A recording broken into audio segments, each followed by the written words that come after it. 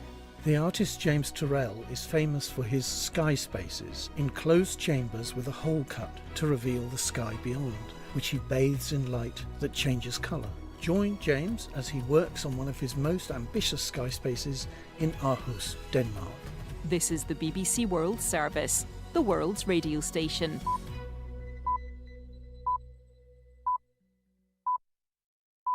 Hello, coming up on the newsroom, fires are burning out of control in parts of southwest France. Others are bearing down on the Spanish capital. Here's the Prime Minister. This is the new reality. Summers are becoming increasingly difficult, destructive and therefore deadly. We hear how the blazes can even create their own weather systems. Also today at 3 o'clock GMT with me, Nick Miles. The question is, do Africans, do Kenyans deserve a clean and healthy environment and clean food as Europeans do, as Americans do? And our answer is to the affirmative, yes. So activists are taking multinational chemical companies to court. And later on, why India's Cockroach Party movement is threatening to bring anti-government protesters back onto the streets. And after a 75-year wait. It's over. Just 30 seconds. There's 5 seconds to go. Finally, an end to a sporting curse after this news bulletin. BBC News with Roisin Hasty. President Emmanuel Macron says wildfires raging near Bordeaux are the most severe crisis facing France since the Second World War. He promised to commit every available resource to contain the flames. Officials in the Gironde area say the fires have not gained ground in the last day, but remain unpredictable and dangerous. The Times journalist David Chazan is in the region. I went out to a place called Saint-Jean-du-Lac, 9 miles from Bordeaux, and I saw bone-dry pine trees igniting sort of like matchsticks, sending columns of thick black smoke billowing all over the place. Higher temperatures of up to 38 or even 40 degrees centigrade are expected within the next 2 to 3 days, and that could cause fires that have either been extinguished or died down to reignite. In neighbouring Spain, firefighters are continuing to battle through the night, with temperatures there also forecast to hit 40 Celsius from Tuesday. Shares have fallen sharply in South Korea as a result of a large sell-off of tech stocks. The main Kospi index dropped by about 8% at one point, triggering a brief halt in trading. South Korean chip makers such as Samsung have been particularly hard hit. The fall is partly being driven by news of technological advances by rival firms in China. Austria has announced plans to increase military service from 6 months to 9 months as it looks to bolster its preparedness in the wake of Russia's war in Ukraine. Jacob Evans reports.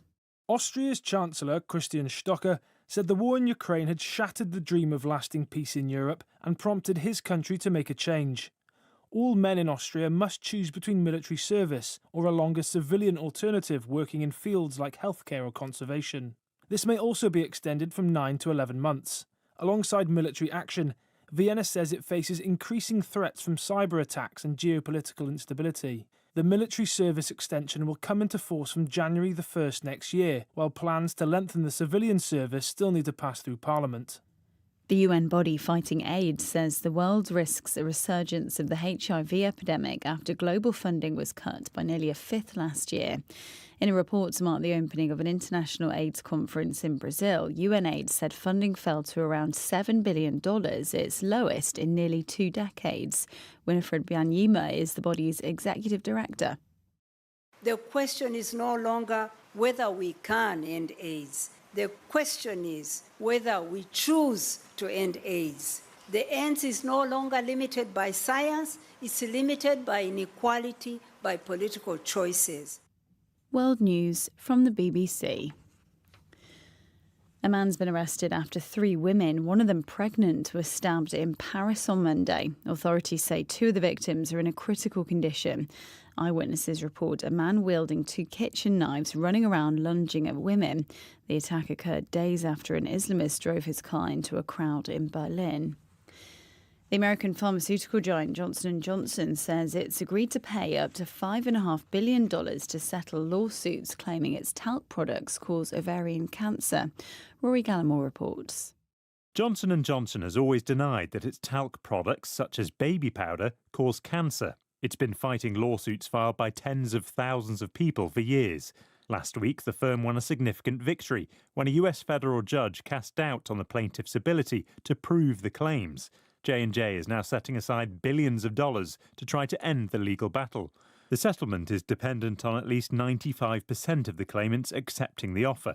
The company stopped selling talc-based baby powder in the US 6 years ago and now uses cornstarch instead. The leader of the paramilitary Rapid Support Forces in Sudan, Mohammed Hamdan Daglo, has said he's unleashing his fighters after they lost a key road to the army. The commander told his troops there was no longer any room for retreat. On Monday, Sudan's military said it had captured a vital road linking Khartoum with the besieged city of El Obeid.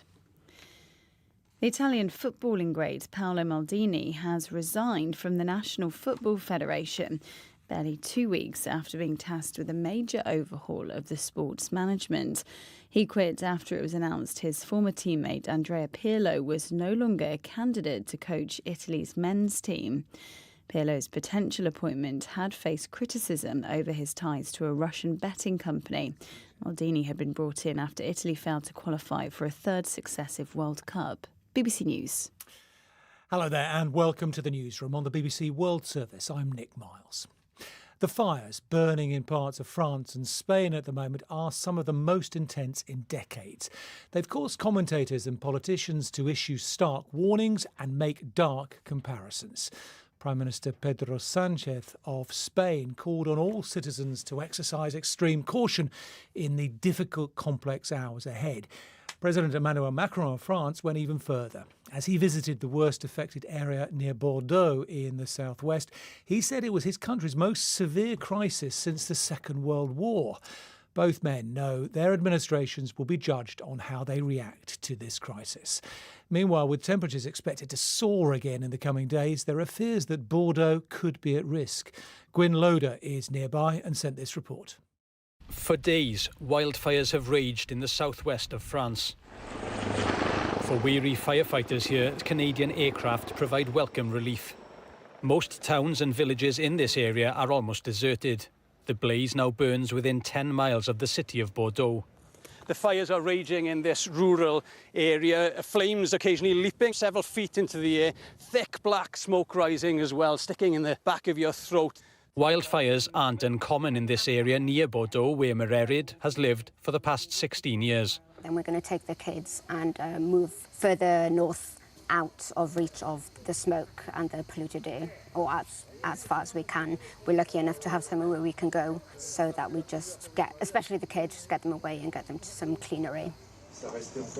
French President Emmanuel Macron has today been meeting the teams fighting the flames, which could take months to put out. We must understand we are facing a completely unprecedented wildfire. The situation we are dealing with today is the most severe we've ever recorded, the toughest since the Second World War. Across the border in Spain too, the situation is dire. What's been called the biggest wildfire in the region's history burns near Madrid. There's no shortage of dry vegetation for it to consume, thanks to successive heatwaves after a wet winter. The pace of the flames have slowed in Valencia, but the fires are still very much active, and the government says the next 2 days will be crucial on whether they can be brought under control. This is the new reality. Summers are becoming increasingly difficult, destructive and therefore deadly. In Spain, as in France, hot, dry weather is forecast for the coming days. The fear here is that an already difficult situation could become catastrophic. That was Gwyn Loader near Bordeaux. Well, Stav Danaeus from the BBC Weather Centre told me how the coming weather patterns may affect the fires. The situation doesn't look good. The last couple of days, we actually had a cold front go through northern Spain, southern France, which helped firefighters contain fires to some degree. Slightly increased humidity, lower temperatures was beneficial. However, we've got yet another plume of extreme heat moving out of northwestern Africa into Iberia, spreading quickly into France. And this is going to expand as we move through this week into central parts of Europe, parts of Germany, for example, the Czech Republic, Poland. We'll see temperatures much higher than what they've had already for this summer, because it's actually been quite cool towards the eastern side of Europe, with showers even down to parts of Greece and the Balkans. So this heat that's coming up into the areas of Spain and France that are seeing the worst forest fires at the moment, how much of an increase is there going to be, and what impact could that have on the fires? Well, it's likely temperatures will reach again the 40 Celsius mark, maybe even more than that across central northern Spain, southern France, in the areas where we have the fires blazing. So this is probably the worst outlook they could have expected, with dry air and extreme heat with very little in the way of rain. There could be a few isolated showers and thunderstorms over the higher ground, for example, the Pyrenees, maybe towards the Alps, central and eastern France, but nowhere close to where we have the fires at the moment. So quite apart from all this very warm, hot air coming in from northern Africa, there are also problems associated with the clouds that are formed in the areas where the fires are. Explain what's happening there. Pyroclouds, as they're known, are quite a feature of the extremely large fires that we get in North America and Canada and the US, where they almost form their own weather system. Now, because these fires are so large, they're burning so fiercely, they're actually producing their own clouds. All the heat, the smoke and water from all the vegetation, despite it being tinder dry, there is still some moisture in the vegetation, which is pushing up into the atmosphere, forming clouds. They're getting high enough to actually form updrafts and downdrafts. So wind close to the ground, as it's being drawn up in the cloud, begins to blow erratically, so it fans the flames, it changes the direction of the flames without any warning, and as the updrafts develop, we can actually see flashes of lightning, much like you'd see in the ash cloud of a volcano that erupts, that almost forms its own cloud. And how much longer are these increasing heat waves going to last in Europe? Do they tend to fizzle out at some point? It's difficult to say. This year's been exceptional. A lot of it's attributed, some say, to the cold blob which is sitting in the North Atlantic. It steered the jet stream very far north of the UK and Europe, dragged all this hot air out of North Africa, which usually stays across the Sahara and occasionally wobbles out into the Mediterranean to bring these heat waves, often towards the eastern Mediterranean. Greece, Cyprus can be very hot, southern Italy, Sicily. This year, it seems to be a pattern where the eastern side of Europe seems to be under cooler northerly winds as the jet stream's been dipping down. And for northwestern Africa, Western Europe, we've been baked by repeated heat waves. And it's difficult to say when this pattern will change. And just briefly, that area of the eastern part of Europe that has seen showery conditions and quite low temperatures until now, when it heats up there is less risk of the forest fires because of what's happened before. Exactly. There is too much moisture in the soil. It's difficult for severe wildfires to take hold. You could get smaller ones if the second half of summer ends up being dry towards Eastern Europe. But because it's so parched towards the west, any wildfires that start are devastating. That was Stav Dinez. Stay up to date with all the developments on the BBC website, bbc.com/news. Go to the culture and the climate pages of that website. Let's bring you an update now on a shooting in the United States that we were reporting about on Sunday. 3 people were killed at a food festival in Seattle, in the northwestern part of the US. I got the latest from our North America correspondent, David Willis. This was the third and final day, Nick, of the annual Bite of Seattle food festival. It's held near the famous Space Needle, the tourist attraction there in Seattle in the centre, and it regularly attracts more than 300,000 people. It was just as this festival was winding down that 5 or 6 shots rang out, and video footage shows terrified people, including families with small children, running for their lives after those shots rang out. Now, officials initially thought it involved an exchange of gunfire between 2 young men, one of whom, a 19-year-old, is thought to have been among the 3 people who died. A 15-year-old boy is being held in juvenile detention for investigation of firearms violations and first-degree assault. But officials in Seattle appealed for the public's help in identifying a third suspect who they say fled the scene shortly after this incident. Detectives are reviewing security footage, they say, from nearby buildings. A 44-year-old man and a 56-year-old woman also died, and at least 4 other people are known to have been injured, among them a 2-year-old boy who remains in hospital as we speak. And David, this appears to have been a firefight, if you like, amongst heavily armed young people. How much of a problem is gang violence in Seattle?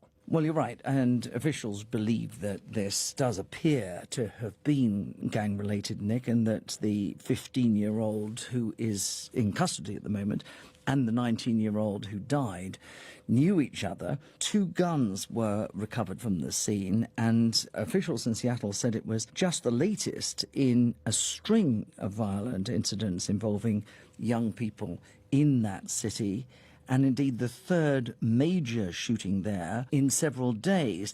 Overall, however, violent crime is actually down in Seattle, as it is in many American cities at the moment.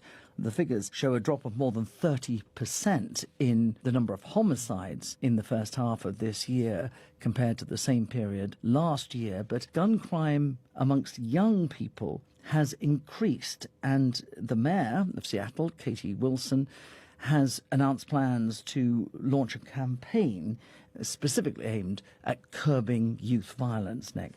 That was David Willis. You're listening to The Newsroom on the BBC World Service.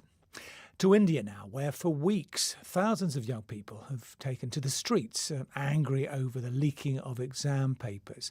Well, the nationwide demonstrations led to their key demand being met, namely the resignation of the Education Minister, Dharmendra Pradhan. It was seen as a victory for democracy.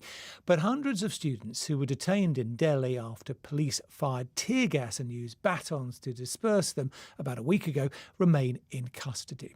The demonstrations, led by a fledgling movement called the Cockroach Janta Party, is accusing the government of Narendra Modi of backtracking on its promise to free them. Its spokesman is Ashuntun Ranka. If all the students, youth and protesters who have been arrested or detained in different states are not released, then the Cockroach Janta Party will once again be forced to protest. The BBC's Sumedra Pal is in Delhi and gave us this update. Over the weekend and even today, we've been seeing a series of crackdowns that are taking place by the administration, by the police authorities across Indian states. There are people who are being currently detained. There have been students who have been allegedly detained, and there is legal support now that they require. The Cockroach Janta Party organized a press conference to address the fact that will the protests resume or what will be the further course of action, because this was one of the demands that they had raised with the union minister, and this is a part of a deal that they had with the government. So the criminal charge sheets which were registered against the protesters, a big demand of the Cockroach Janta Party and its spokespersons was that all these charges will be dropped and nobody will be sort of involved in any kind of police action against those who were protesting.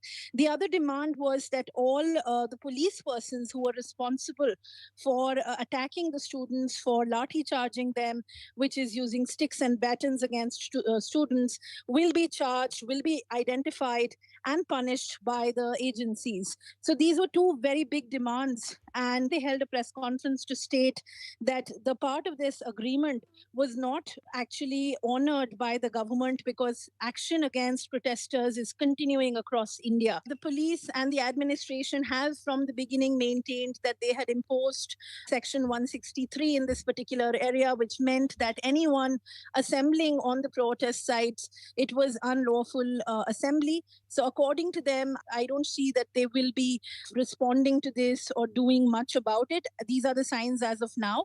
I was at a press conference where the Union Minister JP Nadda honored these promises when the deal was done on Saturday.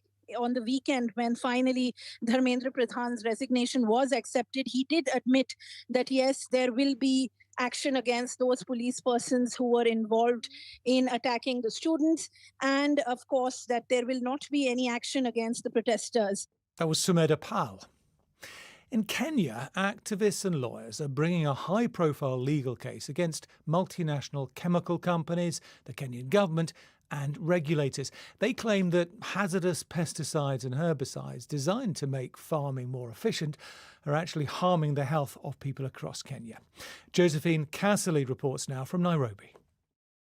The question is, do Africans, do Kenyans deserve a clean and healthy environment and clean food as Europeans do, as Americans do?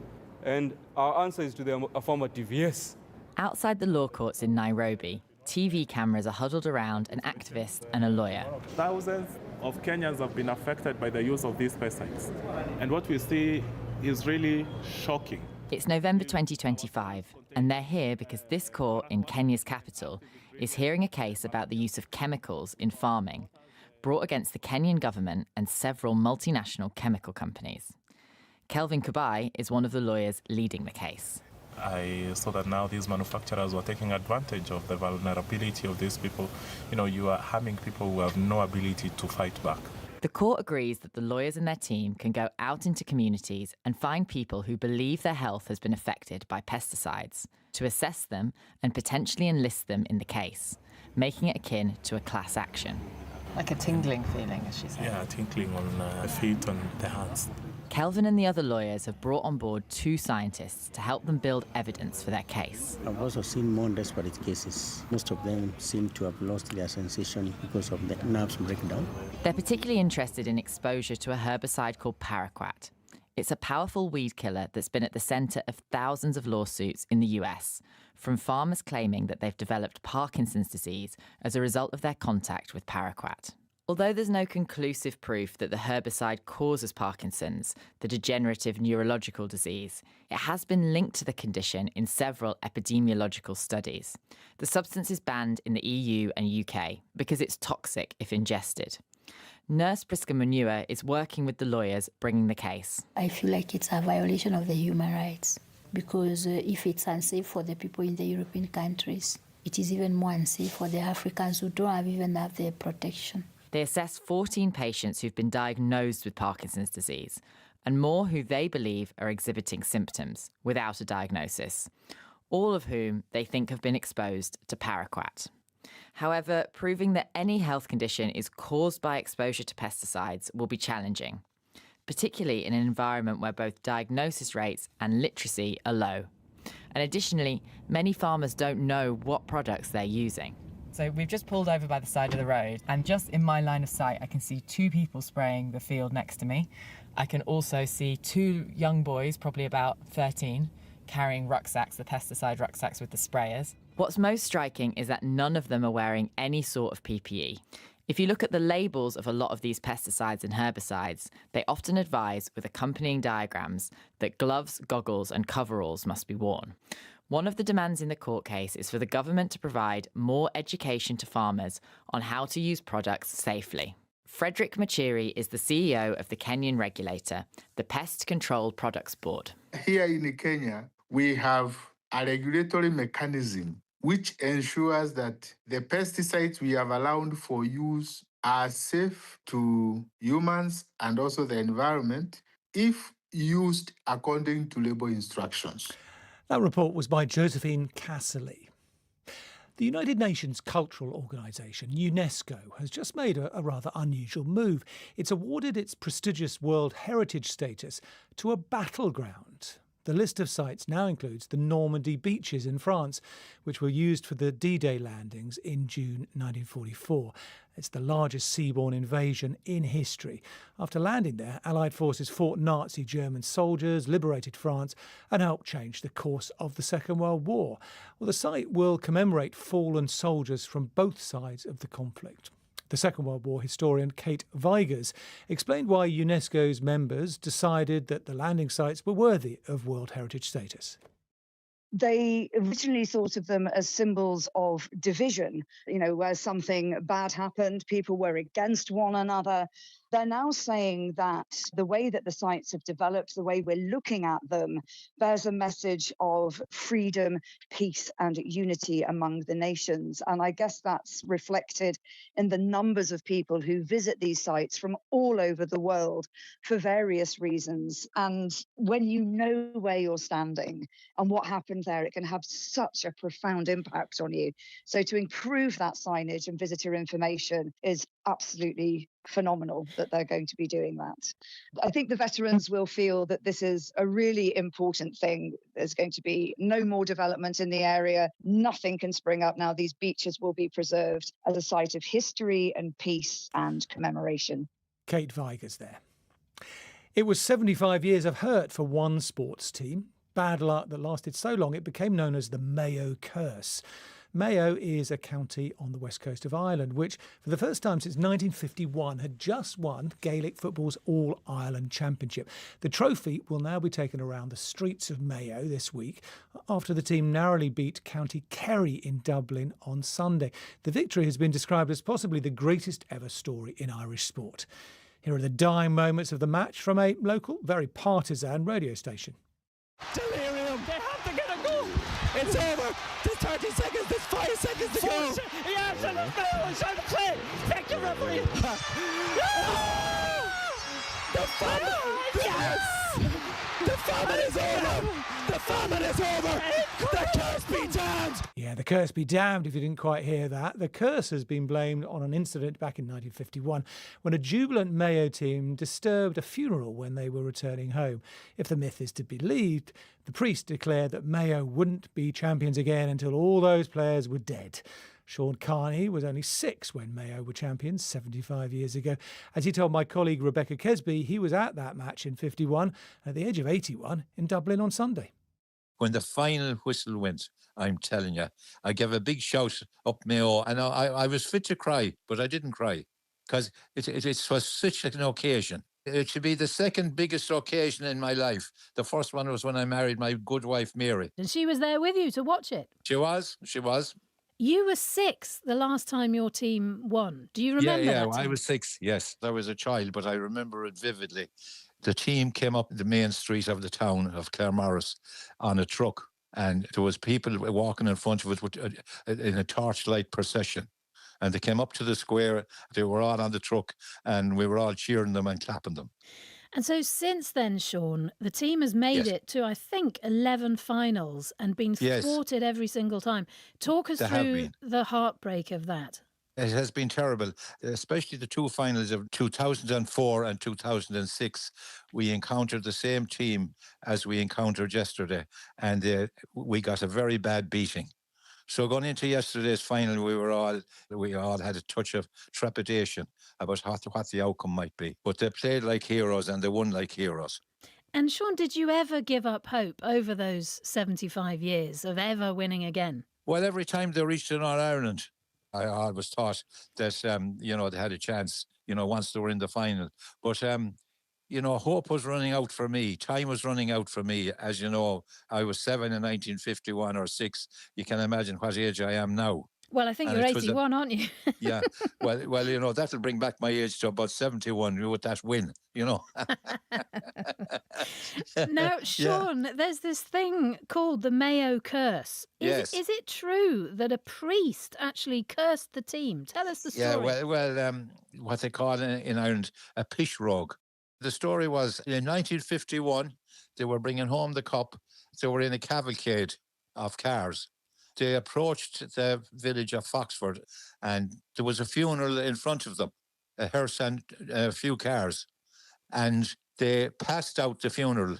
Now, what should they have done? What's the normal protocol? That time anyway, they should have held back until the funeral went to wherever it was supposed to go, and to go off the road. Now, the story goes that the priest who was officiating over that funeral was apoplectic, really angry about that, and then hurled this curse. I mean, I don't know whether that's allowed from the Vatican, but hurled this curse. I don't think either. But the Mayo people only became aware of that when Mayo started losing All Irelands.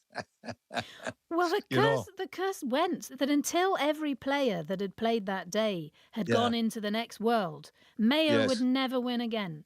Is that the case? There could be something in it because one of the last of the players died in 2021. And sure enough, now this is 2026. And the curse has certainly been eliminated from the football life of the Mayo players. Mayo superfan Sean Carney there. And if you want to hear more about this story, there's a BBC podcast called The Curse of County Mayo. That is it from the newsroom. Thanks from me and the rest of the team. Goodbye. This is the BBC World Service, with the story of two peoples divided by conflict, but still connected by friendship and hope. The war that followed Hamas's attacks on Israel in October 2023 has made crossing from the occupied West Bank into Israel harder than ever.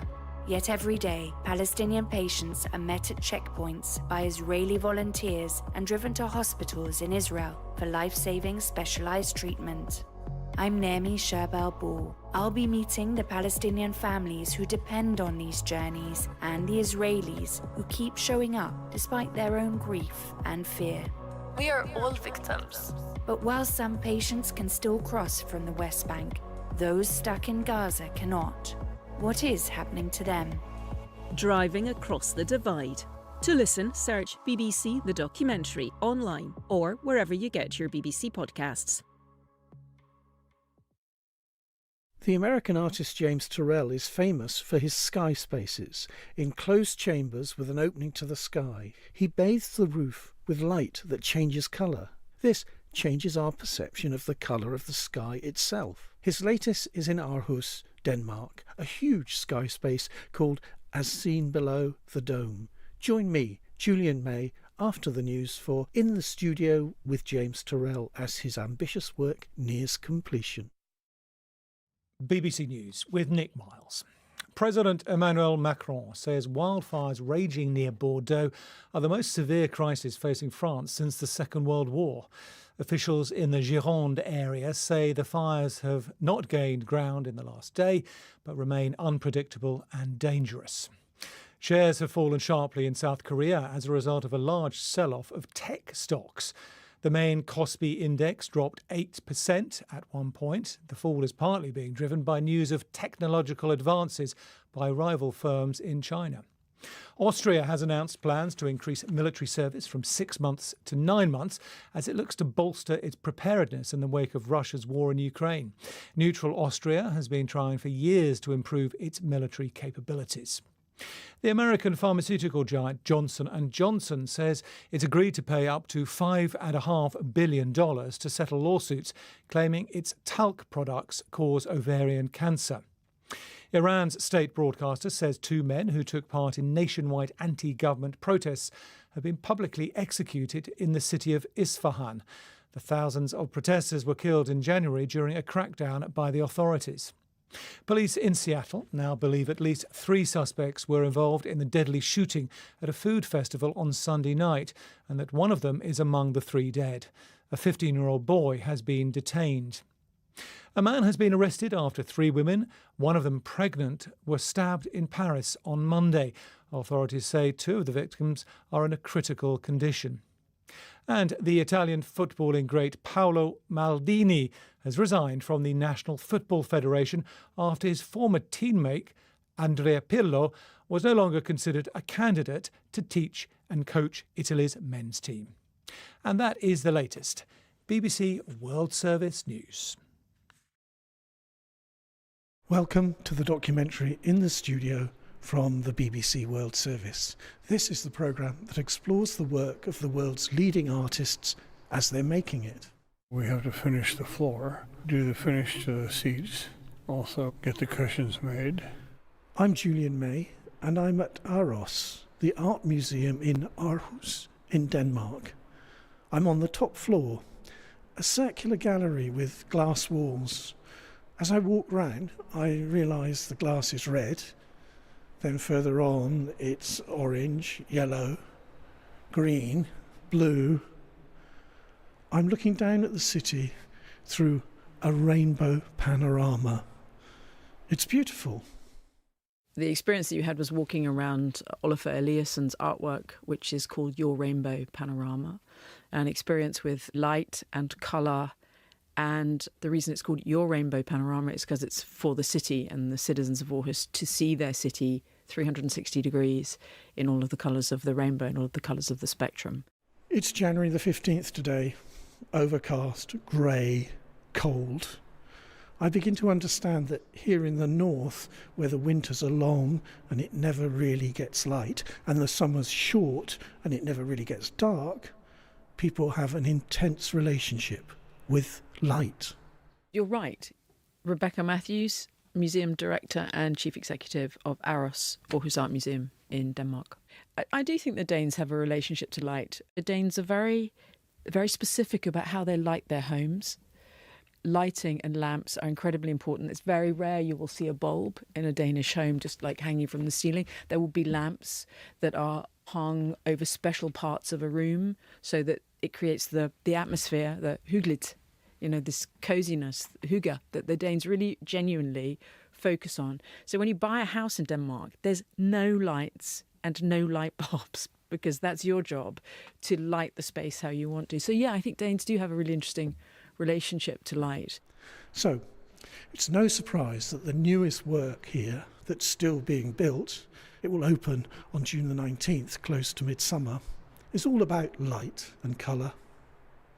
Outside the entrance to Aarhus, which is a very modern building, is a huge mound covered in grass. It looks ancient. It could be the burial site of a Viking chief, except for a rusty metal cap and some men I see working on it. This is the latest of what James Turrell calls sky spaces, and it's titled As Seen Below the Dome. To experience the work, you'll have to go underground beneath the huge dome and look up to a hole in the top that's cut out to let the sky in.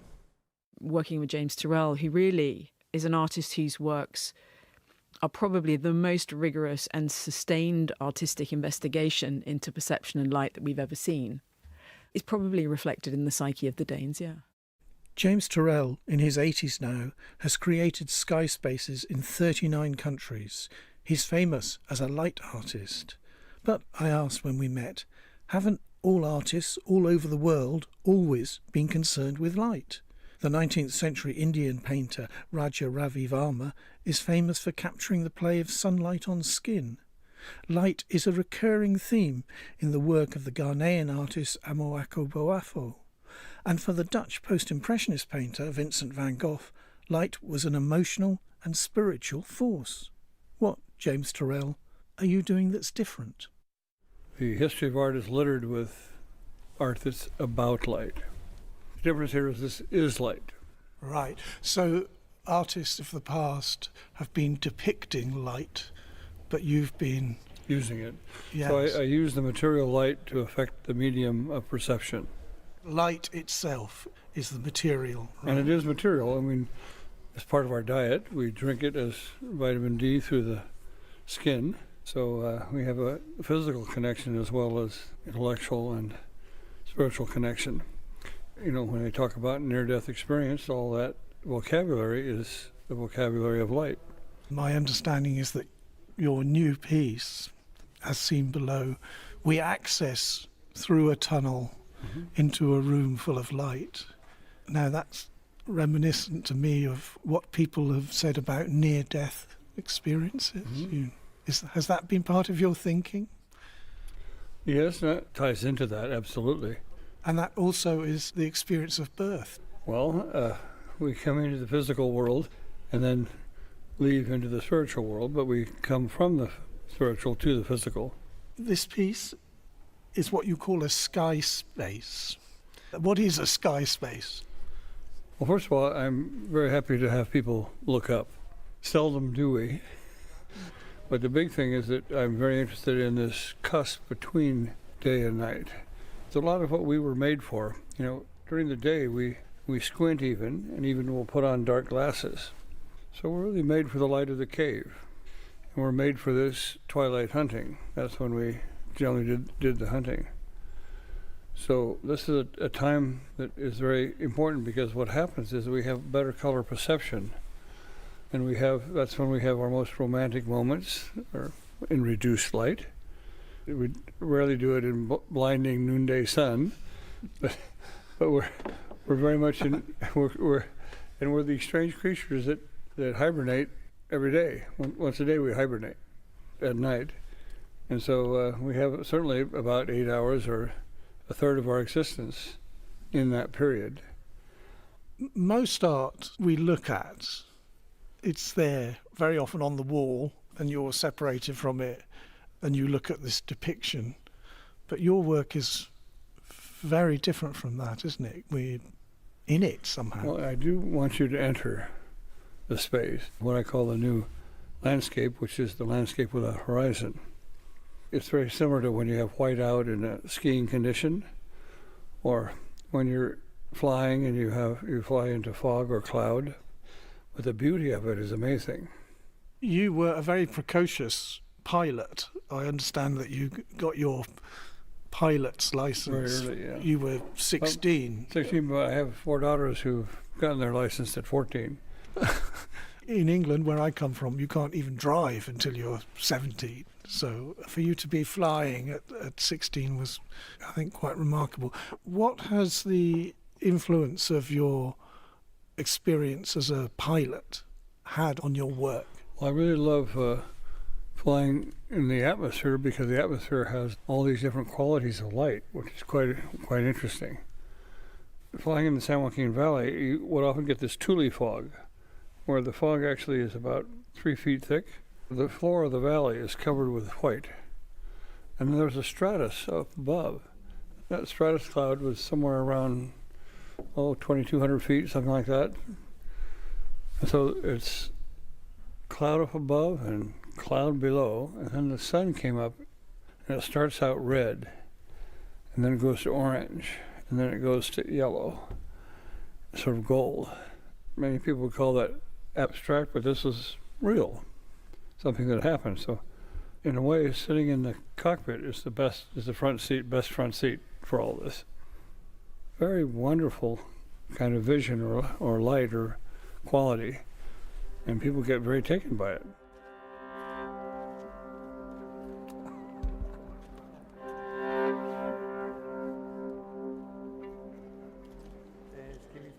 The height of the entire work, the dome itself, is I think 17 meters, and the majority of that is underground.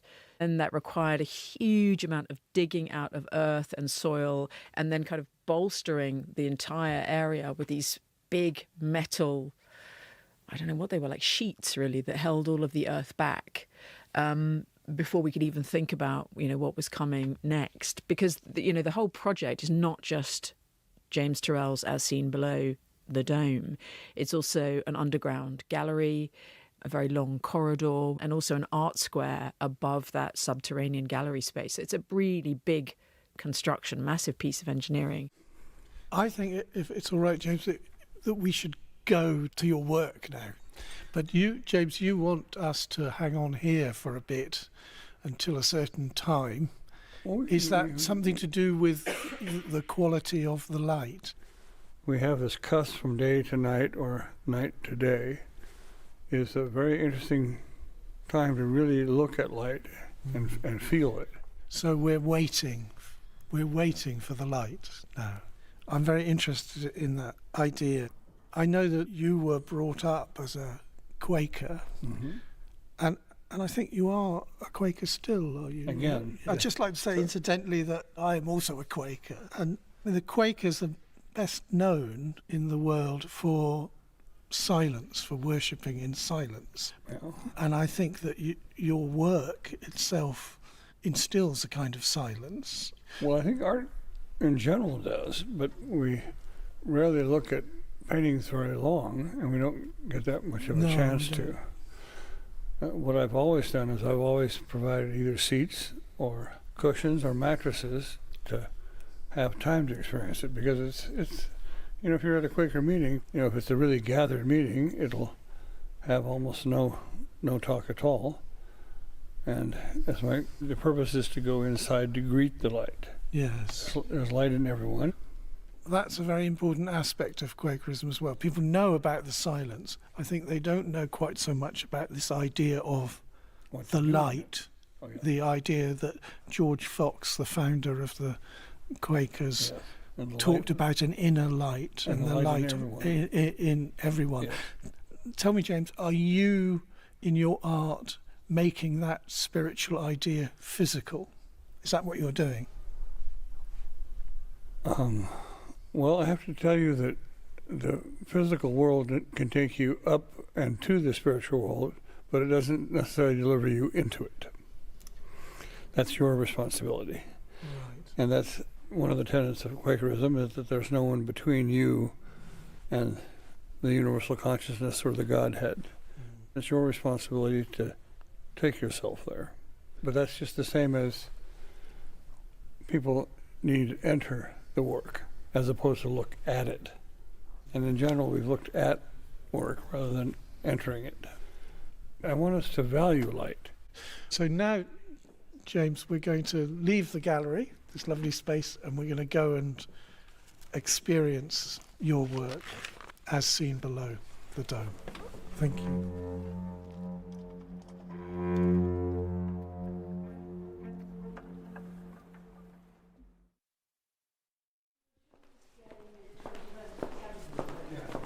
You're listening to the documentary In the Studio from the BBC World Service. I'm Julian May, and I've come to Aarhus in Denmark to experience As Seen Below the Dome and to meet the artist James Turrell, whose latest work this is. It's one of many which he calls sky spaces. Such is Turrell's preoccupation with light, he's even turned the cone of an extinct volcano in Arizona, the Roden crater, into a sky space, a vast observatory for the contemplation of light and time. As Seen Below the Dome is nowhere near as huge as the Roden crater, but nonetheless, it's monumental. We're walking down a long curved corridor below ground into the dome, and it's cold, and I'm coming into a big chamber full of orange light. It's a bit like a sunrise, actually. In the middle of the dome, there's a circular hole, an aperture, and that's the sky itself we're seeing there, yes, isn't it? We're sitting on benches. This is indeed reminiscent of a Quaker meeting house, I think. James Turrell, how does this artwork actually work? What happens here? Well, that we're about to witness, so I'll let you do that yourself. So what I am witnessing is a change of colour. The huge dome, it's what, 40-odd metres, I think? 43. Yeah. 43 metres. The dome is now a kind of purple colour. The light has changed. Magenta, I'd say. Magenta. That's more accurate, I think. It's magenta.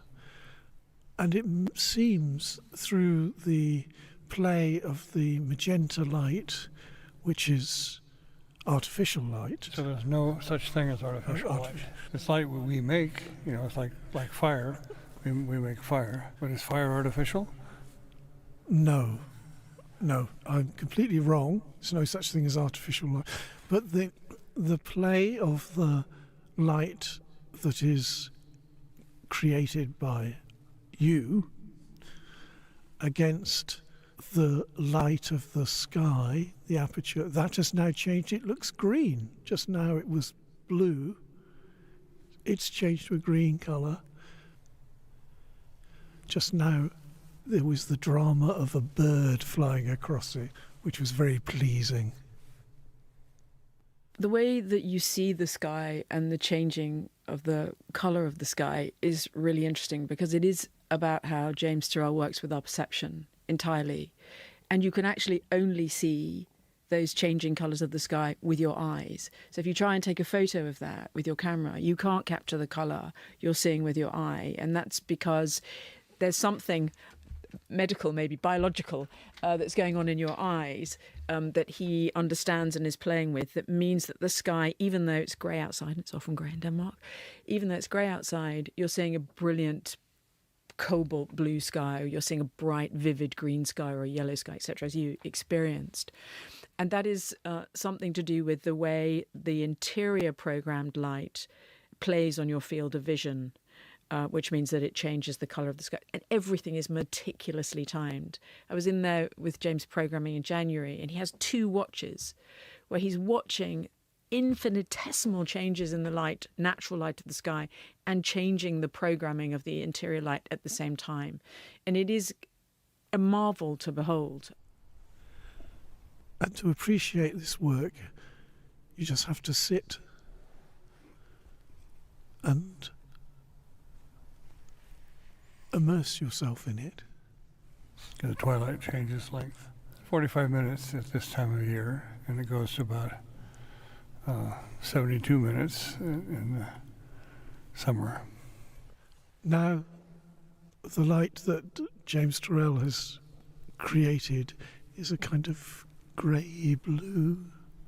It's changed subtly.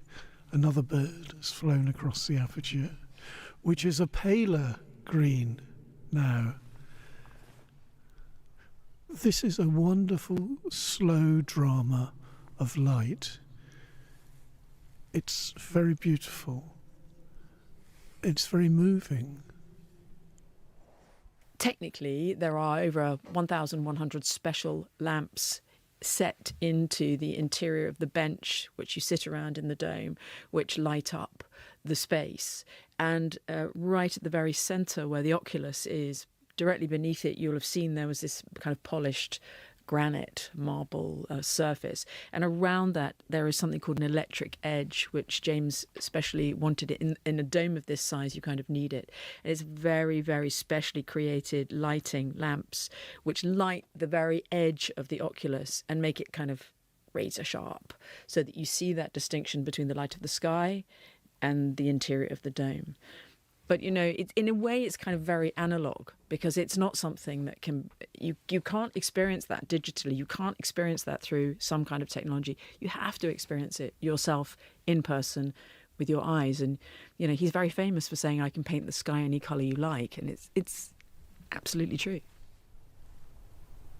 It's interesting in that it does instill silence. I'm doing my best to describe what's happening, but actually I just want to be quiet and experience it.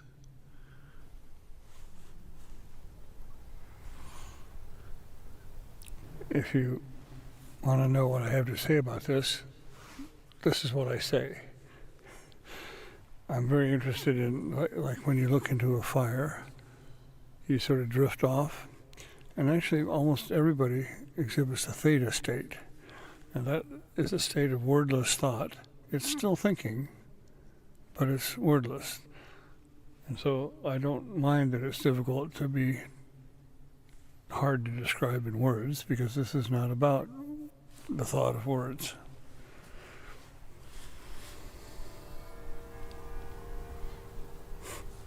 That's the bells of the church you're hearing through the opening. It's the city hall. It's the bells of the city hall. Oh, City Hall? Not City Hall. Oh.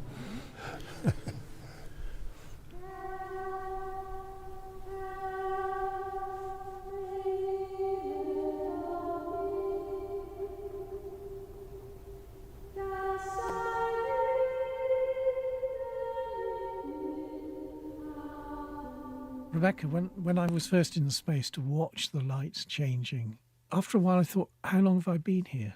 I wasn't sure. And is that an aspect of the work, that it's somehow outside time or disorientating in that way? I mean, it is a kind of magical, wondrous space. And I think you're right. You do lose track of time in there. It certainly happened to me as well. There was an interview that James did with Rice University researchers. They had done some research into how much time you spend in artworks. And I think it was something like the average time you spend in front of a painting in the Met is 15 seconds. The average time you spend in a James Turrell Sky Space is over an hour.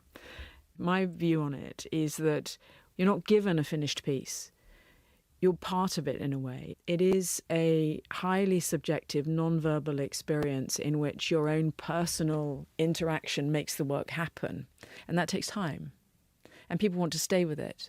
And I think the other thing is that he's created this room with a soul, this very quiet room for reflection, and it calms you. It slows you down. You feel quieter.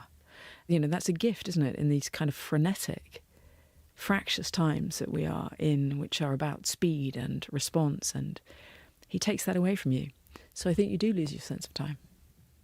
It's almost exactly a month since I was there, and so it's February the 11th today.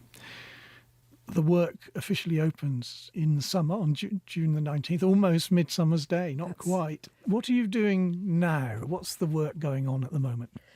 The work in the interior of As Seen Below, so in the interior of the dome, is close to finished. The whole surface of the dome, and it's monumental, had to be hand polished. James wanted a very kind of certain feel to it, so we had a very marvellous man hand polishing that, very Renaissance in a way, kind of hanging upside down in the dome and gently polishing by hand. The interior is also fully programmed now, and now we're finishing we're finishing the outside of the work, so finishing the lid and then grassing the entire dome and then planting the whole area and kind of getting ready for June 19th. That's another aspect that struck me. It's an organic work as well. There's grass growing on it. It's a tumulus. You're going to have to look after it in a horticultural kind of way, aren't you? Yes. And that's also a bit of a challenge, actually, because one of the things we've noticed when we first planted the grass on it, there was something delicious, some seed in it that meant that lots of crows were digging into it.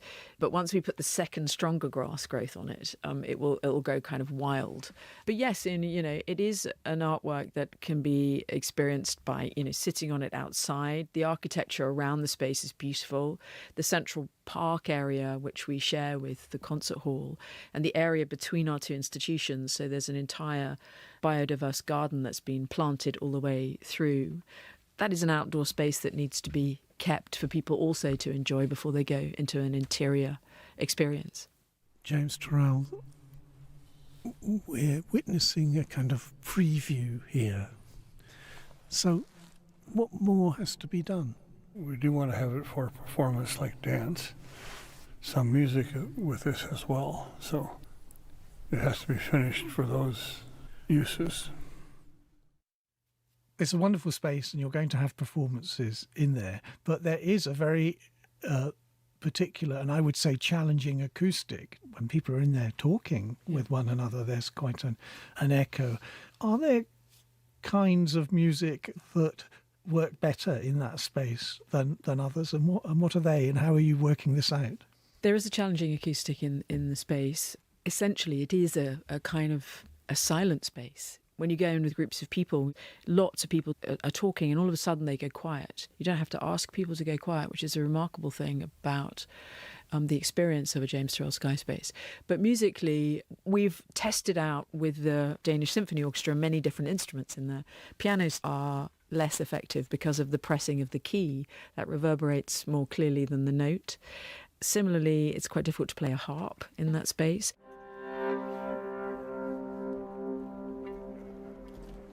Violin, viola, cello work better and actually work quite nicely.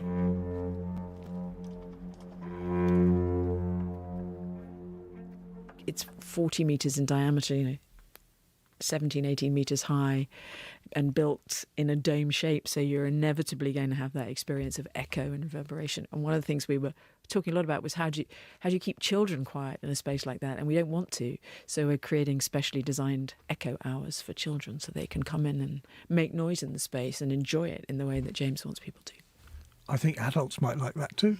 I will. I love it.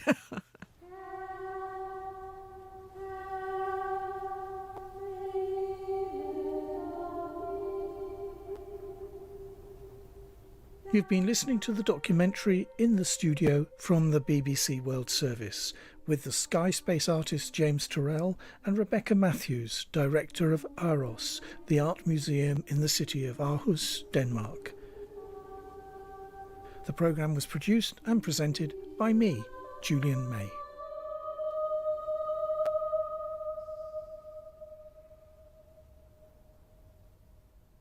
We've been here for 46 minutes as the lights have changed and the colour of the sky has appeared to change, and at the end of the sequence the dome is bathed in almost white light and the sky itself is jet black, black as night. It's extraordinarily beautiful. This is the BBC World Service, and in this week's assignment...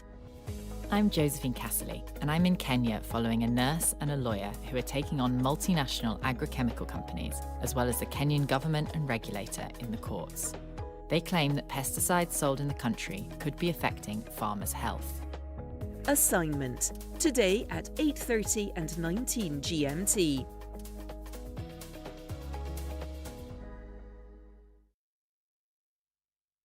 At bbc.com, from our own correspondent. Whether it's food, football, or even the accent, Argentina is deeply proud of its Italian heritage. But some Argentinians would now like to take it further and live and work in Italy. In Buenos Aires, we see how they're looking for ways back. This is the BBC World Service, the world's radio station.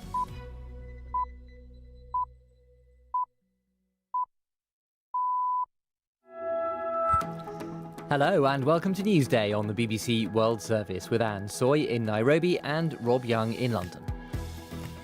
France's President Macron says wildfires tearing through the country's southwest are the most severe crisis facing the country since the Second World War. We'll speak to someone who's had to flee their home. And we filed out, and as we got to the top of the peninsula, the smoke was building and there was a real heavy, thick cloud of smoke that we had to drive through. And we have a special report from one of the most dangerous places in Ecuador as the country battles local drug gangs with links to international cartels. You can't really hide the truth. As you know, drugs kill, they hurt humanity, and most of all they hurt teenagers. How can we root out something that cannot be rooted out? That's all after a bulletin of the latest world news.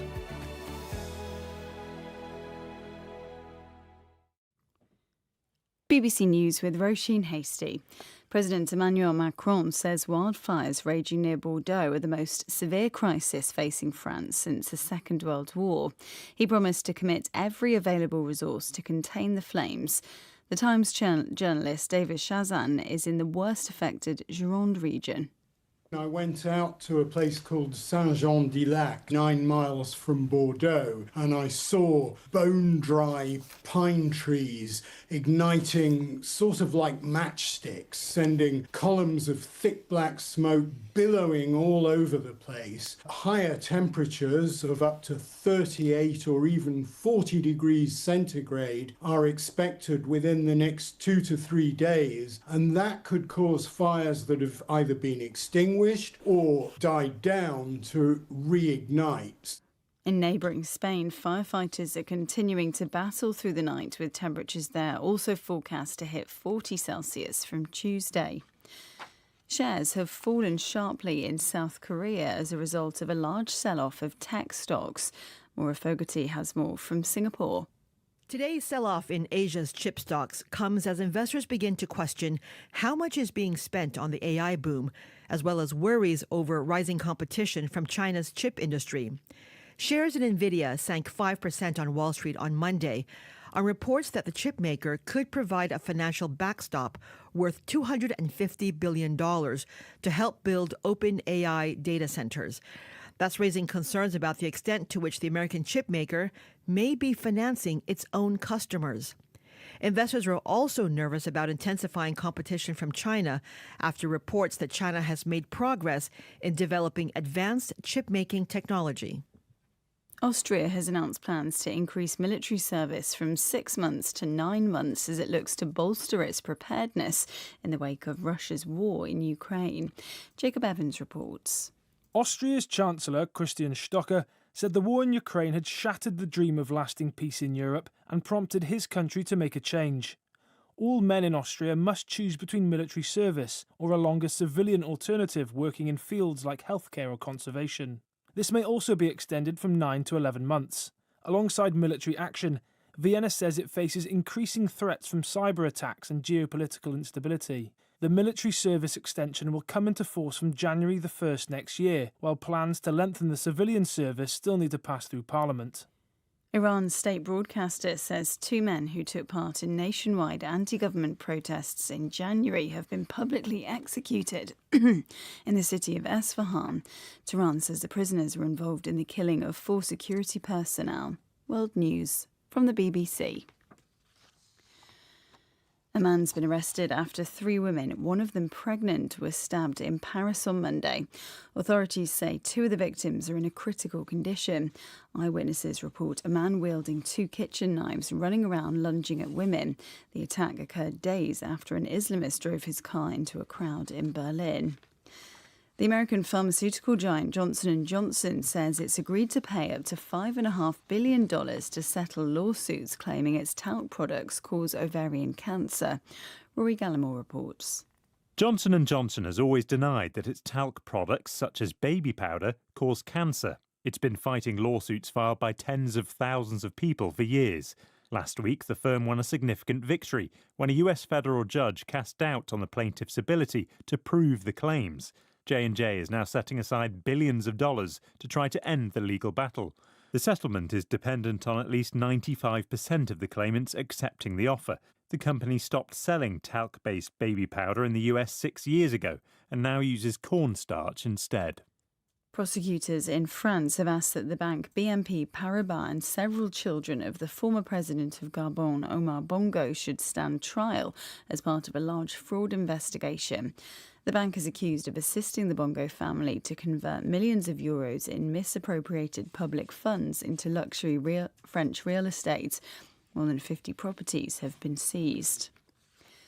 The Italian footballing great Paolo Maldini has resigned from the National Football Federation barely 2 weeks after being tasked with a major overhaul of the sport's management. He quit after it was announced that his former teammate Andrea Pirlo was no longer a candidate to coach Italy's men's team. Pirlo's potential appointment had faced criticism over his ties to a Russian betting company. BBC News. Thank you very much indeed for that bulletin. Hello, you're with Newsday from the BBC World Service with Anne Soy in Nairobi and Rob Young in London. Thanks very much for joining us today. Coming up this half hour, you'll hear stories from France, Ecuador and Israel. In business, Johnson & Johnson says it's going to pay $5.5 billion to resolve tens of thousands of claims, alleging its baby powder and other talc products cause ovarian cancer. And in sport, Isaac Fennin has the latest on the European football transfer window. Your thoughts on all of our stories welcome, of course, by text or WhatsApp +44 77 86 20 50 85.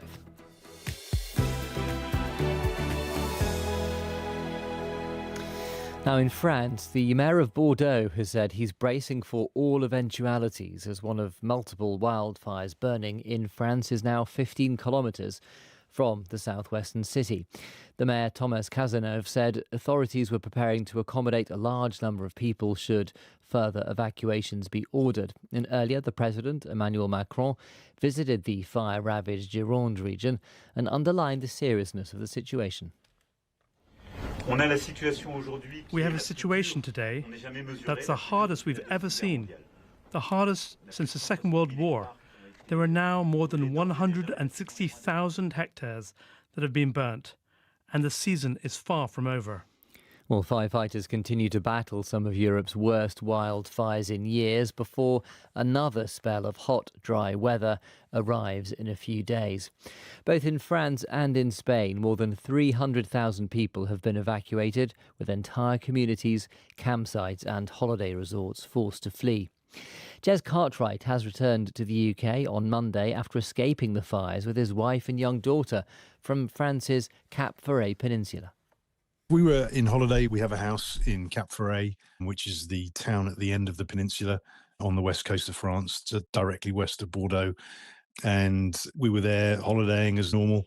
And there were been a few fires in the previous years, big one in 4 years ago across the other side of the bay. So not necessarily a new issue, but when this one kicked off and it started and it continued to grow, and the town at the top of the peninsula, the houses started to be evacuated. And that was a kind of a first warning flag. And then as the smoke came in and sort of ash was falling on us when we were out for dinner, you realize that's quite close. And, we obviously keep a close eye on it. And people were getting a bit more agitated and thinking about leaving.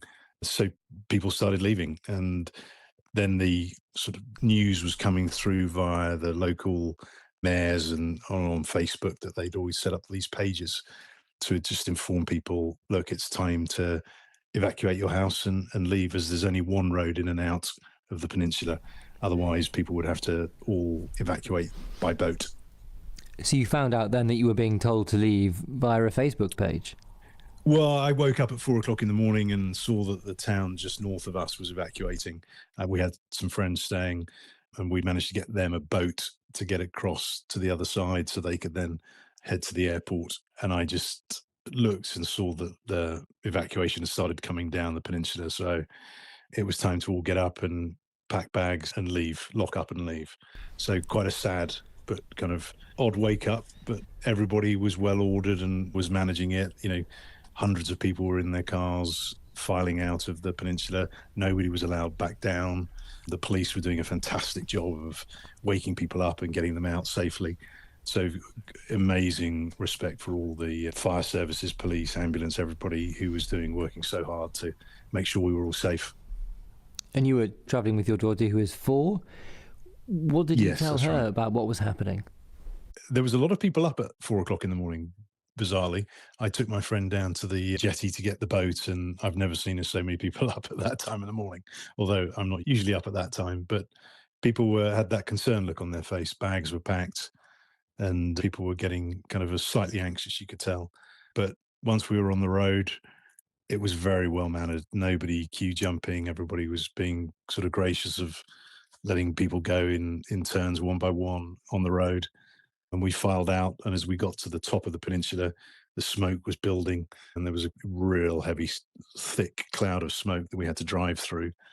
And just past that, we could sort of see 50 meters to the left of us, the fire just still sort of burning away on the side, which brings it home, makes it very real. So we put the foot on the gas a little bit and headed towards Bordeaux.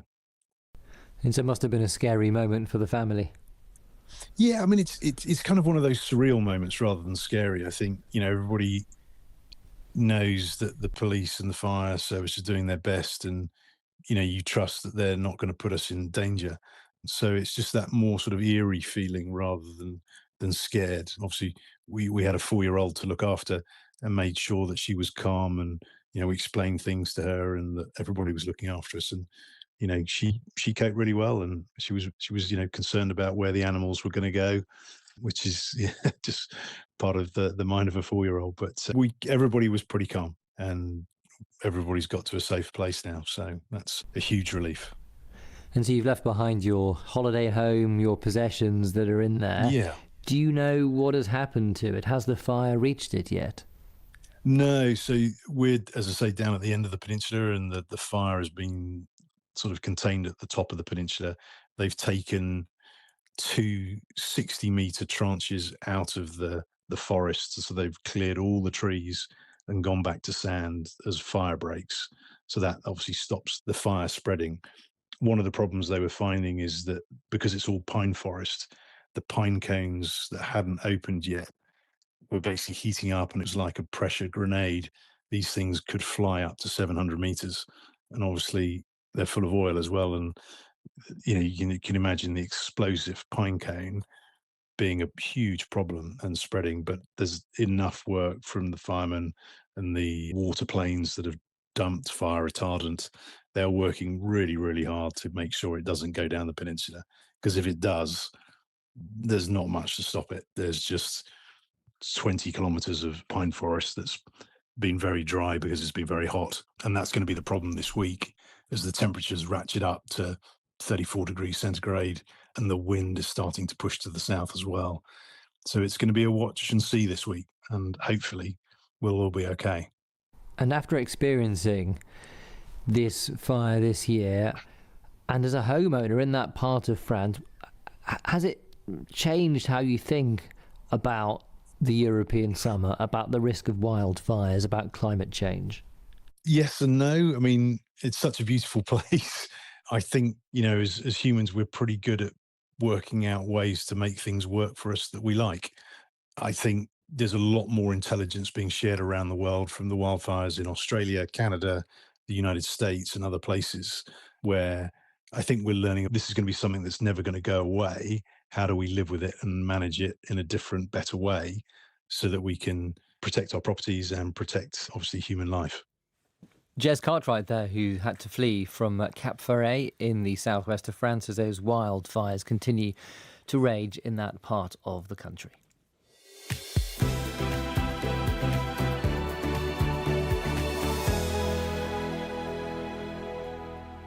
The Israeli Prime Minister Benjamin Netanyahu has arrived in Washington for talks with Donald Trump later today, and Iran is expected to top the agenda. It's the first meeting between the two leaders since February, shortly before they launched military operations. Elisa Ewers is a national security expert who served with the Obama and Bush administrations, and she's now a senior fellow for Middle East Studies at the Council of Foreign Relations. I asked her about the significance of the meeting. Well, it is certainly significant for both the Prime Minister and for President Trump. On the one hand, I think Prime Minister Benjamin Netanyahu has been wanting this meeting for quite some time, although it's hard to imagine that he wanted the meeting under these terms. And I think for President Trump, he's also navigating what this meeting in the White House means, given the context of recently announcing that military operations against Iran have at least paused for the time being, and that he is yet again seeking a diplomatic agreement with the Iranian regime. And so for both of them, the opportunity to not only consult in private, but also how their meeting will be read in public is significant. For the Prime Minister Netanyahu, what do you mean under these terms? Well, it's clear that President Trump has said quite publicly in recent months that he has been frustrated with the Prime Minister at various turns. He has pressured the Prime Minister in public, especially recently with respect to Israel's operations in Lebanon and its military actions in Syria. And so the context for the Prime Minister is not ideal. I think he's also getting closer and closer to his own elections this fall in Israel. And so what he wants is a meeting of the minds and an ability to tout a complete alignment with the President of the United States. And it's unlikely that they're going to have that, whether on Iran or on a number of other issues. So it is coming at a time of real tension between the two leaders. I think there's certainly some misalignment and some disagreement between the two leaders. There's no doubt. But the Prime Minister's office seems to be going to great lengths to say that the relationship is all good, there are no bumps on the road. Well, they've certainly taken pains to do that. I think the leaders have disagreed in the past. That's no secret. And they find their way to kind of navigate through that. But both leaders are facing elections this fall. And so the stakes are a bit higher. I think what's important to keep in mind here is that the meeting is necessary for the Prime Minister. If the Prime Minister were to have come to Washington and not been invited to the White House, that would be far worse. So even if there is tension and even under these circumstances, having the meeting in and of itself is an important accomplishment for the Prime Minister's office, and they're going to treat it as such. What then do you think are going to be the main talking points during that meeting? Well, no doubt they'll start with Iran. And I think here the big issue is how President Trump is thinking about potential negotiations for another diplomatic pause or memorandum of understanding or some kind of arrangement that solves the current issue of the Strait of Hormuz diplomatically. And for the prime minister, he's going to want to talk about the Iranian nuclear program. So they're going to probably have to balance both of these things. I think after that, there are a number of other issues on the agenda. Of course, Lebanon is top of mind for both. I think recent movements between the White House and Turkey and the decision to sell advanced airplanes to Turkey is something that the prime minister may raise. The most recent announcements about a U.S. deal with the Kingdom of Saudi Arabia on a civilian nuclear program. So I think there's quite a bit to talk about. And then we haven't even mentioned the current state of affairs in Gaza, the escalating violence in the West Bank. And so the agenda is quite full. Quite full agenda there, and some of the issues are things that there have been public disagreement between the two leaders. Do you think this meeting could bring them perhaps closer to a point of agreement? I think this meeting for both of them would be successful if it has as little static as possible. Again, both of them going into an election cycle. For Prime Minister Netanyahu, his polling numbers are not as favorable as perhaps he would like. And the war with Iran, as President Trump, are both quite popular inside of Israel. And so for him, I think he wants to come out of this with a sense of alignment because it strengthens his hand going in to the election cycle. And it's quite possible, again, these two leaders have a lot of history, a personal relationship. It's quite possible that President Trump will keep that in mind and will also seek to at least minimize the misalignment in the public sphere, even if they don't agree completely in private. Elisa Ewers there, the national security expert who served with the Obama and Bush administrations and currently a senior fellow for Middle East Studies at the Council for Foreign Relations. She was speaking to me a little earlier. Time for all your sport headlines. Here's Isaac. Yeah, we had a bit of a shocker in the Women's Africa Cup of Nations as Tanzania beat South Africa 2-1. The 2022 champions succumbing to an 86th minute winner from Hasnaf Mbamba. Earlier on, Ivory Coast enjoyed an excellent return after 12 years out of the top-tier continental football as they beat Burkina Faso 4-1. We're going to hear from Egypt's Sarah Essam as they make their return to the tournament after a 10-year delay. In men's football, the issues for Italian football continue to grow. Their overtures for a new coach for the men's team were rejected by Carlo Ancelotti and Pep Guardiola. It looked like the iconic World Cup winning midfielder Andrea Pirlo was going to take the role, but a backlash over his ties to a Russian betting company meant he's no longer a candidate for the position. And another legend, Paolo Maldini, has resigned from the Football Federation less than 2 weeks after taking over to revamp the sports management after 3 straight World Cup absences. I'll have more sport for you a little bit later on. Talk to you then, Isaac. Thank you. To business now, and the U.S. consumer goods firm Johnson & Johnson has offered to pay as much as $5.5 billion to resolve tens of thousands of lawsuits alleging that its baby powder and other products containing talcum cause ovarian cancer. Our business reporter Ijeoma Ndukwe is here in studio with the details. Talk to me through the case and how this settlement was reached. Well, this case has plagued Johnson & Johnson for over a decade now. And we've all heard of Johnson & Johnson. It's a major US consumer goods company worth hundreds of billions of dollars, and its products are found in households around the world. Now, the company is hoping that this proposed settlement of $5.5 billion will finally put an end to this long-running legal battle. The company has been facing more than 69,000 lawsuits, and all of these include claims about talcum-based products, which consumers allege cause cancer. Now, talc is a natural mineral. It's mined from the earth, and it's found in places close to asbestos, which is a material known to cause cancer. So consumers and their survivors are claiming that Johnson & Johnson's talc products cause cancer due to this contamination with asbestos. And it hasn't helped the company that in 2024, the World Health Organization classified talc as probably carcinogenic to humans.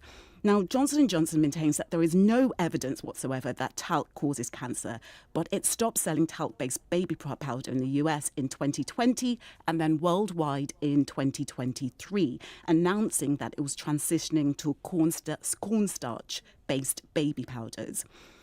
So on Monday, they announced that they would be settling the lawsuits, and the firm's vice president of litigation, Eric Haas, repeated the company's long-standing position that the allegations are meritless, and he says the proposed resolution will allow the company to put this matter behind it. But if accepted, the proposed settlement will cover 95% of these ovarian cancer claims, and it will include the firm paying $3 billion next year. Ijoma, thank you. Now, in Ecuador,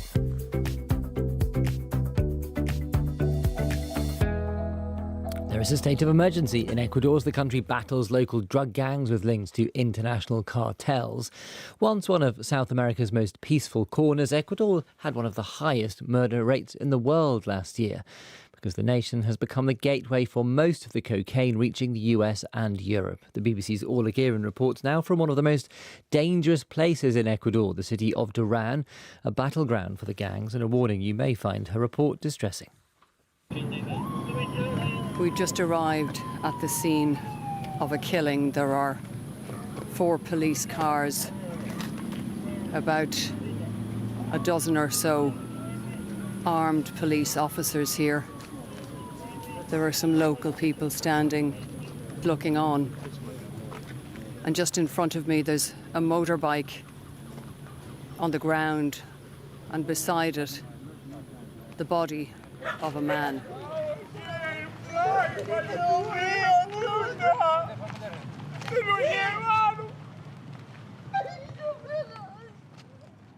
We've met one local man here who is willing to speak. In fact, he says he wants to speak on behalf of the community, but he doesn't want to be identified because of fears of retaliation. His words are spoken by a BBC colleague. We're used to this by now because it happens every day here. You might just step outside and catch a stray bullet. You can't go out and chat like before. Do you think the situation here will ever change? Will ever get better? It's a lost cause. Criminals are like ghosts. They just pop up wherever they please.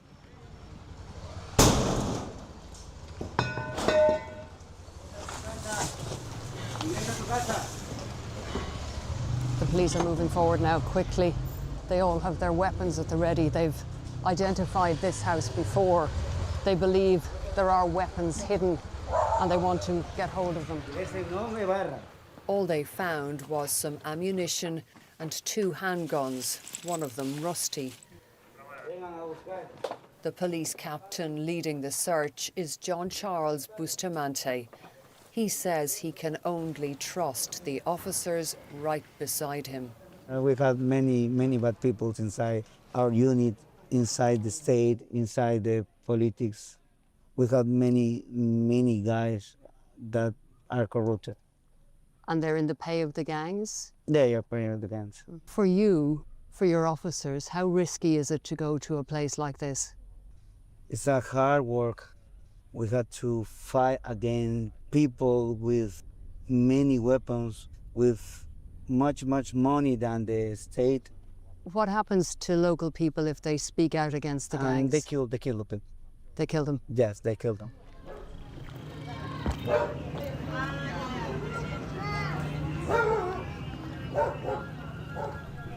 I'm sitting inside a narrow, one-room, breeze-block house with tin on the roof, and I'm with a gang leader who has told us to call him Jonathan. He says he's 37 years old. 4 of his gang are here with him. They're all armed, some with short-barreled semi-automatic rifles. We're sitting here and you have a handgun, which is actually pointed in my direction. How many people have you killed? Hasta el momento. Well, until now, about 8, I think. I don't remember well. No me recuerdo bien. So you think you've killed 8 people, but you're not sure about the number? No, I'm not really sure. He tells me the police are not a problem. He has 4 of them on his payroll. Whenever they're going to do an operation, they call me. They tell me to hide things and to get out of here. When they arrive, they find nothing. Do you have to pay a lot for that? Of course, we pay a monthly rate. It depends. You pay $1,500 or $2,000 a month. The cocaine that you're selling is killing people. Do you ever think about that? You can't really hide the truth. As you know, drugs kill. They hurt humanity, and most of all, they hurt teenagers. How can we root out something that cannot be rooted out? That was our senior international correspondent Ola Guerin there reporting from the city of Duran, one of the most dangerous places in Ecuador. You're with Newsday on the BBC World Service.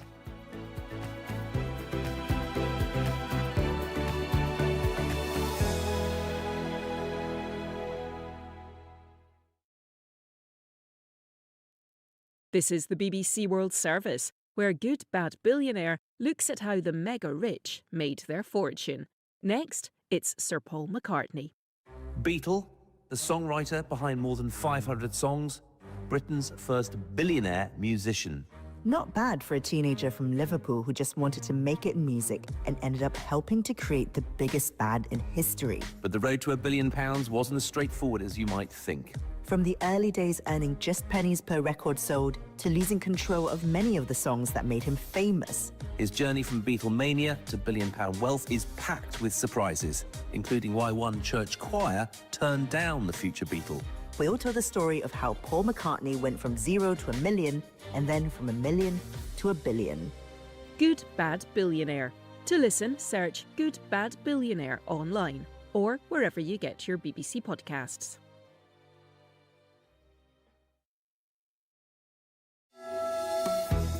Hello, you're with Newsday on the BBC World Service with Anne Soy in Nairobi and Rob Young in London. Zimbabwe's former opposition leader Nelson Chamisa says he's building a citizens' movement to respond to what he calls the country's dictatorship. We'll also speak to Zambia's vice president weeks before the country goes to the polls. But first, this news.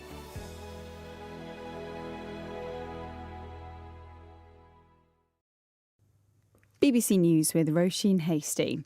Officials in southwest France say devastating wildfires are no longer gaining ground but remain unpredictable and dangerous. President Macron has described the fires near Bordeaux as the most severe crisis facing France since the Second World War. Shares in major chip firms have fallen sharply in Asia. South Korea's Kospi index dropped by 8% at one point, triggering a pause in trading.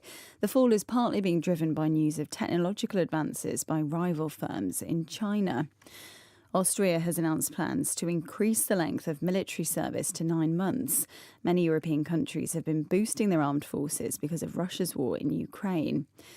The American pharmaceutical giant Johnson & Johnson says it's agreed to pay up to $5.5 billion to settle lawsuits claiming its talc products cause ovarian cancer. The company denies the claims and insists its baby powder is safe. Iran's state broadcaster says 2 men who took part in nationwide anti-government protests have been publicly executed in the city of Esfahan. Thousands of protesters were killed in January during a crackdown by the authorities. The leader of the paramilitary Rapid Support Forces in Sudan, Mohammed Hamdan Daglo, has told his fighters there's no longer any room for retreat after they lost a key road to the army. The highway linked Khartoum with El Obeid had been controlled by the RSF since the brutal civil war began 3 years ago. Police in Seattle now believe at least 3 suspects were involved in the deadly shooting at a food festival on Sunday night, and that one of them is among the 3 dead. A 15-year-old boy has been detained. And hundreds of tiny snails have been reintroduced to a rocky Atlantic island near Madeira after being saved from extinction. At one point, the species was so rare the global population could have fitted into a single Petri dish. Thank you, Roisin, for that summary of the news. Hello, you're with Newsday from the BBC World Service, live from Nairobi with Anne Soy and from London with me, Rob Young. Hope you're doing all right. Thanks for joining us today. Coming up this half hour, you'll hear stories from Zimbabwe, Kenya and Zambia. Isaac Fanum will be here with all your sport. He's got the latest from the Women's Africa Cup of Nations. And as ever, we'd love to hear your comments on anything you hear on the program. Our text and WhatsApp number is +44 77 86 20 50 85.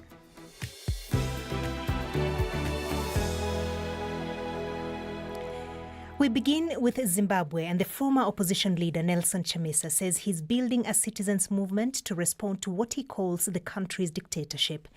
He's in London meeting members of the Zimbabwe diaspora to build what he says is a consensus on the restoration of democracy. He resigned from the opposition party he founded, Citizens Coalition for Change, in 2024, saying that the party had been contaminated and hijacked by the ruling ZANU-PF government. I've been speaking to Nelson Chamisa about his so-called Diaspora Citizens Consultation, Engagement and Listening Tour.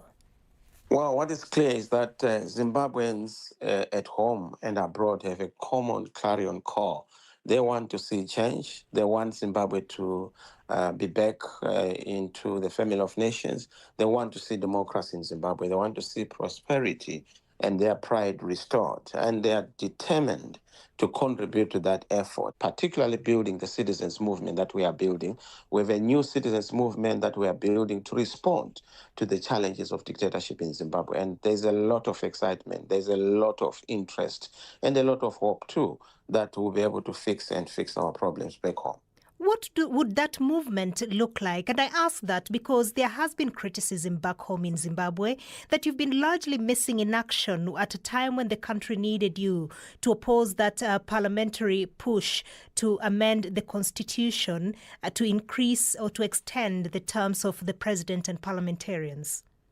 Well, we have not been missing in action, particularly myself. I've been their action on the ground, providing guidance and leadership in terms of the response that is needed.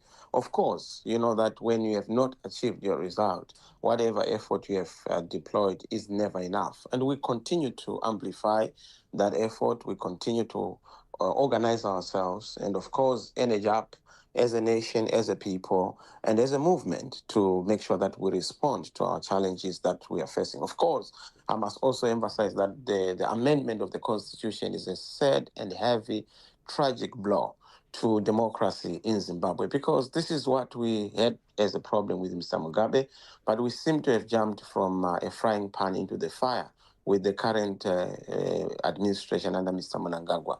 He seems to have learned nothing and forgotten nothing, literally copying lock, stock and barrel what Mr. Mugabe was doing. So it's dictatorship 2.0. Well, you have been in the opposition for some time. You left the MDC and then later you created the Citizens Coalition for Change Party, which you exited from as well. What are you hoping to do differently? Well, I must say that I didn't exit by choice. We are fighting dictatorship. And when you are fighting dictatorship, there are numerous and a plethora of challenges that you encounter. It's never a walk in the park. In Uganda, you have the same circumstances, and elsewhere where there's oppression and dictatorship like Venezuela, that is the same challenge we have in our own situation and backyard. But look, what we're going to do differently is to make sure that we move away from just focusing on the institutions to focusing on the desire and the goal of the people of Zimbabwe on the ground, building a movement as opposed to building a party. Because what we need is to fight with a broader base that is not alienating, dividing, but a base that unites. And a movement is the best approach. Well, at the time that you exited, and you say it was involuntary, when you resigned from CCC, you said that it had been contaminated and hijacked by government. So what insurance Indeed. with any other vehicle have that you create? From the oppressive regime. But what we are doing this time round is to make sure that we are very thorough on the ground in terms of who participates at a local level. We are not going to allow people who are not from the local areas. That way we'll be able to provide a prophylaxis and a protector against any kind of infiltration that may be visited upon us. But you know that is the nature of all dictatorships, to always want to try and infiltrate the progressive democratic movements that are fighting for justice, freedom of the citizens. So yes, our challenge is, but we are over them. And I can tell you that we are going to outflank, outgun, and overwhelm all the challenges that we are facing, because we have learned a lot. Really? And they have just extended their term and they got a 2/3 majority in parliament. So how are you going to outflank them, as you say? Well, citizens have the power. Citizens are the source of all authority. But the extension was done illegally and unconstitutionally because it was supposed to be done with the consent of the citizens through a referendum. That has not been followed. And there are challenges within the courts to challenge that illegality. The court is yet to make a determination on that. But on our part, we don't need the court to make any determination because we know the law. There is the constitution, which has been violated and shredded apart. So what we want and what we are doing is to mobilize citizens to demand the reversal of that infraction, of that violation. And I can tell you that citizens always emerge victorious in such circumstances. It is also our opportunity as the people of Zimbabwe to make sure that we come together so that there's unanimity and unity in action to achieve a new national consensus for freedom, justice, and democracy. Zimbabwe's opposition leader Nelson Chamisa there speaking to me a little earlier.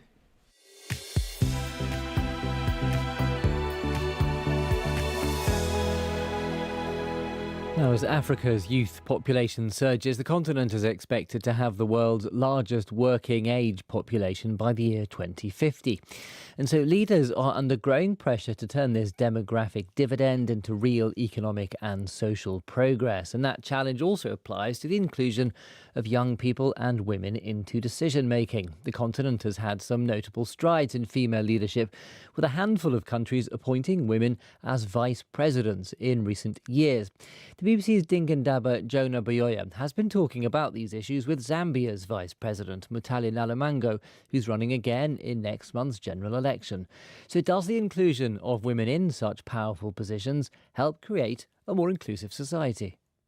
I have just been me in whatever position you give me, including joining the United Party for National Development, which is the ruling party today. I just came and wanted to work. And people saw that I was determined. Let us challenge each other on the issues of what we are thinking, what we are planning, how we can do things. Not because you are a man. No. While that's the case, Madam Vice President, it's also true that a lot of these reforms that have to come to be more inclusive for women have to be deliberate, and they have to be driven by people in leadership like yourself, the second highest office in this country. What are you doing to ensure an increased participation of women and girls for a better society and their participation in decision making?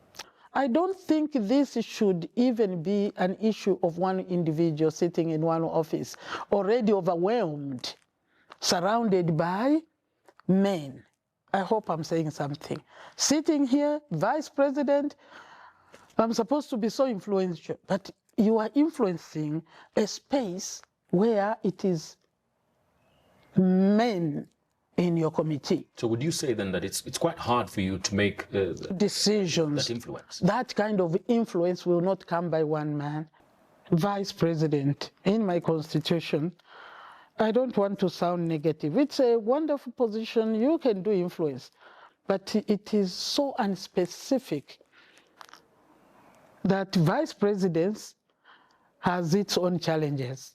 It is not all powerful that you can just say this and that. A further look into all of this, Human Rights Watch, for example, reports that one of the challenges that's found when it comes to women participating in leadership is the lack of resources. What are you doing to fix these problems to ensure that women and youth participation in governance and decision-making is organic? Wow, the poverty issue. I think generally when you address the poverty issue, this government is doing a lot to support livelihoods, which is different from supporting a political career, because the cost of a political route is not what you think is a household issue. On the household issue, this government is doing everything possible. A lot of young people on the continent have been going to the streets protesting. They are consistently told that the African continent is rich on resource, even by their leaders like yourself. But they also say the pace at which they are seeing things turn around is just too slow. And they feel like you are letting them down. Why are African governments letting their young people down? We use wrong methods that simply draw you back. Rise up and do something that is positive rather than go and start breaking cars. Isn't that an indication of how frustrated they are? No. That is to me, that is a sign of immaturity. Matalia Nalamango, they're the Vice President of Zambia. You're listening to Newsday from the BBC World Service with me, Anne Soy in Nairobi and Rob Young in London. I look now at the main headlines. This hour, President Emmanuel Macron has said that raging wildfires are France's most severe crisis since the Second World War. Tech shares have plunged in South Korea, partly driven by reports of a big technological breakthrough in China. And Austria is extending its period of compulsory military service because of worries about Russia. Isaac is here with all your sport. Yeah, we had a shocker in the Women's Africa Cup of Nations. Tanzania beat South Africa 2-1. The 2022 champions succumbing to an 86th minute winner from Hasnath Mbamba. Earlier on, Ivory Coast enjoyed an excellent return after 12 years away from top-tier continental football. They beat Burkina Faso 4-1. Later on, we're going to see Egypt return to Women's Africa Cup of Nations action after a 10-year hiatus from the tournament. Their place in the competition was only guaranteed after the Confederation of African Football expanded the showpiece tournament at the last minute. One of Egypt's most important players is Sarah Essam. And before the team left for Morocco and their opening game on Tuesday against Zambia, I spoke to her from their camp at the home of Egyptian football.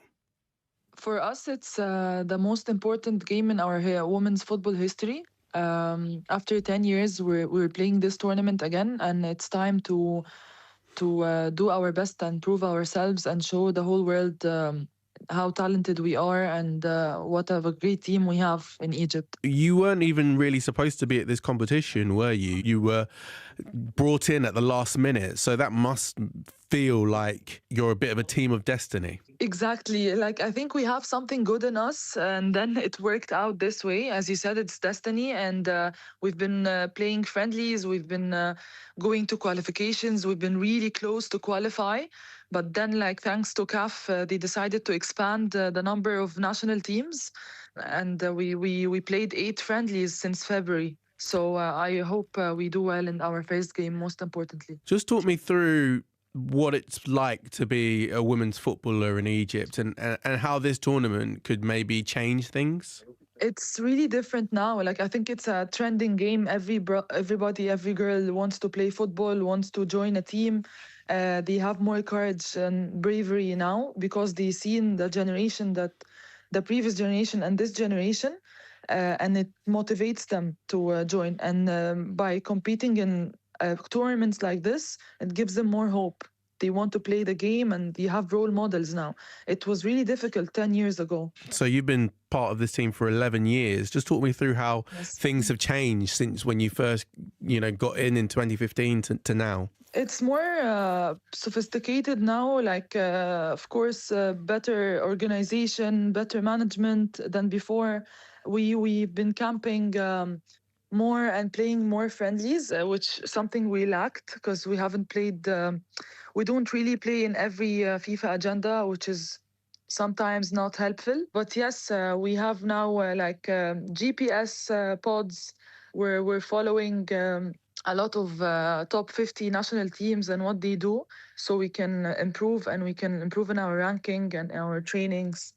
And also the video camera, the analysis, all this stuff, the recovery, things like that help you a lot as a football player, especially on the international stage. I know in Egypt for a long time, women's football was sort of seen as a lot far back from men's football and not seen as important. Do you think that that's changing? I think it's definitely changing because we are competing at this tournament. Let me be honest with you.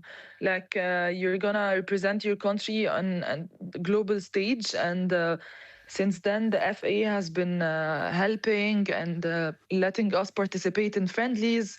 And I'm talking to you now from the home of Egyptian football, the Football Federation's hotel in Egypt.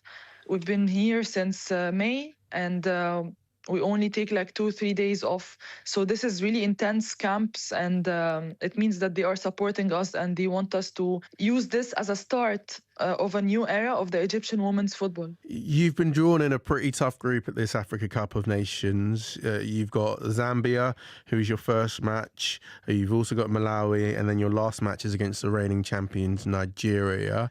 How do you navigate such a group? I know you say you've been working really hard, but it's a tall order. Yes. We have the champions of Africa, Nigeria, in our group, and I think again, for me personally, I always tell the players it's even better and bigger opportunity because everybody's gonna watch this game. Everybody's gonna see Egypt. Same like Egypt versus Argentina and the men.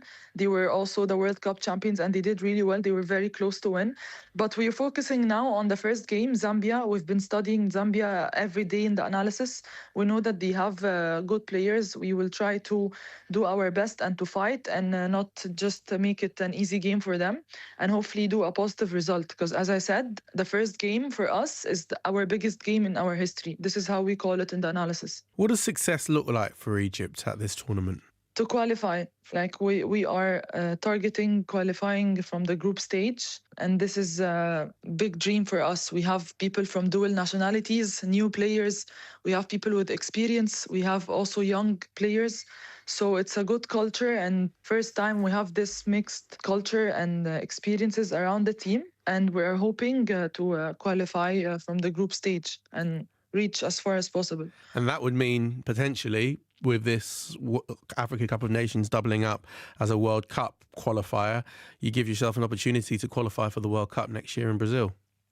Definitely. It's the bigger dream, and we are dreaming. You are free to dream, and we always speak about this, and we always speak like it's 11 versus 11 at the end of the day, females and females. So, like we know they have bigger experience and they won like titles and joined this competition more than us. But again, as we can see in the World Cup men's now, nothing is impossible. We'll just try in the 90 minutes to be the better team, and this is what I always say. We are free to dream. Sarah Essam, Egyptian international there. They play Zambia a little bit later on today at the Women's Africa Cup of Nations. Let me give you a couple of other stories before I go. The top story on the BBC Sport Index is news that Chelsea are chasing the signings of veteran England internationals Jordan Henderson from Brentford and Brighton's Danny Welbeck. Meanwhile, Inter are looking to sign John Stones, who left Manchester City after his contract ended. Isaac, thank you. Now, in Kenya, activists and lawyers are to bring a major legal case against multinational chemical companies, the regulator and the Kenyan government. They claim that hazardous pesticides and herbicides designed to make farming more efficient are harming the health of people there. Josephine Casserly reports from Nairobi. The question is, do Africans, do Kenyans deserve a clean and healthy environment and clean food as Europeans do, as Americans do? That is the question that we have posed, and our answer is to the affirmative, yes. Outside the law courts in Nairobi, TV cameras are huddled around an activist and a lawyer. Thousands of Kenyans have been affected by the use of these pesticides, and what we see is really shocking. It's November 2025, and they're here because this court in Kenya's capital is hearing a case about the use of chemicals in farming, brought against the Kenyan government and several multinational chemical companies. Kelvin Kubai is one of the lawyers leading the case. I saw that now these manufacturers were taking advantage of the vulnerability of these people. You know, you are harming people who have no ability to fight back. We have received numerous... The court agrees that the lawyers and their team can go out into communities and find people who believe their health has been affected by pesticides, to assess them and potentially enlist them in the case, making it akin to a class action. Like a tingling feeling, as she said. Yeah, tingling on the feet and the hands. Kelvin and the other lawyers have brought on board 2 scientists to help them build evidence for their case. I've also seen more desperate cases And also most of them seem to have lost their sensation because of the nerves breakdown. They're particularly interested in exposure to a herbicide called paraquat. It's a powerful weed killer that's been at the centre of thousands of lawsuits in the US, from farmers claiming that they've developed Parkinson's disease as a result of their contact with paraquat. Although there's no conclusive proof that the herbicide causes Parkinson's, the degenerative neurological disease, it has been linked to the condition in several epidemiological studies. The substance is banned in the EU and UK, not because of its links to Parkinson's, but because it's toxic if ingested. Nurse Priska Munua is working with the lawyers bringing the case. I feel like it's a violation of the human rights because if it's unsafe for the people in the European countries, it is even more unsafe for the Africans who don't even have the protection. They assess 14 patients who've been diagnosed with Parkinson's disease and more who they believe are exhibiting symptoms without a diagnosis, all of whom they think have been exposed to paraquat. However, proving that any health condition is caused by exposure to pesticides will be challenging, particularly in an environment where both diagnosis rates and literacy are low. And additionally, many farmers don't know what products they're using. So we've just pulled over by the side of the road, and just in my line of sight I can see 2 people spraying the field next to me. I can also see 2 young boys, probably about 13, carrying rucksacks, the pesticide rucksacks with the sprayers. What's most striking is that none of them are wearing any sort of PPE. No gloves, no goggles, nothing. If you look at the labels of a lot of these pesticides and herbicides, they often advise with accompanying diagrams that gloves, goggles and coveralls must be worn. One of the demands in the court case is for the government to provide more education to farmers on how to use products safely. Frederick Machiri is the CEO of the Kenyan regulator, the Pest Control Products Board. Here in Kenya, we have a regulatory mechanism in place which ensures that the pesticides we have allowed for use by our Kenyan stakeholders are safe both to humans and also the environment if used according to label instructions. Josephine Casley reporting there from Nairobi.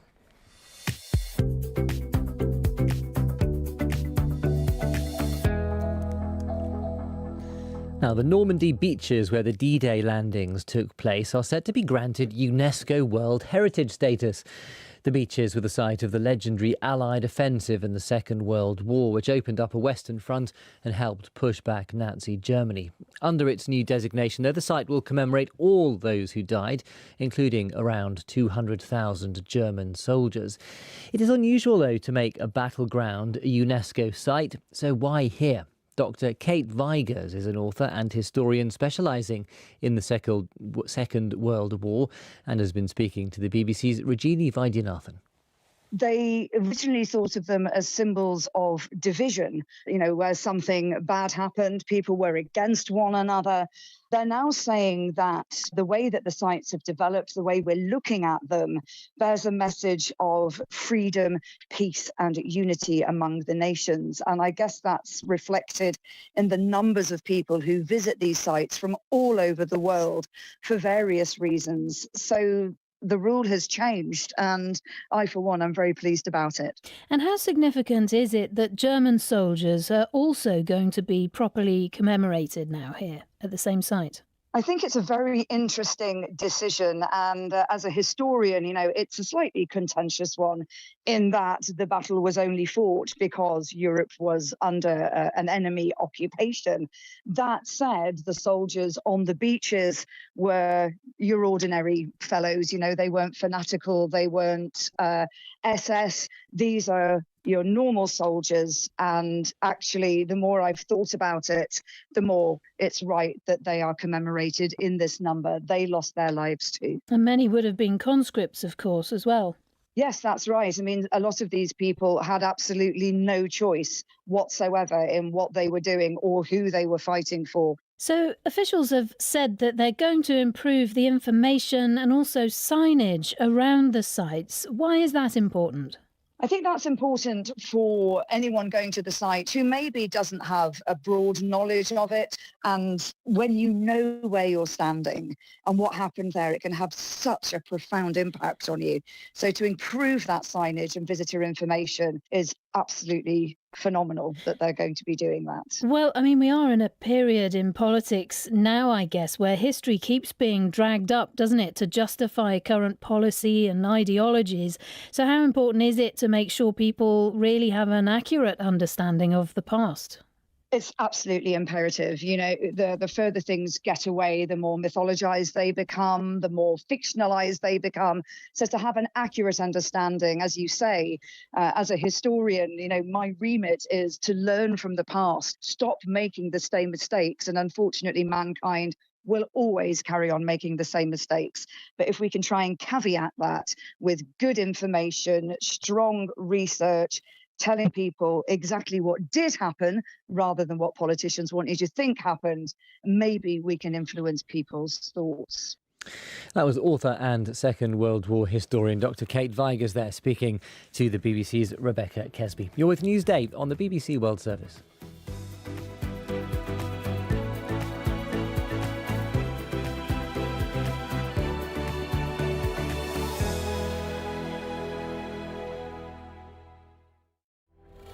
Her London med nyhetene I kveld. Alle ombord på Scandinavian Star evakuert? Det de meldingene vi har fått I alle fall. Akkurat nå han ombord I kranlekteren ute på Bravo-plattformen og får de siste opplysninger om hva som gikk galt også ved det 4. forsøket. Klokken 15:15 I dag gikk Mandela sine første skritt I frihet på nesten 3 år. Peter ødelagt, batong ødelagt, flyplassen ødelagt. Har politiet fått mange meldinger fra folk I samband med disse sprengingene? Etter utfallet av stortingsvalget I september vil regjeringen I dette statsråd innlevere sin avskjedssøknad. Ja, disse tallene, Kåre Willoch, har du og jeg diskutert før. Ifølge meldingen som ble sendt ut fra Slottet for 14 minutter siden, døde kong Olav klokken 22:20 av hjerteinfarkt. NRK Nyheter. Dette var de nyhetene vi hadde. Vi kommer igjen klokka 10. God morgen fra NRK Nyheter, klokka 7. Det svært sjelden at rekkehusbranner sprer seg videre. Det viser en gjennomgang NRK har gjort av branner helt tilbake til 1984. For 11 dager siden så ble mer enn 100 boliger ødelagt I den store rekkehusbrannen I Krokstadelva. Det kan ha gjort mange mer engstelige for brann, men det det liten grunn til, viser NRKs gjennomgang. Det veldig sjelden branner sprer seg ut over det som vi kaller for startbranncellen. Det sier Anders Leonard Blakseth, fagdirektør I DSB.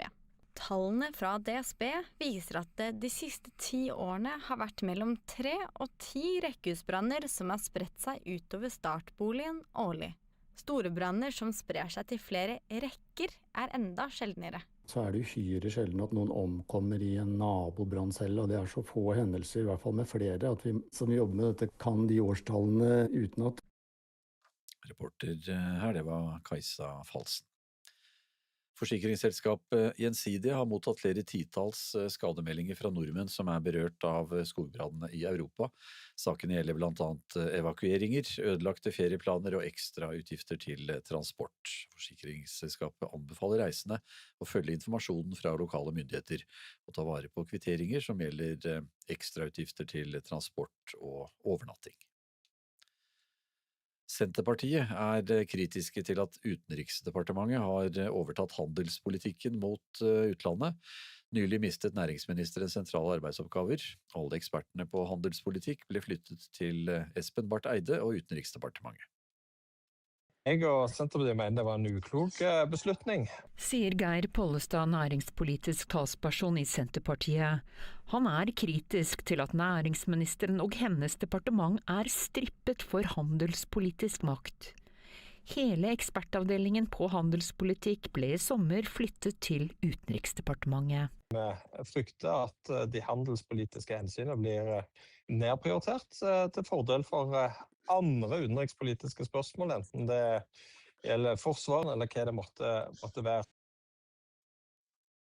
De to omtalte departementene ønsket ikke å uttale seg. Reporter her, det var Line Tomter. Artisten Ariana Grande saksøker hackere som hun hevder har stjålet og lekket musikk som ikke er utgitt. Grande mener hackerne har krenket forholdet mellom henne og fansen, skriver Billboard. Advokatene til artisten mener at bare i 2023 så ble 45 av sangene hennes stjålet og lekket. Det var NRK Nyheter. Jeg heter Anders Borgen Werring.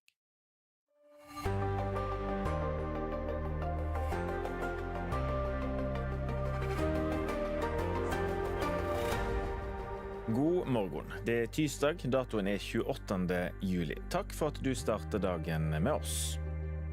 Sør-Europa forbereder seg på en ny hetebølge.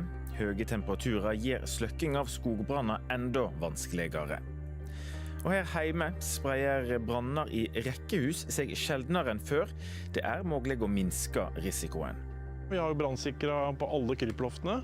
I tillegg så er det installert sånne seriekoblede brannvarslere. I kjølvannet av terroråtaket i Berlin krever tyske parti endring både i politiet og i innvandringspolitikken. Og sommer er boktid. Hva nye bøker du burde legge til bunken din får du høre senere her i Nyhetsmorgen, som i dag er med Bjørne Østrem Jukastein i studio. Først skal vi høre om skogbrannene i Sør-Europa.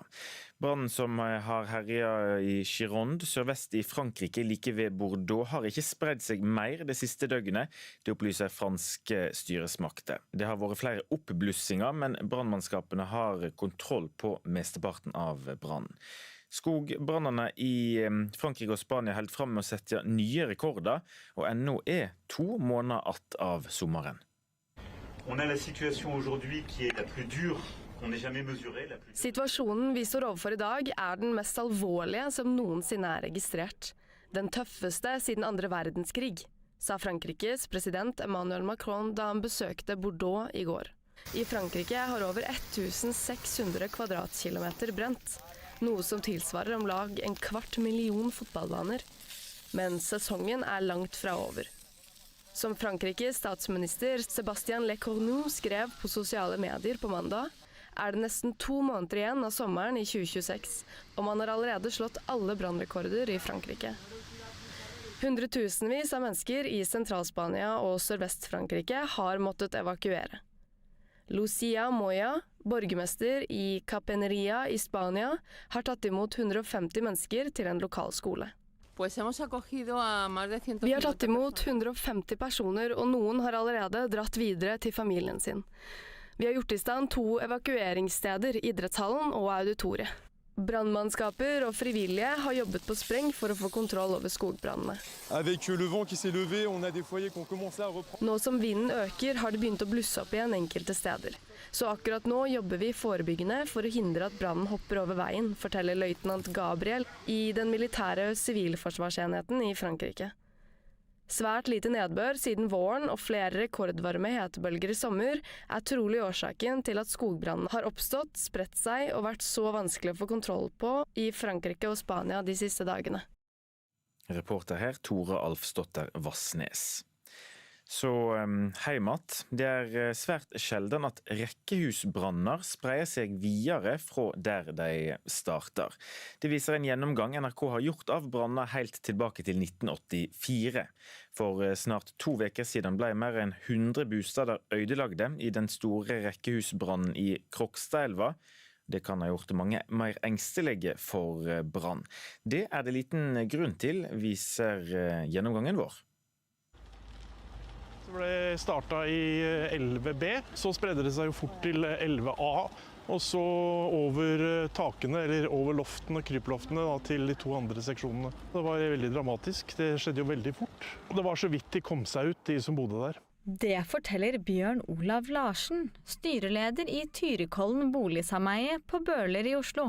I 2022 ble 3 boenheter i et rekkehus fra 1959 totalskadd i brann her. Siden har de tatt grep for å forbedre brannsikkerheten. Vi har jo tatt loftene, vi har jo brannsikret på alle kryploftene, sånn at nå er det jo brannceller mye mer enn det var før. I tillegg så det installert sånne seriekoblede brannvarslere. Rekkehusbranner utgjør rundt 20% av alle branner som sprer seg til mer enn én boenhet. Samtidig utgjør de kun rundt 5% av alle branner totalt. Det viser tall fra Direktoratet for samfunnssikkerhet og beredskap, DSB.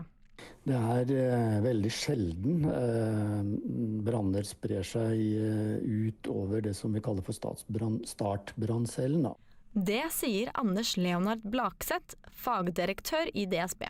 Tallene fra DSB viser at det de siste 10 årene har vært mellom 3 og 10 rekkehusbranner som har spredt seg utover startboligen årlig. Store branner som sprer seg til flere rekker enda sjeldnere. Ja, den brannen i Krokstadelva jo svært uvanlig. Vi har nesten ingen sammenlignbare branner. På så store branner har vi heldigvis vært skånet for i Norge. Blakseth understreker at de ikke vet hvorfor akkurat denne spredde seg så fort og så mye. Nå skal vi evaluere denne hendelsen i Krokstadelva. Hvilke brannspredningsmekanismer som har gitt mest bidrag utover tørke og vind, som helt klart 2 åpenbare faktorer her. NRK har gjennomgått alle rekkehusbranner som har vært omtalt i media siden 1984. De siste 10 årene har det omkommet i snitt omtrent 1 menneske i året i rekkehusbrann. Så det uhyre sjelden at noen omkommer i en nabobranncelle, og det så få hendelser, i hvert fall med flere, at vi som jobber med dette kan de årstallene utenat. På 90-tallet spredte rekkehusbrannene seg 3 ganger så ofte som i dag. Siden da har det blitt strengere regler for brannsikring mellom boenheter i rekkehus. Det betyr at branner i nyere rekkehus i utgangspunktet ikke sprer seg like raskt som i de gamle. Mange steder har man også oppgradert sikkerheten i eldre rekkehus, selv om det kan være dyrt. For eksempel i sameiet til Bjørn Olav Larsen på Bøler. Vi har valgt å ta investeringen, og vi gjorde det på alle rekkehusene med en gang. Etter denne hendelsen, og så kan vi diskutere, det burde kanskje vært gjort før hendelsen også, men etterpåklokskap det en eksakt vitenskap. På spørsmål om folk som bor i rekkehus bør føle seg utrygge nå, Blakseth i DSB tydelig. Absolutt ikke. Reportere i denne saken, Kajsa Falsen og Snorre Tønseth. Det virker som om markedet har tro på en løsning mellom USA og Iran.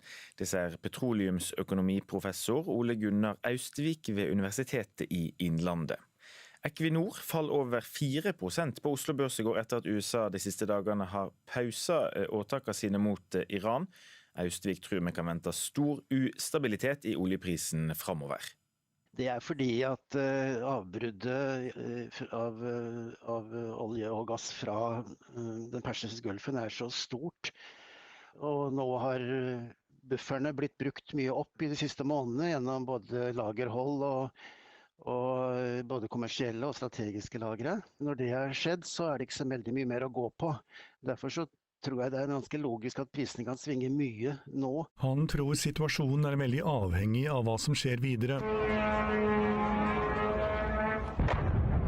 Saudi-arabisk luftforsvar har skutt ned droner avfyrt av iranskstøttede militser i Irak, opplyser Forsvarsdepartementet i Saudi-Arabia.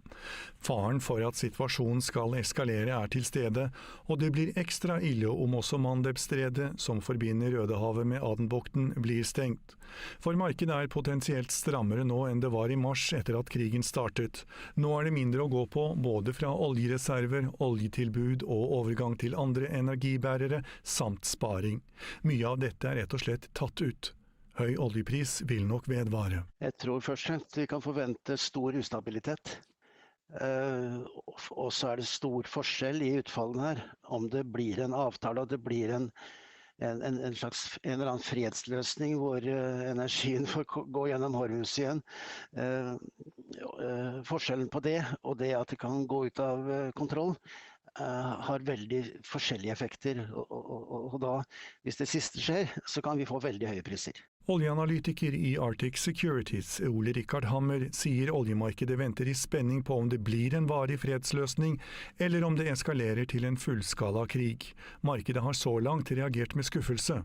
Skuffelsen slår ut i at Trump og USA gjenopptok angrep mot Iran. Og resultatet av det jo at de skipningene som vi har sett gjennom Hormuzstredet, en økning der, I løpet av juni måned, så den har blitt borte. Så nå sipningsnivåene tilbake ned mot null. Han mener markedet ikke kan leve med den nedgangen som I eksporten av petroleumsprodukter fra Midtøsten. Det vil fremtvinge høyere priser uansett, og skulle produksjonen av noen av anleggene bli permanent ødelagt, finnes det ikke noen erstatningskapasitet.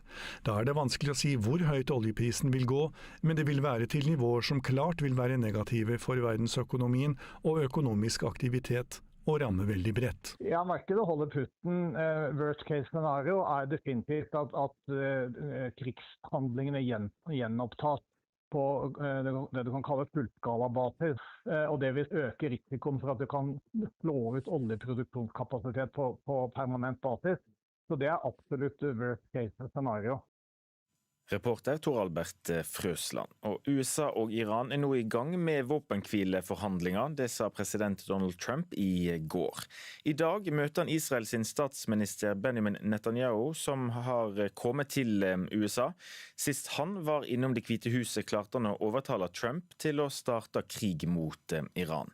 Og nå frykter eksperter at Netanyahu igjen kommer til å klare å få Trump inn I en ny Iran-krig. Midtøsten-korrespondent Aida Korami, dette Netanyahu-besøket kommer på et kritisk tidspunkt. Hva skal han snakke med Trump om? Ja, dette blir jo det første møtet mellom dem siden de startet krigen I februar. Og dette kommer I en tid hvor det en tydelig rift mellom USA og Israel. I ukene før de startet krigen møtte Netanyahu opp I Det hvite hus med plansjer og en 4-stegsplan for Iran. Det var å drepe Irans øverste leder, svekke Irans militære evne, utløse et folkeopprør og innsette en ny leder, altså et regimeskifte. Dagen etter skal amerikanske tjenestemenn ha møttes for å diskutere denne planen. Der skal ifølge New York Times CIA-direktør Radcliffe ha kalt regimeskiftedelen av planen for farsaktig. Utenriksminister Marco Rubio skal ha sagt, unnskyld uttrykket, dette bare piss. Likevel så gikk Trump altså med på denne krigen. Derfor frykter flere at Netanyahu nå igjen kan overtale Trump til å eskalere krigen, nå som det snakk om forhandlinger. USA har bomba Iran daglig, nesten 2 veker. Iran har svart med å gå til åtak mot amerikanske allierte I Midtøsten. Men så brått gikk de inn I forhandlinger over helgen. Hvorfor det? Ja, etter flere runder med intense angrep USAs lagre av avanserte luftvernmissiler kraftig svekket. Ifølge New York Times skal generalstabssjef Dan Kane ha advart Trump om at ja, en storoffensiv gjennomførbar, men det ville tømt lagrene for avskjæringsmissiler farlig lavt for amerikanske styrker I regionen. I tillegg så presser jo land som Saudi-Arabia på for at partene skal komme tilbake til forhandlingsbordet. Deres oljeeksport har blitt kraftig rammet, med Hormuzstredet som stengt, Mandebstredet som nå truet, og deres oljeanlegg har blitt angrepet flere ganger av Houthi-militsen, som nær alliert av Iran. Og med det som utgangspunkt, hvem det som har overtaket nå I forhandlingene? Det iranske regimet har nærmest fått en udødelig selvtillit etter at de har overlevd 2 runder med krig. Det ser man inn mot forhandlingene hvor de nærmest har konsekvent satt hardt mot hardt. Samtidig så har de jo blitt kraftig rammet, særlig sivilbefolkningen, hvor det medisinmangel. Ifølge iranske Røde Halvmåne over 300 medisinske institusjoner skadet. Det vanskelig rett og slett å kjøpe mat. På den andre siden så sitter Trump med en krig som stadig mer upopulær på hjemmebane, hvor deler av hans egen base har vendt seg mot den. Akkurat nå virker det ikke som at partene ønsker en videre eskalering. Takk skal du ha, Midtøsten-korrespondent Aida Korami. Dette Nyhetsmorgen. Klokka har akkurat slått 17 minutter over 7. Stigende temperaturer og tørrere luft gjør sløkkingsarbeidet I Sør-Europa krevjende. Brannmannskap fremdeles I full beredskap. Her hjemme spreier branner I rekkehus seg sjeldnere enn før. Og Rosenborg har vind i segla. I går på heimebane fikk laget sin 3. strake siger. I Tyskland raser nå debatten blant politikere og styrende om hva som må til for å hindre islamistisk terror. En person mistet livet, flere titalls ble skadet da en mann kjørte inn i en park lørdag under Pride-feiringa. Regjeringspartiene vil ha skarpere verktøy for politi- og tryggingstjenestene, medan partiet AFD bruker saker til å kreve hardere linje på migrasjon og tryggleik. Utenriksreporter Anja Strøn, du er med oss fra Berlin. For å begynne på toppen, hva sier forbundskansleren i landet, Friedrich Merz, er løsningen? Han stiller nok det spørsmålet som veldig mange lurer på. Altså, hvordan kan en person som var klassifisert som en sikkerhetsrisiko, bevege seg så fritt i landet som denne gjerningsmannen altså gjorde? Og så sier han da at han vil ganske så umiddelbart ha større satsing på oppfølging og overvåkning, og han vil ha politisk handling. Men mye av dette her vil han gjennomføre etter at etterforskning er gjennomført, og man ser hva dette her egentlig var. Ekstremister som dette har ikke noe plass i dagens samfunn, sier han. Men så er han jo i regjering med flere partier, med flere partnere, og CDU og CSU, de sier at de ganske umiddelbart vil ha strengere straff, og så vil de ha tøffere soningsforhold for ungdomskriminelle. Så de vil ha action mye raskere. Og så er det de grønne og Venstrepartiet, De Linke. Hva sier de? De er rett og slett bekymret for rettssikkerheten.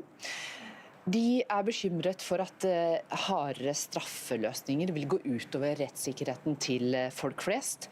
Og så advarer de da mot å bruke dette angrepet til å svekke rettighetene eller splitte samfunnet på noe vis. De er litt mer skeptiske, men helt på den andre siden så har vi jo da AFD. Og de er jo helt tydelige på at sånne saker krever hardere grep mot innvandring. De drar innvandringskortet og sier at alle de som gjør noe slik som denne mannen, de må sendes ut av landet. Og så må vi jo da minne om at denne angriperen, denne 21-åringen som ble skutt og drept av politiet etter 1 døgn, han er født og oppvokst her i landet.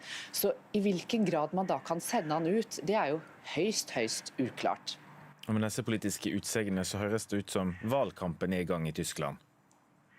Ja, det er delstatsvalg til høsten, og nå går den politiske debatten for fullt, og de ulike partiene skal helt tydelig plassere seg. Men det er kanskje ikke så rart, fordi at folk i Tyskland nå, de vil ha noen svar, og de vil ha noen svar ganske raskt, for nå er de lei. Dette er jo ikke første gangen et slikt angrep skjer i Tyskland, og nå haster det om å få på plass endringer, sier folk.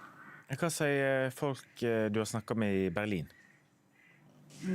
Ja, det er jo ganske interessant, for når min fotograf og meg går rundt og snakker med folk, og da særlig fra det skeive miljøet, så er jo kanskje det er jo de som er mest åpne. Og flere av de har sagt til oss at vi må vente og se hva denne etterforskningen på denne saken egentlig sier. Altså, de roper ikke etter strengere straffer, men de er tydelige på at noe må skje, fordi at det fungerer ikke sånn det er i dag. Men de roper ikke nå skal vi ha de verste strenge straffene med en gang. Takk Anja Strøn med oss fra Berlin. Og til høsten er det altså valg i flere delstater i Tyskland, der det ytre høyrepartiet Alternativ for Tyskland allerede ligger høyt på meningsmålingene. Astrid Sverresdotter Dybvik, du er rådgiver i tankesmia Agenda og forfatter av boka Det mørke Tyskland. Hvorfor er AFD blitt så populært i Tyskland? Det handler jo om en tillitskrise i store deler av det tyske samfunnet. Det startet med denne flyktningkrisa i 2015. Det var da Alternativ for Tyskland ble en sånn faktor å regne med i tysk politikk, fordi at de protesterte mot at Tyskland åpnet grensene. Og senere så har de posisjonert seg i forhold til korona og i forhold til krigen altså Putins krig mot Ukraina.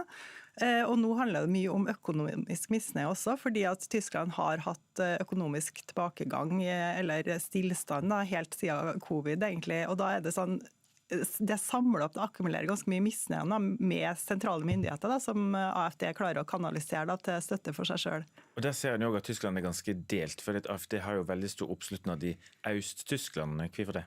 Jo, det har de hatt hele tiden. I prosent da, så har de stort sett dobbelt så høy oppslutning i øst som i vest. Og det fordi at i øst så har man egentlig helt siden 1990-tallet vært et sånn problemområde i Tyskland, da, der man ikke har lyktes like godt økonomisk eller på andre sånn sosiale indikatorer som resten av Tyskland. Og det har gjort at tilliten til myndighetene enda lavere i øst enn den i vest, da, og at det en sånn veldig god grobunn da, for et parti da, som spiser av misnøye til folk. Den antatte gjerningsmannen da i åtaket lørdag blir skildret som en islamist. Hvordan blir terroråtaket i Berlin brukt av dette AFD-partiet, som da et høyreradikalt parti, til å skape mer oppslutnad? Ja, altså, utgangspunktet her jo at det 2 delstatsvalg i Tyskland nå til høsten, der AFD allerede størst på meningsmålinger, for at dette delstatsvalg i østlige delstater. Og de sier jo at det her viser jo det vi har snakket om hele tiden, da. Altså det flerkulturelle i Tyskland, det flerkulturelle samfunnet i Tyskland ikke bærekraftig, og at staten ikke tar islamistisk terror eller trusselen fra på en måte sånn muslimsk verdensbilde alvorlig nok. Og at de da heller ikke straffeforfølger kriminelle, da, som også en sånn stor sak da, for Alternativ for Tyskland. Så her får de bekreftet veldig mye av det som de har sagt, eller de sier da, at de får bekreftet at veldig mye av den kritikken som de har fremmet rett. Da. Berlin, der dette her nå skjedde, har i flere tiår vært en homovennlig by. Hva har det å si at terroren råker pridefeiringen, denne Christopher Street Day, som flere tiår gammel? Ja, det jo veldig trasig for Berlin, da, for det Christopher Street Day en sånn veldig stor fest i Berlin. Det var ventet flere 100 000 deltakere, så det en sånn stor folkefest da, med masse tilreisende fra hele verden. Og når den blir rammet, så det jo det er jo tragisk for de som deltar på grunn av deres mulighet til å være sikre, da, og samtidig så det jo også at det rammer nettopp i den byen som kjent da, som en sånn av de mest homovennlige byene i verden, da, gjennom historien også. Ja, og dette terroråtaket gir jo folk redde. Det jo både tilreisende og fastboende som blir råket av dette her. Men de som da bor i Tyskland, bor i Berlin, skal delta i demokratiet. Kommer terroråtaket til å påvirke valgdeltakingen? Ja, det gjør det nok helt sikkert, men man vet jo ikke på hvilken måte, da, fordi at det mobiliseres jo fra begge sider her, fordi at det at Alternativ for Tyskland gjør det så godt på målinger, gjør jo at veldig mange blir redd, da, fordi at man frykter at man kan frykte konsekvensene av det, og at det kan mobilisere masse folk. Og når man ser da at Alternativ for Tyskland får en sånn sak som passer veldig godt for deres kampanje som skjer, så gjør jo det at motmobiliseringen blir stor. Samtidig så det jo mange av de som i utgangspunktet kan være interessert i å stemme for Alternativ for Tyskland, og nå vil også få bekreftet at det sitt verdensbilde da, gjennom at denne terroren skjer. Ytre Høyre har framgang mange steder i verden. Tror du at åtaket i Berlin kommer til å gi Ytre Høyre mer vind i seglet andre steder også? Ja, altså det jo veldig mange av de som sånn kampanjeorientert på Ytre Høyre, de tar jo alle saker som på noen måte kan bekrefte deres verdensbilde sånn, til inntekt for seg å kjøre kampanje for det, sånn at det kommer i hvert fall til å bli drevet masse kampanjevirksomhet rundt denne saken fra Ytre Høyre, helt klart. Og så snakker litt om hun lederen av AFD, Alice Weidel. Hun selv lesbisk. Hvordan rimer det med partiet sin konservative familiepolitikk, og hvordan klarer de å utnytte det til sin fordel i denne saken? Ja, altså det har egentlig vært en sånn fordel for Alternativ for Tyskland hele tiden, for at det får de til å framstå som et sånn moderne parti, da, fordi at det står i Alternativ for Tyskland sitt partiprogram at de de fremmer et tradisjonelt familiebilde da, med mann og kvinne og barn, at det den beste familieformen. Samtidig så har de da en leder som gift med en kvinne, og som også har barn med en kvinne. Og det blir jo sånn tosidig, for at de kan si at ja, vi mener at det det beste, men selvfølgelig vi jo et liberalt, moderne parti, så vi godtar jo også andre familieformer. Samtidig så driver jo masse av partiet sine politikere, altså mobbing da, og en sånn negativ kampanje mot homofili da, for litt samme type sånn her Putins gay Europa-propaganda da, med å vise frem bilder fra Christopher Street Day eller lignende sånn pride-feringer der man viser nakne mennesker og sier at ja, sånn blir det eller halvnakne mennesker og sier at sånn blir det, det her er homopropaganda, det er farlig for samfunnet da. Tusen takk skal du ha, forfatter og rådgiver i Tankesmien Agenda, Astrid Sverresdatter Dypvik. Takk. Norsk fotball nå. Aldri før har en ny Rosenborg-trener fått en bedre start enn den Freyr Alexandersson er inne i nå. I går vant trønderne 4-0 over Fredrikstad. Heller ikke Nils Arne, eller? Ingen. Ja, det er imponerende, men altså... Ja, ikke så meget å si. RBK-treneren tror knapt det han hører, når selv ikke trenerlegenden Nils Arne Eggen kan matche statistikken til islendingen. Men det er ikke lenge siden situasjonen var helt annerledes i Trondheim. Og Rosenborg er fortsatt nest nederst på tabellen. Det er langt igjen til trønderne er tilbake på stabilt nivå. Men stabile kan man faktisk snart kalle klubben. 3 kamper under Alexandersson har resultert i 3 seire, 10 skårede mål og 0 innslupne.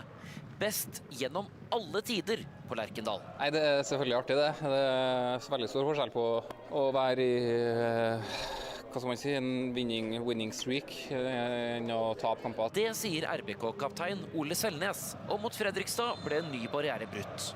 I årets eliteserie hadde Rosenborg tatt 111 cornere uten nettkjenning. Så skjedde dette. Det er Adrian Pereira som tar den ned, drar av et spiller, og så skyter!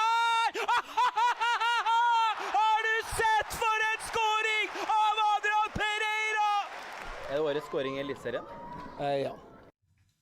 Ja, til slutt hørte du målskårer Adrian Pereira. Og søndag besøker Alexandersson sin gamle heimebane når Rosenborg møter Brann. Reporter i denne saken, Even Bertelsen. Sommer i P2. Mitt navn er Kjell Ola Kleiven.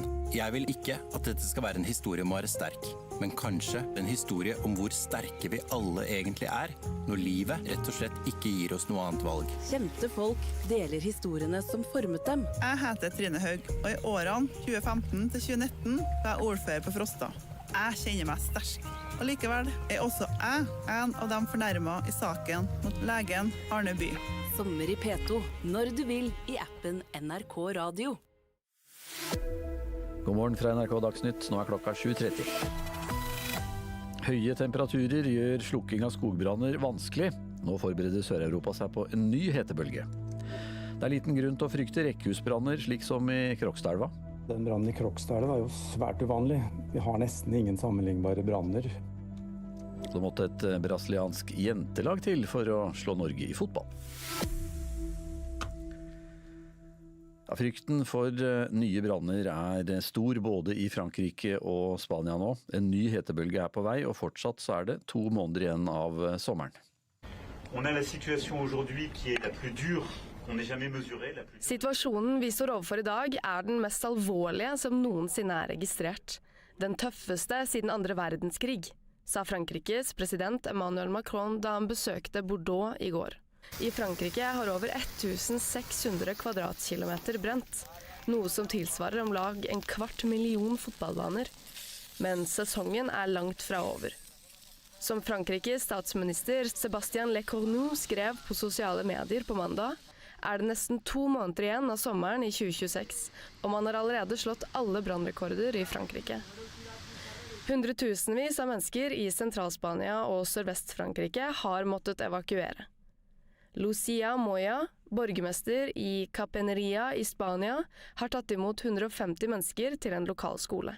Vi har tatt imot 150 personer, og noen har allerede dratt videre til familien sin. Vi har gjort i stand 2 evakueringssteder, idrettshallen og auditoriet. Brannmannskaper og frivillige har jobbet på spreng for å få kontroll over skogbrannene. Nå som vinden øker, har det begynt å blusse opp igjen enkelte steder. Så akkurat nå jobber vi forebyggende for å hindre at brannen hopper over veien, forteller løytnant Gabriel i den militære sivilforsvarsenheten i Frankrike. Svært lite nedbør siden våren og flere rekordvarme hetebølger i sommer er trolig årsaken til at skogbrannene har oppstått, spredt seg og vært så vanskelig å få kontroll på i Frankrike og Spania de siste dagene. Sa reporter Tora Alsdotter Vassnes. Det er svært sjelden at rekkehusbranner sprer seg videre. Det viser en gjennomgang NRK har gjort av branner helt tilbake til 1984. For 11 dager siden så ble mer enn 100 boliger ødelagt i den store rekkehusbrannen i Krokstadelva. Det kan ha gjort mange mer engstelige for brann, men det er det liten grunn til, viser en NRK-gjennomgang. Det ble startet i 11B, så spredde det seg jo fort til 11A.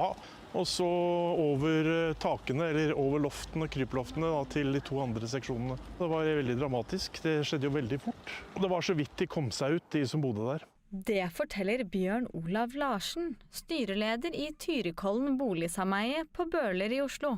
I 2022 ble 3 boenheter i et rekkehus fra 1959 totalskadd i brann her. Siden har de tatt grep for å forbedre brannsikkerheten. Har vi jo tatt loftene, vi har jo brannsikret på alle kryploftene, sånn at nå er det jo brannceller mye mer enn det var før. Rekkehusbranner utgjør rundt 20% av alle branner som sprer seg til mer enn én boenhet. Samtidig utgjør de kun rundt 5% av alle branner totalt. Det viser tall fra Direktoratet for samfunnssikkerhet og beredskap, DSB. Det er veldig sjelden branner sprer seg ut over det som vi kaller for startbranncellen. Det sier Anders Leonard Blakseth, fagdirektør i DSB. Så er det uhyre sjelden at noen omkommer i en nabobranncelle, og det er så få hendelser, i hvert fall med flere, at vi som jobber med dette kan de årstallene utenat. Tallene fra DSB viser at det de siste 10 årene har vært mellom 3 og 10 rekkehusbranner som har spredt seg utover startboligen årlig. Store branner som sprer seg til flere rekker er enda sjeldnere. Ja, den brannen i Krokstadelva var jo svært uvanlig. Vi har nesten ingen sammenlignbare branner. Reportere her, det var Kajsa Falsen og Snorre Tønseth. Oljemarkedet er avventende, men samtidig så virker det som om markedet har tro på en løsning mellom USA og Iran, sier professor i petroleumsøkonomi Ole Gunnar Austvik ved Universitetet Innlandet. USA har ikke angrepet Iran de siste dagene, og i går så falt Equinor over 4% på Oslo Børs. Austvik tror vi kan vente stor ustabilitet i oljeprisen fremover. Det er fordi at avbruddet av olje og gass fra den persiske gulfen er så stort. Og nå har bufferne blitt brukt mye opp i de siste månedene gjennom både lagerhold og både kommersielle og strategiske lagre. Når det har skjedd, så er det ikke så veldig mye mer å gå på. Faren for at situasjonen skal eskalere er til stede, og det blir ekstra ille om også Mandebstredet, som forbinder Rødehavet med Adenbukten, blir stengt. For markedet er potensielt strammere nå enn det var i mars etter at krigen startet. Jeg tror først og fremst vi kan forvente stor ustabilitet. Og så er det stor forskjell i utfallene her. Om det blir en avtale og det blir en eller annen fredsløsning hvor energien får gå gjennom Hormuz igjen. Oljeanalytiker i Arctic Securities, Ole Rikard Hammer, sier oljemarkedet venter i spenning på om det blir en varig fredsløsning, eller om det eskalerer til en fullskala krig. Markedet har så langt reagert med skuffelse.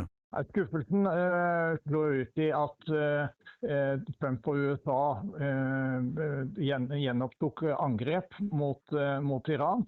Han mener markedet ikke kan leve med den nedgangen som er i eksporten av petroleumsprodukter fra Midtøsten. Det vil fremtvinge høyere priser uansett. Ja, markedet holder putten. Worst case scenario er definitivt at krigshandlingene gjenopptas. Reporter Tor Albert Frøsland. USA og Iran er i gang med våpenhvileforhandlinger. Det sier president Donald Trump før han i dag møter Israels statsminister Benjamin Netanyahu. Sist Netanyahu var innom Det hvite hus, så klarte han å overtale Trump til å starte krigen mot Iran. Nå frykter eksperter at Netanyahu igjen klarer å få Trump med på en ny Iran-krig, sier Midtøsten-korrespondent Aida Korami. I ukene før de startet krigen møtte Netanyahu opp i Det hvite hus med plansjer og en 4-stegsplan for Iran.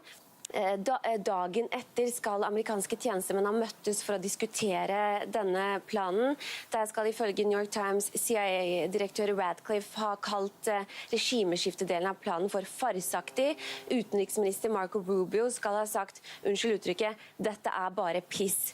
Likevel så gikk Trump altså med på denne krigen. Derfor frykter flere at Netanyahu nå igjen kan overtale Trump til å eskalere krigen, nå som det er snakk om forhandlinger.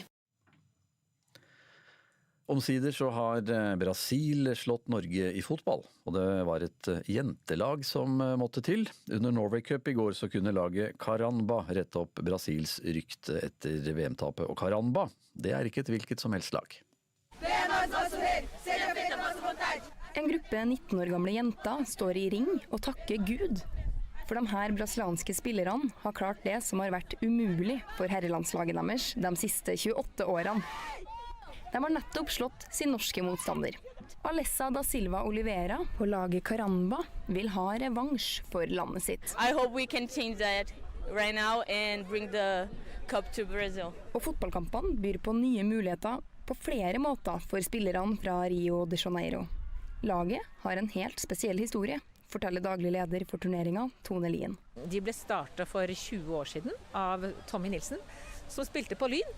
Og så fikk han en alvorlig skade, så han måtte rett og slett legge opp. Så bestemmer han seg for å ta en tur til Brasil.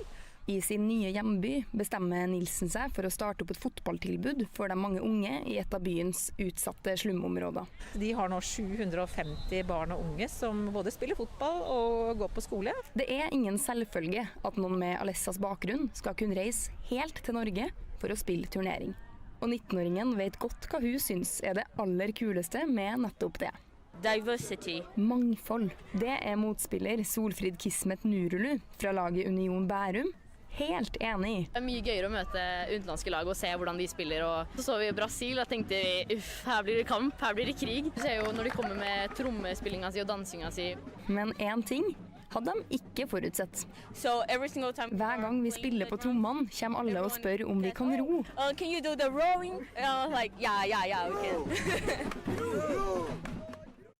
Reporter Susanne Njølstad Skansen.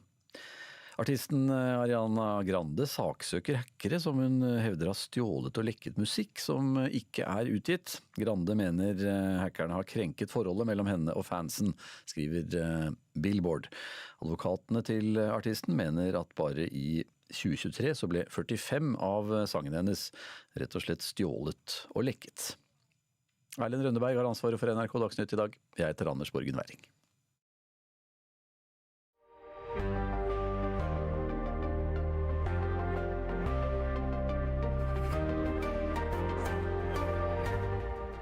Klokka har blitt 7:40, og vi ble tatt inn i popværa i Dagsnytt, og vi skal holde oss der her i Nyhetsmorgen. Den norske artisten Sigrid er i disse dager ute på en av de aller største turnéene i USA. Det oppstod i fjor da Ed Sheeran inviterte Sigrid opp på scenen under sin konsert på Ja, og resultatet blir at norske Sigrid får spille noen av de største konsertene. Hei, så koselig! Kjekt du er med oss. Hva er det som har overrasket deg aller mest med å være oppvarmingsartist på en så stor turné som dette? Oi, kanskje hvor likt det er en turnéhverdag uansett hva størrelse man er på. At det er bare masse folk som skal gjøre jobben sin, og man er opptatt av å gjøre en god jobb uansett. Ja, hvordan er hverdagen da som omreisende artist på turné?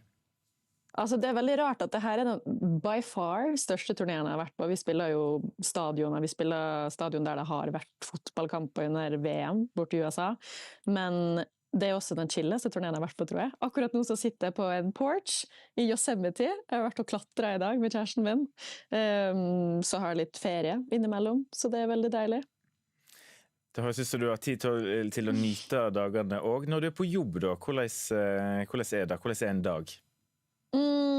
Nei, det er typ stå på hotellet, vandre rundt, dra på kafé, dra i butikker, kanskje dra på stranda, og så drar vi på lydprøve, og så er det catering med alle sammen, og så synger vi konserten, og så er vi ferdig, og så pleier jeg å se Ed sin konsert med bandet. Og du da, som det er liksom dagen. Ja, du som opptrer da før Ed Sheeran, hvordan tenker du når du skal lage et oppvarmingsshow til han, sammenlignet med en egen konsert der publikum kommer kun for å se deg? Ja, det utrolig morsomt å spille for så enorme venues, og mange der som aldri har hørt om meg. Eller de fleste har sikkert aldri hørt om meg. Og det å overbevise folk, det synes jeg er veldig spennende og gøy. Og gå ut der og gå ut med masse energi. Det er kjempemorsomt. Hvordan tar det deg imot publikummerne? Bra! Jeg synes det har gått veldig bra. Det har vært superhyggelig. På forrige konsert så begynte folk å danse masse, som er veldig gøy. Det er jo altså de andre artistene som spiller, det er jo mye ballade, så jeg føler jo det er morsomt å komme ut med min musikk som inviterer til veldig mye dans. Så det er gøy. Og så kan ikke du ta oss med litt backstage her. Ed Sheeran, en av verdens største artister. Hvordan er han, og da jobber så tett på han? Superhyggelig. Han er en kjempefin fyr, har et utrolig bra crew rundt seg med bra folk, så jeg føler virkelig at vi som turnécrew har en veldig lett jobb. De gjør det veldig lett for oss, så super easy.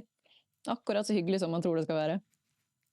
Og du er jo en artist som står på egne bein, men hva betyr det å få denne muligheten til å kunne bli sett av nye publikummere og en stor gruppe? Altså, det er jo en av de største turnéene i verden, så det er utrolig stas å få sjansen. Og så, det så jeg det åpningsklippet her også, det er jo gøy at jeg spurte bare rett ut, kan jeg få være med? Det hadde vært så gøy. Så det er jo litt sånn der påminner i at man bør alltid spørre. Og så kanskje får man nei, kanskje får man ja. Og plutselig sitter jeg her nå på verandaen i Yosemite og klatre, og så skal jeg spille stadionkonsert i Seattle om noen dager. Det er ganske rått. Ganske rått. Er det sånn da at du etter hvert også skal ha noen egne konserter der, fortell oss om det, planene dine. Ja, nå er USA her i en liten stund, og så setter vi snuten tilbake til Norge, og så skal vi spille Siget-festival i Budapest, skal videre til England og spille festival der, og så spiller jeg Lillehammer Live og Festningen i Trondheim i september. Og Lillehammer spiller jeg faktisk på 30-årsdagen min, så det blir veldig stas. Så det er mulighet også for publikummere i Norge å få med seg deg. Takk skal du ha for at du var med oss på kvelden din der. Vi får ønske god natt etter hvert for at du var med i Nyhetsmorgen, Sigrid Rabe. Dette er Nyhetsmorgen i NRK P2 og NRK1. Klokka er 7:47. 4 år etter at Stortinget sa ja, har Norge fremdeles ingen handlingsplan for å hjelpe de som er ensomme i Norge.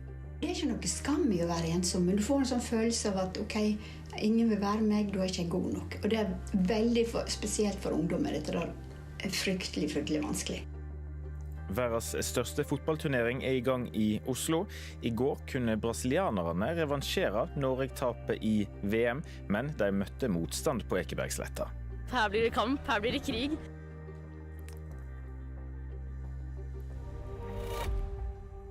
Ja, Nyhetsmorgen i dag, det er med Bjørne Østrem Jukastein i studio. Midt i Spania, i regionene Madrid, Avila og Toledo, her er nå de største skogbrannene i landets historie, der brannmannskapet jobber på spreng for å få kontroll over brannene. Styresmaktene i Spania har innført unntakstilstand flere steder, samtidig som nye hetebølger er på vei innover landet. Vi skal til Madrid, der vi har med oss Carmen Sanz, som bor og jobber i den spanske hovedstaden. God morgen. God dag. God morgen til alle sammen. Hvordan er situasjonen i Madrid akkurat nå, Carmen? Ja, selve i Madrid by er det ok, bortsett fra at vi ser at det er røykt rundt oss, og kan se asker utenfor Madrid på disse steder der folk bor på enebolig og sånn. Ellers når det gjelder landsbyene som er litt rundt Madrid, den store Madrid-regionen, der det veldig dårlig situasjon, med mange som måtte tillate hjemme og måtte bo i fellesareale og områder, og måtte rett og slett gå fra der de bor med det de hadde på seg akkurat da og da. Så det en vanskelig og trist situasjon. Og det som ikke evakuerte, hvordan preger denne brannen som jo da ganske nærme hverdagen der? Ja, hverdagen. Nå vi nesten på vei til ferie i Spania, som startet i august.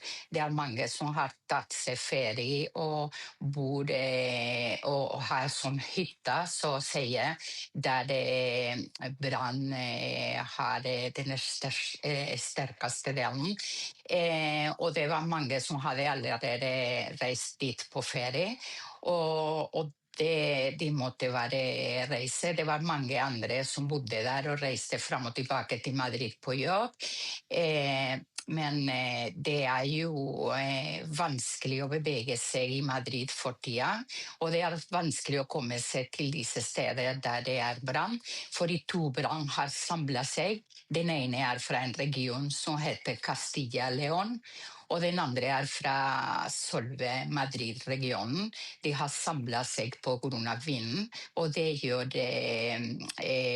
situasjonen vanskelig, uansett om håndtering av selve brannen tatt sammen fra samme sted, det veldig vanskelig å bevege seg i Madrid i det hele tatt.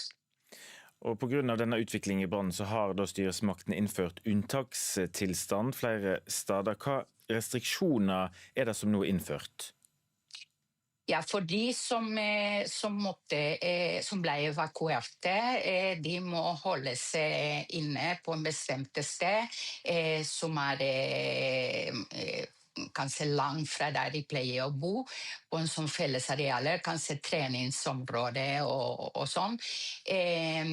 Ellers det forbudt, som sagt, å reise til disse arealer som nær der brann foregår. Vi kan ikke kjøre dit, eller kjøre gjennom disse steder. Veier stengte. Og ellers har vi fått klar beskjed på å prøve å unngå uteaktiviteter som å trene ute og sånn, fordi det asker, og det jo, dere ser jo på bildene, at det jo, du ser røykt, så det jo, det ikke klart over hvor sunt det å puste lufta akkurat nå. Men vi har ikke fått en følelse av at det farlig for Madrid by, for eksempel, men der brann foregår, situasjonen vanskelig, og de bruker munnbind, og de må holde seg inne. Vi følger utviklingen av disse brannene. Takk for at du var med oss fra Madrid, Carmen Sanz.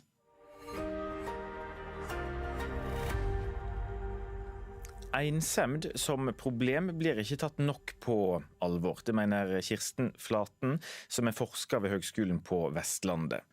På samme tid etterlyser Høyre for 4. år på rad regjeringen sin handlingsplan som skal få ned tallet på ensomme. Forskeren i Sogndal tror at det fremdeles tabu å si at en ensom. Men det der med å ønske seg tilgang, ikke få det, du kan jo bare kjenne hvor det enten skaper depresjon eller det skaper aggresjon. Fra kontoret i Sogndal har forsker Kirsten Flaten dykket ned i ensemda blant barn og unge. Så der jeg lurer på om den norske folkesjela rett og slett ikke klarer å ta inn over seg at ensomhet et problem. For vi har like mye ensomhet vi som andre plasser. 40% av oss kjenner på ensemd, syner tall fra Statistisk sentralbyrå. 15% mye plaga. Høyre-politiker Erlend Svardal Bø mener regjeringen må komme på banen. Så her må regjeringen ta seg litt sammen, og så må de følge opp det Stortinget har bedt om. Det kan ikke ta 5 år å gjøre det. For i 2022 sa Stortinget ja til å lage en tiltaksplan mot ensomhet og syte for mer forskning og kunnskap. Bø venter fremdeles på planen. Og det mener jeg forteller litt om at regjeringen kanskje ikke tar ensomhet helt på alvor. Så vi kommer til å følge det her opp med å stille spørsmål i Stortinget, men vi kommer også til å følge det opp i forbindelse med statsbudsjettet i høst. Statssekretær i Helse- og omsorgsdepartementet Usman Mushtag sier regjeringen har gjort tiltak innen skole, folkehelse og gitt mer penger til frivillige organisasjoner og hjelpetjenester, for saka er viktig. Regjeringen kom med en livskvalitetsstrategi som ble lansert for ikke så lenge siden, og denne er viktig å se i sammenheng med ensomhet. I forbindelse med det arbeidet så utarbeides det en handlingsplan hvor tiltak mot ensomhet vil også da inngå. Reporter i denne saka, Eva Marie Felde. Medan mange 17-åringer bruker tida på skolebenken, har Emil Hovde fra Brumunddal valgt en litt annen veg. Takket være beinhard sparing og en familie som stiller opp, har han nemlig nettopp kjøpt sin helt egen gard. Det gjør han til en av de yngste bøndene i Norge. Emil Hovde tar fram en bøtte med fôr til kuene sine på beite. 17-åringen har nemlig kjøpt seg gård i Brumunddal. Nei, det betyr mye, det. Det er vel egentlig jeg har alltid hatt lyst til, for så vidt. Da. For 2,6 millioner kroner kjøpte 17-åringen seg 42 mål med 2 låver, et hus og gode beitemuligheter, men også enormt mye jobb. Planen er å fylle opp med dyr og bygge på en del. Håper å få til å bygge til konstruksjon på gris, som er 2100 i året, også en 300 høner og ca. 40 ammekuer. Men bekymret er ikke faren Christian Hovde. Ja, nei, det er ikke noe rett da. Det er ansvar kan aldri få for tidlig egentlig. Så det er, når han viser at dette har lyst til og han kan det, så er det ingen grunn til å vente. Spesielt landbruk er det alt for mange som venter og er for gamle før de overtar.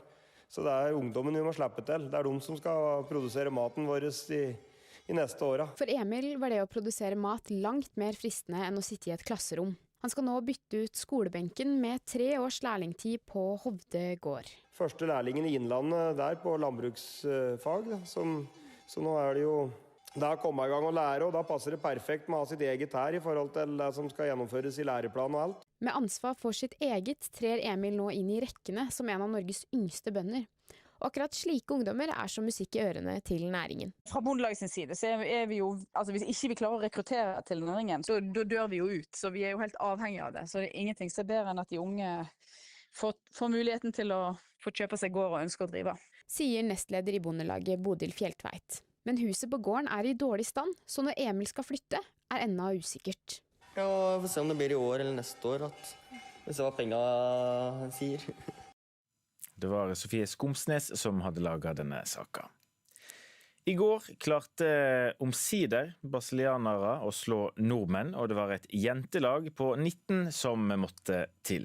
Under Norway Cup kunne laget Caramba rette opp ryktet til Brasil etter VM-tapet, og Caramba er ikke hva som helst lag.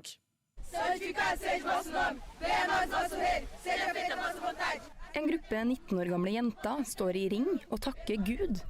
For de her brasilianske spillerne har klart det som har vært umulig for herrelandslaget deres de siste 28 årene. De har nettopp slått sin norske motstander.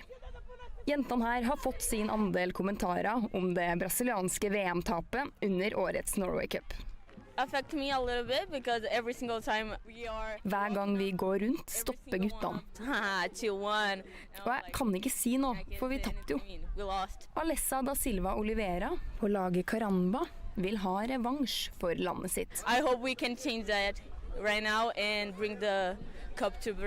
Og fotballkampene byr på nye muligheter på flere måter for spillerne fra Rio de Janeiro.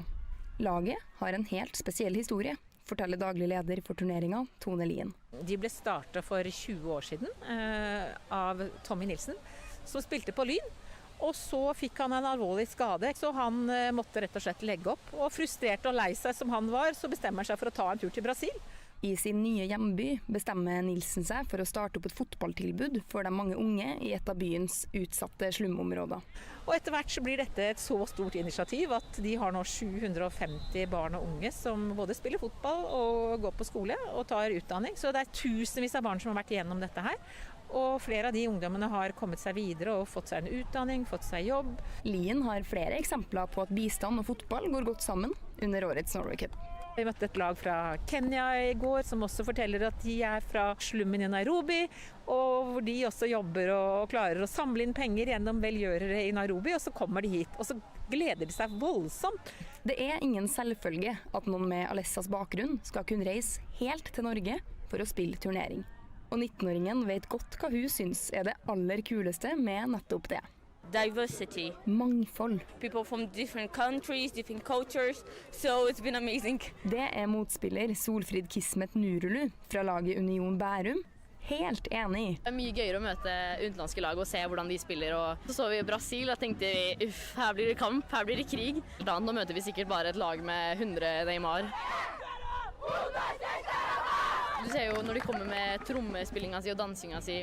Mange har lagt merke til denne trommespillinga, men en ting hadde de ikke forutsett. Hver gang vi spiller på trommene, kommer alle og spør om vi kan ro. Can you do the rowing? Like, yeah, we can.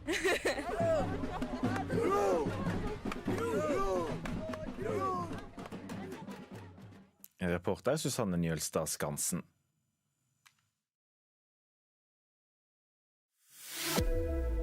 Det NRK Nyheter, nå klokka 8.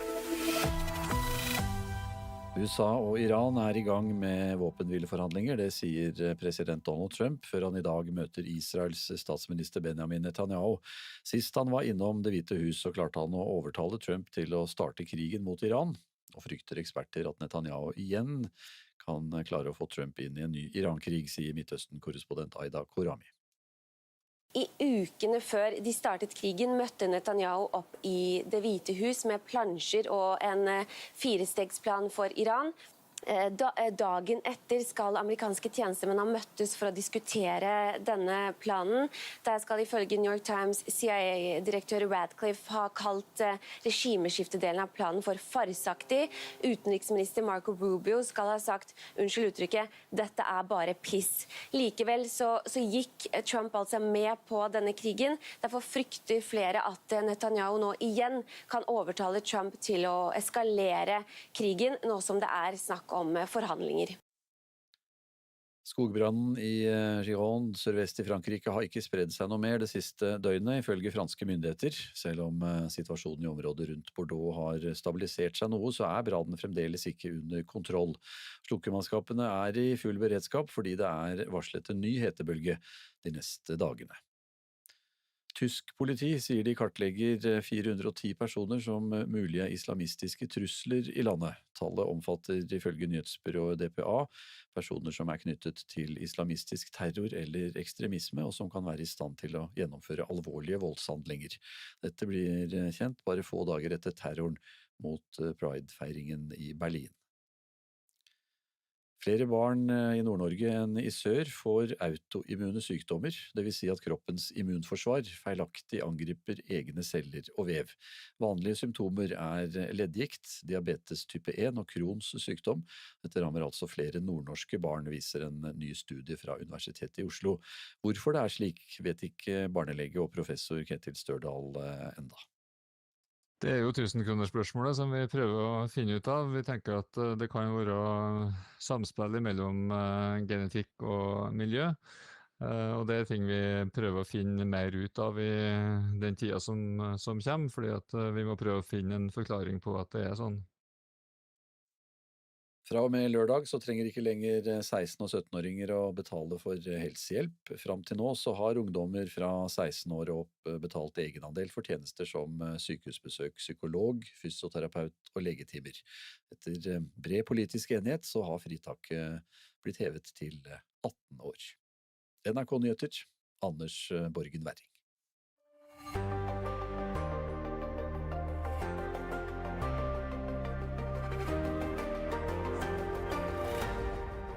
Klokka har passert 8 her i Nyhetsmorgen, som er på plass frem til klokka 9. Skogbrannen ved Bordeaux i Frankrike har ikke spredt seg mer det siste døgnet, men nå det igjen ventet hetebølge i området. Israels statsminister i USA. Han reiste til Det hvite huset i dag for å diskutere Iran med Donald Trump. Og nordnorske barn får flere autoimmune sykdommer enn barn i sør. Hvorfor har ikke forskerne svaret på enda? Det jo 1000-kronersspørsmålet som vi prøver å finne ut av. Nyhetsmorgen i dag. I studio sitter Bjørne Østrem Jukastein. Skogbrann i Gironde, sørvest i Frankrike like ved Bordeaux, har ikke spredt seg mer det siste døgnet, det opplyser franske styresmakter. Det har vært flere oppblussinger, men brannmannskapet har kontroll på mesteparten.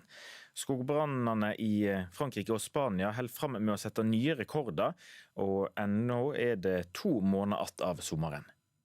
On a la situation aujourd'hui qui est la plus dure qu'on n'ait jamais mesurée. Situasjonen vi står overfor i dag den mest alvorlige som noensinne registrert. Den tøffeste siden andre verdenskrig, sa Frankrikes president Emmanuel Macron da han besøkte Bordeaux i går. I Frankrike har over 1600 kvadratkilometer brent, noe som tilsvarer om lag 250,000 fotballbaner. Men sesongen langt fra over.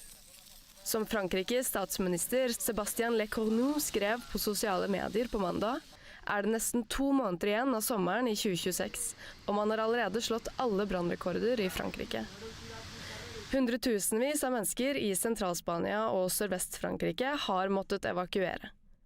Lucia Moya, borgermester i Capeneria i Spania, har tatt imot 150 mennesker til en lokal skole.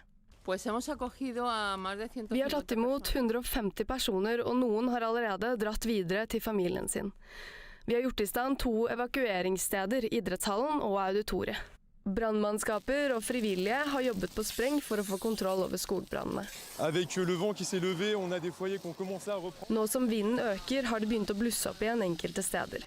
Så akkurat nå jobber vi forebyggende for å hindre at brannen hopper over veien, forteller løytnant Gabriel i den militære sivilforsvarsenheten i Frankrike.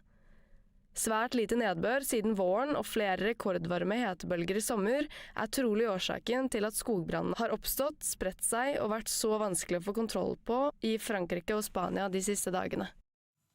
Reporter Tore Alfsdotter Vassnes. Og i Frankrike og Bordeaux, der du reporter Malene Laura Solheim. Hvordan det ventet at denne hetebølgen skal påvirke sløkkingsarbeidet?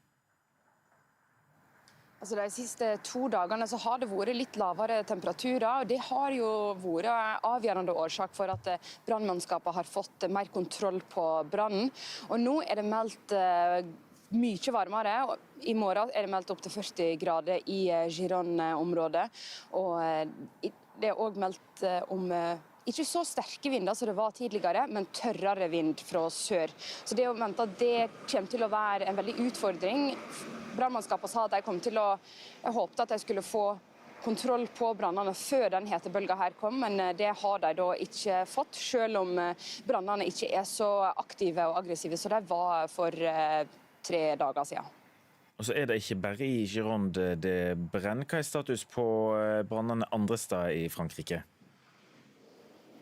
Altså et lyspunkt her det jo at den franske presidenten Emmanuel Macron kunne i går si at området sør for Gironde, der jeg i landregionen, så det kontroll på brannene. Der har det vært også store branner, men nå det da kontroll. Og så det også branner i Var-området, helt sør mellom Marseille og Nice. Og der det ikke kontroll på brannene. Der det aktive det aktive branner der, men de jo da ikke så store som i Gironde-området der jeg står, som de aller mest alvorlige og store brannene i Frankrike akkurat nå. Har brannmannskap og styresmakter funnet ut noe av årsakene til brannene? Det det en pågående etterforskning som prøver å finne ut av. Men det vi vet at 160 mennesker arresterte bare de 3 siste ukene. klandret for å ha påsatt brannene, eller vært ansvarlig for brannene på en eller annen måte. Det kan være fyrverkeri eller andre måter, både med intensjon eller uten intensjon. Så det en litt sånn angst for at det skal så lite til for at en brann oppstår nå. Vi har kjørt på motorveiene, og der står det store skilt som sier det at sigarettrøyking ut vinduet også skogbrann. Så det klart at myndighetene gjør alt de kan for å få folk til å være så oppmerksomme som de kan, sånn at brann ikke blir startet, heller ikke med uheld. Takk skal du ha, Malene Laura Solheim, med oss fra Bordeaux. Og heimat nå, her og brann farlig, men det svært sjelden at rekkehusbranner spreier seg videre fra der de starter. Det viser en gjennomgang NRK har gjort av branner helt tilbake til 1984. For snart 2 uker siden ble mer enn 100 bostader ødelagde i den store rekkehusbrannen i Krokstadelva. Det kan ha gjort mange mer engstelige for brann, men det det liten grunn til, det viser gjennomgangen vår. Det ble startet i 11B, så spredde det seg jo fort til 11A, og så over takene, eller over loftene, kryploftene, til de 2 andre seksjonene. Det var veldig dramatisk, det skjedde jo veldig fort. Og det var så vidt de kom seg ut, de som bodde der. Det forteller Bjørn Olav Larsen, styreleder i Tyrikollen boligsameie på Bøler i Oslo. I 2022 ble 3 boenheter i et rekkehus fra 1959 totalskadd i brann her. Siden har de tatt grep for å forbedre brannsikkerheten. Vi har jo tatt loftene, vi har jo brannsikret på alle kryploftene, sånn at nå det jo brannceller mye mer enn det var før. I tillegg så det installert sånne seriekoblede brannvarslere. Rekkehusbranner utgjør rundt 20% av alle branner som sprer seg til mer enn 1 boenhet. Samtidig utgjør de kun rundt 5% av alle branner totalt. Det viser tall fra Direktoratet for samfunnssikkerhet og beredskap, DSB. Det veldig sjelden branner sprer seg ut over det som vi kaller for startbranncellen. Det sier Anders Leonard Blakseth, fagdirektør i DSB. Tallene fra DSB viser at det de siste 10 årene har vært mellom 3 og 10 rekkehusbranner som har spredt seg utover startboligen årlig. Store branner som sprer seg til flere rekker enda sjeldnere. Ja, den brannen i Krokstadelva var jo svært uvanlig. Vi har nesten ingen sammenlignbare branner. På så store branner har vi heldigvis vært skånet for i Norge. Blakseth understreker at de ikke vet hvorfor akkurat denne spredde seg så fort og så mye. Nå skal vi evaluere denne hendelsen i Krokstadelva. Hvilke brannspredningsmekanismer som har gitt mest bidrag. Utover tørke og vind, som helt klart 2 åpenbare faktorer her. NRK har gjennomgått alle rekkehusbranner som har vært omtalt i media siden 1984. De siste 10 årene har det omkommet i snitt omtrent 1 menneske i året i rekkehusbrann. Så det uhyre sjelden at noen omkommer i en nabobranncelle, og det så få hendelser, i hvert fall med flere, at vi som jobber med dette kan de årstallene utenat. På 90-tallet spredte rekkehusbrannene seg 3 ganger så ofte som i dag. Siden da har det blitt strengere regler for brannsikring mellom boenheter i rekkehus. Det betyr at branner i nyere rekkehus i utgangspunktet ikke sprer seg like raskt som i de gamle. Mange steder har man også oppgradert sikkerheten i eldre rekkehus, selv om det kan være dyrt. For eksempel i sameiet til Bjørn Olav Larsen på Bøler. Vi har valgt å ta investeringen, og vi gjorde det på alle rekkehusene med en gang. Etter denne hendelsen, og så kan vi diskutere, det burde kanskje vært gjort før hendelsen også, men etterpåklokskap det en eksakt vitenskap. På spørsmål om folk som bor i rekkehus bør føle seg utrygge nå, Blakseth i DSB tydelig. Absolutt ikke. Reporter i denne saken, Kajsa Falsen og Snorre Tønseth. Barn i Nord-Norge har høyere risiko for å få flere autoimmune sykdommer, altså sykdommer der kroppen går til åtak på seg selv. Det viser en ny forskningsartikkel fra Universitetet i Oslo. Forskerne har undersøkt 6 autoimmune sykdommer, og hvor mange barn som har en eller flere av disse sykdommene. For 3 av de sykdommene, vi studerte 6 ulike autoimmune sykdommer, så var det en tydelig øket forekomst lengst nord i Norge. Kjetil Størdal har undersøkt hvor mange barn i Norge som får en eller flere autoimmune sykdommer. Han er både professor på barne- og ungdomsklinikken ved Universitetet i Oslo og barnelege på sykehuset i samme by. Det som peker seg tydelig ut, det er barneleddgikt, som er nesten dobbelt så vanlig i nord som i sør. Også inflammatorisk tarmsykdom, altså Crohns sykdom, ulcerøs kolitt, er tydelig mer av i nord enn i sør. Vi finner også litt mer av type 1-diabetes i nord enn i sør. En autoimmun sykdom oppstår når kroppen feilaktig produserer antistoff som angriper egne friske celler. At flere nordlendinger får slike sykdommer merkes også på sykehuset i Tromsø. Barnelege og professor i barnesykdommer ved Universitetet i Tromsø, Ellen Berit Nordahl, opplever å stille flere diagnoser for disse autoimmune sykdommene. Vi har relativt sett flere barn som kommer med disse plagene, og som får diagnostisert barneleddgikt. Flere studier også som har vist det, og vi har sett rapporter fra sør i landet. Så har vi hatt et inntrykk av at vi har flere, og nå er det faktisk vist at det er sånn. Det sa barnelege og professor i barnesykdommer ved Universitetet i Tromsø, Ellen Nordahl. Reporter Erik Vågbø. Dette er Nyhetsmorgen i NRK P2 og NRK1. Klokka er i ferd med å bli 7:15. En ny hetebølge er på vei mot Frankrike og Spania. Fremdeles brenner det flere steder, og hundretusenvis har blitt evakuerte. Kraftig fall på asiatiske børser i dag. Kospi-indeksen i Sør-Korea stupte 10,3% etter ny usikkerhet om kunstig intelligens. Og en ny studie viser at nordnorske barn får flere autoimmune sykdommer enn barn i sør. Nå til noe helt annet. For å få bukt med en voldsom eldrebølge har japanske styresmakter kastet seg inn på datingmarkedet. I 2024 lanserte Tokyo-distriktet sin egen dating-app, og nå blømer kjærleiken i hovedstaden. 265 par er lykkelig gifte etter å ha møttes gjennom den KI-drivne appen. Kulturreporter Håkon Nessemoro, hvorfor setter japanske styresmakter i gang med et sånt tiltak? Nei, altså det er jo rett og slett fordi fødselstallene i Japan har falt drastisk de siste årene. I fjor så ble det født bare rundt 670 000 barn, og det er det laveste antallet siden 1899, ifølge det japanske innenriksdepartementet.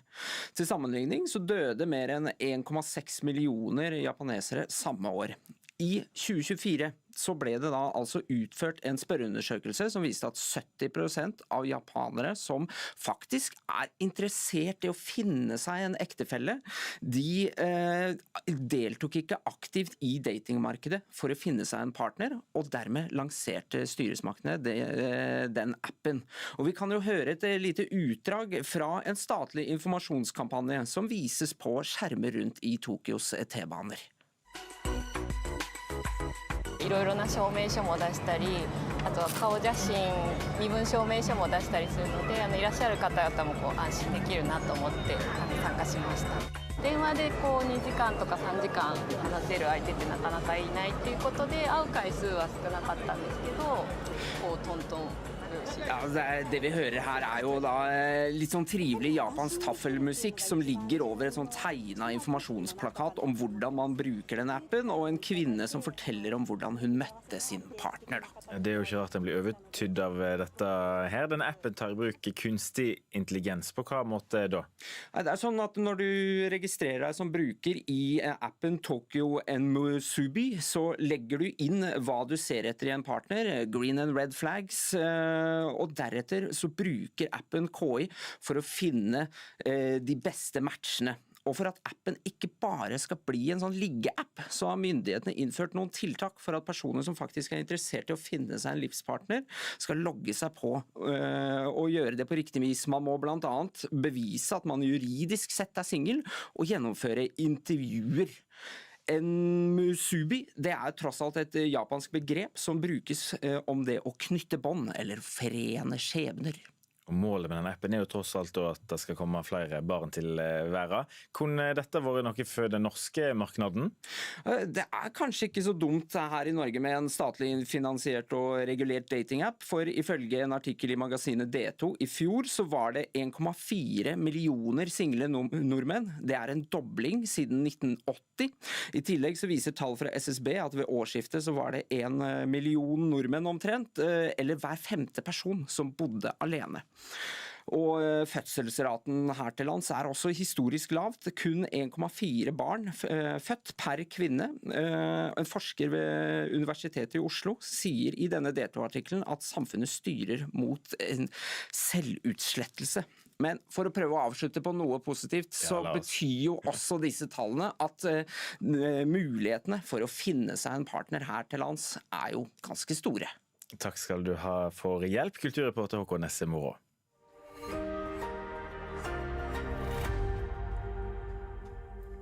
I Tyskland raser debatten blant politikere og styrende om hva som må til for å hindre islamistisk terror.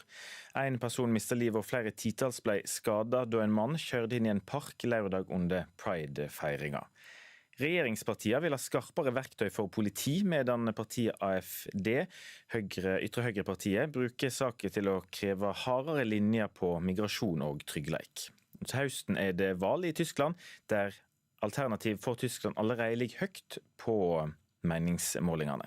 Astrid Sverresdotter Dypvik i tankesmien Agenda forklarer hvorfor AfD har blitt så populære. Startet med denne flyktningkrisa i 2015. Det var da Alternativ for Tyskland ble en sånn faktor å regne med i tysk politikk, fordi at de protesterte mot at Tyskland åpnet grensene. Og senere så har de posisjonert seg i forhold til korona og i forhold til krigen altså Putins krig mot Ukraina.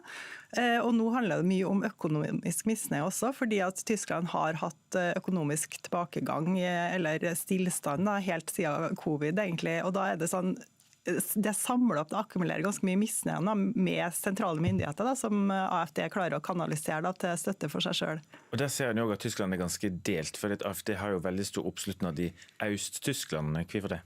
Jo, det har de hatt hele tiden. I prosent så har de stort sett dobbelt så høy oppslutning i øst som i vest. Og det er fordi at i øst så har man egentlig helt siden 1990-tallet vært et sånn problemområde i Tyskland, der man ikke har lyktes like godt økonomisk eller på andre sånn sosiale indikatorer som resten av Tyskland. Og det har gjort at tilliten til myndighetene er enda lavere i øst enn den er i vest, og at det er en sånn veldig god grobunn for et parti som spiser av misnøye til folk. Den antatte gjerningsmannen i åtaket lørdag blir skildret som en islamist. Hvordan blir terroråtaket i Berlin brukt av dette AfD-partiet, som er et høyreradikalt parti, til å skape mer oppslutnad? Ja, utgangspunktet her er jo at det er 2 delstatsvalg i Tyskland nå til høsten, der AfD allerede er størst på meningsmålinger, for at dette er delstatsvalg i østlige delstater. Og de sier jo at det her viser jo det vi har snakket om hele tiden, at det flerkulturelle i Tyskland, det flerkulturelle samfunnet i Tyskland er ikke bærekraftig, og at staten ikke tar islamistisk terror eller trusselen fra på en måte sånn muslimsk verdensbilde alvorlig nok. Og at de da heller ikke straffeforfølger kriminelle, som også er en sånn stor sak for Alternativ for Tyskland. Så her får de bekreftet veldig mye av det som de har sagt, eller de sier at de får bekreftet at veldig mye av den kritikken som de har fremmet er rett. Berlin, der dette her nå skjedde, har i flere tiår vært en homovennlig by. Hva har det å si at terroren råker Pride-feiringen, denne Christopher Street Day, som er flere tiår gammel? Ja, det er jo veldig trasig for Berlin, da, for det Christopher Street Day er en sånn veldig stor fest i Berlin. Det var ventet flere 100 000 deltakere, så det er en sånn stor folkefest da, med masse tilreisende fra hele verden. Og når den blir rammet, så er det jo det er jo tragisk for de som deltar på grunn av deres mulighet til å være sikre, da. Og samtidig så er det jo også at det rammer nettopp i den byen som er kjent da, som en sånn av de mest homovennlige byene i verden, da, gjennom historien også. Ja, og dette terroråtaket gir jo folk redde. Det er jo både tilreisende og fastboende som blir råket av dette her. Men de som da bor i Tyskland, bor i Berlin, skal delta i demokratiet. Kommer terroråtaket til å påvirke valgdeltakingen? Ja, det gjør det nok helt sikkert, men man vet jo ikke på hvilken måte, da, fordi at det mobiliseres jo fra begge sider her, fordi at det at Alternativ for Tyskland gjør det så godt på målinger, gjør jo at veldig mange blir redd, da, fordi at man frykter at man kan frykte konsekvensene av det, og at det kan mobilisere masse folk. Og når man ser da at Alternativ for Tyskland får en sånn sak som passer veldig godt for deres kampanje som skjer, så gjør jo det at motmobiliseringen blir stor. Samtidig så er det jo mange av de som i utgangspunktet kan være interessert i å stemme for Alternativ for Tyskland, og nå vil også få bekreftet at det sitt verdensbilde da, gjennom at denne terroren skjer. Ytre Høyre har framgang mange steder i verden. Tror du at åtaket i Berlin kommer til å gi Ytre Høyre mer vind i seglet andre steder også? Ja, altså det er jo veldig mange av de som er sånn kampanjeorientert på Ytre Høyre. De tar jo alle saker som på noen måte kan bekrefte deres verdensbilde sånn, til inntekt for seg å kjøre kampanje for det, sånn at det kommer i hvert fall til å bli drevet masse kampanjevirksomhet rundt denne saken fra Ytre Høyre, helt klart. Og så snakket litt om hun lederen av AfD, Alice Weidel. Hun er selv lesbisk. Hvordan rimer det med partiet sin konservative familiepolitikk, og hvordan klarer de å utnytte det til sin fordel i denne saken? Ja, altså det har egentlig vært en sånn fordel for Alternativ for Tyskland hele tiden, for at det får det til å framstå som et sånn moderne parti, da, fordi at det står i Alternativ for Tyskland sitt partiprogram at de de fremmer et tradisjonelt familiebilde da, med mann og kvinne og barn, at det er den beste familieformen. Samtidig så har de da en leder som er gift med en kvinne, og som også har barn med en kvinne. Og det blir jo sånn tosidig, for at de kan si at ja, vi mener at det er det beste, men selvfølgelig vi er jo et liberalt, moderne parti, så vi godtar jo også andre familieformer. Samtidig så driver jo masse av partiet sine politikere, altså mobbing da, og en sånn negativ kampanje mot homofili da, for litt samme type sånn her Putins gay Europa-propaganda da, med å vise frem bilder fra Christopher Street Day eller lignende sånn pride-feringer der man viser nakne mennesker og sier at ja, sånn blir det eller halvnakne mennesker og sier at sånn blir det, det her er homopropaganda, det er farlig for samfunnet da. Det sa Astrid Sverresdotter Dypvik, som er rådgiver i tankesmia Agenda og forfatter.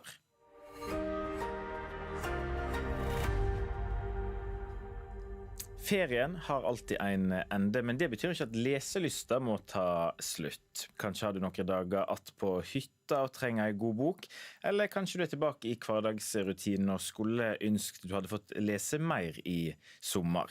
Vi har fått inn Trine Veidal, bokprofil og innholdsprodusent for Cappelen Dam, eller man er på TikTok, til å gi oss sine beste boktips. God morgen, velkommen til oss. Tusen takk. Hva er det du leser akkurat nå? Akkurat nå så holder jeg på å lese Arv og miljø av Vigdis Hjort. Jeg leste nettopp Det gode mennesket i Sandvika av hun. Likte den så fantastisk godt at nå holder jeg bare på å bevege meg gjennom hele hennes forfatterskap. Og en bok som du da altså kan tilrå til andre å lese. Ja, virkelig. Hva er de beste bøkene du har lest nå i sommer, som jo er mange bruker mye tid på lesing og finne ro med det? Jeg bruker veldig mye tid på å lese. Altså, jeg tror en av de beste bøkene jeg har lest nå i sommer, som er en veldig god boktips nå mot slutten av sommeren, og som man har kanskje bare et par uker igjen, er Helvete av Erlend Loe. Det er en veldig, veldig kort roman, så man kan få veldig fort mestringsfølelse hvis man ikke har lest på en stund. En veldig fin bok om nyskilte Rakel som graver i hagen og finner en trapp ned til helvete. Så den er illustrert også av Kim Hortøy og utrolig morsom, altså. Du har med deg flere bøker som en kan gripe fatt i hvis en vil lese litt på tampen nå. Disse andre, hva det for noe? For litt lengre bøker, men overkommelige. Ja. Dette, Alle elsker Kari av Erik Eikehaug, det min favorittbok som jeg leste nå nylig. Det handler om Kari Bratsjå, som skulle ønske hun ble skuespiller, men endte som sufflør på Nationaltheatret. Noen veldig fine beskrivelser av Oslo, men også det å finne seg selv, og hvordan, jeg kan relatere veldig til hovedkarakteren, hvordan man ikke har lyst til å ta grip om sitt eget liv, sitt eget kaos, men kanskje heller prøve å hjelpe alle andre enn seg selv. Absolutt. Og så den siste boka jeg har med Den tause pasienten av Alex Michaelides, The Silent Patient. Det en bok jeg har fått 5 av mine venner som liksom ikke leser i det hele tatt til å bli storlesere av denne. Det en bok som for deg som virkelig trenger noe å sluke, som ikke har lest siden barneskolen, typ. Og de som følger deg på sosiale medier, hva det de sier nå om bøker nå i sommer? Nei, jeg ser jo at det har blitt mye mer populært da, og en mye større trend å lese, og det veldig, veldig fint. Jeg ser flere og flere ute på gata også og leser, i hvert fall på sommerstid.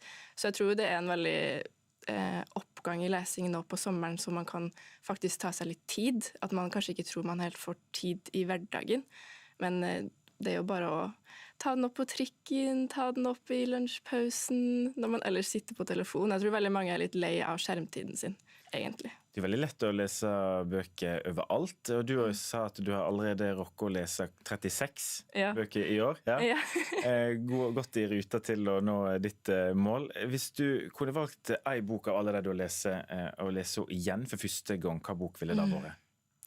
Oi, det et veldig godt spørsmål. Jeg tror den boka jeg ville lest, jeg tror generelt forfatterskapet til Erlend Loe. Å oppdage det for første gang hadde vært så fantastisk, fordi han en så absurd forfatter som jeg føler bringer en sånn barnslig glede inn i litteraturen igjen, som jeg skulle ønske å oppdage for første gang på nytt. Du hadde med noen tips til oss. Hvis folk vil oppdage andre bøker, forfattere, hvordan burde en gå fram for å oppdage noe nytt? Jeg synes at man skal utnytte, det så mange flinke ansatte i bokhandler og bibliotek. Ta utnytte av de lokale bokhandlerne og bibliotekene du har. De ansatte der kjempeflinke på å anbefale bøker. Eller så det jo veldig mye på sosiale medier, på TikTok, Substack, Instagram. Så finner man jo veldig mange anbefalinger av folk som kanskje liker deg, og som liker samme litteratur som deg. Og når høsten kommer, så det kanskje enda bedre grunn til å plukke opp boken. Noe du ser frem til i bokhøsten? Oi, det et godt spørsmål. Jeg gleder meg veldig til Roy Jacobsen. Jeg kom jo med en siste roman, Delirium. Den gleder jeg meg veldig til å lese. Jeg vet liksom ikke noe om hva den handler om, for det har vært så mye hemmeligheter rundt den. Så den gleder jeg meg veldig til å få lest, altså. Vi gleder oss til bøkene som kommer, og så kan vi jo lese mer nå i sommer. Takk for at du kom og inspirerte oss, Trine Veidal, bokprofil og innholdsprodusent for Cappelen Dam. Du hører på Nyhetsmorgen. Klokka har blitt 8:30. En ny hetebølge på vei til Europa i de allerede skogbrannråka områder i Frankrike og Spania. Rivaliseringen mellom stormaktene i vår tid likner det som foregikk for over 100 år siden, rett før første verdenskrigen brøt ut. Det forteller en historiker som kommer til oss straks. Nyhetsmorgen i dag ved Bjørn Østrem Jukastein. Det virker som om markedet har tro på en løsning mellom USA og Iran. Det sier petroleumsøkonomiprofessor Ole Gunnar Austvik ved Universitetet i Innlandet. Equinor faller over 4% på børs i går etter at USA de siste dagene har pauset åtakene mot Iran. Austvik tror vi kan vente stor ustabilitet i oljeprisen fremover. Det fordi at avbruddet av olje og gass fra den persiske gulfen så stort. Og nå har bufferne blitt brukt mye opp i de siste månedene gjennom både lagerhold og både kommersielle og strategiske lagre. Når det har skjedd, så det ikke så veldig mye mer å gå på. Faren for at situasjonen skal eskalere til stede, og det blir ekstra ille om også Mandebstredet, som forbinder Rødehavet med Adenbukten, blir stengt. For markedet potensielt strammere nå enn det var i mars etter at krigen startet. Jeg tror først og fremst vi kan forvente stor ustabilitet. Og så det stor forskjell i utfallene her. Om det blir en avtale og det blir en en eller annen fredsløsning hvor energien får gå gjennom Hormuz igjen. Oljeanalytiker i Arctic Securities, Ole Rikard Hammer, sier oljemarkedet venter i spenning på om det blir en varig fredsløsning, eller om det eskalerer til en fullskala krig. Markedet har så langt reagert med skuffelse. Skuffelsen slår ut i at Trump og USA gjenopptok angrep mot Iran. Han mener markedet ikke kan leve med den nedgangen som i eksporten av petroleumsprodukter fra Midtøsten. Det vil fremtvinge høyere priser uansett. Ja, markedet holder putten. Worst case scenario definitivt at krigshandlingene gjenopptas. Det var Tor Albert Frøsland som hadde laget denne saken. Og USA og Iran i gang med våpenhvileforhandlinger, det sa president Donald Trump i går. I dag møter han Israel sin statsminister Benjamin Netanyahu, som har kommet til USA. Og sist han var innom Det hvite huset, klarte han å overtale Trump til å starte krig mot Iran, forteller Midtøsten-korrespondent Aida Korami. Ja, dette blir jo det første møtet mellom dem siden de startet krigen i februar. Og dette kommer i en tid hvor det en tydelig rift mellom USA og Israel. I ukene før de startet krigen møtte Netanyahu opp i Det hvite hus med plansjer og en 4-stegsplan for Iran. Det var å drepe Irans øverste leder, svekke Irans militære evne, utløse et folkeopprør og innsette en ny leder, altså et regimeskifte. Dagen etter skal amerikanske tjenestemenn ha møttes for å diskutere denne planen. Der skal ifølge New York Times CIA-direktør Radcliffe ha kalt regimeskiftedelen av planen for farsaktig. Utenriksminister Marco Rubio skal ha sagt, unnskyld uttrykket, dette bare piss. Likevel så gikk Trump altså med på denne krigen. Derfor frykter flere at Netanyahu nå igjen kan overtale Trump til å eskalere krigen, nå som det snakk om forhandlinger. USA har bomba Iran daglig, nesten 2 veker. Iran har svart med å gå til åtak mot amerikanske allierte i Midtøsten. Men så brått gikk de inn i forhandlinger over helgen. Hvorfor det?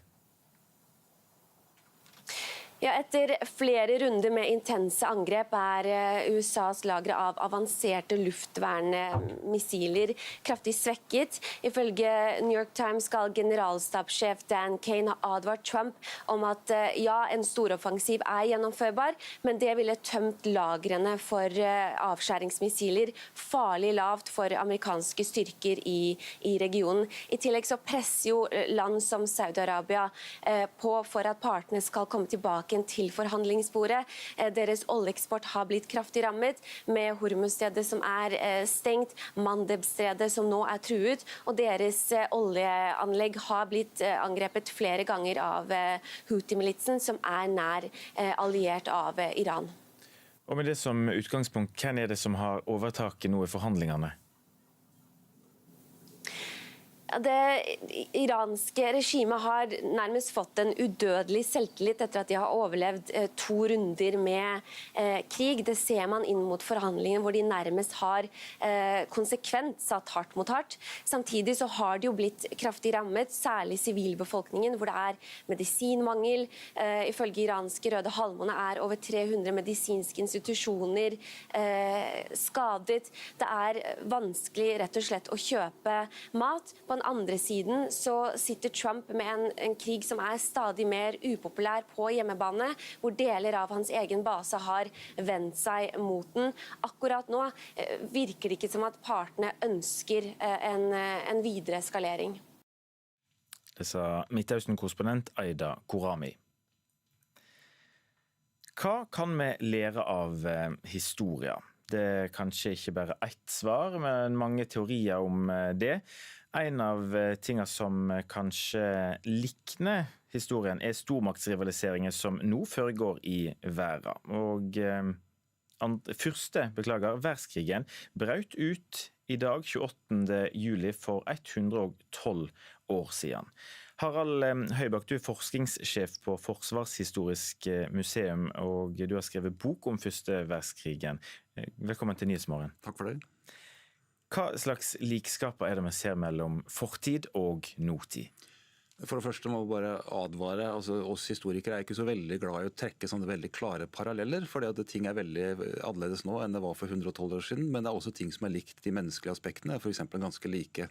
Og ofte så er det to faktorer man trekker frem når det gjelder paralleller. Det ene er at det er et sånn skifte i maktbalansen. Det er en ny aktør som bryter seg frem og som ønsker en større plass. I vår tid så er det Kina, som gjennom lang tid nå har blitt en stadig større aktør. Og så er det USA da, som føler sin posisjon som truet. Parallellen der er før første verdenskrig Tyskland, som vokser frem som en ny stat, da, og Storbritannia som blir usikker og på en måte må prøve å justere forholdene. Det er det ene, endringen i maktbalansen. Det andre er ny teknologi. For perioden før 1914 var preget av veldig mange fremskritt. Telegraf, forbrenningsmotorer, flymaskiner, biler, tog osv. Veldig mye nytt som skjedde. En sånn optimisme knyttet til teknologiutvikling, men også en usikkerhet. Og det kjenner vi igjen i dag også, men da innenfor KI, automatisering og digitale ting og sånn. Hva vil denne teknologien gjøre med oss, og hva vil den gjøre med fremtidig krig? Ja, den endrer maktbalansen og teknologiutviklinga. Hva tror du vil skje da? Du må ikke spenne historikere om hva som kommer til å skje. Det er mye bedre på å forklare hva som har skjedd. Vanskelig å si. Altså, vi trodde i tiden opp mot Russlands fullskalaangrep på Ukraina at det ville bli en veldig sånn digitalisert cyberkrig. Det har jo blitt det også, men det som overrasket oss veldig da, når den krigen kom i 2022, var jo at de bildene vi fikk lignet jo mer på første verdenskrig enn på andre verdenskrig. Og med det mener jeg at vi så sølete skyttergraver, vi så piggtråd, vi så liksom scener som vi trodde tilhørte en annen tid. Så krigen som pågår nå, og innslaget før her, så er det altså kamphandlinger, krigshandlinger i Midtøsten, USA, Iran osv. Så er det veldig vanskelig å si hvordan teknologien egentlig vil slå ut. Og vi ser ulike trender. Altså i Ukraina veldig mye droneteknologi. USAs operasjoner mot Iran er jo ikke på samme måte preget av droner, så det er veldig vanskelig å si hvilken teknologi som kommer til å slå gjennom hvordan det blir brukt, men det vi kan være ganske sikre på er at det blir en blanding av gammelt, samtidig og fremtidig teknologi som spiller sammen. Så her handler det ofte om hvem er best på å bruke denne nye teknologien da. Når en da ser at det er stor rivalisering i dag, kan vi si det så enkelt om at historien gjentar seg? Ja, vi får jo håpe at den ikke gjør det. Altså, Første verdenskrig var altså en fryktelig krig. Det varte i 4 år. 10 millioner drepte på slagfeltet. Konsekvensen med spanskesyken og det som fulgte var kanskje 30 millioner drepte i den krigen. Og så kom andre verdenskrig som en direkte konsekvens av første verdenskrig. Revolusjon i Russland med kommunisme, nazisme, Midtøsten som vi kjenner i dag med islamisme, Israels posisjon. Israel dukket jo opp først etter andre verdenskrig, men veldig mye av diskusjonen kom etter første verdenskrig. Så veldig mye av det vi sliter med i dag, sikkerhetspolitisk, politisk, radikalisering osv., er et resultat av første verdenskrig. Så vi får håpe at ikke historien gjentar seg. Tidligere i dag har vi snakket om framveksten av ytre høyre etter terroråtak i Berlin, og en god del av det tankegodset som fremdeles er uro for. Alle disse ismene, det er fascisme, kommunisme, nasjonalisme, har utspring i denne tida. Hva gjør det at vi må slite med det i dag? Ja, den ble i hvert fall forsterket her, ikke sant, for kommunismen. Og så er jo en eldre idé som sådan, men det er jo under den russiske revolusjonen at den blir aktualisert. Og det er etter første verdenskrig at nazismen dukker opp. Og etter det osmanske rikets fall, altså det som vi i dag oppfatter som Tyrkia, var jo et ganske stort imperium som rakna. Storbritannia etter hvert tok over store deler av Midtøsten og tegna landegrensene sånn som det ser ut i dag. Så veldig mye av dette er jo et resultat av første verdenskrig, så derfor mener jeg det er viktig da, ikke bare å skrive en bok om første verdenskrig, men også lese en bok om første verdenskrig, fordi at den er mye mer definerende for vår tid enn det andre verdenskrig er. Andre verdenskrig er som en fryktelig ekstraomgang i forhold til det som skjer under første verdenskrig. Og så må jeg bare legge til forrige spørsmål er at vi i dag heldigvis fremdeles har noen arenaer for å diskutere. Altså vi har FN, vi har altså NATO for vår del, vi har veldig mange internasjonale organisasjoner hvor det er mulig å snakke. Før 1914 så fantes det i liten grad. Da var det bilaterale samtaler og veldig mye hemmelig diplomati. Så noe har endret seg, og vi har også erfaring med 2 verdenskriger, og atomvåpen har også kommet kommet til, dessverre, som gjør at det ikke helt lett å trekke disse parallellene. Og så har vi sett at etter de institusjonene som har oppstått etter første og andre verdenskrigen, så det jo ganske ustabilt der hvor en har veldig dårlig samarbeidsklima i verden. Har vi lært noe da som vi kan ta med oss inn i 2026? Jeg håper det. Jeg tror i 1914 så var en krig mellom stormaktene var ikke like utenkelig sånn, som det i dag. Vi har vært gjennom 2 verdenskriger, ikke du og jeg, men samfunnet vårt har opplevd det. Våpenarsenalet vårt fryktelig mye større nå også, så vi får jo håpe at terskelen for å gå til krig mellom stormaktene mye høyere nå enn det var i 1914. Men det klart det skremmende det vi ser, at militærmakt brukes på daglig basis. Ikke bare av russere, men ikke sant, amerikanere, israelere. Så det ikke noe tvil om at terskelen for å bruke militærmakt lavere nå enn den var bare for noen få år siden. Og det jo skremmende å observere. Takk skal du ha for at du kom til oss i Nyhetsmorgen, Harald Høybakk, forskningssjef på Forsvarshistorisk museum og forfatter.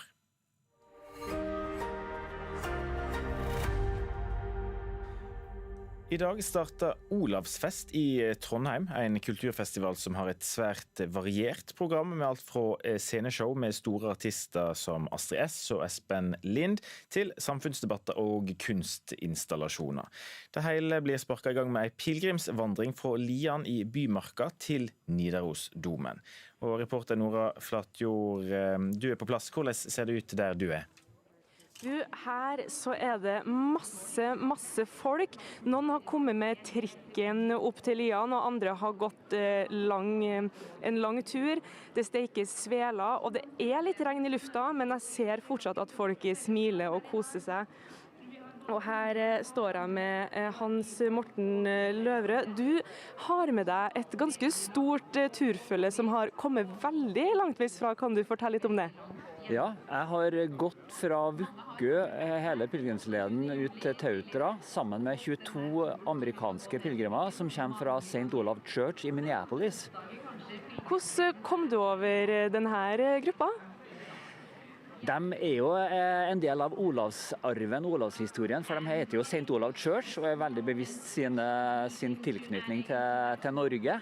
Og de har planlagt og drømt om det her i mange år, så de tok kontakt og lurt på om å få litt hjelp til å planlegge og gjennomføre en sånn tur. Så det var starten på det hele, og nå har vi altså gjennomført det her med 22 stykker som har gått hele veien, 105 kilometer. Og vi mistet jo litt oversikt over 21 av dem, but we're here with Kathy. How are you feeling right now? Overwhelmed. It's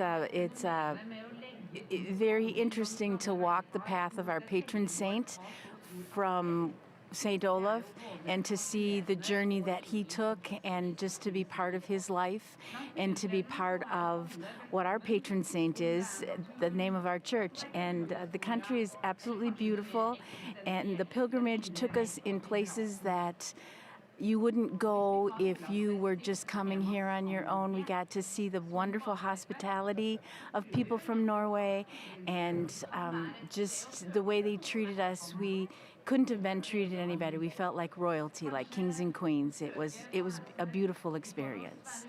And this is your first time in Norway. How long have you been here now? We came on Monday, and so we've been here in 8 days. Yes, and the landscape is, like I said, beautiful, and it's rainy, but you know, in Minnesota we are in 95 degrees and humidity 80 degrees, so it's much better to be here in the rain than back home. And what are you most excited to see when you come to the big church? I don't really know what to expect. So I think I'm excited to see what I'm going to experience, because I have no expectations as to what to see. So it'll be exciting to find out what is exciting, if that makes sense. Så da hørte vi at de har kommet hele veien fra USA for å gå pilgrimsleden og gleder seg veldig til å oppleve Nidarosdomen og Olavsfest. Takk skal du ha fra Trøndelag, Nora Flatjord. Om en dryg time det klart for P2-pulsen. Hva tema i dag, Jan Erlend Leine? Mennesker som vil hjelpe, men ikke får lov. For etter storbrannen i Krokstadelva strømmet det på med så mye klær, leker og tilbud om husly at hjelpeapparatet til tider ble helt overveldet. Så hvordan unngår vi hjelpekaos når krisen rammer? For det kommer flere kriser. Ringerike kommune lærte det på den tøffe måten under stormen Hans for 3 år siden. I dag kommer beredskapslederen og frivillig koordinatoren derfra for å fortelle hvordan de knekte koden og er bedre beredt i dag. Det hører du i P2-pulsen rett etter nyhetene klokka 10. Dette er Nyhetsmorgen, klokka er 8:47. Skogbrann ved Bordeaux i Frankrike har ikke spredt seg mer det siste døgnet, men nå er det igjen ventet hetebølge i området. Israels statsminister er i USA. Han reiser til Det hvite huset i dag for å diskutere Iran med Donald Trump. Og snart kommer kunstanmelder Mona Palle Bjerke i studio. Hun har vært på Nasjonalmuseet. Norge er i værstoppen i tallet på unge som får diabetes type 1. En ny medisinsk studie gir håp om at pumper og sprøyter i fremtiden kan byttes ut med en daglig tablett. Diabetes type 1 fører til at kroppen slutter å produsere insulin selv. 16 år gamle Simen har nett fått diagnosen. Nå er han en av 300 personer i verden som skal være med på studien. På denne kan jeg gi meg selv insulin. Den vurderer hvert 50 minutter om jeg trenger insulin eller ikke. Simen viser frem pumper som pumper insulin inn i kroppen hans. 16-åringen fikk diagnosen diabetes type 1 i mars i år. Sykdommen fører til at kroppen slutter å produsere insulin selv. Nå er 16-åringen med i en ny studie og tar 1 tablett daglig. Han er en av 300 personer i verden som skal være med på studien. Simen heter egentlig noe annet, men må være anonym på grunn av studien.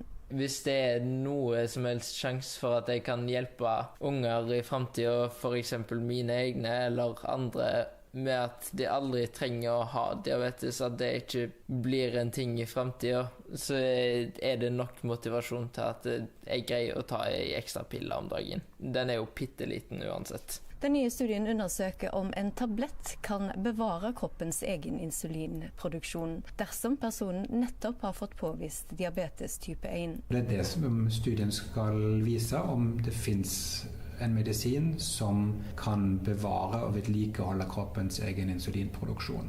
Er det sånn at diabetes 1 på sikt da kan omtrent bli utryddet? Om det går sånn som vi ønsker oss, så er det det som er det store målet. Det sier Heiko Bratke.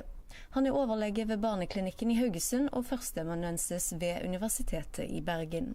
I Norge er det barneavdelingene ved Ahus, St. Olavs hospital i Trondheim og Helse Fonna som er med i studien. Norge ligger i verdenstoppen når det gjelder antall barn og unge som får den autoimmune sykdommen. Ifølge regjeringens nye diabetesplan var det i 2024 over 3300 barn og 30 000 voksne med diabetes type 1 i Norge. Antall personer som får denne typen sykdom er økende. Det vet en egentlig ingenting om. Det er fortsatt et mysterium. Diabetesforeningen synes studien er spennende, det sier generalsekretær Britt Inger Skånes. Vi heier jo på all forskning, og særlig de som kan føre til fremskritt i diabetesbehandlingen. Og så synes vi det er ekstra positivt og stas at det er norske sykehus som er med i akkurat denne studien. Hun sier at sykdommen har stor innvirkning på de unge som får den. Legemidler som kan utsette debuten av diabetes type 1, det kan bety veldig mye, både for den enkelte og også for deres pårørende. For det første så er det jo en stor fysisk og psykisk belastning å leve med diabetes type 1. Det er en sykdom som krever oppmerksomhet og egenbehandling døgnet rundt, 365 dager i året. Simen spiser sunt for å unngå høyt blodsukker, men han må også ha nødsukker i lommen om det blir for lavt. I tillegg må han sjekke pumpa si hele tida. Han håper fremtiden er en tablett hver morgen i stedet. Å ta en liten tablett med litt vann om morgenen enn å drive og gjøre masse avgjørelser hver eneste dag og følge med hele tida, det er enkeltvalg. Reporter i denne saken, Rosa Irene Villalobos.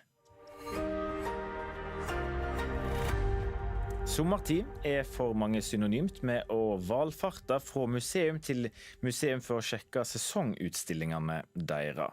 En av sommerens store utstillinger i Nasjonalmuseet i hovedstaden Asta Nørregård, skjønnhet og sannhet. Mona Palle Bjerke, kunstkritiker her i NRK. Hva slags utstilling dette? Ja, her vil Nasjonalmuseet rett og slett hente frem Asta Nørregård i full bredde. Nå hun ikke egentlig glemt, men de mener nok at hun har havnet litt i skyggene. Og det jo da sånn at de også vil vise at dette var en maler som var mer enn en overfladisk motemaler, slik som hun ble avfeiet som i sin samtid. Men spørsmålet jo, var hun det? Og det ikke så umiddelbart lett å svare ja eller nei på det spørsmålet, fordi her det et sprik, altså fra det mesterlige til det helt ubehjelpelige. Hun kjempeteknisk dyktig, flink til å fremkalle følelsen av fløyel, brokade, silke, hud, hår. Hun altså en av de bedre vi har til nettopp disse materialkontrastene. Og hun ikke noe dårlig kolorist heller. Det som problemet hennes jo formgivningen, både i komposisjonene, men også i figurtegningen. Men enda større problem nok at bildene gjennomgående mangler tilstedeværelse og nærvær. Og hva det da vi får se på Nasjonalmuseet?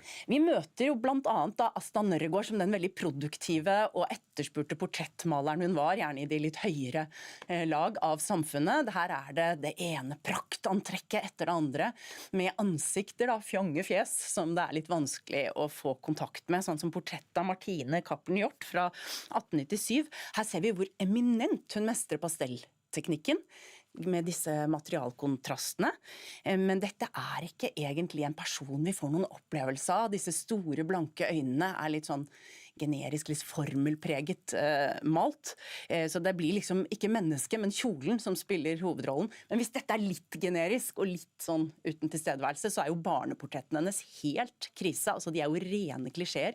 Så søtladende, så sentimentale og så lite individualisert at de kunne vært malt av hvem som helst. Men midt i dette så dukker det opp et kjempebra portrett. Det da Ragna Nilsen fra 1900. Riktignok noen anatomiske vanskeligheter, men her det et ansikt med karakter og nerve. Det var ikke bare portrett Asta Nørregård målet? Nei, også landskap, også noen religiøse motiver og interiører. Og et interiør i utstillingen, der står hun selv i sitt eget atelier og jobber med et monumentalt kunstverk. Og her det lysskildringen kjempefin. Vi ser hvor dyktig hun til selve utpenslingen av detaljer, påføringen av malingen. Men så det komposisjonelt veldig krevende, og skikkelsen står ikke på gulvet, men har kanskje litt sånn tåspisskontakt med gulvet. Og så det et annet verk, og det Kristus kommer fra 1881, som må være blant hennes svakeste. Altså, det så eksaltert og sentimentalt og forferdelig, rett og slett. Så her spennvidden ganske stor, altså. Ja, hvordan har du lyst til å konkludere da? Jo noe mer enn en overfladisk motemåler? Jeg vil si at de fleste bildene i utstillingen helt uten kunsthistorisk interesse. Og brorparten av portrettene rene, flate draktstudier. Men det som gjør denne utstillingen verdt et besøk, det at hun så teknisk dyktig, så her kan man rett og slett gå og studere teknikken hennes. Og så har hun jo lagd en liten håndfull helt anstendige verk som verdt å få løfte frem som bidrag til norsk kunsthistorie. Takk for den blanda tilbakemeldingen, Mona Palle Bjerke, kunstkritiker her i NRK. Denne utstillingen kan du se på Nasjonalmuseet fram til 19. oktober. Og hele anmeldelsen kan leses på nrk.no/anmeldelser.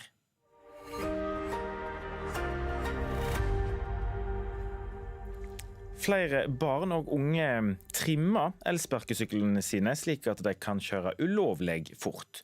Noen helt opp i 100 km i timen ifølge politiet. Og barn og unge NRK har pratet med stadfester trenden. Den går i 20 km i timen. De fleste påstår forståelig nok at de flinke til å følge fartsgrensa. Ja, jeg har en E2. Og den går i lovlig fart? Den går i lovlig fart. Men så godt som alle kjenner noen som ikke gjør det. Ja, det noen som kjører veldig fort. Det mange som trimmer eller for at de skal gå raskt og sånn. Som trimmer deg? Ja, det gjør jeg. Har du fått med deg at det mange som kjører for fort? Ja, det har jeg. Det merkes på hvordan de kjører, ja. Svarene vi får fra barn og unge i Spjelkavika stemmer godt overens med tall fra Vegvesenet og politiet, som jevnlig rapporterer om elsparkesykler som blitt tuklet med. Vi ser jo såpass mange som har fått det til, så dette nok ikke vanskelig for de som bruker litt energi på det. Karl Jonas Wolen fra Møre og Romsdal politidistrikt viser til et eksempel fra en nylig kontroll, der 21 av 22 elsparkesykler hadde manglet.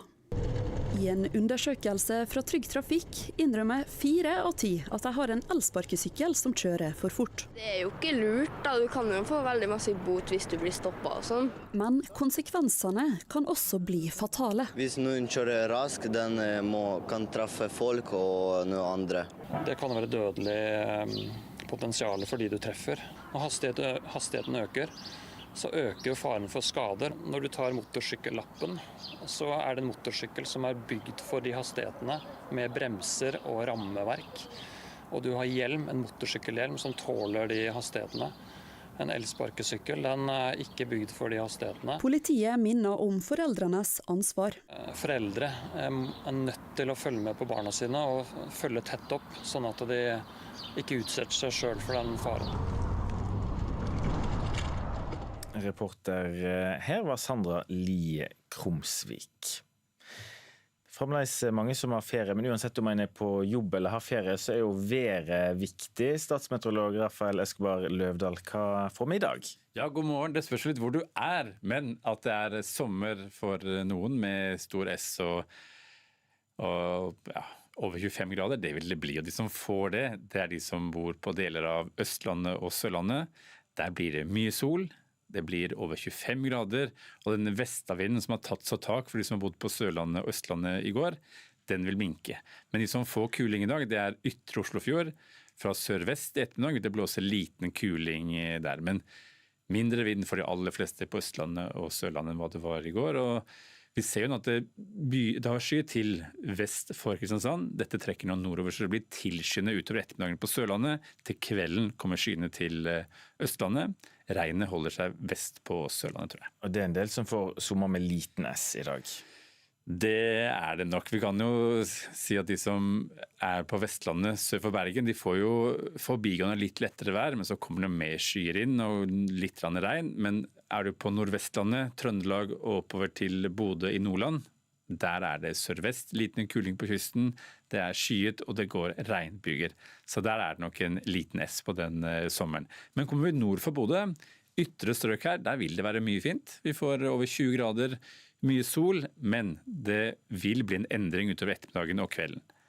For det varm luft, det kommer regn inn fra Finland og Sverige. Det vil kunne bli en god del nede på kort tid lokalt, ser det ut til, men det først mot kvelden at det vil inntreffe.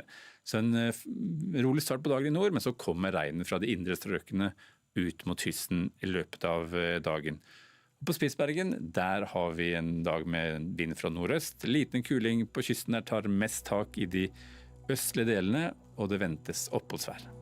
Og i dag varmest helt nord i landet.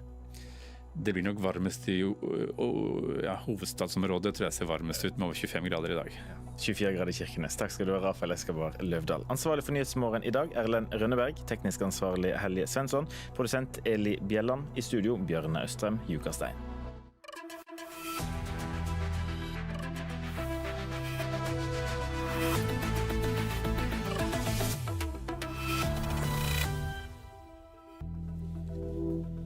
Skogbrannen ved Bordeaux i Frankrike har ikke spredt seg det siste døgnet, men det ventet hetebølge de nærmeste dagene. Israels statsminister Netanyahu og Ukrainas president Zelensky i USA. Begge skal møte Trump hver for seg. God formiddag og velkommen. Vi skal holde deg oppdatert på nyhetsbildet utover dagen. Mitt navn Shetan Rastogi. Skogbrannen ved Bordeaux i Frankrike har ikke spredt seg ytterligere det siste døgnet. Det opplyser myndighetene, men det har vært flere opplysinger. Det anslås at rundt 42 000 hektar har brent. Det varslet en ny hetebølge med stigende temperaturer og tørre luft de nærmeste dagene. On a la situation aujourd'hui qui est la plus dure qu'on n'ait jamais mesurée, la plus dure depuis la Deuxième Guerre mondiale. On a plus de 160 000 hectares qui ont été brûlés d'ores et déjà et la saison est loin d'être terminée. Et c'est beaucoup plus que ce qu'on avait enregistré ces dernières années, de manière record. C'est dû à une très grande sécheresse qui s'est passée évidemment ces dernières semaines, qui a asséché beaucoup de nos massifs, qui a enlevé de l'humidité, qui a créé beaucoup plus de vulnérabilité. Et on sait que ça a été le cas à Fontainebleau, c'est le cas aujourd'hui ici. On a aussi le Var, la Corse qui sont touchés, on a le Tarn qui est encore touché. Je pense qu'il faut qu'on soit lucide. Les semaines à venir seront dures, on doit tenir. Ja, Malene Laura Solheim med oss fra Bordeaux. Hvordan vil de høye temperaturene de neste dagene påvirke slukkingsarbeidet? Brannmannskapene her i Bordeaux-området beskriver det her som en kamp mot klokka. De siste 2 dagene har det vært lavere temperaturer og mer optimale vindforhold, så da har de ikke fått kontroll på brannen, men det har blitt en roligere situasjon, og brannen har ikke spredd seg ytterligere. Det er jo nettopp det her de frykter. De kommer til å få mindre kontroll på brannen nå når det er meldt høyere temperaturer. Hetebølger har allerede inntreffet Spania, og der ser en allerede at der har vært oppblussinger i brannene som de hadde fått kontroll på etter at det ble varmt. Så det her er jo selvsagt det som uroer mest i sørvestlige deler av Frankrike nå. Så vi Macron her da, han besøkte Bordeaux i går. Hva mer er det han sa? Han kom med lovord om at han skulle følge opp ordførerne, brannmannskapene, de som er evakuerte, de som har mistet heimene sine. Alle skulle få den oppfølgingen som de har behov for. Og så sa han også at han skal sette inn en større innsats for å vedlikeholde og fornye skogområder. Og det tror jeg er et budskap som mange Frankrike tar godt imot, for det har jo vært kritikk mot myndighetene tidligere etter storbranner her i området i 2022, for 4 år siden, at en ikke har rustet skogene godt nok til å takle sånne skogbranner. Så det tror jeg franskmennene kommer til å følge opp akkurat det punktet av det som Macron sa her i Bordeaux i går. Ja, for selv om denne brannen ikke har spredt seg ytterligere, så er det andre skogbranner i Frankrike nå som har blusset opp. Ja, helt sør-øst i Frankrike, i Var-området mellom Marseille og Nice, der er det en brann som er ute av kontroll. Der har aktive oppblussinger som skaper kjempestore utfordringer for brannmannskapene der. Men det er også en mye mindre brann enn den som en ser i Gironde-området her som jeg er. Så kunne også Macron meddele et lyspunkt, og det er at de har fått kontroll på brannene i landområdet sør for Bordeaux. Og der har de da etter veldig mye arbeid klart å fått kontroll på brannene. Så vi takk til deg, Malene Laura Solheim.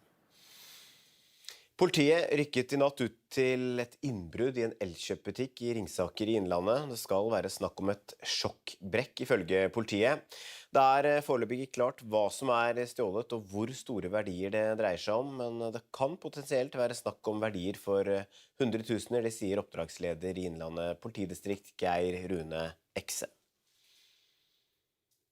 2 personer er pågrepet for å ha utøvd vold mot en mann i 30-årene i Lillestrøm i natt. Det melder Øst politidistrikt. Mannen ble undersøkt av helsepersonell og fremstår ikke alvorlig skadet. Politiet rykket ut da de fikk melding om en slåsskamp med 3 personer involvert ved et spisested i Lillestrøm sentrum.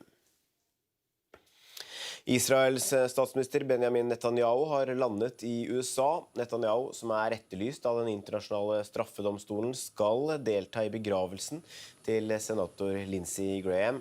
Graham var kjent for å være en av Netanyahus og Israels fremste støttespillere i Kongressen. 11. juli døde han uventet 71 år gammel.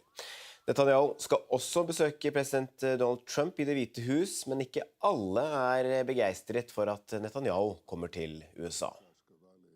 I mean, for starters, Benjamin Netanyahu is a war criminal. He doesn't belong in our country. The only place he belongs is locked up with the ICC. There's a criminal warrant out for it, and then I don't want my tax dollars going to defend someone like that. Our heart goes out to every single one of the people in Palestine. We send our love, we send our prayers, and we're doing everything we can out on the streets, and we're just praying. Ja da, her ser vi bilder av Netanyahu ned flytrappa, hvor han får en velkomst. Med oss i studio, rådgiver i Civita, Eirik Løkke. Både Netanyahu og Zelensky i USA i dag. Netanyahu i USA for å ta farvel med sin støttespiller Lindsey Graham. Fortell litt om han først. Hvem var Lindsey Graham? Lindsey Graham var en republikansk politiker som var i Washington DC i mange år, satt mange år i senatet. Han var en mer, hva skal man kalle, en sånn neokonservativ, går ofte under uttrykket hauk i utenrikspolitikken, men han forandret seg helt med Donald Trump. Han var ikke den eneste i det republikanske partiet som gjorde det. Først var han en sterk kritiker av Trump, men så tilpasset han seg veldig Trump. Men hele tiden så var han en hauk i utenrikspolitiske spørsmål. Han var venn av Ukraina, kritisk til Russland og venn av Israel. Men forholdet til Trump, altså Netanyahu og Trump, har vært litt anstrengt den siste tiden. Ja, det har det. Fordi det pågår jo en krig i Midtøsten. Det starter jo med at USA og Israel angrep Iran sammen. Så har jo USA kommet fram til en avtale med Iran, og her har jo Trump vært litt sint på Netanyahu, fordi Netanyahu og Israel har slått til mot Hezbollah i Libanon, som har komplisert forholdet til Iran. Og det rapporteres jo om at Trump jevne mellom har skjelt ut Netanyahu for dette, så det et litt komplisert forhold mellom de. Har støtten til Israel blitt mer omstridt i USA? Ja, særlig det demokratiske partiet. Der har jo en del av disse primærvalgene hvor det demokratiske partiet skal finne ut hvilke kandidater de skal ha til mellomvalget i november, nærmest drevet kampanje mot Israel og Netanyahu. Borgermesteren eller ordføreren i New York, Mamdani, har jo sagt at han skal gjøre alt han kan for å arrestere Netanyahu hvis han i New York. Det kan nok bli veldig vanskelig, men det sier noe om synspunktene i det demokratiske partiet. Men selv i det republikanske partiet så støtten til Israel nedover, særlig blant unge. Hva blir Netanyahus viktigste mål da, når han skal besøke Trump i Det hvite huset i dag? Det ble jo å kultivere et godt forhold til Trump og USA. Vi skal huske på at den nedadgående støtten i USA til Israel jo et sikkerhetsproblem for Israel over tid. Så det jo kjempeviktig for Netanyahu å ta vare på de vennskapene han har i USA, blant annet med Trump og med representanter i Kongressen i USA. Så det å kultivere forholdet til Trump, det blir veldig viktig for Netanyahu. Så vet vi at Zelensky også i USA og skal møte Trump i Det hvite hus. Det usikkert om han skal delta i begravelsen, men Graham var også en markant støttespiller for Ukraina. Ja. Det rapporteres at han skal delta på begravelsen, så får vi se om han kommer der. I alle tilfeller så var, som du sier, Graham en stor støttespiller for Ukraina, og en sterk kritiker av Putin. Og Graham var jo i Kiev rett før han døde. Det var jo omtrent akkurat når han kom tilbake at han døde. Og han snakket jo om det, noe av det siste han gjorde var å øke sanksjonene mot Russland og øke støtten til Ukraina. Så Graham var en sterk støttespiller for Zelensky og Ukraina, og det prøver jo nå Zelensky å bygge videre på i samtalen han skal i USA. Ja, og når Trump skal møte Zelensky i dag, så virker det som forholdet deres har blitt bedre over tid? Ja, det har jo det. Det var jo et absolutt bunnpunkt når Zelensky ble kastet ut av Det hvite hus i fjor. Siden den gangen så har det jo blitt bedre, og særlig nå som Ukraina og Zelensky gjør det bedre i krigen mot Russland. Trump jo opptatt av en vinner, og det at Zelensky har imponert såpass mye, som jo også Trump sa, nok noe som ikke har gått ubemerket hen hos Trump. I tillegg så ser vi en del av de folkene rundt Trump, disse maga-folkene, blant annet Lara Loomer, som hadde Zelensky på sin podcast og fortalte at hun hadde, jeg tror ikke jeg skal bruke det uttrykkene som hun brukte, men hun hadde latt seg manipulere av russisk propaganda og sagt at nå hun fullt sånn Ukraina-støttespiller. Så du ser også en del endringer rundt der i maga, og Trump virker også ha et bedre forhold til Zelensky. I hvert fall akkurat nå, det kan jo forandre seg som alltid med Trump. Så mener jeg at utviklingen på slagmarken har noe å si for hvordan Trump ser på Zelensky og Ukraina? Trump er jo veldig opptatt av persepsjonen av en vinner. Han vil være på lag med en vinner. Det ser jo på alltid når han skal plukke ut sånn, hvem skal han støtte i primærvalg og sånn, hvem er det som vinner, hvem er det som vinner. Så jeg tror nok at det har hatt noe å si, ja. I tillegg så har jo denne krigen mot Iran, Russland er jo en alliert, et nært forhold til Iran. Det kan jo også være at det pusher, eller ikke bare kan være, det pusher Ukraina også i retning av USA. Og det er som du er inne på, spørs om dette er stabilt eller hvor lenge det varer. Det kan fort snu. Hva blir det viktigste for Zelenskyj i dag? Hva tror du han har på ønskelista når han skal inn i Det hvite hus? Igjen, det blir jo å kultivere det forholdet til Trump, si til Trump hvilke felles interesser de har, blant annet påpeke hvor nære Iran og Russland er. Det faktum at Russland hjelper Iran med mål som kan ramme amerikanere. Så dette blir nok et viktig punkt for Zelenskyj. Da sier vi takk til deg, Erik Løkke. Langs E6 ved Fineidfjord i Hemnes kommune i Nordland holdt det på å gå skikkelig galt i forrige uke. For de som følger sendingen på TV, så ser vi her bilder av en personbil som kjører forbi en hjullaster. Hvert øyeblikk her. Forbikjøringen skjedde midt i en sving i 80-sonen, og sjåføren fikk ikke med seg at det kom en trailer kjørende i motsatt retning. Takket være en lynrask unnamanøver fra hjullasteren blir det med en nesten-ulykke. Du kan lese hele denne saken på nettsidene våre, nrk.no. Tysk politi sier de kartlegger 410 personer som mulige islamistiske trusler i landet. Tallet omfatter ifølge nyhetsbyrået DPA personer som er knyttet til islamistisk terror eller ekstremisme, og som kan være i stand til å gjennomføre alvorlige voldshandlinger. Dette blir kjent bare få dager etter terroren mot Pride-feiringen i Berlin, der en person ble drept og flere skadd da en mann kjørte en bil inn i en folkemengde. Fra 1. august slipper alle under 18 år å betale egenandel på helsehjelp. Det betyr at både 16- og 17-åringer nå slipper å betale for blant annet legetime, sykehusbesøk og psykolog på lik linje med barn under 16 år. Helseminister Jan Christian Vestre sier det er viktig at unge oppsøker lege tidlig ved symptomer og ikke la være på grunn av trang økonomi. Legeforeningen er fornøyd med endringen, men mener egenandelsfritaket bør gjelde helt opp til 20 år. Artisten Ariana Grande saksøker hackere som hun hevder har stjålet og lekket utgitt musikk, bilder og videoer flere ganger. Artistens advokater mener 45 av sangene hennes ble stjålet og lekket bare i 2023. Søksmålet navngir ingen av hackerne, men hun håper det kan være med å avsløre hvem de er gjennom rettslige stevninger til internettleverandører.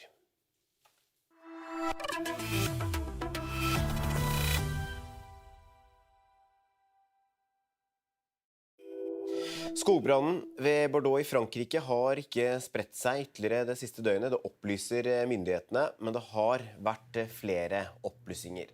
Det anslås at rundt 42 000 hektar har brent. Det er varslet en ny hetebølge med stigende temperaturer og tørre luft de nærmeste dagene. On a la situation aujourd'hui qui est la plus dure qu'on ait jamais mesurée, la plus dure depuis la Deuxième Guerre mondiale. On a plus de 160 000 hectares qui ont été brûlés d'ores et déjà et la saison est loin d'être terminée. Et c'est beaucoup plus que ce qu'on avait enregistré ces dernières années, de manière record. C'est dû à une très grande sécheresse qui s'est passée évidemment ces dernières semaines, qui a asséché beaucoup de nos massifs, qui a enlevé de l'humidité, qui a créé beaucoup plus de vulnérabilité. Et on sait, ça a été le cas à Fontainebleau, c'est le cas aujourd'hui ici. On a aussi le Var, la Corse qui sont touchés, on a le Tarn qui est encore touché. Et je pense qu'il faut qu'on soit lucide. Les semaines à venir seront dures et on doit tenir. Ja, Malene Laura Solheim med oss fra Bordeaux. Hvordan vil de høye temperaturene de neste dagene påvirke slukkingsarbeidet? Brannmannskapene her i Bordeaux-området beskriver det her som en kamp mot klokka. De siste 2 dagene har det vært lavere temperaturer og mer optimale vindforhold, så da har de ikke fått kontroll på brannen, men det har blitt en roligere situasjon, og brannen har ikke spredd seg ytterligere. Det er jo nettopp det her de frykter. De kommer til å få mindre kontroll på brannen nå når det er meldt høyere temperaturer. Hetebølger har allerede inntruffet Spania, og der ser en allerede at der har vært oppblussinger i brannene som de hadde fått kontroll på etter at det ble varmt. Så det her er jo selvsagt det som uroer mest i sørvestlige deler av Frankrike nå. Så vi Macron her da, han besøkte Bordeaux i går. Hva mer er det han sa? Han kom med lovord om at han skulle følge opp ordførerne, brannmannskapene, de som er evakuerte, de som har mistet heimene sine. Alle skulle få den oppfølgingen som de har behov for. Og så sa han også at han skal sette inn en større innsats for å vedlikeholde og fornye skogområder. Og det tror jeg er et budskap som mange Frankrike tar godt imot, for det har jo vært kritikk mot myndighetene tidligere etter storbranner her i området i 2022, for 4 år siden, at en ikke har rustet skogene godt nok til å takle sånne skogbranner. Så det tror jeg franskmennene kommer til å følge opp akkurat det punktet av det som Macron sa her i Bordeaux i går.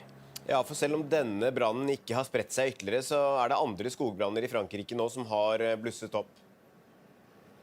Ja, helt sør-øst i Frankrike, i Var-området mellom Marseille og Nice, der er det en brann som er ute av kontroll. Der har aktive oppblussinger som skaper kjempestore utfordringer for brannmannskapene der. Men det er også en mye mindre brann enn den som en ser i Gironde-området her som jeg er. Så kunne også Macron meddele et lyspunkt, og det er at de har fått kontroll på brannene i landområdet sør for Bordeaux. Og der har de da etter veldig mye arbeid klart å fått kontroll på brannene. Politiet rykket i natt ut til et innbrudd i en elkjøpbutikk i Ringsaker i Innlandet. Det skal være snakk om et sjokkbrekk ifølge politiet. Det er foreløpig ikke klart hva som er stjålet og hvor store verdier det dreier seg om, men det kan potensielt være snakk om verdier for 100 000, det sier oppdragsleder i Innlandet politidistrikt Geir Rune Ekse. 2 personer er pågrepet for å ha utøvd vold mot en mann i 30-årene i Lillestrøm i natt. Det melder Øst politidistrikt. Mannen ble undersøkt av helsepersonell og fremstår ikke alvorlig skadet. Politiet rykket ut da de fikk melding om en slåsskamp med 3 personer involvert ved et spisested i Lillestrøm sentrum.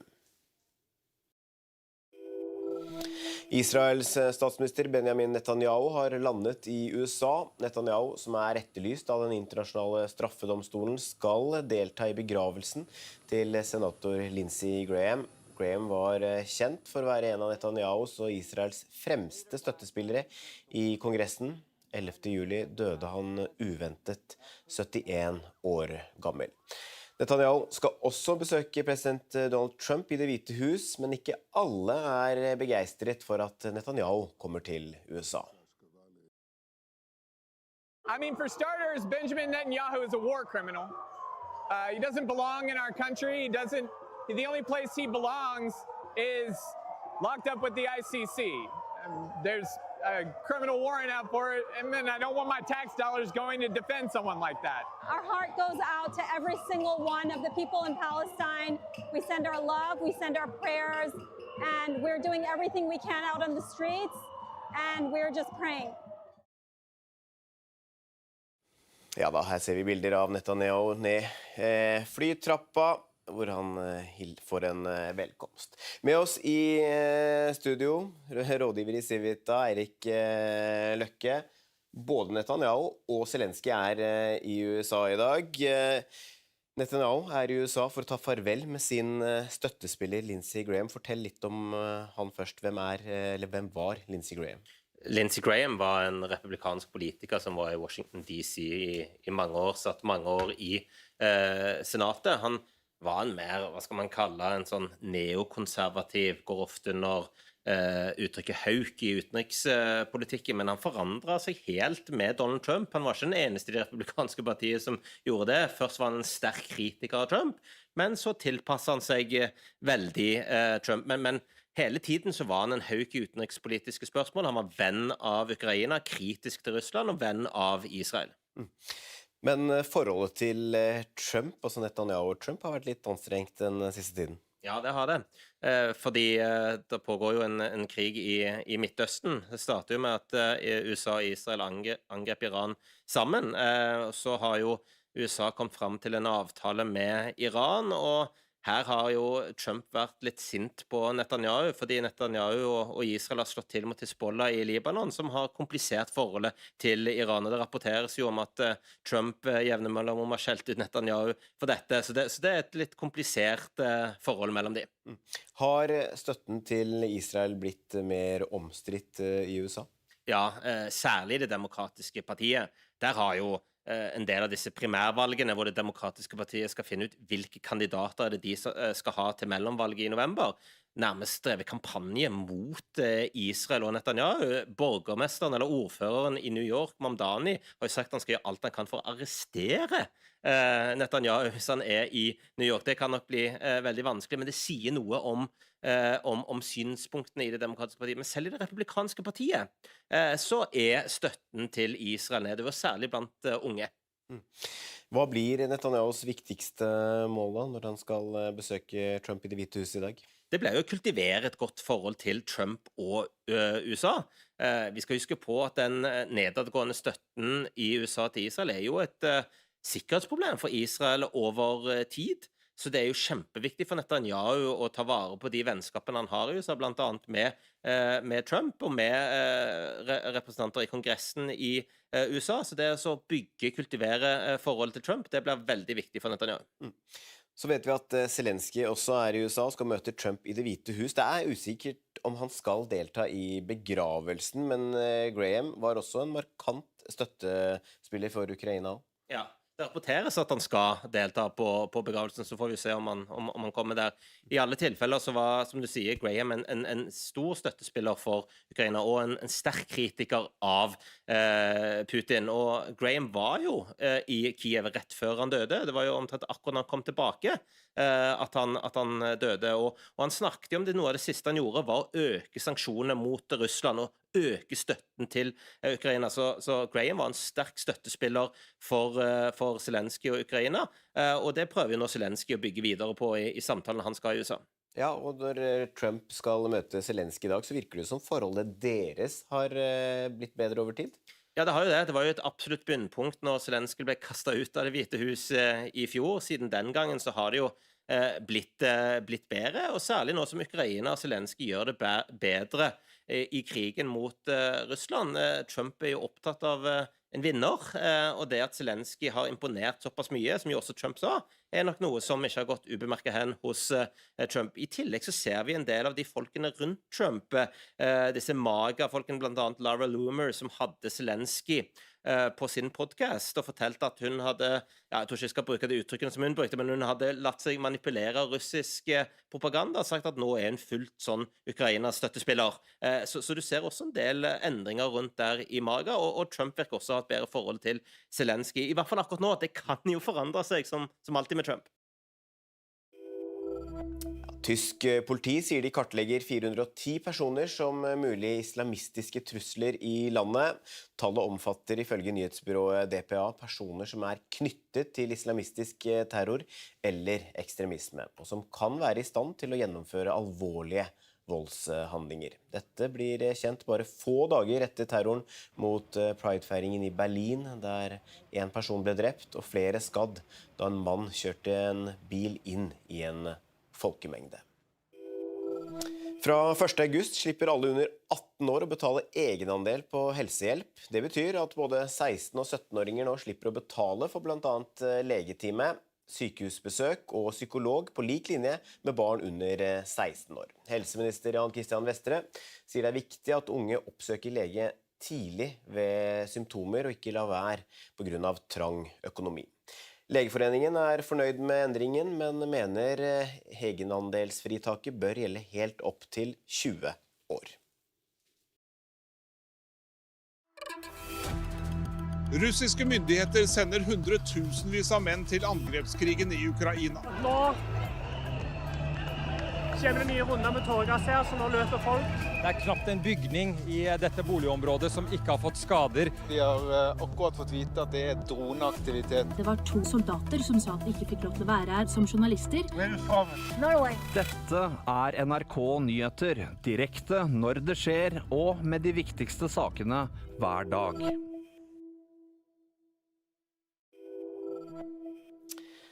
Skogbrannene ved Bordeaux i Frankrike har ikke spredt seg ytterligere det siste døgnet, det opplyser myndighetene, men det har vært flere opplysinger. Det anslås at rundt 42 000 hektar har brent, og det varslet en ny hetebølge de nærmeste dagene. Den mest alvorlige situasjonen vi har sett siden 2. verdenskrig, sa Frankrikes president Emmanuel Macron da han besøkte Bordeaux i går. On a la situation aujourd'hui qui est la plus dure qu'on ait jamais mesurée, la plus dure depuis la Deuxième Guerre mondiale. On a plus de 160 000 hectares qui ont été brûlés d'ores et déjà et la saison est loin d'être terminée. Et c'est beaucoup plus que ce qu'on avait enregistré ces dernières années, de manière record. C'est dû à une très grande sécheresse qui s'est passée évidemment ces dernières semaines, qui a asséché beaucoup de nos massifs, qui a enlevé de l'humidité, qui a créé beaucoup plus de vulnérabilité. Et on sait, ça a été le cas à Fontainebleau, c'est le cas aujourd'hui ici. On a aussi le Var, la Corse qui sont touchés, on a le Tarn qui est encore touché. Et je pense qu'il faut qu'on soit lucide. Les semaines à venir seront dures et on doit tenir. Ja, Malene Laura Solheim med oss fra Bordeaux. Hvordan vil de høye temperaturene de neste dagene påvirke slukkingsarbeidet? Brannmannskapene her i Bordeaux-området beskriver det her som en kamp mot klokka. De siste 2 dagene har det vært lavere temperaturer og mer optimale vindforhold, så da har de ikke fått kontroll på brannen, men det har blitt en roligere situasjon, og brannen har ikke spredd seg ytterligere. Det er jo nettopp det her de frykter. De kommer til å få mindre kontroll på brannen nå når det meldt høyere temperaturer. Hetebølger har allerede inntruffet Spania, og der ser en allerede at der har vært oppblussinger i brannene som de hadde fått kontroll på etter at det ble varmt. Så det her jo selvsagt det som som uroer mest i sørvestlige deler av Frankrike nå. Så vi Macron her da, han besøkte Bordeaux i går. Hva mer det han sa? Han kom med lovord om at han skulle følge opp ordførerne, brannmannskapene, de som evakuerte, de som har mistet heimene sine. Alle skulle få den oppfølgingen som de har behov for. Og så sa han også at han skal sette inn en større innsats for å vedlikeholde og fornye skogområder. Og det tror jeg et budskap som mange Frankrike tar godt imot, for det har jo vært kritikk mot myndighetene tidligere etter storbranner her i området i 2022 for 4 år siden, at en ikke har rustet skogene godt nok til å takle sånne skogbranner. Så det tror jeg franskmennene kommer til å følge opp akkurat det punktet av det som Macron sa her i Bordeaux i går. Ja, for selv om denne brannen ikke har spredt seg ytterligere, så det andre skogbranner i Frankrike nå som har blusset opp. Ja, helt sør-øst i Frankrike, i Var-området mellom Marseille og Nice, der det en brann som ute av kontroll. Der har aktive oppblussinger som skaper kjempestore utfordringer for brannmannskapene der. Men det også en mye mindre brann enn den som en ser i Gironde-området her som Så kunne også Macron meddele et lyspunkt, og det at de har fått kontroll på brannene i landområdet sør for Bordeaux. Og der har de da etter veldig mye arbeid klart å fått kontroll på brannene. Politiet rykket i natt ut til et innbrudd i en elkjøpbutikk i Ringsaker i Innlandet. Det skal være snakk om et sjokkbrekk ifølge politiet. Det er foreløpig ikke klart hva som er stjålet og hvor store verdier det dreier seg om, men det kan potensielt være snakk om verdier for 100 000, det sier oppdragsleder i Innlandet politidistrikt Geir Rune Ekse. 2 personer er pågrepet for å ha utøvd vold mot en mann i 30-årene i Lillestrøm i natt. Det melder Øst politidistrikt. Mannen ble undersøkt av helsepersonell og fremstår ikke alvorlig skadet. Politiet rykket ut da de fikk melding om en slåsskamp med 3 personer involvert ved et spisested i Lillestrøm sentrum. Israels statsminister Benjamin Netanyahu har landet i USA. Netanyahu, som er etterlyst av den internasjonale straffedomstolen, skal delta i begravelsen til senator Lindsey Graham. Graham var kjent for å være en av Netanyahus og Israels fremste støttespillere i Kongressen. 11. juli døde han uventet 71 år gammel. Netanyahu skal også besøke president Donald Trump i Det hvite hus, men ikke alle er begeistret for at Netanyahu kommer til USA. I mean, for starters, Benjamin Netanyahu is a war criminal. He doesn't belong in our country. The only place he belongs is locked up with the ICC. There's a criminal warrant out for it, and then I don't want my tax dollars going to defend someone like that. Our heart goes out to every single one of the people in Palestine.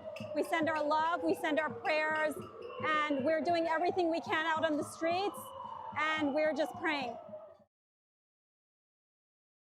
Ja da, her ser vi bilder av Netanyahu ned flytrappa, hvor han får en velkomst. Med oss i studio, rådgiver i Civita, Eirik Løkke. Både Netanyahu og Zelensky er i USA i dag. Netanyahu er i USA for å ta farvel med sin støttespiller Lindsey Graham. Fortell litt om han først. Hvem var Lindsey Graham?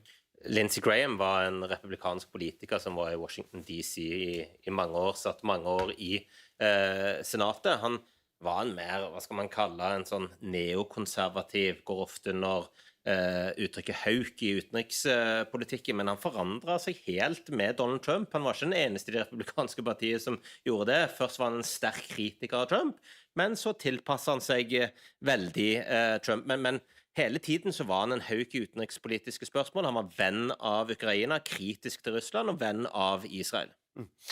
Men forholdet til Trump, altså Netanyahu og Trump, har vært litt anstrengt den siste tiden. Ja, det har det. Fordi det pågår jo en krig i Midtøsten. Det starter jo med at USA og Israel angrep Iran sammen. Så har jo USA kommet fram til en avtale med Iran, og her har jo Trump vært litt sint på Netanyahu, fordi Netanyahu og Israel har slått til mot Hezbollah i Libanon, som har komplisert forholdet til Iran. Og det rapporteres jo om at Trump jevne mellomrom har skjelt ut Netanyahu for dette, så det er et litt komplisert forhold mellom de. Har støtten til Israel blitt mer omstridt i USA?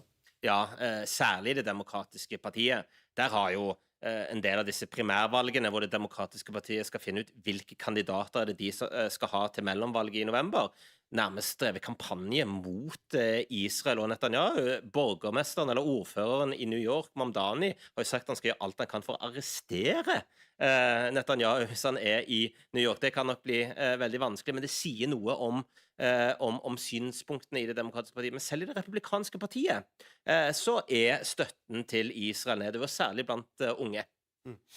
Hva blir Netanyahus viktigste mål da, når han skal besøke Trump i Det hvite hus i dag? Det ble jo å kultivere et godt forhold til Trump og USA. Vi skal huske på at den nedadgående støtten i USA til Israel er jo et sikkerhetsproblem for Israel over tid. Så det er jo kjempeviktig for Netanyahu å ta vare på de vennskapene han har i USA, blant annet med Trump og med representanter i Kongressen i USA. Så det å kultivere forholdet til Trump, det blir veldig viktig for Netanyahu. Så vet vi at Zelensky også er i USA og skal møte Trump i Det hvite hus. Det er usikkert om han skal delta i begravelsen, men Graham var også en markant støttespiller for Ukraina. Ja. Det rapporteres at han skal delta på begravelsen, så får vi se om han kommer der. I alle tilfeller så var, som du sier, Graham en stor støttespiller for Ukraina, og en sterk kritiker av Putin. Og Graham var jo i Kiev rett før han døde. Det var jo omtrent akkurat han kom tilbake at han døde. Og han snakket jo om det, noe av det siste han gjorde var å øke sanksjonene mot Russland, og øke støtten til Ukraina. Så Graham var en sterk støttespiller for Zelensky og Ukraina, og det prøver jo nå Zelensky å bygge videre på i samtalen han skal i USA. Ja, og når Trump skal møte Zelensky i dag, så virker det som forholdet deres har blitt bedre over tid? Ja, det har jo det. Det var jo et absolutt bunnpunkt når Zelensky ble kastet ut av det hvite hus i fjor. Siden den gangen så har det jo blitt bedre, og særlig nå som Ukraina og Zelensky gjør det bedre i krigen mot Russland. Trump er jo opptatt av en vinner, og det at Zelensky har imponert såpass mye, som jo også Trump sa, er nok noe som ikke har gått ubemerket hen hos Trump. I tillegg så ser vi en del av de folkene rundt Trump, disse maga-folkene, blant annet Laura Loomer, som hadde Zelensky på sin podcast og fortalte at hun hadde, jeg tror ikke jeg skal bruke det uttrykkene som hun brukte, men hun hadde latt seg manipulere av russisk propaganda og sagt at nå er hun fullt sånn Ukraina-støttespiller. Så du ser også en del endringer rundt der i maga, og Trump virker også å ha et bedre forhold til Zelensky. I hvert fall akkurat nå, at det kan jo forandre seg som alltid med Trump. Tysk politi sier de kartlegger 410 personer som mulig islamistiske trusler i landet. Tallet omfatter ifølge nyhetsbyrået DPA personer som er knyttet til islamistisk terror eller ekstremisme, og som kan være i stand til å gjennomføre alvorlige voldshandlinger. Dette blir kjent bare få dager etter terroren mot Pride-feiringen i Berlin, der en person ble drept og flere skadd da en mann kjørte en bil inn i en folkemengde. Fra 1. august slipper alle under 18 år å betale egenandel på helsehjelp. Det betyr at både 16- og 17-åringer nå slipper å betale for blant annet legetime, sykehusbesøk og psykolog på lik linje med barn under 16 år. Helseminister Jan Christian Vestre sier det er viktig at unge oppsøker lege tidlig ved symptomer og ikke la være på grunn av trang økonomi. Legeforeningen er fornøyd med endringen, men mener egenandelsfritaket bør gjelde helt opp til 20 år. Langs E6 i Finnøyfjord i Hemnes kommune i Nordland holdt det på å gå skikkelig galt i forrige uke. For de som følger sendingen på TV, ser vi her bilder av en personbil som kjører forbi en hjullaster. Forbikjøringen skjedde midt i en sving i 80-sonen. Sjåføren fikk ikke med seg at det kom en trailer kjørende i motsatt retning, og takket være en lynrask unnamanøver fra hjullasteren blir det med en nesten-ulykke. Du kan lese hele denne saken på nettsidene våre nrk.no. Artisten Ariana Grande saksøker hackere som hun hevder har stjålet og lekket ut musikk hun ikke hadde utgitt, bilder og videoer flere ganger. Artistens advokater mener 45 av sangene hennes ble stjålet og lekket bare i 2023. Søksmålet navngir ingen av hackerne, men hun håper det kan være med å avsløre hvem de er gjennom rettslige stevninger til internettleverandører. Russiske myndigheter sender hundretusenvis av menn til angrepskrigen i Ukraina. Nå kommer det nye runder med tåregass her, så nå løper folk. Det er knapt en bygning i dette boligområdet som ikke har fått skader. Vi har akkurat fått vite at det er droneaktivitet. Det var 2 soldater som sa at de ikke fikk lov til å være her som journalister. Norway. Dette er NRK Nyheter, direkte når det skjer, og med de viktigste sakene hver dag.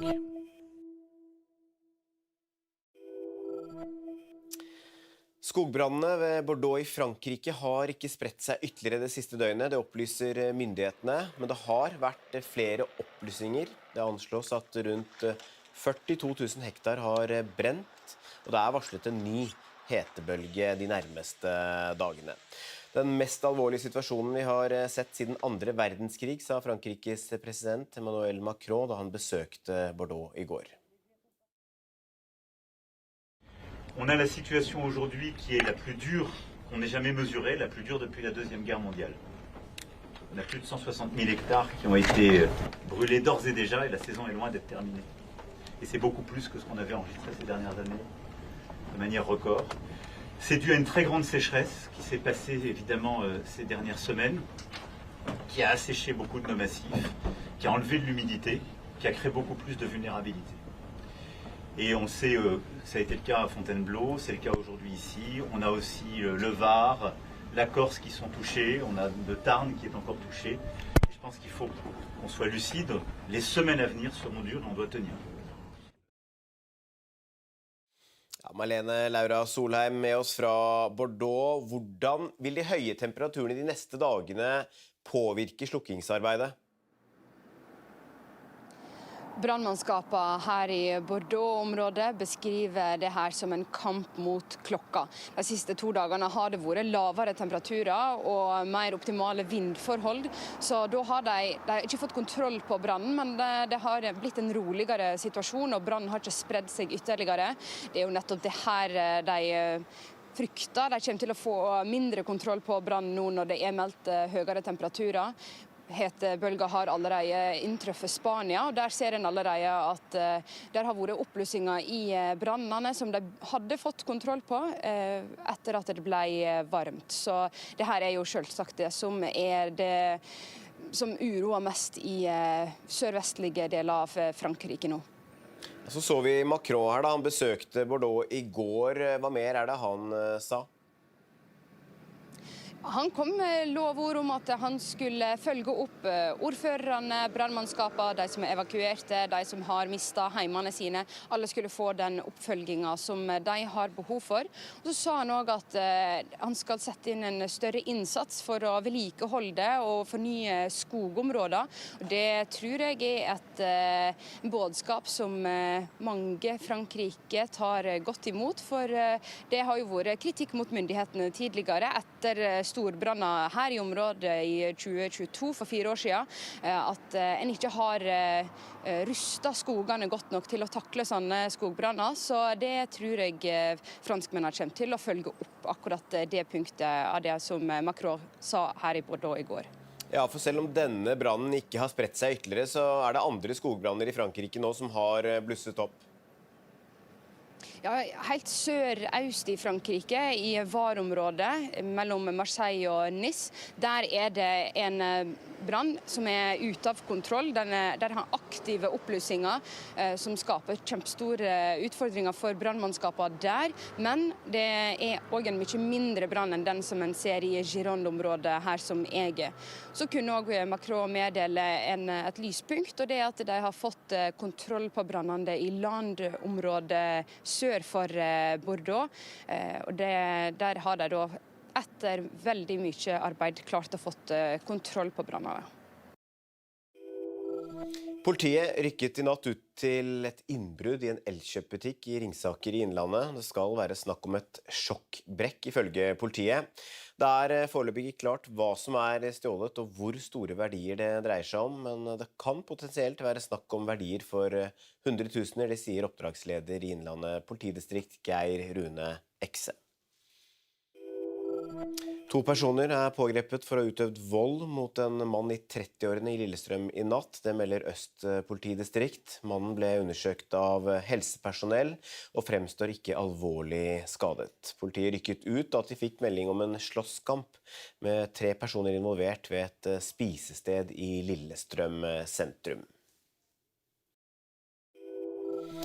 Israels statsminister Benjamin Netanyahu har landet i USA. Netanyahu, som er etterlyst av den internasjonale straffedomstolen, skal delta i begravelsen til senator Lindsey Graham. Graham var kjent for å være en av Netanyahus og Israels fremste støttespillere i Kongressen.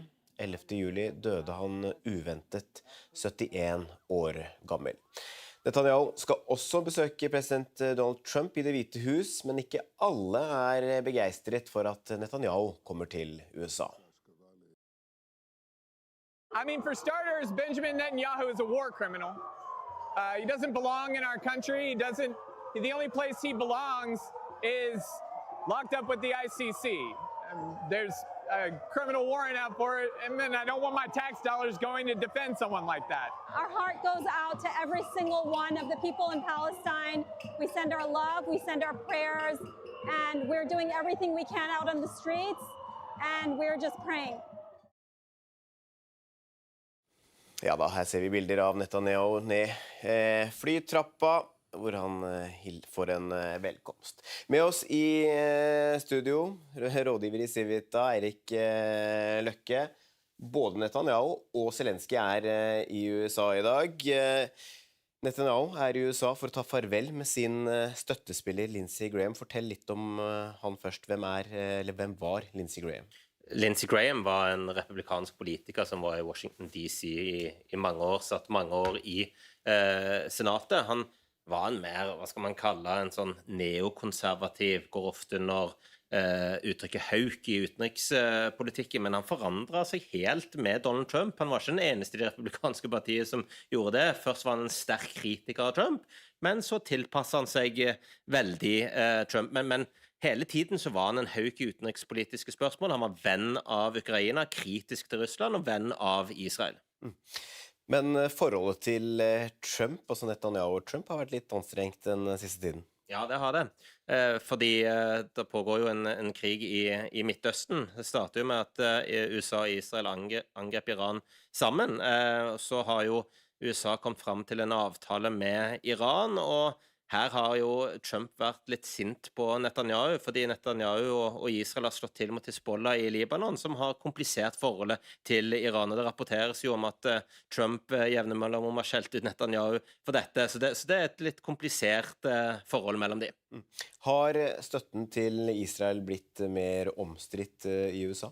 Ja, særlig det demokratiske partiet. Der har jo en del av disse primærvalgene hvor det demokratiske partiet skal finne ut hvilke kandidater de skal ha til mellomvalget i november, nærmest drevet kampanje mot Israel og Netanyahu. Borgermesteren eller ordføreren i New York, Mamdani, har jo sagt at han skal gjøre alt han kan for å arrestere Netanyahu hvis han i New York. Det kan nok bli veldig vanskelig, men det sier noe om synspunktene i det demokratiske partiet. Men selv i det republikanske partiet så støtten til Israel nedover, særlig blant unge.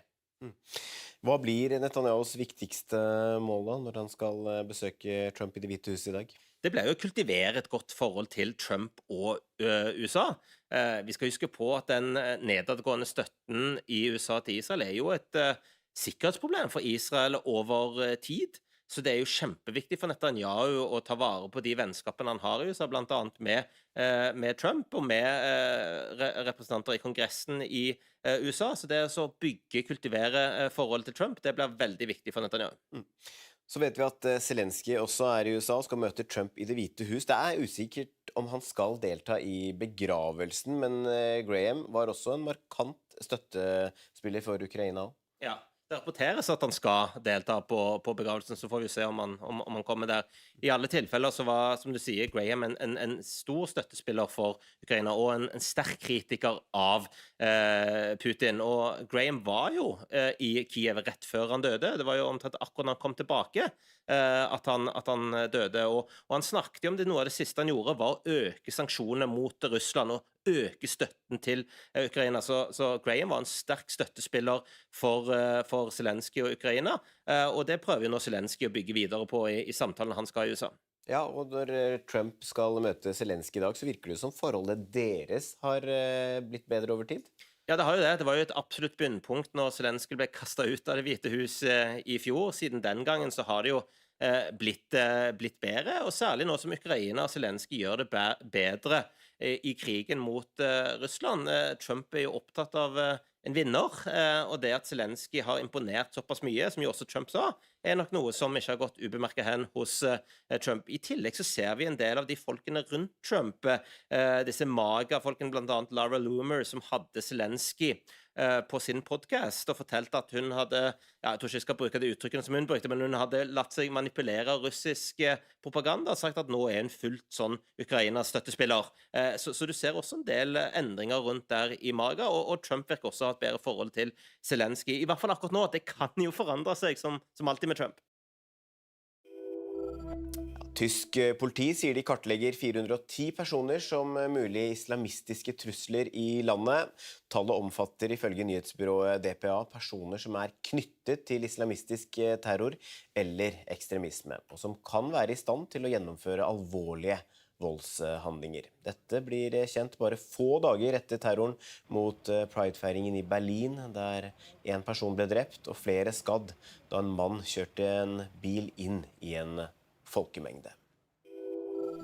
Fra 1. august slipper alle under 18 år å betale egenandel på helsehjelp. Det betyr at både 16- og 17-åringer nå slipper å betale for blant annet legetime, sykehusbesøk og psykolog på lik linje med barn under 16 år. Helseminister Jan Christian Vestre sier det er viktig at unge oppsøker lege tidlig ved symptomer og ikke la være på grunn av trang økonomi. Legeforeningen er fornøyd med endringen, men mener egenandelsfritaket bør gjelde helt opp til 20 år. Langs E6 i Finnøyfjord i Hemnes kommune i Nordland holdt det på å gå skikkelig galt i forrige uke. For de som følger sendingen på TV, ser vi her bilder av en personbil som kjører forbi en hjullaster. Forbikjøringen skjedde midt i en sving i 80-sonen. Sjåføren fikk ikke med seg at det kom en trailer kjørende i motsatt retning, og takket være en lynrask unnamanøver fra hjullasteren blir det med en nesten-ulykke. Du kan lese hele denne saken på nettsidene våre nrk.no. Artisten Ariana Grande saksøker hackere som hun hevder har stjålet og lekket ut musikk hun ikke hadde utgitt, bilder og videoer flere ganger.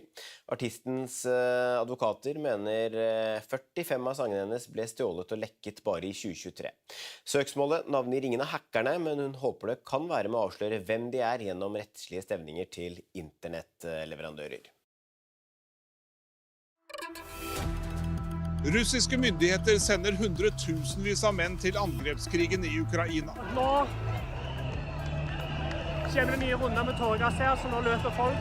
Det er knapt en bygning i dette boligområdet som ikke har fått skader. Vi har akkurat fått vite at det er droneaktivitet. Det var 2 soldater som sa at de ikke fikk lov til å være her som journalister. Norway. Dette er NRK Nyheter, direkte når det skjer, og med de viktigste sakene hver dag.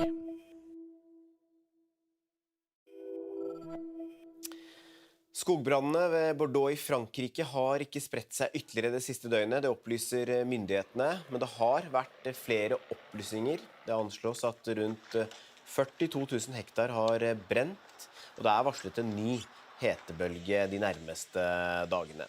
Den mest alvorlige situasjonen vi har sett siden 2. verdenskrig, sa Frankrikes president Emmanuel Macron da han besøkte Bordeaux i går.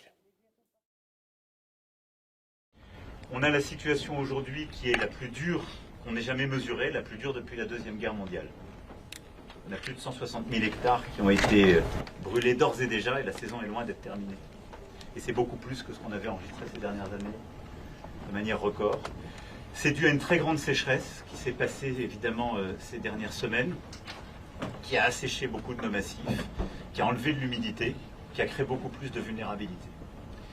Et on sait, ça a été le cas à Fontainebleau, c'est le cas aujourd'hui ici. On a aussi le Var, la Corse qui sont touchés, on a le Tarn qui est encore touché. Et je pense qu'il faut qu'on soit lucide. Les semaines à venir seront dures et on doit tenir.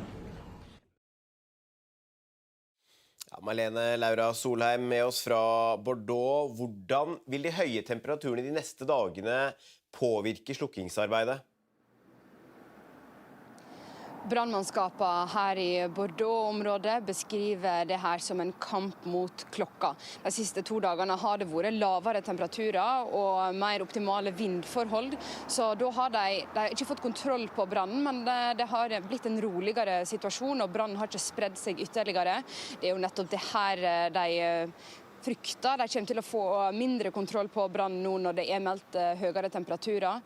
Hetebølger har allerede inntruffet Spania, og der ser en allerede at der har vært oppblussinger i brannene som de hadde fått kontroll på etter at det ble varmt. Så det her er jo selvsagt det som som uroer mest i sørvestlige deler av Frankrike nå. Så vi Macron her da, han besøkte Bordeaux i går. Hva mer det han sa? Han kom med lovord om at han skulle følge opp ordførerne, brannmannskapene, de som evakuerte, de som har mistet heimene sine. Alle skulle få den oppfølgingen som de har behov for. Og så sa han også at han skal sette inn en større innsats for å vedlikeholde og fornye skogområder. Det tror jeg er et budskap som mange Frankrike tar godt imot, for det har jo vært kritikk mot myndighetene tidligere etter storbranner her i området i 2022 for 4 år siden, at en ikke har rustet skogene godt nok til å takle sånne skogbranner. Så det tror jeg franskmennene kommer til å følge opp akkurat det punktet av det som Macron sa her i Bordeaux i går. Ja, for selv om denne brannen ikke har spredt seg ytterligere, så det andre skogbranner i Frankrike nå som har blusset opp. Ja, helt sør-øst i Frankrike, i Var-området mellom Marseille og Nice, der det en brann som ute av kontroll. Der har aktive oppblussinger som skaper kjempestore utfordringer for brannmannskapene der. Men det også en mye mindre brann enn den som en ser i Gironde-området her som jeg. Så kunne også Macron meddele et lyspunkt, og det at de har fått kontroll på brannene i landområdet sør for Bordeaux. Og der har de da etter veldig mye arbeid klart å fått kontroll på brannene. Politiet rykket i natt ut til et innbrudd i en elkjøpbutikk i Ringsaker i Innlandet. Det skal være snakk om et sjokkbrekk ifølge politiet. Det foreløpig ikke klart hva som stjålet og hvor store verdier det dreier seg om, men det kan potensielt være snakk om verdier for 100 000, det sier oppdragsleder i Innlandet politidistrikt Geir Rune Ekse. Israels statsminister Benjamin Netanyahu har landet i USA. Netanyahu, som etterlyst av den internasjonale straffedomstolen, skal delta i begravelsen til senator Lindsey Graham. Graham var kjent for å være en av Netanyahus og Israels fremste støttespillere i Kongressen. 11. juli døde han uventet 71 år gammel. Netanyahu skal også besøke president Donald Trump i Det hvite hus, men ikke alle begeistret for at Netanyahu kommer til USA. I mean, for starters, Benjamin Netanyahu is a war criminal. He doesn't belong in our country. The only place he belongs is locked up with the ICC. There's a criminal warrant out for it, and then I don't want my tax dollars going to defend someone like that. Our heart goes out to every single one of the people in Palestine. We send our love, we send our prayers, and we're doing everything we can out on the streets, and we're just praying.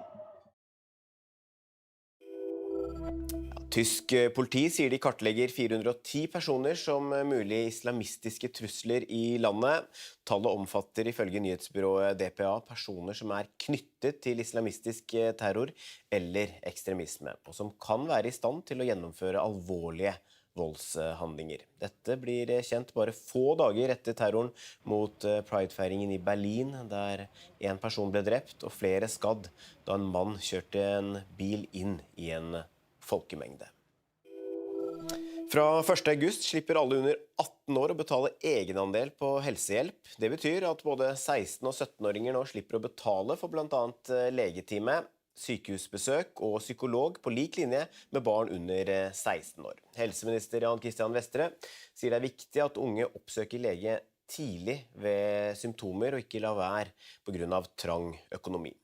Legeforeningen fornøyd med endringen, men mener egenandelsfritaket bør gjelde helt opp til 20 år.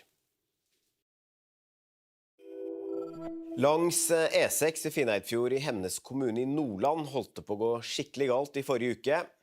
For de som følger sendingen på TV, ser vi her bilder av en personbil som kjører forbi en hjullaster.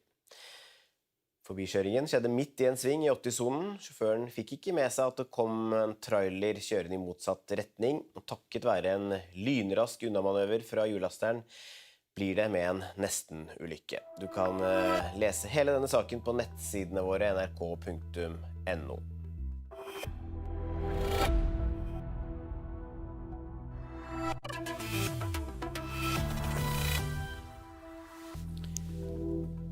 Kraftig jordskjelv sør i Japan, foreløpig ikke meldt om skader på folk eller bygninger.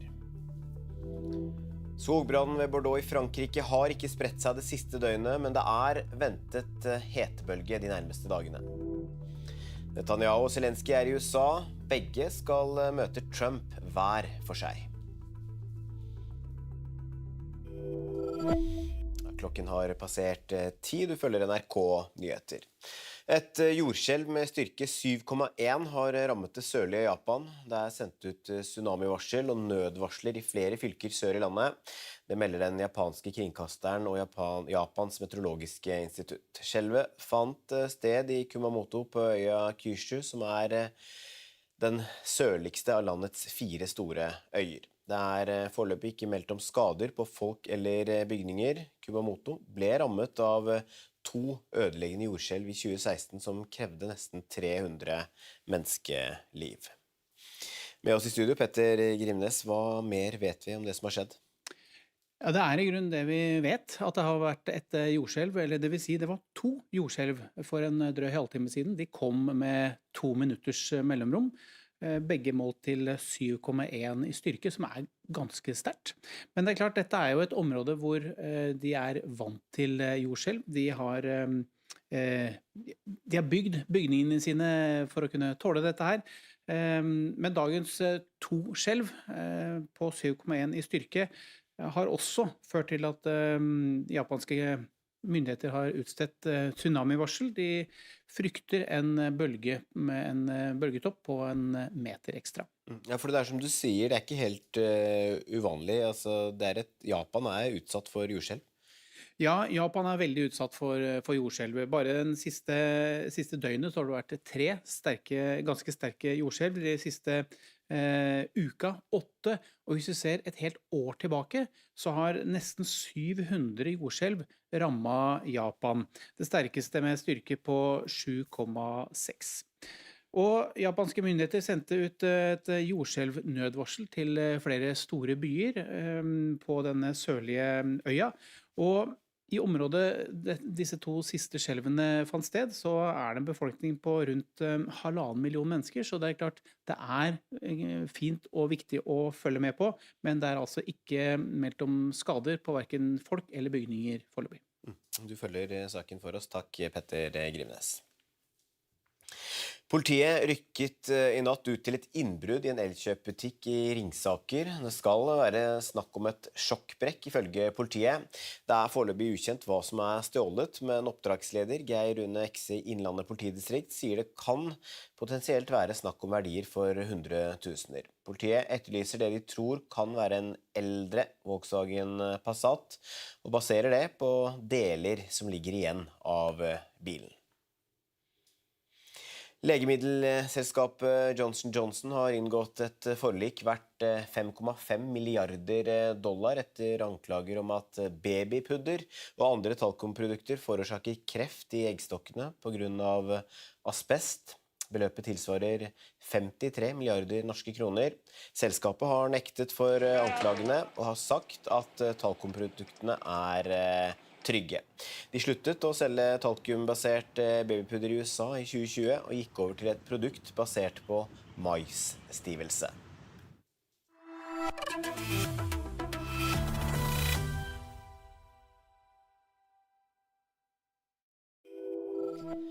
Artisten Ariana Grande saksøker hackere som hun hevder har stjålet og lekket ut musikk hun ikke hadde utgitt, bilder og videoer flere ganger. Artistens advokater mener 45 av sangene hennes ble stjålet og lekket bare i 2023. Søksmålet navngir ingen av hackerne, men hun håper det kan være med å avsløre hvem de er gjennom rettslige stevninger til internettleverandører. Russiske myndigheter sender hundretusenvis av menn til angrepskrigen i Ukraina. Nå kjenner vi nye runder med tåregass her, så nå løper folk. Det er knapt en bygning i dette boligområdet som ikke har fått skader. Vi har akkurat fått vite at det er droneaktivitet. Det var 2 soldater som sa at de ikke fikk lov til å være her som journalister. Norway. Dette er NRK Nyheter, direkte når det skjer og med de viktigste sakene hver dag.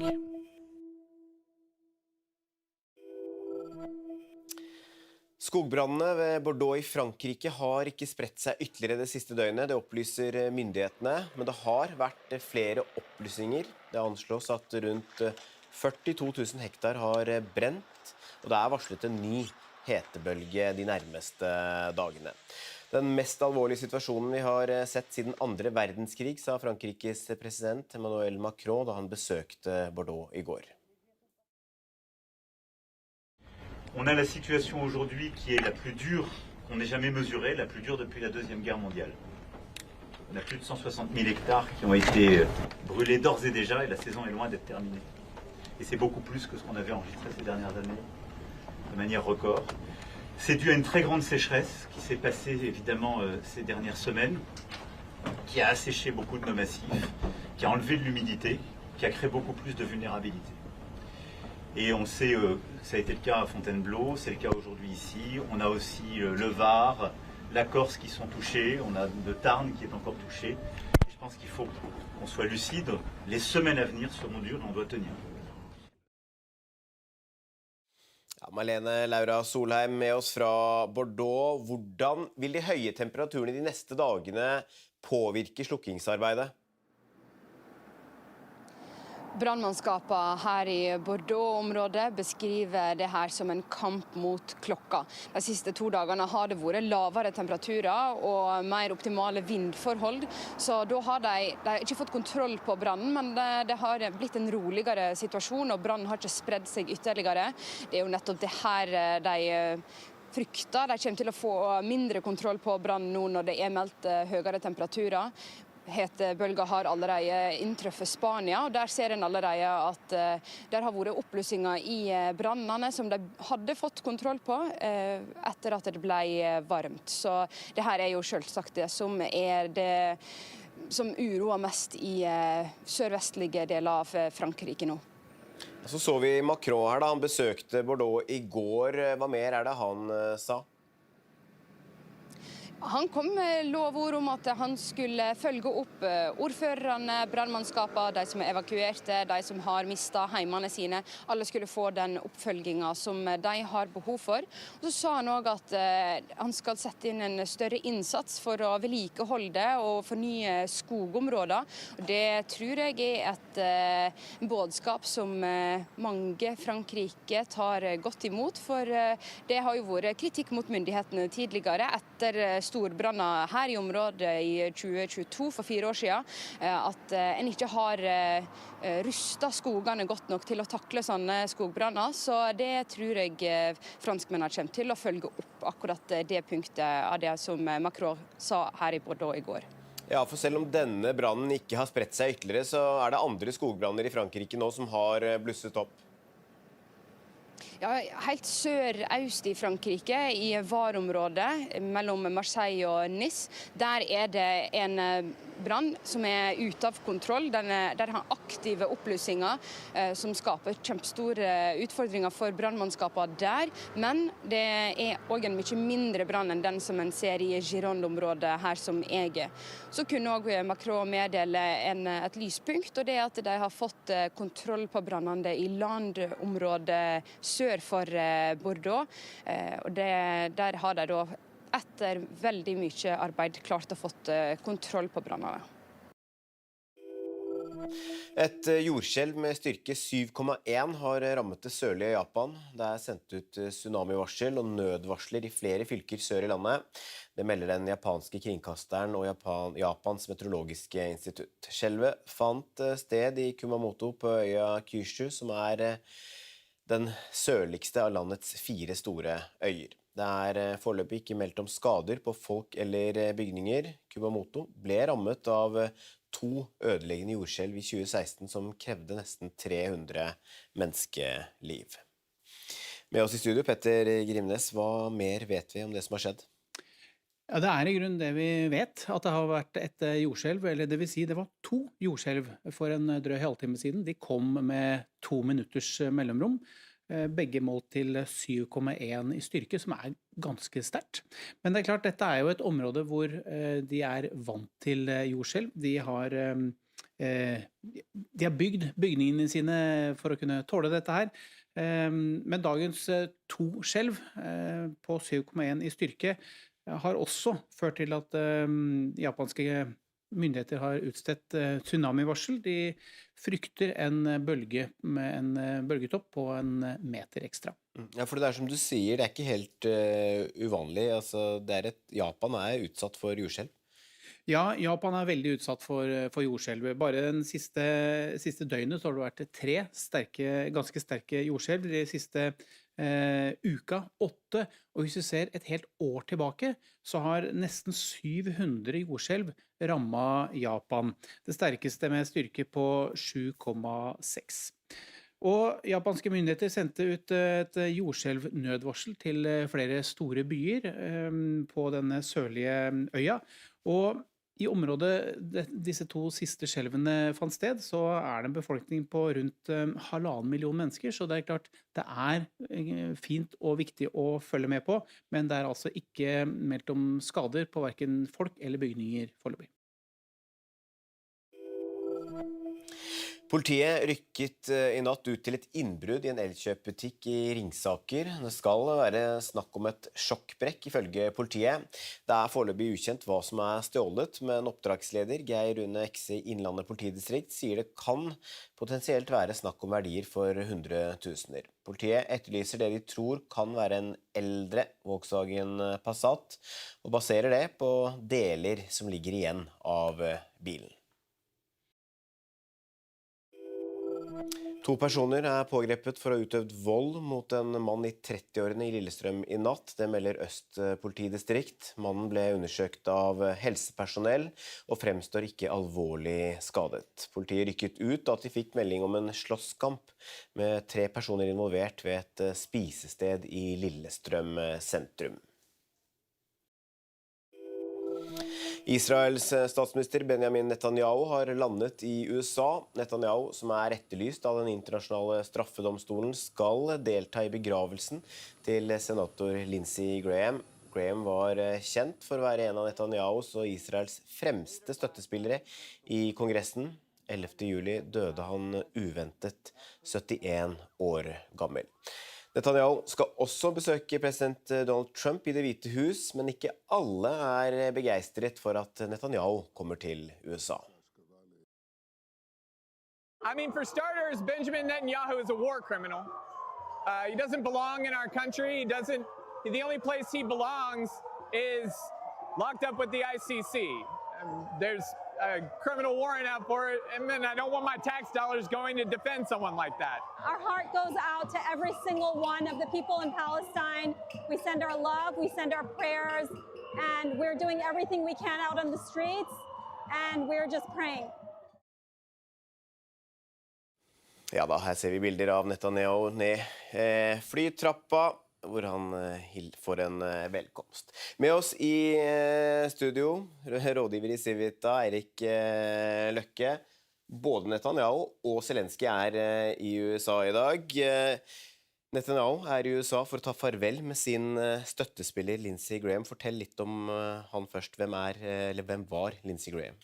Lindsey Graham var en republikansk politiker som var i Washington DC i mange år, satt mange år i senatet. Han var en mer, hva skal man kalle, en sånn neokonservativ, går ofte under uttrykket hauk i utenrikspolitikken, men han forandret seg helt med Donald Trump. Han var ikke den eneste i det republikanske partiet som gjorde det. Først var han en sterk kritiker av Trump, men så tilpasset han seg veldig Trump. Men hele tiden så var han en hauk i utenrikspolitiske spørsmål. Han var venn av Ukraina, kritisk til Russland og venn av Israel.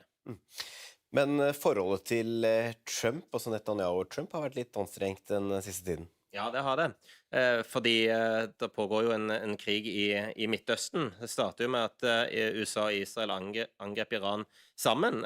Så har jo USA kommet fram til en avtale med Iran, og her har jo Trump vært litt sint på Netanyahu, fordi Netanyahu og Israel har slått til mot Hezbollah i Libanon, som har komplisert forholdet til Iran. Og det rapporteres jo om at Trump jevner mellom har skjelt ut Netanyahu for dette, så det et litt komplisert forhold mellom de. Har støtten til Israel blitt mer omstridt i USA? Ja, særlig det demokratiske partiet. Der har jo en del av disse primærvalgene hvor det demokratiske partiet skal finne ut hvilke kandidater er det de skal ha til mellomvalget i november, nærmest drevet kampanje mot Israel og Netanyahu. Borgermesteren eller ordføreren i New York, Mamdani, har jo sagt at han skal gjøre alt han kan for å arrestere Netanyahu hvis han er i New York. Det kan nok bli veldig vanskelig, men det sier noe om synspunktene i det demokratiske partiet. Men selv i det republikanske partiet så er støtten til Israel nedover, særlig blant unge. Hva blir Netanyahus viktigste mål da, når han skal besøke Trump i Det hvite huset i dag? Det ble jo å kultivere et godt forhold til Trump og USA. Vi skal huske på at den nedadgående støtten i USA til Israel er jo et sikkerhetsproblem for Israel over tid. Så det er jo kjempeviktig for Netanyahu å ta vare på de vennskapene han har i USA, blant annet med Trump og med representanter i Kongressen i USA. Så det å kultivere forholdet til Trump, det blir veldig viktig for Netanyahu. Så vet vi at Zelensky også er i USA og skal møte Trump i Det hvite hus. Det er usikkert om han skal delta i begravelsen, men Graham var også en markant støttespiller for Ukraina. Ja. Det rapporteres at han skal delta på begravelsen, så får vi se om han kommer der. I alle tilfeller så var, som du sier, Graham en stor støttespiller for Ukraina, og en sterk kritiker av Putin. Og Graham var jo i Kiev rett før han døde. Det var jo omtrent akkurat når han kom tilbake at han døde. Og han snakket jo om det, noe av det siste han gjorde var å øke sanksjonene mot Russland, og øke støtten til Ukraina. Så Graham var en sterk støttespiller for Zelensky og Ukraina, og det prøver nå Zelensky å bygge videre på i samtalen han skal i USA. Ja, og når Trump skal møte Zelensky i dag, så virker det som forholdet deres har blitt bedre over tid? Ja, det har jo det. Det var jo et absolutt bunnpunkt når Zelensky ble kastet ut av Det hvite hus i fjor. Siden den gangen så har det jo blitt bedre, og særlig nå som Ukraina og Zelensky gjør det bedre i krigen mot Russland. Trump er jo opptatt av en vinner, og det at Zelensky har imponert såpass mye, som jo også Trump sa, er nok noe som ikke har gått ubemerket hen hos Trump. I tillegg så ser vi en del av de folkene rundt Trump, disse maga-folkene, blant annet Laura Loomer, som hadde Zelensky på sin podcast og fortalte at hun hadde, jeg tror ikke jeg skal bruke det uttrykkene som hun brukte, men hun hadde latt seg manipulere av russisk propaganda og sagt at nå er hun fullt sånn Ukraina-støttespiller. Så du ser også en del endringer rundt der i maga, og Trump virker også å ha et bedre forhold til Zelensky. I hvert fall akkurat nå, at det kan jo forandre seg som alltid med Trump. Tysk politi sier de kartlegger 410 personer som mulig islamistiske trusler i landet. Tallet omfatter ifølge nyhetsbyrået DPA personer som er knyttet til islamistisk terror eller ekstremisme, og som kan være i stand til å gjennomføre alvorlige voldshandlinger. Dette blir kjent bare få dager etter terroren mot Pride-feiringen i Berlin, der en person ble drept og flere skadd da en mann kjørte en bil inn i en folkemengde. Fra 1. august slipper alle under 18 år å betale egenandel på helsehjelp. Det betyr at både 16- og 17-åringer nå slipper å betale for blant annet legetime, sykehusbesøk og psykolog på lik linje med barn under 16 år. Helseminister Jan Christian Vestre sier det er viktig at unge oppsøker lege tidlig ved symptomer og ikke la være på grunn av trang økonomi. Legeforeningen er fornøyd med endringen, men mener egenandelsfritaket bør gjelde helt opp til 20 år. Langs E6 i Finnøyfjord i Hemnes kommune i Nordland holdt det på å gå skikkelig galt i forrige uke. For de som følger sendingen på TV, ser vi her bilder av en personbil som kjører forbi en hjullaster. Forbikjøringen skjedde midt i en sving i 80-sonen. Sjåføren fikk ikke med seg at det kom en trailer kjørende i motsatt retning, og takket være en lynrask unnamanøver fra hjullasteren blir det med en nesten-ulykke. Du kan lese hele denne saken på nettsidene våre nrk.no. Legemiddelselskapet Johnson & Johnson har inngått et forlik verdt $5,5 milliarder etter anklager om at babypudder og andre talkumprodukter forårsaker kreft i eggstokkene på grunn av asbest. Beløpet tilsvarer 53 milliarder norske kroner. Selskapet har nektet for anklagene og har sagt at talkumproduktene er trygge. De sluttet å selge talkumbasert babypudder i USA i 2020 og gikk over til et produkt basert på maisstivelse. Artisten Ariana Grande saksøker hackere som hun hevder har stjålet og lekket ut musikk hun ikke hadde utgitt, bilder og videoer flere ganger. Artistens advokater mener 45 av sangene hennes ble stjålet og lekket bare i 2023. Søksmålet navngir ingen av hackerne, men hun håper det kan være med å avsløre hvem de er gjennom rettslige stevninger til internettleverandører. Russiske myndigheter sender hundretusenvis av menn til angrepskrigen i Ukraina. Nå kommer det nye runder med tårgass her, så nå løper folk. Det er knapt en bygning i dette boligområdet som ikke har fått skader. Vi har akkurat fått vite at det er droneaktivitet. Det var 2 soldater som sa at de ikke fikk lov til å være her som journalister. Norway. Dette er NRK Nyheter, direkte når det skjer og med de viktigste sakene hver dag.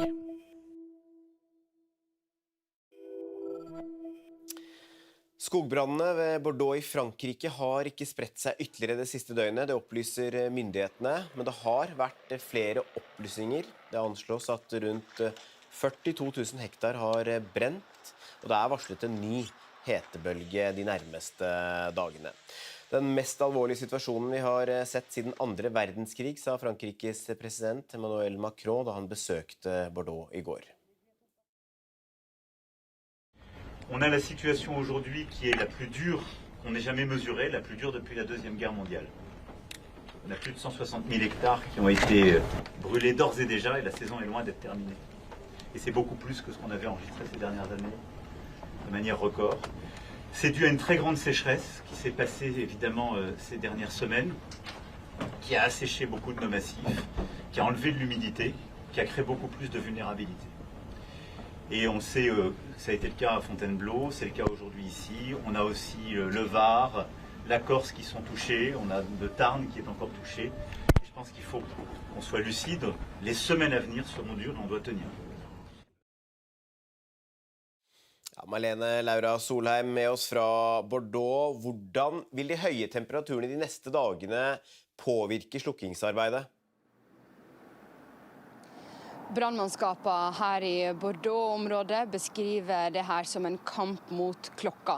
De siste 2 dagene har det vært lavere temperaturer og mer optimale vindforhold, så da har de ikke fått kontroll på brannen, men det har blitt en roligere situasjon, og brannen har ikke spredd seg ytterligere. Det er jo nettopp det her de frykter. De kommer til å få mindre kontroll på brannen nå når det er meldt høyere temperaturer. Hetebølger har allerede inntruffet Spania, og der ser en allerede at der har vært oppblussinger i brannene som de hadde fått kontroll på etter at det ble varmt. Så det her er jo selvsagt det som er det som uroer mest i sørvestlige deler av Frankrike nå. Så vi Macron her da, han besøkte Bordeaux i går. Hva mer er det han sa? Han kom med lovord om at han skulle følge opp ordførerne, brannmannskapene, de som er evakuerte, de som har mistet heimene sine. Alle skulle få den oppfølgingen som de har behov for. Og så sa han også at han skal sette inn en større innsats for å vedlikeholde og fornye skogområder.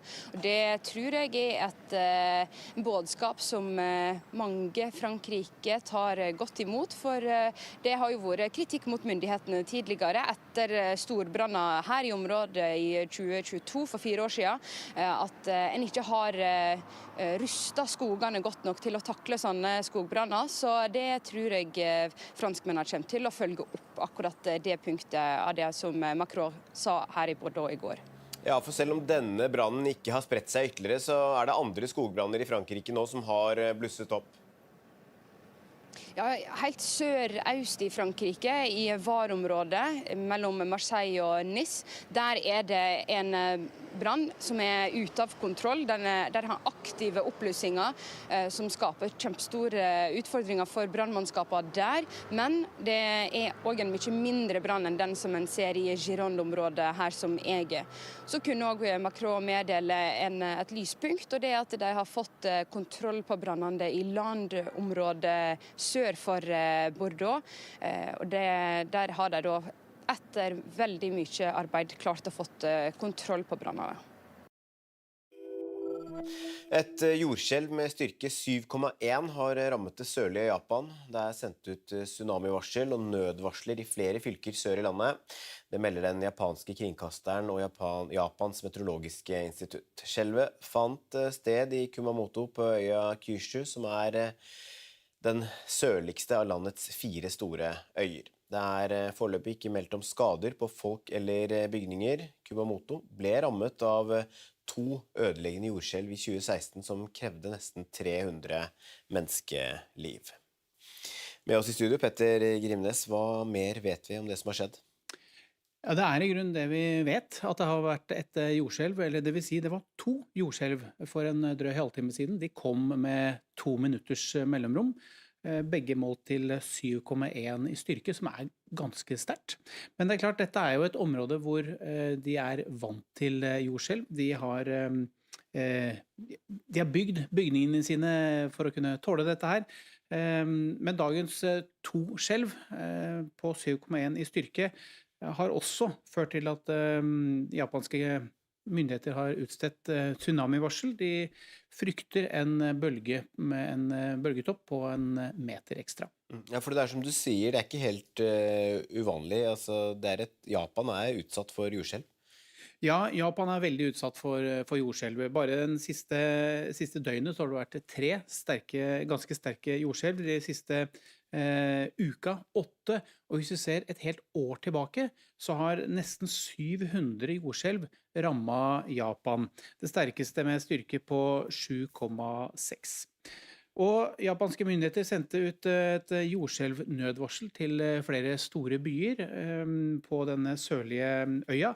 Og i området disse 2 siste skjelvene fant sted, så det en befolkning på rundt 1,5 million mennesker, så det klart, det fint og viktig å følge med på, men det altså ikke meldt om skader på hverken folk eller bygninger foreløpig. Politiet rykket i natt ut til et innbrudd i en elkjøpbutikk i Ringsaker. Det skal være snakk om et sjokkbrekk, ifølge politiet. Det foreløpig ukjent hva som stjålet, men oppdragsleder Geir Rune Ekse i Innlandet politidistrikt sier det kan potensielt være snakk om verdier for 100 000. Politiet etterlyser det de tror kan være en eldre Volkswagen Passat, og baserer det på deler som ligger igjen av bilen. 2 personer pågrepet for å ha utøvd vold mot en mann i 30-årene i Lillestrøm i natt. Det melder Øst politidistrikt. Mannen ble undersøkt av helsepersonell og fremstår ikke alvorlig skadet. Politiet rykket ut at de fikk melding om en slåsskamp med 3 personer involvert ved et spisested i Lillestrøm sentrum. Kraftig jordskjelv sør i Japan, foreløpig ikke meldt om skader på folk eller bygninger. Skogbrannen ved Bordeaux i Frankrike har ikke spredt seg det siste døgnet, men det ventet hetebølge de nærmeste dagene. Netanyahu og Zelensky i USA, begge skal møte Trump hver for seg. Israels statsminister Benjamin Netanyahu har landet i USA. Netanyahu, som etterlyst av den internasjonale straffedomstolen, skal delta i begravelsen til senator Lindsey Graham. Graham var kjent for å være en av Netanyahus og Israels fremste støttespillere i Kongressen. 11. juli døde han uventet 71 år gammel. Netanyahu skal også besøke president Donald Trump i Det hvite hus, men ikke alle begeistret for at Netanyahu kommer til USA. I mean, for starters, Benjamin Netanyahu is a war criminal. He doesn't belong in our country. The only place he belongs is locked up with the ICC. There's a criminal warrant out for it, and then I don't want my tax dollars going to defend someone like that. Our heart goes out to every single one of the people in Palestine. We send our love, we send our prayers, and we're doing everything we can out on the streets, and we're just praying. Ja da, her ser vi bilder av Netanyahu ned flytrappa, hvor han får en velkomst. Med oss i studio, rådgiver i Civita, Eirik Løkke. Både Netanyahu og Zelensky i USA i dag. Netanyahu i USA for å ta farvel med sin støttespiller Lindsey Graham. Fortell litt om han først. Hvem var Lindsey Graham? Lindsey Graham var en republikansk politiker som var i Washington DC i mange år, satt mange år i senatet. Han var en mer, hva skal man kalle, en sånn neokonservativ, går ofte under uttrykket hauk i utenrikspolitikken, men han forandret seg helt med Donald Trump. Han var ikke den eneste i det republikanske partiet som gjorde det. Først var han en sterk kritiker av Trump, men så tilpasset han seg veldig Trump. Men hele tiden så var han en hauk i utenrikspolitiske spørsmål. Han var venn av Ukraina, kritisk til Russland og venn av Israel. Men forholdet til Trump, altså Netanyahu og Trump, har vært litt anstrengt den siste tiden. Ja, det har det. Fordi det pågår jo en krig i Midtøsten. Det starter jo med at USA og Israel angrep Iran sammen. Så har jo USA kommet fram til en avtale med Iran, og her har jo Trump vært litt sint på Netanyahu, fordi Netanyahu og Israel har slått til mot Hezbollah i Libanon, som har komplisert forholdet til Iran. Og det rapporteres jo om at Trump jevne mellom har skjelt ut Netanyahu for dette, så det er et litt komplisert forhold mellom de. Har støtten til Israel blitt mer omstridt i USA? Ja, særlig det demokratiske partiet. Der har jo en del av disse primærvalgene hvor det demokratiske partiet skal finne ut hvilke kandidater det de skal ha til mellomvalget i november, nærmest drevet kampanje mot Israel og Netanyahu. Borgermesteren eller ordføreren i New York, Mamdani, har jo sagt han skal gjøre alt han kan for å arrestere Netanyahu hvis han i New York. Det kan nok bli veldig vanskelig, men det sier noe om synspunktene i det demokratiske partiet. Men selv i det republikanske partiet så støtten til Israel nedover, særlig blant unge. Hva blir Netanyahus viktigste mål da, når han skal besøke Trump i Det hvite huset i dag? Det ble jo å kultivere et godt forhold til Trump og USA. Vi skal huske på at den nedadgående støtten i USA til Israel jo et sikkerhetsproblem for Israel over tid. Så det jo kjempeviktig for Netanyahu å ta vare på de vennskapene han har i USA, blant annet med Trump og med representanter i Kongressen i USA. Så det å kultivere forholdet til Trump, det blir veldig viktig for Netanyahu. Så vet vi at Zelensky også i USA og skal møte Trump i Det hvite hus. Det usikkert om han skal delta i begravelsen, men Graham var også en markant støttespiller for Ukraina. Ja. Det rapporteres at han skal delta på begravelsen, så får vi se om han kommer der.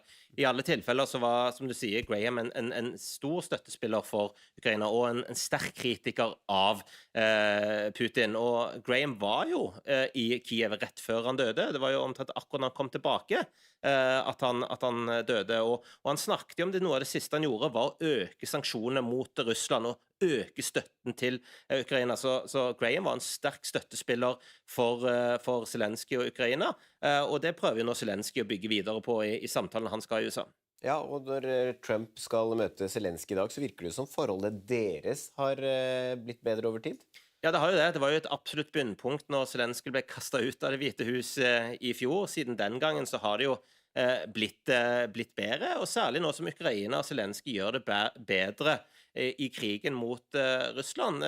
Trump jo opptatt av en vinner, og det at Zelensky har imponert såpass mye, som jo også Trump sa, nok noe som ikke har gått ubemerket hen hos Trump. I tillegg så ser vi en del av de folkene rundt Trump, disse maga-folkene, blant annet Laura Loomer, som hadde Zelensky på sin podcast og fortalte at hun hadde, jeg tror ikke jeg skal bruke det uttrykkene som hun brukte, men hun hadde latt seg manipulere av russisk propaganda og sagt at nå hun fullt sånn Ukraina-støttespiller. Så du ser også en del endringer rundt der i maga, og Trump virker også å ha et bedre forhold til Zelensky. I hvert fall akkurat nå, det kan jo forandre seg som alltid med Trump.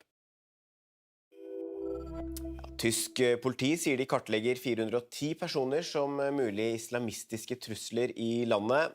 Tallet omfatter ifølge nyhetsbyrået DPA personer som knyttet til islamistisk terror eller ekstremisme, og som kan være i stand til å gjennomføre alvorlige voldshandlinger. Dette blir kjent bare få dager etter terroren mot Pride-feiringen i Berlin, der en person ble drept og flere skadd da en mann kjørte en bil inn i en folkemengde.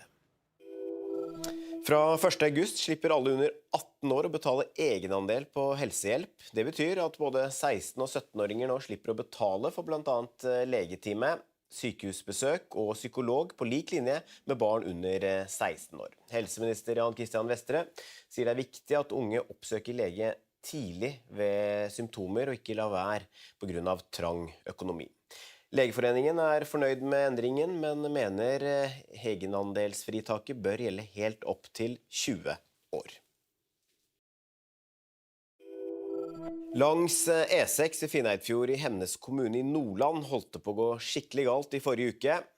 For de som følger sendingen på TV, ser vi her bilder av en personbil som kjører forbi en hjullaster.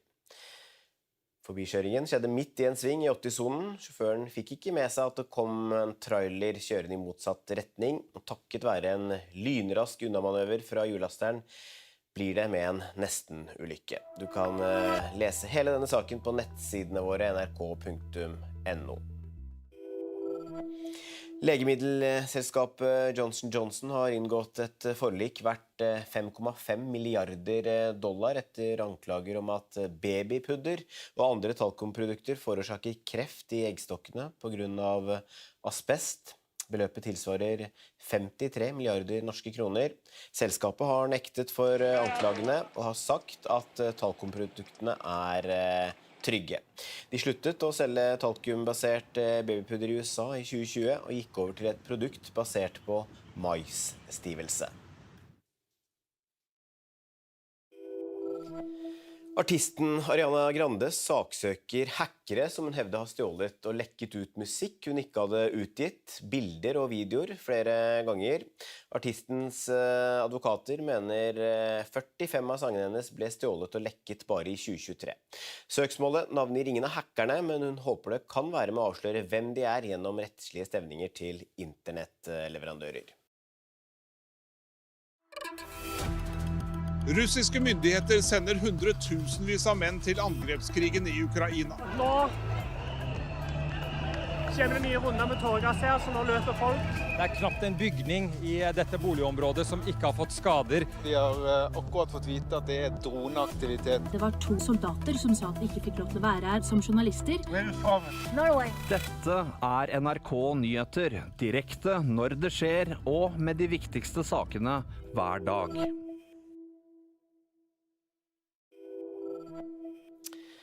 Skogbrannene ved Bordeaux i Frankrike har ikke spredt seg ytterligere det siste døgnet, det opplyser myndighetene, men det har vært flere opplysinger. Det anslås at rundt 42 000 hektar har brent, og det er varslet en ny hetebølge de nærmeste dagene. Den mest alvorlige situasjonen vi har sett siden 2. verdenskrig, sa Frankrikes president Emmanuel Macron da han besøkte Bordeaux i går. On a la situation aujourd'hui qui est la plus dure qu'on ait jamais mesurée, la plus dure depuis la Deuxième Guerre mondiale. On a plus de 160 000 hectares qui ont été brûlés d'ores et déjà et la saison est loin d'être terminée. Et c'est beaucoup plus que ce qu'on avait enregistré ces dernières années, de manière record. C'est dû à une très grande sécheresse qui s'est passée évidemment ces dernières semaines, qui a asséché beaucoup de nos massifs, qui a enlevé de l'humidité, qui a créé beaucoup plus de vulnérabilité. Et on sait, ça a été le cas à Fontainebleau, c'est le cas aujourd'hui ici. On a aussi le Var, la Corse qui sont touchés, on a le Tarn qui est encore touché. Et je pense qu'il faut qu'on soit lucide. Les semaines à venir seront dures et on doit tenir. Ja, Malene Laura Solheim med oss fra Bordeaux. Hvordan vil de høye temperaturene de neste dagene påvirke slukkingsarbeidet? Brannmannskapene her i Bordeaux-området beskriver det her som en kamp mot klokka. De siste 2 dagene har det vært lavere temperaturer og mer optimale vindforhold, så da har de ikke fått kontroll på brannen, men det har blitt en roligere situasjon, og brannen har ikke spredd seg ytterligere. Det er jo nettopp det her de frykter. De kommer til å få mindre kontroll på brannen nå når det er meldt høyere temperaturer. Hetebølger har allerede inntruffet Spania, og der ser en allerede at der har vært oppblussinger i brannene som de hadde fått kontroll på etter at det ble varmt. Så det her er jo selvsagt det som uroer mest i sørvestlige deler av Frankrike nå. Så vi Macron her da, han besøkte Bordeaux i går. Hva mer er det han sa? Han kom med lovord om at han skulle følge opp ordførerne, brannmannskapene, de som er evakuerte, de som har mistet heimene sine. Alle skulle få den oppfølgingen som de har behov for. Og så sa han også at han skal sette inn en større innsats for å vedlikeholde og fornye skogområder.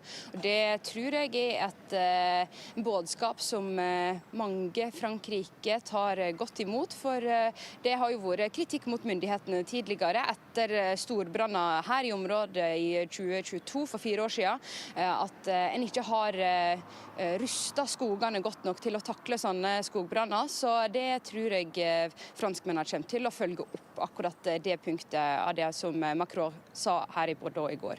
Ja, for selv om denne brannen ikke har spredt seg ytterligere, så er det andre skogbranner i Frankrike nå som har blusset opp.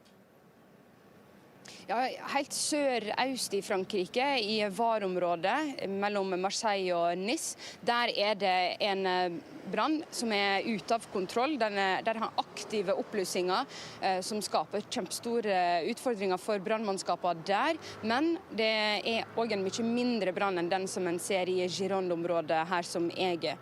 Så kunne også Macron meddele et lyspunkt, og det er at de har fått kontroll på brannene i landområdet sør for Bordeaux. Og der har de da etter veldig mye arbeid klart å fått kontroll på brannene. Et jordskjelv med styrke 7,1 har rammet det sørlige Japan. Det er sendt ut tsunamivarsel og nødvarsler i flere fylker sør i landet. Det melder den japanske kringkasteren og Japans meteorologiske institutt. Skjelvet fant sted i Kumamoto på øya Kyushu, som er den sørligste av landets 4 store øyer. Det er foreløpig ikke meldt om skader på folk eller bygninger. Kumamoto ble rammet av 2 ødeleggende jordskjelv i 2016 som krevde nesten 300 menneskeliv. Med oss i studio, Petter Grimnes, hva mer vet vi om det som har skjedd? Ja, det er i grunnen det vi vet, at det har vært et jordskjelv, eller det vil si det var 2 jordskjelv for en drøy halvtime siden. De kom med 2 minutters mellomrom, begge målt til 7,1 i styrke, som er ganske sterkt. Men det er klart, dette er jo et område hvor de er vant til jordskjelv. De har bygd bygningene sine for å kunne tåle dette her. Men dagens 2 skjelv på 7,1 i styrke har også ført til at japanske myndigheter har utstedt tsunamivarsel. De frykter en bølge med en bølgetopp på 1 meter ekstra. Ja, for det er som du sier, det er ikke helt uvanlig. Altså, Japan er utsatt for jordskjelv. Ja, Japan er veldig utsatt for jordskjelv. Bare den siste døgnet så har det vært 3 ganske sterke jordskjelv. De siste uka 8, og hvis vi ser et helt år tilbake, så har nesten 700 jordskjelv rammet Japan. Det sterkeste med styrke på 7,6. Og japanske myndigheter sendte ut et jordskjelvnødvarsel til flere store byer på denne sørlige øya.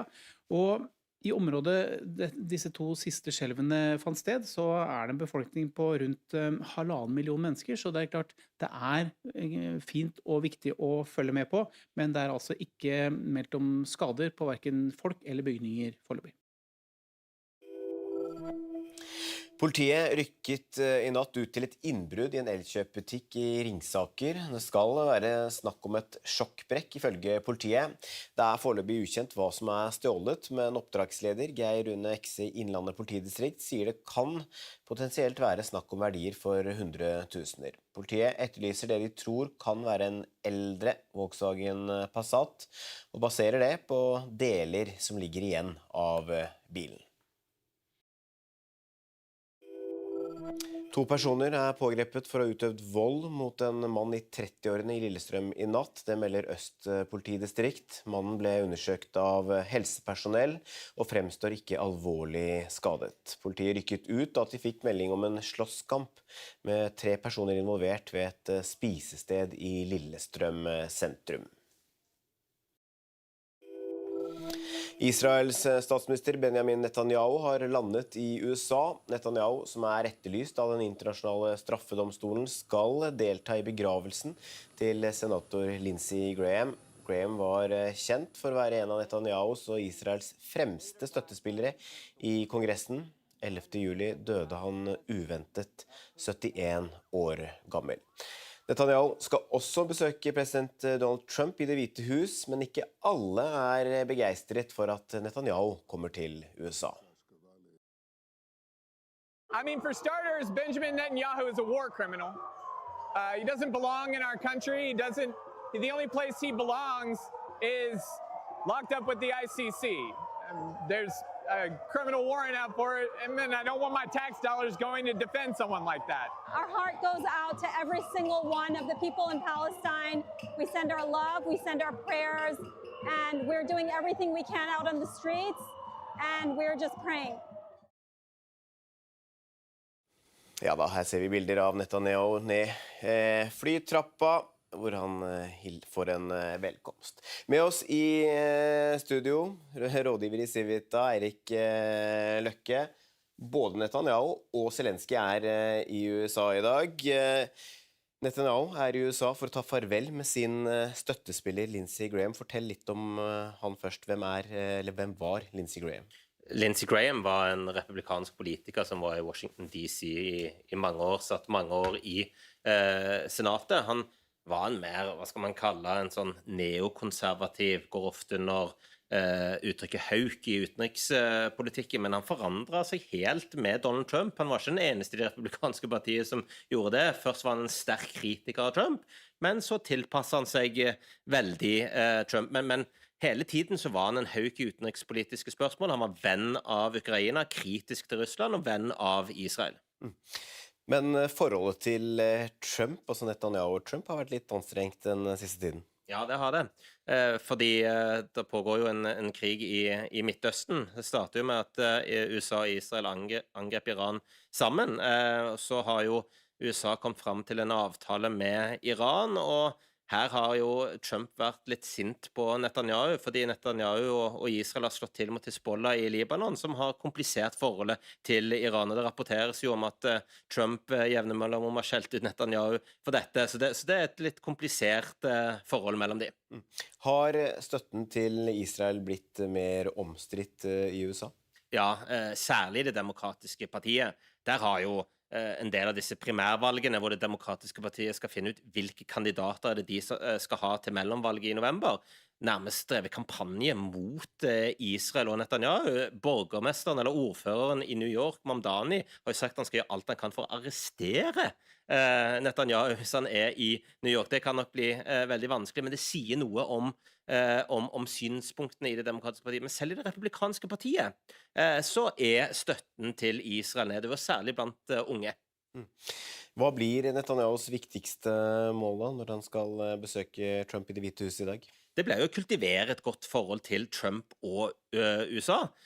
Vi skal huske på at den nedadgående støtten i USA til Israel er jo et sikkerhetsproblem for Israel over tid. Så det er jo kjempeviktig for Netanyahu å ta vare på de vennskapene han har i USA, blant annet med Trump og med representanter i Kongressen i USA. Så det å kultivere forhold til Trump, det blir veldig viktig for Netanyahu. Så vet vi at Zelensky også i USA og skal møte Trump i Det hvite hus. Det usikkert om han skal delta i begravelsen, men Graham var også en markant støttespiller for Ukraina. Ja, det rapporteres at han skal delta på begravelsen, så får vi se om han kommer der. I alle tilfeller så var, som du sier, Graham en stor støttespiller for Ukraina, og en sterk kritiker av Putin. Og Graham var jo i Kiev rett før han døde. Det var jo omtrent akkurat han kom tilbake at han døde. Og han snakket jo om det, noe av det siste han gjorde var å øke sanksjonene mot Russland, og øke støtten til Ukraina. Så Graham var en sterk støttespiller for Zelensky og Ukraina, og det prøver jo nå Zelensky å bygge videre på i samtalen han skal i USA. Ja, og når Trump skal møte Zelensky i dag, så virker det som forholdet deres har blitt bedre over tid? Ja, det har jo det. Det var jo et absolutt bunnpunkt når Zelensky ble kastet ut av Det hvite hus i fjor. Siden den gangen så har det jo blitt bedre, og særlig nå som Ukraina og Zelensky gjør det bedre i krigen mot Russland. Trump jo opptatt av en vinner, og det at Zelensky har imponert såpass mye, som jo også Trump sa, nok noe som ikke har gått ubemerket hen hos Trump. I tillegg så ser vi en del av de folkene rundt Trump, disse maga-folkene, blant annet Laura Loomer, som hadde Zelensky på sin podcast, og fortalte at hun hadde, jeg tror ikke jeg skal bruke det uttrykkene som hun brukte, men hun hadde latt seg manipulere av russisk propaganda, og sagt at nå hun fullt sånn Ukraina-støttespiller. Så du ser også en del endringer rundt der i maga, og Trump virker også å ha et bedre forhold til Zelensky. I hvert fall akkurat nå, at det kan jo forandre seg som alltid med Trump.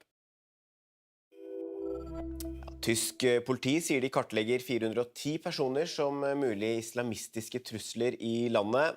Tallet omfatter ifølge nyhetsbyrået DPA personer som knyttet til islamistisk terror eller ekstremisme, og som kan være i stand til å gjennomføre alvorlige voldshandlinger. Dette blir kjent bare få dager etter terroren mot Pride-feiringen i Berlin, der en person ble drept og flere skadd da en mann kjørte en bil inn i en folkemengde.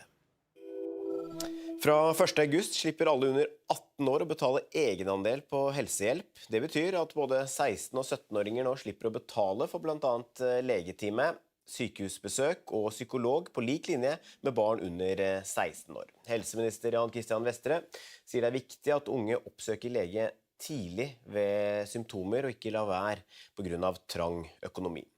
Legeforeningen fornøyd med endringen, men mener egenandelsfritaket bør gjelde helt opp til 20 år. Langs E6 i Finnøyfjord i Hemnes kommune i Nordland holdt det på å gå skikkelig galt i forrige uke. For de som følger sendingen på TV, ser vi her bilder av en personbil som kjører forbi en hjullaster. Forbikjøringen skjedde midt i en sving i 80-sonen. Sjåføren fikk ikke med seg at det kom en trailer kjørende i motsatt retning, og takket være en lynrask unnamanøver fra hjullasteren blir det med en nesten-ulykke. Du kan lese hele denne saken på nettsidene våre nrk.no. Legemiddelselskapet Johnson & Johnson har inngått et forlik verdt $5,5 milliarder etter anklager om at babypudder og andre talkumprodukter forårsaker kreft i eggstokkene på grunn av asbest. Beløpet tilsvarer 53 milliarder norske kroner. Selskapet har nektet for anklagene og har sagt at talkumproduktene trygge. De sluttet å selge talkumbasert babypudder i USA i 2020 og gikk over til et produkt basert på maisstivelse. Artisten Ariana Grande saksøker hackere som hun hevder har stjålet og lekket ut musikk hun ikke hadde utgitt, bilder og videoer flere ganger. Artistens advokater mener 45 av sangene hennes ble stjålet og lekket bare i 2023. Søksmålet navngir ingen av hackerne, men hun håper det kan være med å avsløre hvem de gjennom rettslige stevninger til internettleverandører. Russiske myndigheter sender hundretusenvis av menn til angrepskrigen i Ukraina. Nå kommer det nye runder med tårgass her, så nå løper folk. Det er knapt en bygning i dette boligområdet som ikke har fått skader. Vi har akkurat fått vite at det er droneaktivitet. Det var 2 soldater som sa at de ikke fikk lov til å være her som journalister. Norway. Dette er NRK Nyheter, direkte når det skjer, og med de viktigste sakene hver dag.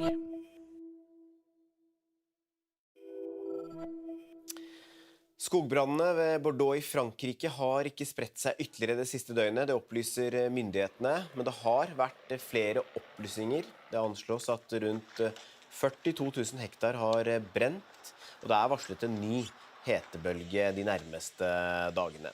Den mest alvorlige situasjonen vi har sett siden 2. verdenskrig, sa Frankrikes president Emmanuel Macron da han besøkte Bordeaux i går. On a la situation aujourd'hui qui est la plus dure qu'on ait jamais mesurée, la plus dure depuis la Deuxième Guerre mondiale. On a plus de 160 000 hectares qui ont été brûlés d'ores et déjà et la saison est loin d'être terminée. Et c'est beaucoup plus que ce qu'on avait enregistré ces dernières années, de manière record. C'est dû à une très grande sécheresse qui s'est passée évidemment ces dernières semaines, qui a asséché beaucoup de nos massifs, qui a enlevé de l'humidité, qui a créé beaucoup plus de vulnérabilité. Et on sait, ça a été le cas à Fontainebleau, c'est le cas aujourd'hui ici. On a aussi le Var, la Corse qui sont touchés, on a le Tarn qui est encore touché. Et je pense qu'il faut qu'on soit lucide. Les semaines à venir seront dures et on doit tenir. Ja, Malene Laura Solheim med oss fra Bordeaux. Hvordan vil de høye temperaturene de neste dagene påvirke slukkingsarbeidet? Brannmannskapene her i Bordeaux-området beskriver det her som en kamp mot klokka. De siste 2 dagene har det vært lavere temperaturer og mer optimale vindforhold, så da har de ikke fått kontroll på brannen, men det har blitt en roligere situasjon, og brannen har ikke spredd seg ytterligere. Det er jo nettopp det her de frykter. De kommer til å få mindre kontroll på brannen nå når det er meldt høyere temperaturer. Hetebølger har allerede inntruffet Spania, og der ser en allerede at der har vært oppblussinger i brannene som de hadde fått kontroll på etter at det ble varmt. Så det her er jo selvsagt det som er det som uroer mest i sørvestlige deler av Frankrike nå. Så vi Macron her da, han besøkte Bordeaux i går. Hva mer er det han sa? Han kom med lovord om at han skulle følge opp ordførerne, brannmannskapene, de som er evakuerte, de som har mistet heimene sine. Alle skulle få den oppfølgingen som de har behov for. Og så sa han også at han skal sette inn en større innsats for å vedlikeholde og fornye skogområder. Det tror jeg er et budskap som mange Frankrike tar godt imot, for det har jo vært kritikk mot myndighetene tidligere etter storbranner her i området i 2022 for 4 år siden, at en ikke har rustet skogene godt nok til å takle sånne skogbranner. Så det tror jeg franskmennene kommer til å følge opp akkurat det punktet av det som Macron sa her i Bordeaux i går. Ja, for selv om denne brannen ikke har spredt seg ytterligere, så er det andre skogbranner i Frankrike nå som har blusset opp. Ja, helt sør-øst i Frankrike, i Var-området mellom Marseille og Nice, der er det en brann som er ute av kontroll. Der har aktive oppblussinger som skaper kjempestore utfordringer for brannmannskapene der. Men det er også en mye mindre brann enn den som en ser i Gironde-området her som jeg er. Så kunne også Macron meddele et lyspunkt, og det er at de har fått kontroll på brannene i landområdet sør for Bordeaux. Og der har de da etter veldig mye arbeid klart å fått kontroll på brannene. Politiet rykket i natt ut til et innbrudd i en elkjøpbutikk i Ringsaker. Det skal være snakk om et sjokkbrekk, ifølge politiet. Det er foreløpig ukjent hva som er stjålet, men oppdragsleder Geir Rune Ekse i Innlandet politidistrikt sier det kan potensielt være snakk om verdier for 100 000. Politiet etterlyser det de tror kan være en eldre Volkswagen Passat, og baserer det på deler som ligger igjen av bilen. Israels statsminister Benjamin Netanyahu har landet i USA. Netanyahu, som er etterlyst av den internasjonale straffedomstolen, skal delta i begravelsen til senator Lindsey Graham. Graham var kjent for å være en av Netanyahus og Israels fremste støttespillere i Kongressen. 11. juli døde han uventet 71 år gammel. Netanyahu skal også besøke president Donald Trump i Det hvite hus, men ikke alle er begeistret for at Netanyahu kommer til USA. I mean, for starters, Benjamin Netanyahu is a war criminal. He doesn't belong in our country. The only place he belongs is locked up with the ICC. There's a criminal warrant out for it, and then I don't want my tax dollars going to defend someone like that. Our heart goes out to every single one of the people in Palestine. We send our love, we send our prayers, and we're doing everything we can out on the streets, and we're just praying. Tysk politi sier de kartlegger 410 personer som mulig islamistiske trusler i landet. Tallet omfatter ifølge nyhetsbyrået DPA personer som er knyttet til islamistisk terror eller ekstremisme, og som kan være i stand til å gjennomføre alvorlige voldshandlinger. Dette blir kjent bare få dager etter terroren mot Pride-feiringen i Berlin, der en person ble drept og flere skadd da en mann kjørte en bil inn i en folkemengde.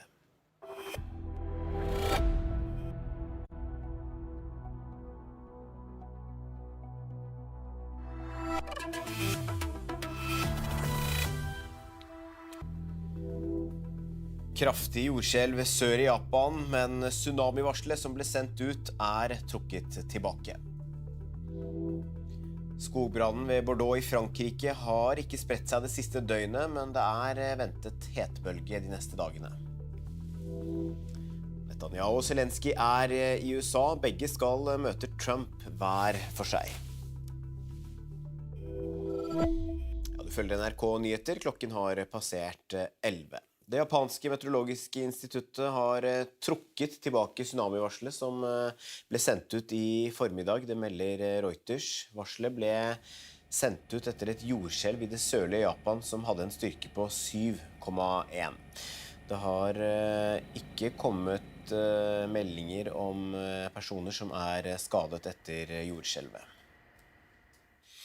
Brannvesenet i Spania har nå bedre kontroll på skogbrannene som herjer vest for Madrid. Det sier innenriksministeren i landet, ifølge AFP. Spanske meteorologer advarer fremdeles mot høye temperaturer som er ventet, i tillegg til tørke og sterkere vind. Flere titusener er evakuert som følge av brannene i Spania.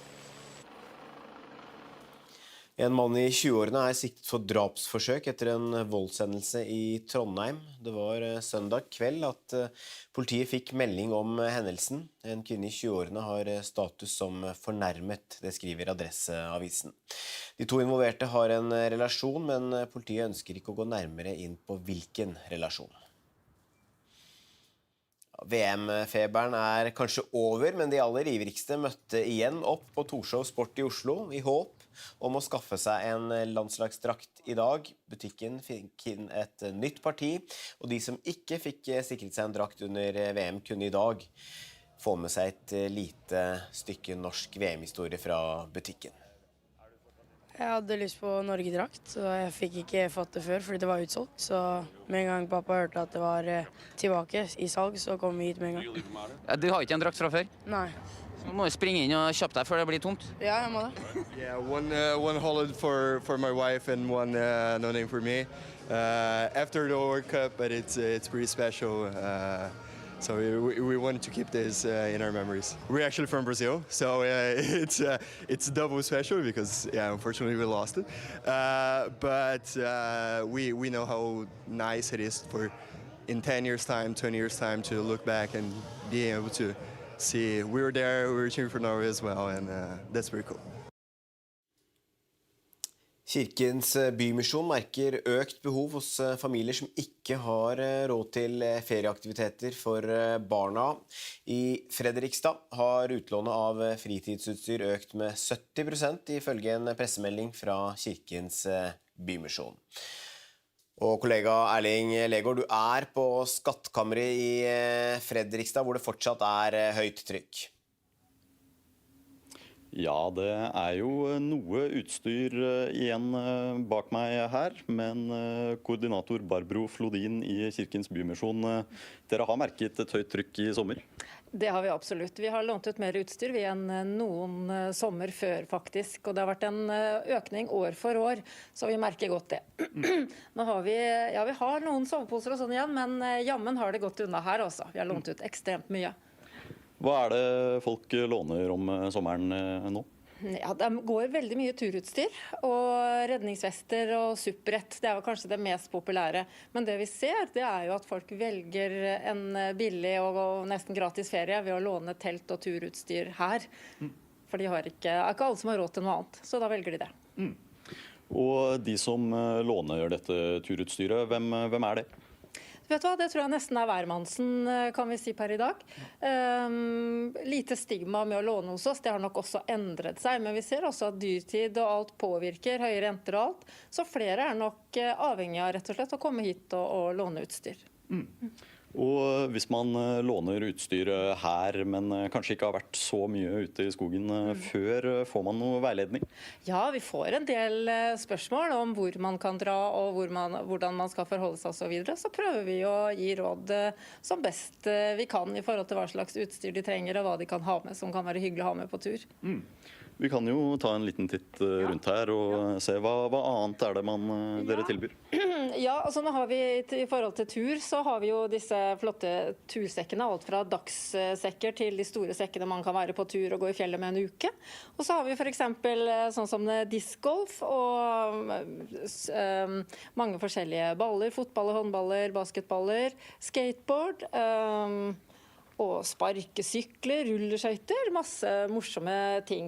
Og så må jeg nesten nevne hengekøyer, for det har blitt en veldig trend de siste årene. Veldig mange låner hengekøyer og ute og henger på strender og rundt forbi.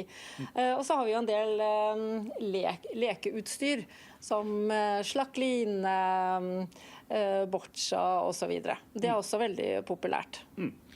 Og hvor lenge det man kan låne utstyr fra dere? Vanlig lånetid 1 uke, og det jo stort sett det vi forholder oss til. Og så strekker vi strikken noen ganger hvis det en familie som kanskje har fått mulighet til å dra et sted og være litt borte et par uker. Så prøver vi å imøtekomme som best vi kan. Her det jo mye utstyr og mye som går inn og ut. Hvordan det dere får tak i alt dette? Nei, altså vi søker jo mye de lokale stiftelsene om midler, Gjensidige stiftelse, Sparebankstiftelsen og så videre, men også andre lokale aktører som vi faktisk ikke hadde klart oss uten. Både de lokale aktørene og våre frivillige og bidragsytere. Det vi helt avhengig av. Så på den måten så får vi midler til å kjøpe inn mye helt nytt og fint utstyr. Og veldig mange som kommer hit og låner reagerer jo faktisk på hvor mye bra utstyr vi har, og hvor nytt og fint det Så må jeg nesten nevne sykler også. Nå har vi faktisk noen inne. Det ikke alltid vi har, for det går vi tomme for, akkurat som supprett. Veldig mange som gjerne vil låne sykler på sommeren, og ikke minst når skolen arrangerer turer og sånn da.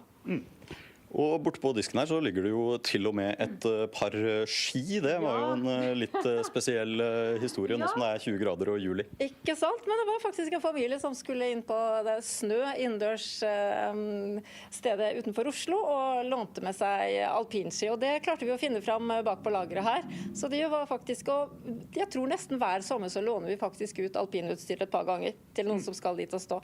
Så det hyggelig å kunne bidra. Og nå jo fellesferien litt over og sommerferien litt på hell. Det et par uker igjen, men dere holder åpent utover året også? Ja, vi har åpent hele året, og det vi ser når skolene nå starter, da får også turutstyret vårt kjørt seg. Veldig mange skoler arrangerer overnattingsturer, som en sånn bli kjent og en hyggelig start på skoleåret, og da de faktisk helt avhengig av at vi her og kan låne ut utstyr. Så. Ja, men nå de siste sommerferieukene så det bare å komme seg ut i naturen. Komme seg ut i naturen. Vi håper å låne ut superretta våre også. Nå har vi 1 igjen inne, så hvis noen ser på nå og vil ha et superrett, så har vi 1 igjen. Velkommen innom. Så ja, absolutt, kom innom. Vi har noe å tilby for morsomme sommeraktiviteter, sommeren ut. Men altså, her det jo ikke bare her i Fredrikstad det lånes ut utstyr. Det over hele landet. Dere og andre, kan du si litt om det? Ja, altså Skattkammer, Kirkens Bymisjon har jo skattkammer over hele landet. Og økningen ser vi på landsbasis. Men det klart, sånn som Fredrikstad og Sarpsborg blant annet, jo blant de byene hvor det mest familie- og barnefattigdom, eller hvor flest barn lever under fattigdomsgrensa. Så det klart at her merker vi kanskje et ekstra trøkk, men stigningen gjelder hele landet. Tusen takk til deg, koordinator hos Kirkens Bymisjon, Barbro Flodin.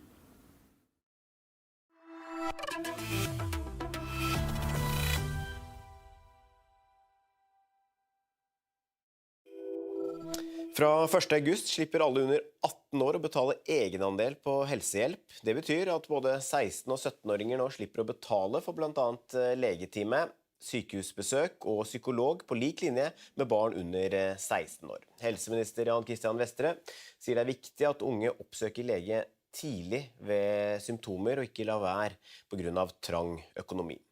Legeforeningen fornøyd med endringen, men mener egenandelsfritaket bør gjelde helt opp til 20 år.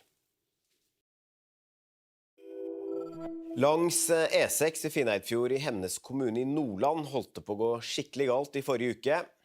For de som følger sendingen på TV, ser vi her bilder av en personbil som kjører forbi en hjullaster.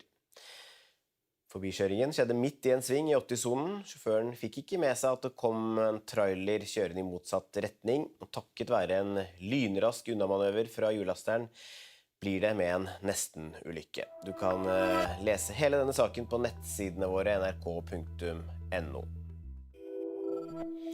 Legemiddelselskapet Johnson & Johnson har inngått et forlik verdt $5,5 milliarder etter anklager om at babypudder og andre talkumprodukter forårsaker kreft i eggstokkene på grunn av asbest. Beløpet tilsvarer 53 milliarder norske kroner. Selskapet har nektet for anklagene og har sagt at talkumproduktene trygge. De sluttet å selge talkumbasert babypudder i USA i 2020 og gikk over til et produkt basert på maisstivelse. Artisten Ariana Grande saksøker hackere som hun hevder har stjålet og lekket ut musikk hun ikke hadde utgitt, bilder og videoer flere ganger. Artistens advokater mener 45 av sangene hennes ble stjålet og lekket bare i 2023. Søksmålet navngir ingen av hackerne, men hun håper det kan være med å avsløre hvem de gjennom rettslige stevninger til internettleverandører. Russiske myndigheter sender hundretusenvis av menn til angrepskrigen i Ukraina. Nå kommer det nye runder med tåregass her, så nå løper folk. Det knapt en bygning i dette boligområdet som ikke har fått skader. Vi har akkurat fått vite at det droneaktivitet. Det var 2 soldater som sa at de ikke fikk lov til å være her som journalister. Norway. Dette NRK Nyheter, direkte når det skjer og med de viktigste sakene hver dag.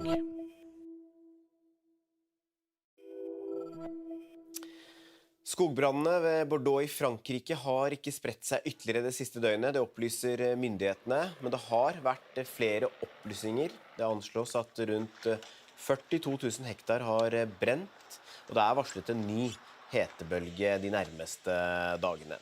Den mest alvorlige situasjonen vi har sett siden 2. verdenskrig, sa Frankrikes president Emmanuel Macron da han besøkte Bordeaux i går. On a la situation aujourd'hui qui est la plus dure qu'on ait jamais mesurée, la plus dure depuis la Deuxième Guerre mondiale. On a plus de 160 000 hectares qui ont été brûlés d'ores et déjà et la saison est loin d'être terminée. Et c'est beaucoup plus que ce qu'on avait enregistré ces dernières années, de manière record.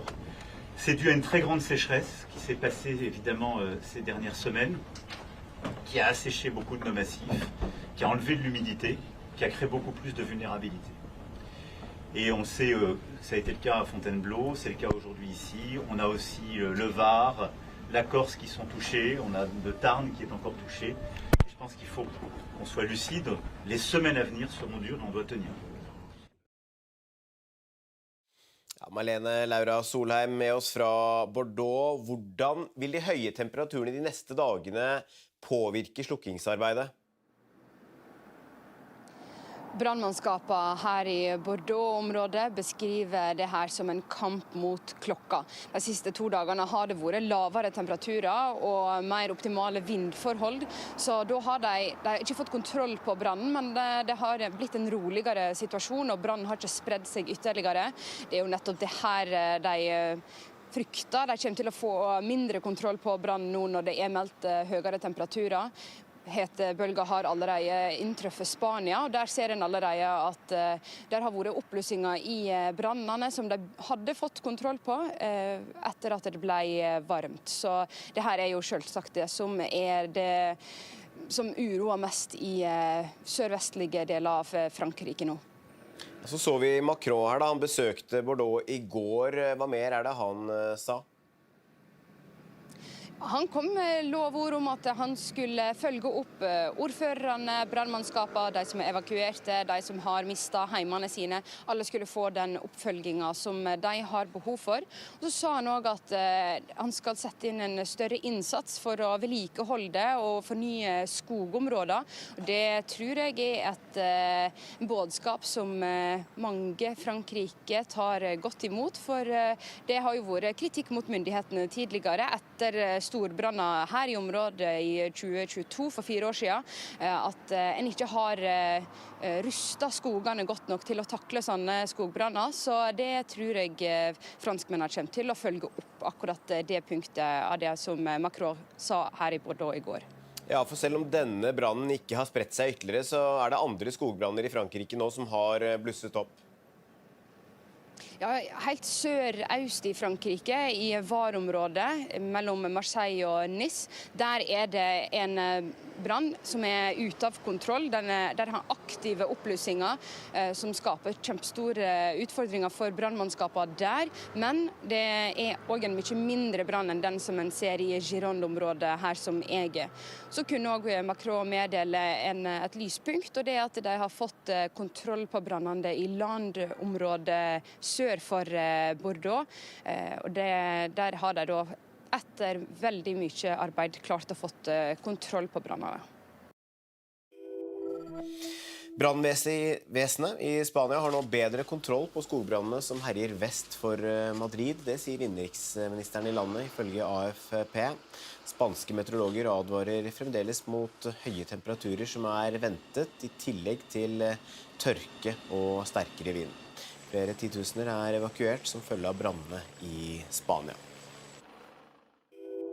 Det japanske meteorologiske instituttet har trukket tilbake tsunamivarselet som ble sendt ut i formiddag, det melder Reuters. Varselet ble sendt ut etter et jordskjelv i det sørlige Japan som hadde en styrke på 7,1. Det har ikke kommet meldinger om personer som er skadet etter jordskjelvet. Politiet rykket i natt ut til et innbrudd i en elkjøpbutikk i Ringsaker. Det skal være snakk om et sjokkbrekk, ifølge politiet. Det er foreløpig ukjent hva som er stjålet, men oppdragsleder Geir Rune Ekse i Innlandet politidistrikt sier det kan potensielt være snakk om verdier for 100 000. Politiet etterlyser det de tror kan være en eldre Volkswagen Passat, og baserer det på deler som ligger igjen av bilen. En mann i 20-årene er siktet for drapsforsøk etter en voldshendelse i Trondheim. Det var søndag kveld at politiet fikk melding om hendelsen. En kvinne i 20-årene har status som fornærmet, det skriver Adresseavisen. De to involverte har en relasjon, men politiet ønsker ikke å gå nærmere inn på hvilken relasjon. 2 personer er pågrepet for å ha utøvd vold mot en mann i 30-årene i Lillestrøm i natt. Det melder Øst politidistrikt. Mannen ble undersøkt av helsepersonell og fremstår ikke alvorlig skadet. Politiet rykket ut da de fikk melding om en slåsskamp med 3 personer involvert ved et spisested i Lillestrøm sentrum. Israels statsminister Benjamin Netanyahu har landet i USA. Netanyahu, som etterlyst av den internasjonale straffedomstolen, skal delta i begravelsen til senator Lindsey Graham. Graham var kjent for å være en av Netanyahus og Israels fremste støttespillere i Kongressen. 11. juli døde han uventet 71 år gammel. Netanyahu skal også besøke president Donald Trump i Det hvite hus, men ikke alle begeistret for at Netanyahu kommer til USA. I mean, for starters, Benjamin Netanyahu is a war criminal. He doesn't belong in our country. The only place he belongs is locked up with the ICC. There's a criminal warrant out for it, and then I don't want my tax dollars going to defend someone like that. Our heart goes out to every single one of the people in Palestine. We send our love, we send our prayers, and we're doing everything we can out on the streets, and we're just praying. Ja da, her ser vi bilder av Netanyahu ned flytrappa, hvor han får en velkomst. Med oss i studio, rådgiver i Civita, Eirik Løkke. Både Netanyahu og Zelensky i USA i dag. Netanyahu i USA for å ta farvel med sin støttespiller Lindsey Graham. Fortell litt om han først. Hvem var Lindsey Graham? Lindsey Graham var en republikansk politiker som var i Washington DC i mange år, satt mange år i senatet. Han var en mer, hva skal man kalle, en sånn neokonservativ, går ofte under uttrykket hauk i utenrikspolitikken, men han forandret seg helt med Donald Trump. Han var ikke den eneste i det republikanske partiet som gjorde det. Først var han en sterk kritiker av Trump, men så tilpasset han seg veldig Trump. Men hele tiden så var han en hauk i utenrikspolitiske spørsmål. Han var venn av Ukraina, kritisk til Russland og venn av Israel. Men forholdet til Trump, altså Netanyahu og Trump, har vært litt anstrengt den siste tiden. Ja, det har det. Fordi det pågår jo en krig i Midtøsten. Det starter jo med at USA og Israel angrep Iran sammen. Så har jo USA kommet fram til en avtale med Iran, og her har jo Trump vært litt sint på Netanyahu, fordi Netanyahu og Israel har slått til mot Hezbollah i Libanon, som har komplisert forholdet til Iran. Og det rapporteres jo om at Trump jevner mellom har skjelt ut Netanyahu for dette, så det et litt komplisert forhold mellom de. Har støtten til Israel blitt mer omstridt i USA? Ja, særlig det demokratiske partiet. Der har jo en del av disse primærvalgene hvor det demokratiske partiet skal finne ut hvilke kandidater de skal ha til mellomvalget i november, nærmest drevet kampanje mot Israel og Netanyahu. Borgermesteren eller ordføreren i New York, Mamdani, har jo sagt han skal gjøre alt han kan for å arrestere Netanyahu hvis han i New York. Det kan nok bli veldig vanskelig, men det sier noe om synspunktene i det demokratiske partiet. Men selv i det republikanske partiet så støtten til Israel nedover, særlig blant unge. Hva blir Netanyahus viktigste mål da, når han skal besøke Trump i Det hvite hus i dag? Det ble jo å kultivere et godt forhold til Trump og USA. Vi skal huske på at den nedadgående støtten i USA til Israel jo et sikkerhetsproblem for Israel over tid. Så det jo kjempeviktig for Netanyahu å ta vare på de vennskapene han har i USA, blant annet med Trump og med representanter i Kongressen i USA. Så det å kultivere forholdet til Trump, det blir veldig viktig for Netanyahu. Så vet vi at Zelensky også i USA og skal møte Trump i Det hvite hus. Det usikkert om han skal delta i begravelsen, men Graham var også en markant støttespiller for Ukraina. Ja. Det rapporteres at han skal delta på begravelsen, så får vi se om han kommer der. I alle tilfeller så var, som du sier, Graham en stor støttespiller for Ukraina, og en sterk kritiker av Putin. Og Graham var jo i Kiev rett før han døde. Det var jo omtrent akkurat når han kom tilbake at han døde. Og han snakket jo om det, noe av det siste han gjorde var å øke sanksjonene mot Russland, og øke støtten til Ukraina. Så Graham var en sterk støttespiller for Zelensky og Ukraina, og det prøver jo nå Zelensky å bygge videre på i samtalen han skal i USA. Ja, og når Trump skal møte Zelensky i dag, så virker det som forholdet deres har blitt bedre over tid? Ja, det har jo det. Det var jo et absolutt bunnpunkt når Zelensky ble kastet ut av Det hvite hus i fjor. Siden den gangen så har det jo blitt bedre, og særlig nå som Ukraina og Zelensky gjør det bedre i krigen mot Russland.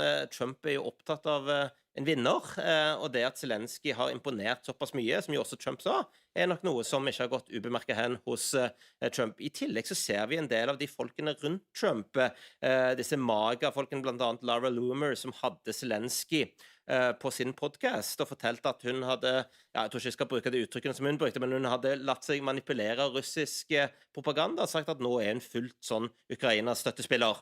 Så du ser også en del endringer rundt der i MAGA, og Trump virker også ha et bedre forhold til Zelensky. I hvert fall akkurat nå, det kan jo forandre seg som alltid med Trump.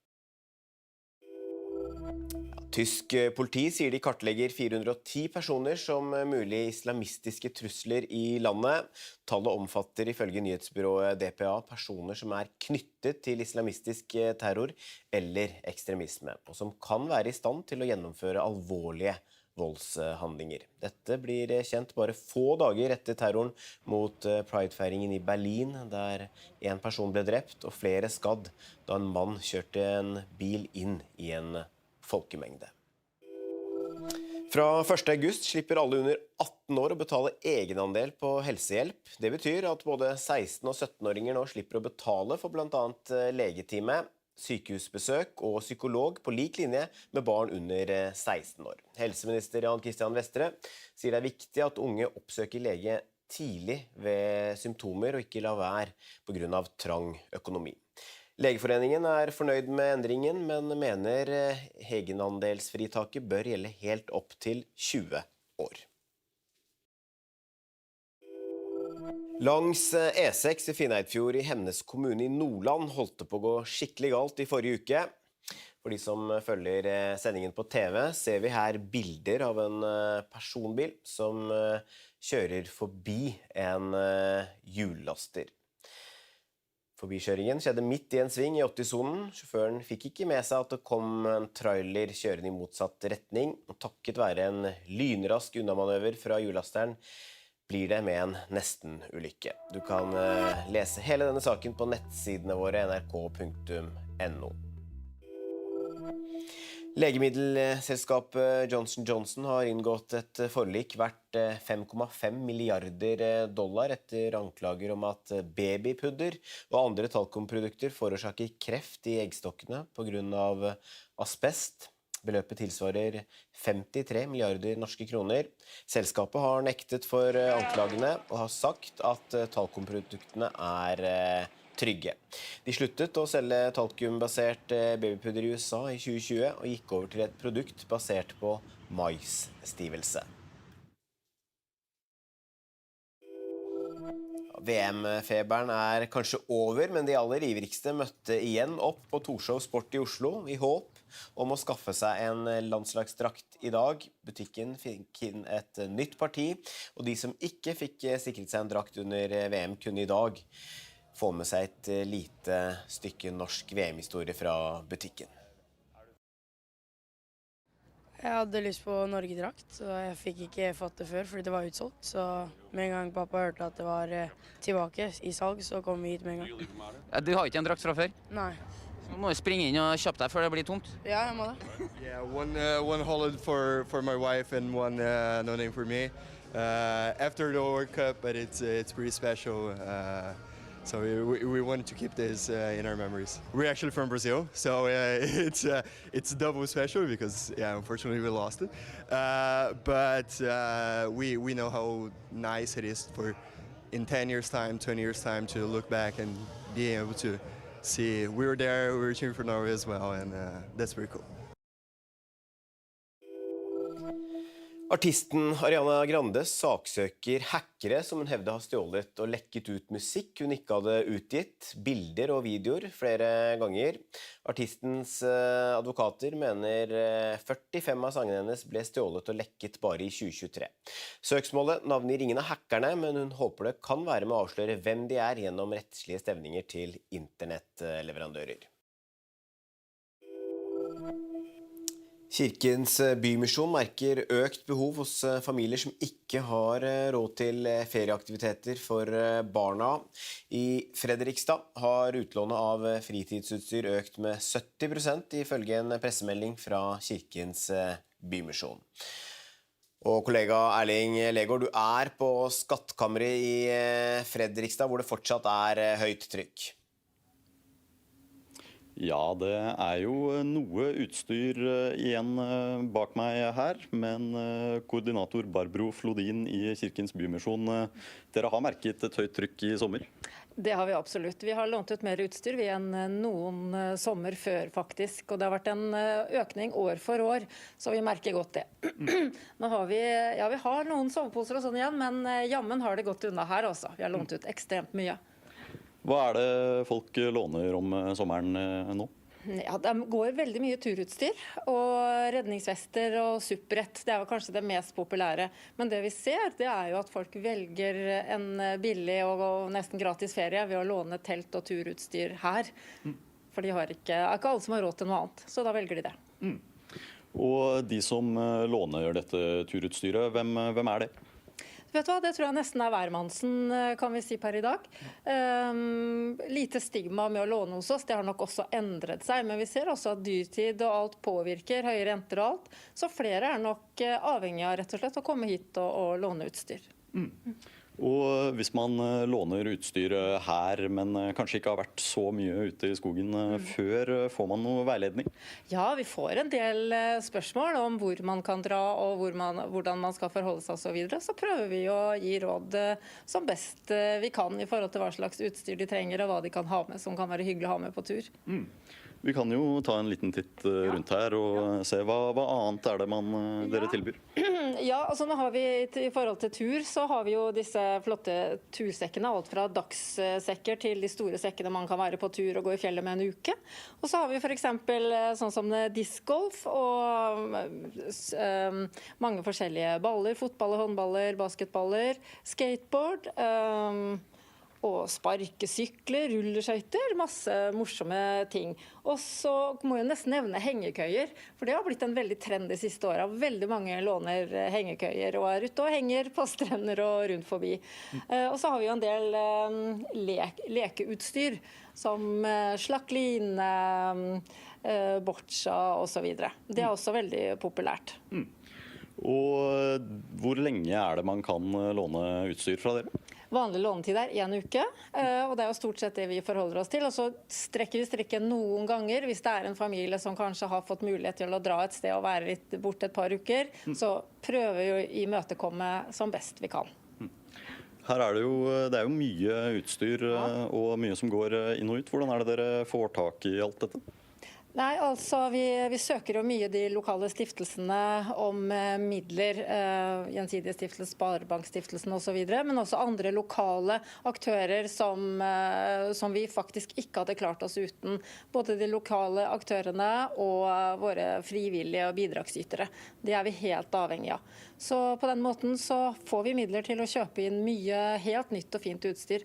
Og veldig mange som kommer hit og låner reagerer jo faktisk på hvor mye bra utstyr vi har, og hvor nytt og fint det Så må jeg nesten nevne sykler også. Nå har vi faktisk noen inne. Det ikke alltid vi har, for det går vi tomme for, akkurat som supprett. Veldig mange som gjerne vil låne sykler på sommeren, og ikke minst når skolen arrangerer turer og sånn da. Russiske myndigheter sender hundretusenvis av menn til angrepskrigen i Ukraina. Nå kommer det nye runder med tåregass her, så nå løper folk. Det knapt en bygning i dette boligområdet som ikke har fått skader. Vi har akkurat fått vite at det droneaktivitet. Det var 2 soldater som sa at de ikke fikk lov til å være her som journalister. Norway. Dette NRK Nyheter, direkte når det skjer, og med de viktigste sakene hver dag.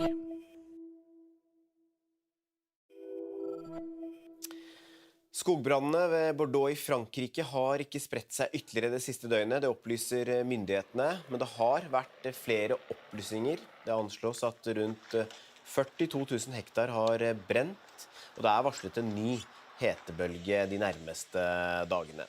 Den mest alvorlige situasjonen vi har sett siden 2. verdenskrig, sa Frankrikes president Emmanuel Macron da han besøkte Bordeaux i går.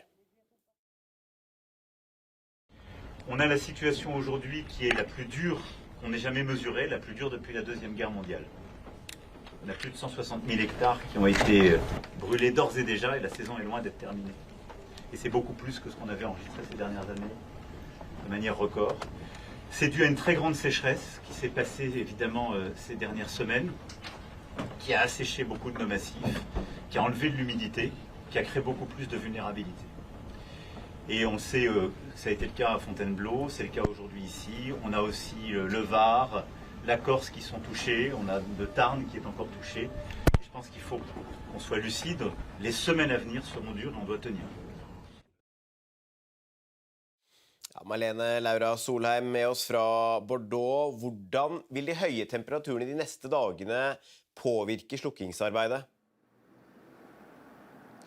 Brannmannskapene her i Bordeaux-området beskriver det her som en kamp mot klokka. De siste 2 dagene har det vært lavere temperaturer og mer optimale vindforhold, så da har de ikke fått kontroll på brannen, men det har blitt en roligere situasjon, og brannen har ikke spredd seg ytterligere.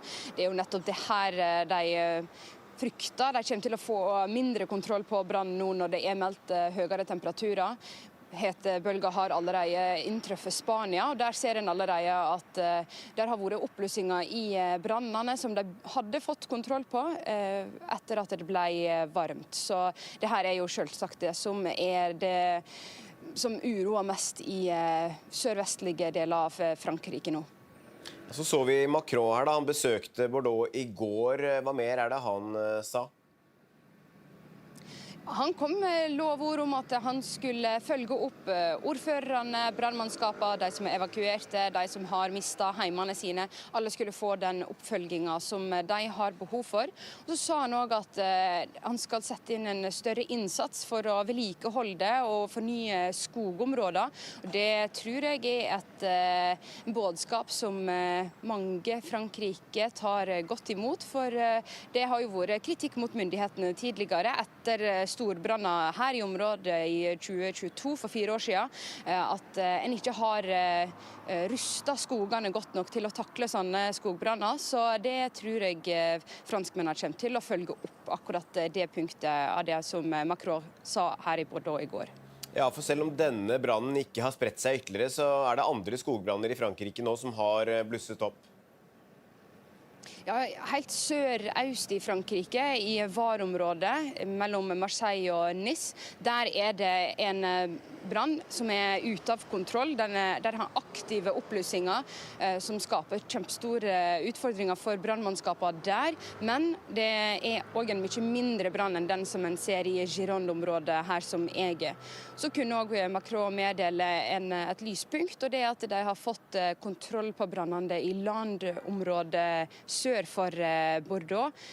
Og der har de da etter veldig mye arbeid klart å fått kontroll på brannene. Brannvesenet i Spania har nå bedre kontroll på skogbrannene som herjer vest for Madrid. Det sier innenriksministeren i landet, ifølge AFP. Spanske meteorologer advarer fremdeles mot høye temperaturer som er ventet, i tillegg til tørke og sterkere vind. Flere titusener er evakuert som følge av brannene i Spania. Det japanske meteorologiske instituttet har trukket tilbake tsunamivarselet som ble sendt ut i formiddag, det melder Reuters. Varselet ble sendt ut etter et jordskjelv i det sørlige Japan som hadde en styrke på 7,1. Det har ikke kommet meldinger om personer som er skadet etter jordskjelvet. Politiet rykket i natt ut til et innbrudd i en elkjøpbutikk i Ringsaker. Det skal være snakk om et sjokkbrekk, ifølge politiet. Det er foreløpig ukjent hva som er stjålet, men oppdragsleder Geir Rune Ekse i Innlandet politidistrikt sier det kan potensielt være snakk om verdier for 100 000. Politiet etterlyser det de tror kan være en eldre Volkswagen Passat, og baserer det på deler som ligger igjen av bilen.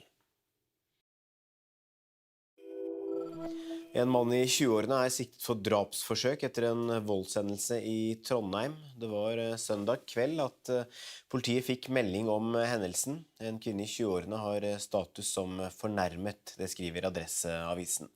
De to involverte har en relasjon, men politiet ønsker ikke å gå nærmere inn på hvilken relasjon. 2 personer pågrepet for å ha utøvd vold mot en mann i 30-årene i Lillestrøm i natt. Det melder Øst politidistrikt. Mannen ble undersøkt av helsepersonell og fremstår ikke alvorlig skadet. Politiet rykket ut da de fikk melding om en slåsskamp med 3 personer involvert ved et spisested i Lillestrøm sentrum. Israels statsminister Benjamin Netanyahu har landet i USA. Netanyahu, som etterlyst av den internasjonale straffedomstolen, skal delta i begravelsen til senator Lindsey Graham. Graham var kjent for å være en av Netanyahus og Israels fremste støttespillere i Kongressen. 11. juli døde han uventet 71 år gammel. Netanyahu skal også besøke president Donald Trump i Det hvite hus, men ikke alle begeistret for at Netanyahu kommer til USA. I mean, for starters, Benjamin Netanyahu is a war criminal. He doesn't belong in our country. The only place he belongs is locked up with the ICC. There's a criminal warrant out for it, and then I don't want my tax dollars going to defend someone like that. Our heart goes out to every single one of the people in Palestine. We send our love, we send our prayers, and we're doing everything we can out on the streets, and we're just praying. Ja da, her ser vi bilder av Netanyahu ned flytrappa, hvor han får en velkomst. Med oss i studio, rådgiver i Civita, Eirik Løkke. Både Netanyahu og Zelensky i USA i dag. Netanyahu i USA for å ta farvel med sin støttespiller Lindsey Graham. Fortell litt om han først. Hvem var Lindsey Graham? Lindsey Graham var en republikansk politiker som var i Washington DC i mange år, satt mange år i senatet. Han var en mer, hva skal man kalle, en sånn neokonservativ, går ofte under uttrykket hauk i utenrikspolitikken, men han forandret seg helt med Donald Trump. Han var ikke den eneste i det republikanske partiet som gjorde det. Først var han en sterk kritiker av Trump, men så tilpasset han seg veldig Trump. Men hele tiden så var han en hauk i utenrikspolitiske spørsmål. Han var venn av Ukraina, kritisk til Russland og venn av Israel. Men forholdet til Trump, altså Netanyahu og Trump, har vært litt anstrengt den siste tiden. Ja, det har det. Fordi det pågår jo en krig i Midtøsten. Det starter jo med at USA og Israel angrep Iran sammen. Så har jo USA kommet fram til en avtale med Iran, og her har jo Trump vært litt sint på Netanyahu, fordi Netanyahu og Israel har slått til mot Hezbollah i Libanon, som har komplisert forholdet til Iran. Og det rapporteres jo om at Trump jevner mellom har skjelt ut Netanyahu for dette, så det er et litt komplisert forhold mellom de. Har støtten til Israel blitt mer omstridt i USA? Ja, særlig Det demokratiske partiet. Der har jo en del av disse primærvalgene hvor Det demokratiske partiet skal finne ut hvilke kandidater de skal ha til mellomvalget i november, nærmest drevet kampanje mot Israel og Netanyahu. Borgermesteren eller ordføreren i New York, Mamdani, har jo sagt at han skal gjøre alt han kan for å arrestere Netanyahu hvis han i New York. Det kan nok bli veldig vanskelig, men det sier noe om synspunktene i Det demokratiske partiet. Men selv i Det republikanske partiet så støtten til Israel nedover, særlig blant unge. Hva blir Netanyahus viktigste mål da, når han skal besøke Trump i Det hvite hus i dag? Det ble jo å kultivere et godt forhold til Trump og USA. Vi skal huske på at den nedadgående støtten i USA til Israel jo et sikkerhetsproblem for Israel over tid. Så det jo kjempeviktig for Netanyahu å ta vare på de vennskapene han har i USA, blant annet med Trump og med representanter i Kongressen i USA. Så det å kultivere forholdet til Trump, det blir veldig viktig for Netanyahu. Så vet vi at Zelensky også i USA og skal møte Trump i Det hvite hus. Det usikkert om han skal delta i begravelsen, men Graham var også en markant støttespiller for Ukraina. Ja. Det rapporteres at han skal delta på begravelsen, så får vi se om han kommer der. I alle tilfeller så var, som du sier, Graham en stor støttespiller for Ukraina, og en sterk kritiker av Putin. Og Graham var jo i Kiev rett før han døde. Det var jo omtrent akkurat når han kom tilbake at han døde. Og han snakket om det, noe av det siste han gjorde var å øke sanksjonene mot Russland, og øke støtten til Ukraina. Så Graham var en sterk støttespiller for Zelensky og Ukraina, og det prøver jo nå Zelensky å bygge videre på i samtalen han skal i USA. Ja, og når Trump skal møte Zelensky i dag, så virker det som forholdet deres har blitt bedre over tid? Ja, det har jo det. Det var jo et absolutt bunnpunkt når Zelensky ble kastet ut av det hvite hus i fjor. Siden den gangen så har det jo blitt bedre, og særlig nå som Ukraina og Zelensky gjør det bedre i krigen mot Russland. Trump er jo opptatt av en vinner, og det at Zelensky har imponert såpass mye, som jo også Trump sa, er nok noe som ikke har gått ubemerket hen hos Trump. I tillegg så ser vi en del av de folkene rundt Trump, disse MAGA-folkene, blant annet Laura Loomer, som hadde Zelensky på sin podcast og fortalte at hun hadde, jeg tror ikke jeg skal bruke det uttrykkene som hun brukte, men hun hadde latt seg manipulere av russisk propaganda og sagt at nå er hun fullt sånn Ukraina-støttespiller. Så du ser også en del endringer rundt der i MAGA, og Trump virker også ha et bedre forhold til Zelensky. I hvert fall akkurat nå, det kan jo forandre seg som alltid med Trump. Tysk politi sier de kartlegger 410 personer som mulig islamistiske trusler i landet. Tallet omfatter ifølge nyhetsbyrået DPA personer som er knyttet til islamistisk terror eller ekstremisme, og som kan være i stand til å gjennomføre alvorlige voldshandlinger. Dette blir kjent bare få dager etter terroren mot Pride-feiringen i Berlin, der en person ble drept og flere skadd da en mann kjørte en bil inn i en folkemengde. Fra 1. august slipper alle under 18 år å betale egenandel på helsehjelp. Det betyr at både 16- og 17-åringer nå slipper å betale for blant annet legetime, sykehusbesøk og psykolog på lik linje med barn under 16 år. Helseminister Jan Christian Vestre sier det er viktig at unge oppsøker lege tidlig ved symptomer og ikke la være på grunn av trang økonomi. Legeforeningen er fornøyd med endringen, men mener egenandelsfritaket bør gjelde helt opp til 20 år. Langs E6 i Finnøyfjord i Hemnes kommune i Nordland holdt det på å gå skikkelig galt i forrige uke. For de som følger sendingen på TV, ser vi her bilder av en personbil som kjører forbi en hjullaster. Forbikjøringen skjedde midt i en sving i 80-sonen. Sjåføren fikk ikke med seg at det kom en trailer kjørende i motsatt retning, og takket være en lynrask unnamanøver fra hjullasteren blir det med en nesten-ulykke. Du kan lese hele denne saken på nettsidene våre nrk.no. Legemiddelselskapet Johnson & Johnson har inngått et forlik verdt $5,5 milliarder etter anklager om at babypudder og andre talkumprodukter forårsaker kreft i eggstokkene på grunn av asbest. Beløpet tilsvarer 53 milliarder norske kroner. Selskapet har nektet for anklagene og har sagt at talkumproduktene er trygge.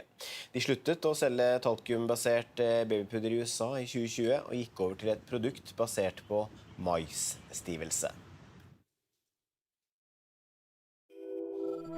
VM-feberen er kanskje over, men de aller ivrigste møtte igjen opp på Torshov Sport i Oslo i håp om å skaffe seg en landslagsdrakt i dag. Butikken fikk inn et nytt parti, og de som ikke fikk sikret seg en drakt under VM kunne i dag få med seg et lite stykke norsk VM-historie fra butikken.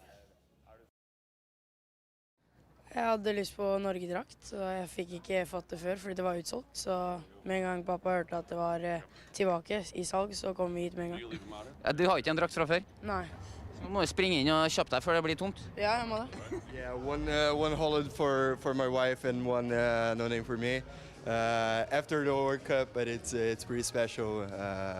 So we wanted to keep this in our memories. We're actually from Brazil, so it's double special because unfortunately we lost it. But we know how nice it is for in 10 years time, 20 years time to look back and be able to see we were there, we were cheering for Norway as well, and that's pretty cool. Artisten Ariana Grande saksøker hackere som hun hevder har stjålet og lekket ut musikk hun ikke hadde utgitt, bilder og videoer flere ganger. Artistens advokater mener 45 av sangene hennes ble stjålet og lekket bare i 2023. Søksmålet navngir ingen av hackerne, men hun håper det kan være med å avsløre hvem de er gjennom rettslige stevninger til internettleverandører. Kirkens bymisjon merker økt behov hos familier som ikke har råd til ferieaktiviteter for barna. I Fredrikstad har utlånet av fritidsutstyr økt med 70% ifølge en pressemelding fra Kirkens bymisjon. Og kollega Erling Legård, du er på skattkammeret i Fredrikstad, hvor det fortsatt er høyt trykk. Ja, det er jo noe utstyr igjen bak meg her, men koordinator Barbro Flodin i Kirkens bymisjon, dere har merket et høyt trykk i sommer? Det har vi absolutt. Vi har lånt ut mer utstyr enn noen sommer før faktisk, og det har vært en økning år for år, så vi merker godt det. Nå har vi har noen soveposer og sånn igjen, men jammen har det gått unna her også. Vi har lånt ut ekstremt mye. Hva er det folk låner om sommeren nå? Ja, det går veldig mye turutstyr, og redningsvester og supprett. Det er jo kanskje det mest populære. Men det vi ser, det er jo at folk velger en billig og nesten gratis ferie ved å låne telt og turutstyr her. For det er ikke alle som har råd til noe annet, så da velger de det. Og de som låner dette turutstyret, hvem er det? Vet du hva, det tror jeg nesten er hvermannsen, kan vi si per i dag. Lite stigma med å låne hos oss, det har nok også endret seg, men vi ser også at dyrtid og alt påvirker, høye renter og alt, så flere er nok avhengig av rett og slett å komme hit og låne utstyr. Og hvis man låner utstyr her, men kanskje ikke har vært så mye ute i skogen før, får man noe veiledning? Ja, vi får en del spørsmål om hvor man kan dra og hvordan man skal forholde seg og så videre. Så prøver vi å gi råd som best vi kan i forhold til hva slags utstyr de trenger og hva de kan ha med som kan være hyggelig å ha med på tur. Vi kan jo ta en liten titt rundt her og se hva annet er det dere tilbyr. Ja, altså nå har vi i forhold til tur, så har vi jo disse flotte tursekkene, alt fra dagssekker til de store sekkene man kan være på tur og gå i fjellet med en uke. Og så har vi for eksempel sånn som discgolf og mange forskjellige baller, fotballer, håndballer, basketballer, skateboard, og sparkesykler, rulleskøyter, masse morsomme ting. Og så må jeg nesten nevne hengekøyer, for det har blitt en veldig trend de siste årene. Veldig mange låner hengekøyer og er ute og henger på strender og rundt forbi. Og så har vi jo en del lekeutstyr, som slakkline, boccia og så videre. Det er også veldig populært. Og hvor lenge er det man kan låne utstyr fra dere?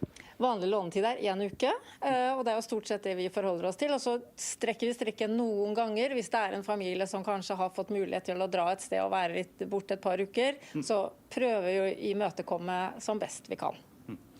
Her er det er jo mye utstyr og mye som går inn og ut. Hvordan er det dere får tak i alt dette?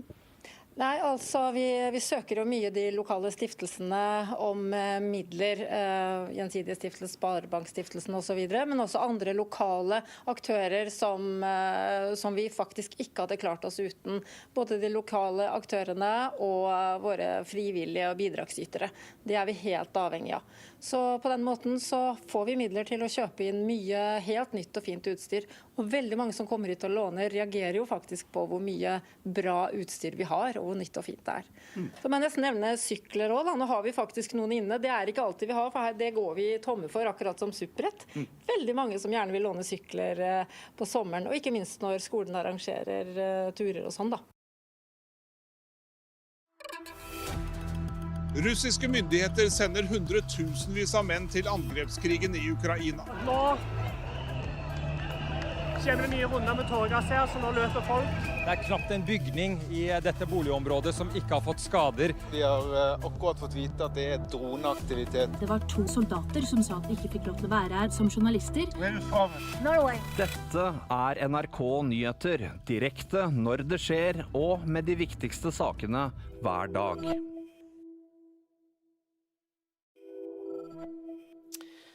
Skogbrannene ved Bordeaux i Frankrike har ikke spredt seg ytterligere det siste døgnet, det opplyser myndighetene, men det har vært flere opplysinger. Det anslås at rundt 42 000 hektar har brent, og det er varslet en ny hetebølge de nærmeste dagene. Den mest alvorlige situasjonen vi har sett siden andre verdenskrig, sa Frankrikes president Emmanuel Macron da han besøkte Bordeaux i går. On a la situation aujourd'hui qui est la plus dure qu'on n'ait jamais mesurée, la plus dure depuis la Deuxième Guerre mondiale. On a plus de 160 000 hectares qui ont été brûlés d'ores et déjà et la saison est loin d'être terminée. Et c'est beaucoup plus que ce qu'on avait enregistré ces dernières années, de manière record. C'est dû à une très grande sécheresse qui s'est passée évidemment ces dernières semaines, qui a asséché beaucoup de nos massifs, qui a enlevé de l'humidité, qui a créé beaucoup plus de vulnérabilité. Et on sait que ça a été le cas à Fontainebleau, c'est le cas aujourd'hui ici. On a aussi le Var, la Corse qui sont touchés, on a le Tarn qui est encore touché. Et je pense qu'il faut qu'on soit lucide. Les semaines à venir seront dures et on doit tenir. Ja, Malene Laura Solheim med oss fra Bordeaux. Hvordan vil de høye temperaturene de neste dagene påvirke slukkingsarbeidet? Brannmannskapene her i Bordeaux-området beskriver det her som en kamp mot klokka. De siste 2 dagene har det vært lavere temperaturer og mer optimale vindforhold, så da har de ikke fått kontroll på brannen, men det har blitt en roligere situasjon, og brannen har ikke spredd seg ytterligere. Det er jo nettopp det her de frykter. De kommer til å få mindre kontroll på brannen nå når det er meldt høyere temperaturer.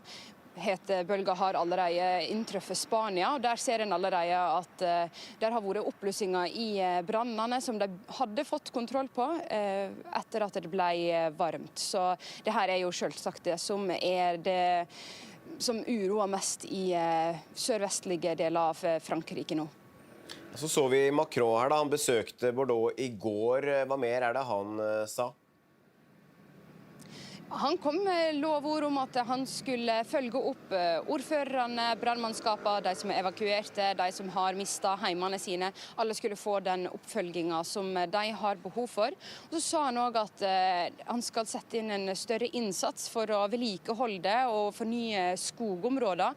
Og det tror jeg er et budskap som mange Frankrike tar godt imot, for det har jo vært kritikk mot myndighetene tidligere etter storbranner her i området i 2022, for 4 år siden, at en ikke har rustet skogene godt nok til å takle sånne skogbranner. Så det tror jeg franskmennene kommer til å følge opp akkurat det punktet av det som Macron sa her i Bordeaux i går.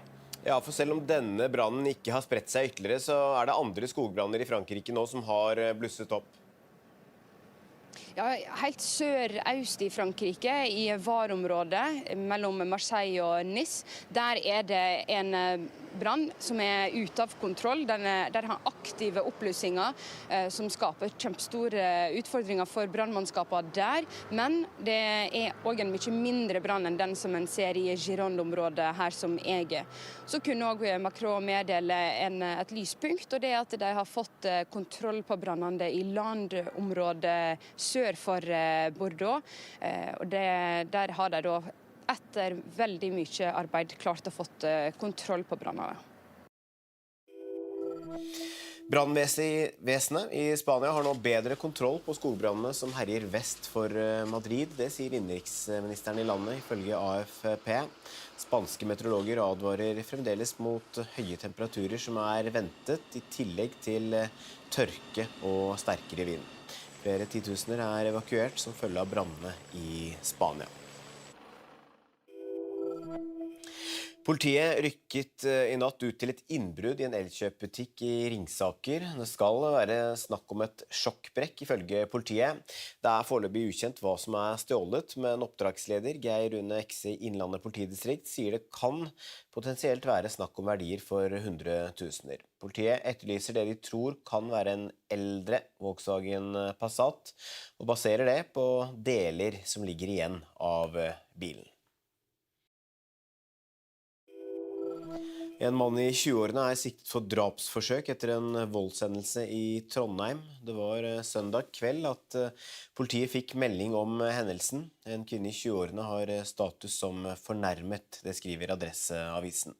De to involverte har en relasjon, men politiet ønsker ikke å gå nærmere inn på hvilken relasjon. To personer er pågrepet for å ha utøvd vold mot en mann i 30-årene i Lillestrøm i natt. Det melder Øst politidistrikt. Mannen ble undersøkt av helsepersonell og fremstår ikke alvorlig skadet. Politiet rykket ut at de fikk melding om en slåsskamp med 3 personer involvert ved et spisested i Lillestrøm sentrum. Israels statsminister Benjamin Netanyahu har landet i USA. Netanyahu, som er etterlyst av den internasjonale straffedomstolen, skal delta i begravelsen til senator Lindsey Graham. Graham var kjent for å være en av Netanyahus og Israels fremste støttespillere i Kongressen.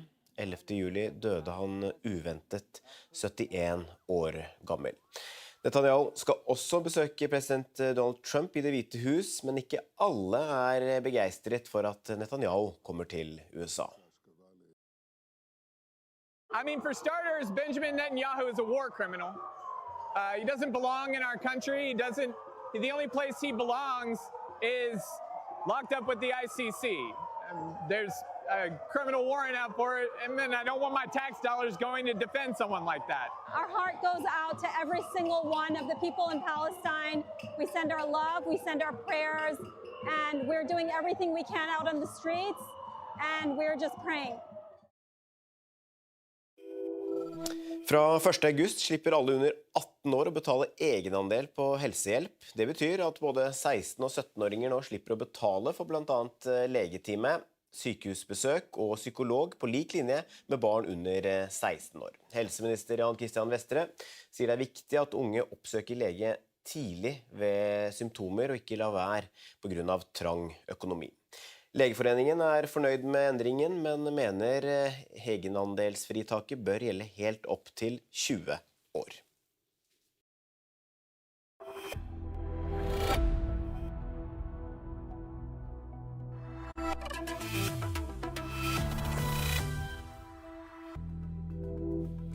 Minst 50 til sykehus etter jordskjelvet i Japan. Flere bygninger har kollapset, og det skal være folk i ruinene. Netanyahu og Zelensky er i USA. Begge skal møte Trump hver for seg. Zinedine Zidane blir trener for Frankrikes fotballherrer. Drøm som blir til virkelighet, sier den tidligere fotballstjernen. Klokken har passert 12, du følger NRK Nyheter. Minst 50 personer er sendt til sykehus med skader etter jordskjelvet i Japan. Det er også meldt om at 12 bygninger har kollapset, og det skal være folk i ruinene. Skjelvet ble målt til en styrke på 7,1. Det ble først sendt ut farevarsel for tsunami etter jordskjelvet, men dette ble etter hvert trukket tilbake. Med oss i studio, Petter Grimnes. Nå kommer det mer informasjon om skadene etter skjelvet. Ja, og det var altså rundt 9:30 i formiddag at det var 2 kraftige skjelv i Japan, sør i Japan. De kom bare med et par minutters mellomrom, begge målt til rundt 7,1, så sterke skjelv. Det ble, som du var innom, sendt ut tsunamivarsel. Det ble trukket tilbake etter en kort periode, og nå sier japanske myndigheter og som vi også ser bildene her, at minst 12 bygninger har kollapset. 50 personer er foreløpig sendt til sykehus. Det er folk i ruinene av flere av disse bygningene. Det er også meldt om branner, om strømbrudd, om ødelagte veier og broer som har kollapset. Og bilder fra japanske kringkastere viser også folk som har evakuert ut av bygninger. Det fyltes opp med folk i gatene. Og det de er vel så redd for nå, er sterke etterskjelv. Og det er, som du sier, vi ser jo bilder her og konsekvensene av et kraftig skjelv i dag. 7,1. Japan er et utsatt område for jordskjelv. Ja, det er et av landene i verden, eller områdene i hele verden, som er mest utsatt for jordskjelv.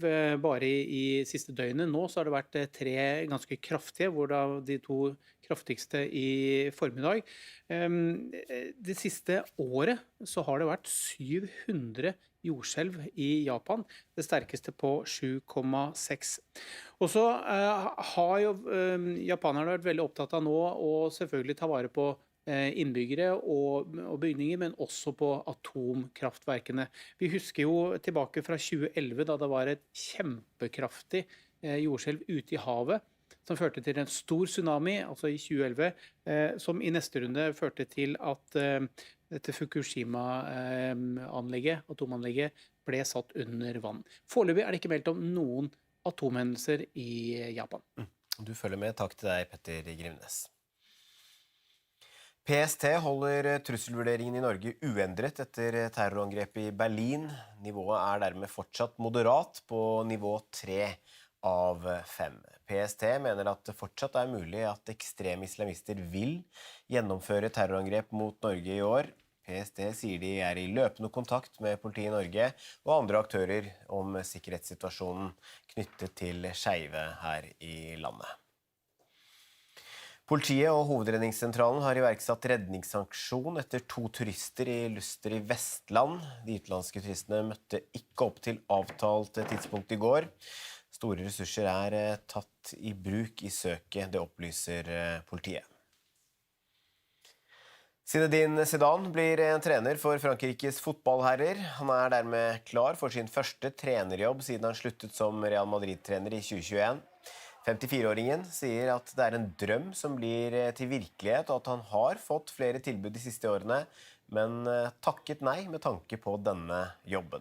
Det er det eneste jeg ville etter tiden i Real Madrid, sier han. Zidane får jobben 20 år etter at han spilte sin siste landskamp.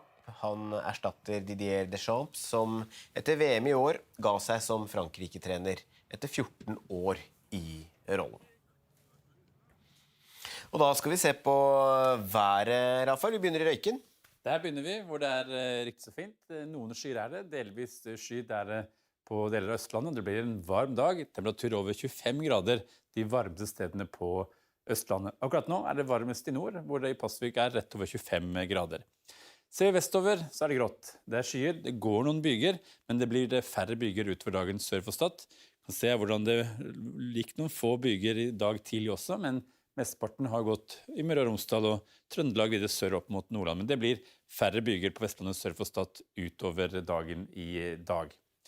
Ser vi nordover, så er det et område med nedbør som er på vei inn mot deler av Troms og Finnmark, kommer etter hvert ut mot de ytre strøkene, og det blir en god del nedbør siste del av dagen.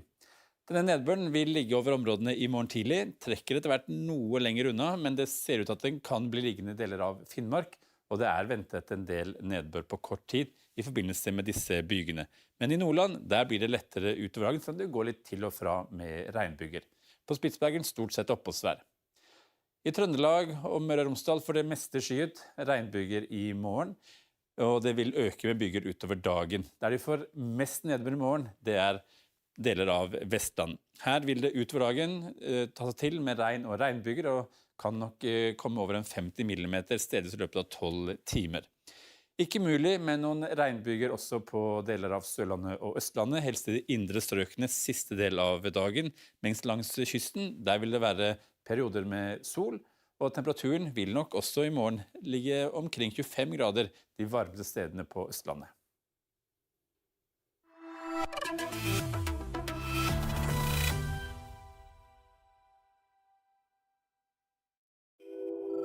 Langs E6 i Finnøyfjord i Hemnes kommune i Nordland holdt det på å gå skikkelig galt i forrige uke.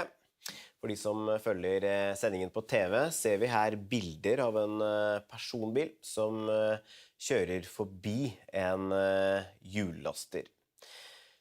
Forbikjøringen skjedde midt i en sving i 80-sonen. Sjåføren fikk ikke med seg at det kom en trailer kjørende i motsatt retning, og takket være en lynrask unnamanøver fra hjullasteren blir det med en nesten-ulykke. Du kan lese hele denne saken på nettsidene våre nrk.no. Legemiddelselskapet Johnson & Johnson har inngått et forlik verdt $5,5 milliarder etter anklager om at babypudder og andre talkumprodukter forårsaker kreft i eggstokkene på grunn av asbest. Beløpet tilsvarer 53 milliarder norske kroner. Selskapet har nektet for anklagene og har sagt at talkumproduktene er trygge. De sluttet å selge talkumbasert babypudder i USA i 2020 og gikk over til et produkt basert på maisstivelse. VM-feberen er kanskje over, men de aller ivrigste møtte igjen opp på Torshov Sport i Oslo i håp om å skaffe seg en landslagsdrakt i dag. Butikken fikk inn et nytt parti, og de som ikke fikk sikret seg en drakt under VM kunne i dag få med seg et lite stykke norsk VM-historie fra butikken.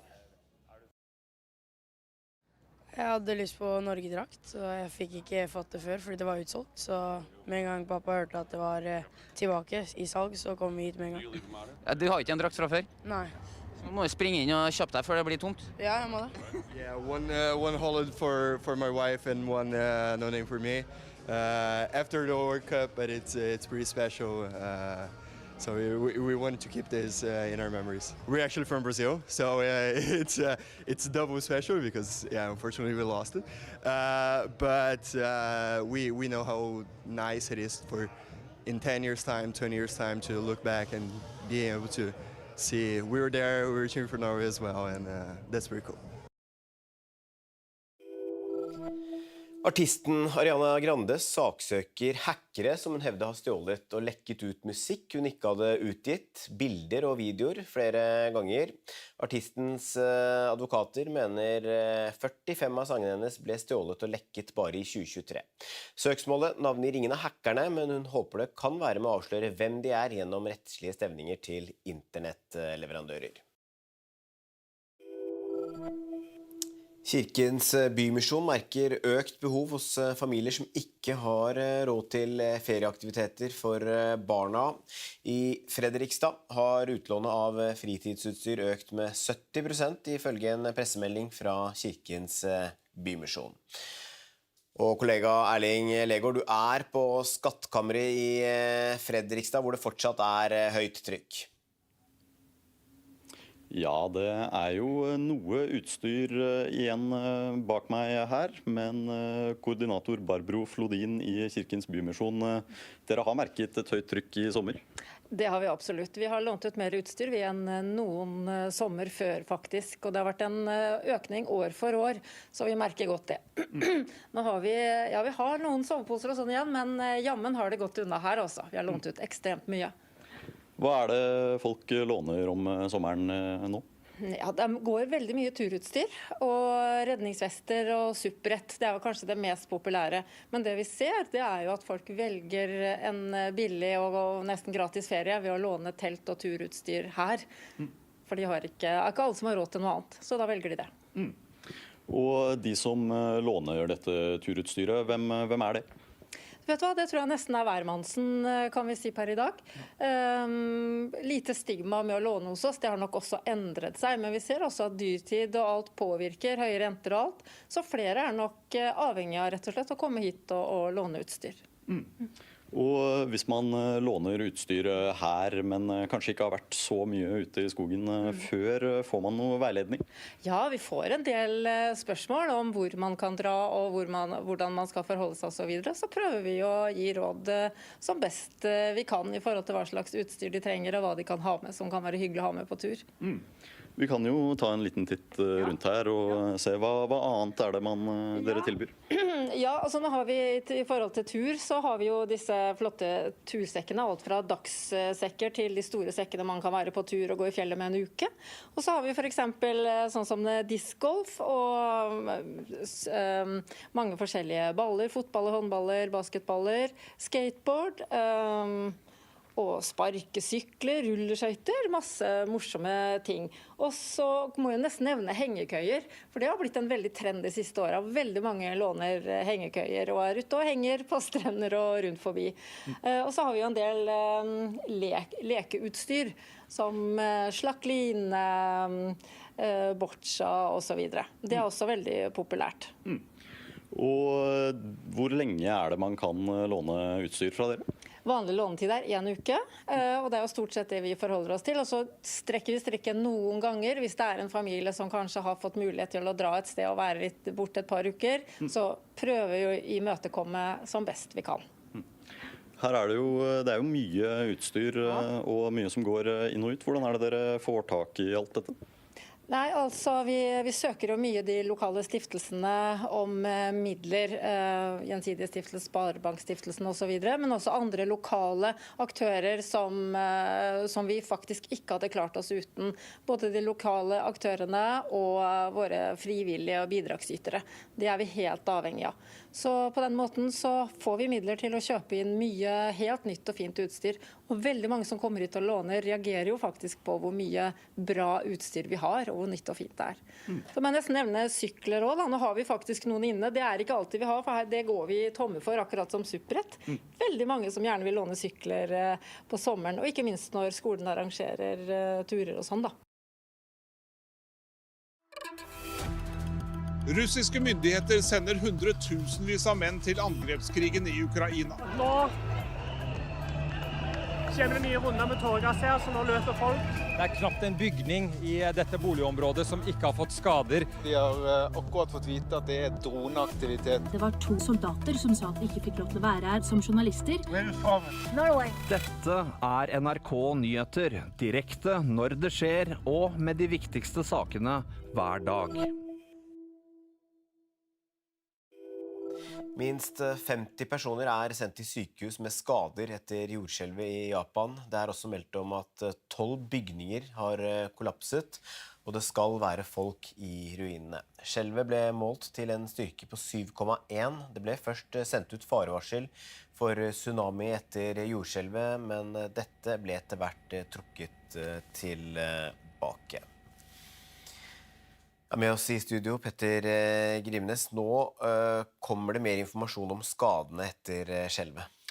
Ja, og det var altså rundt 9:30 i formiddag at det var 2 kraftige skjelv i Japan, sør i Japan. De kom bare med et par minutters mellomrom, begge målt til rundt 7,1, så sterke skjelv. Det ble, som du var innom, sendt ut tsunamivarsel. Det ble trukket tilbake etter en kort periode. Og nå sier japanske myndigheter, og som vi også ser bildene her, at minst 12 bygninger har kollapset. 50 personer er foreløpig sendt til sykehus.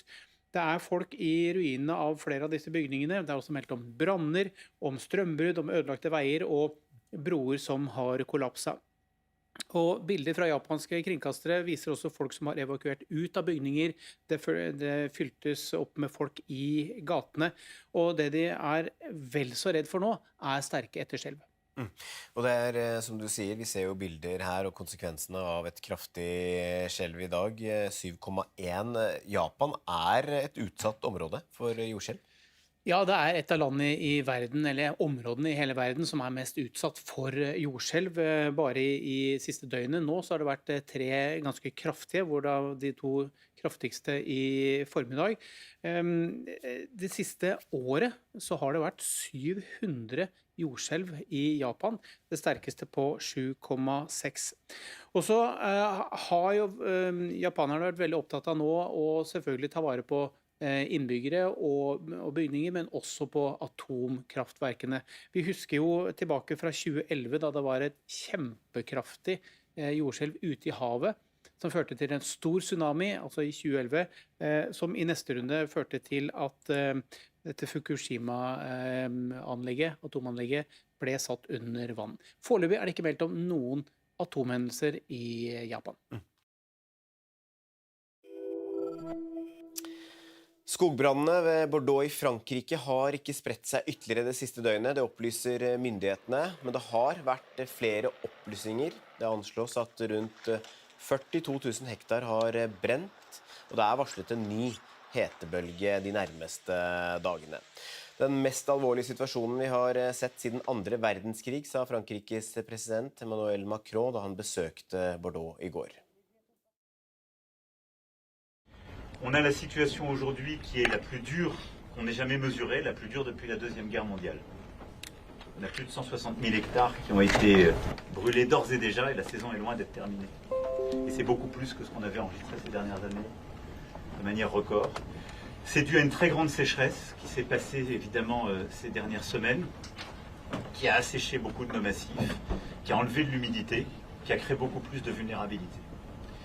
Et on sait, ça a été le cas à Fontainebleau, c'est le cas aujourd'hui ici. On a aussi le Var, la Corse qui sont touchés, on a le Tarn qui est encore touché. Et je pense qu'il faut qu'on soit lucide.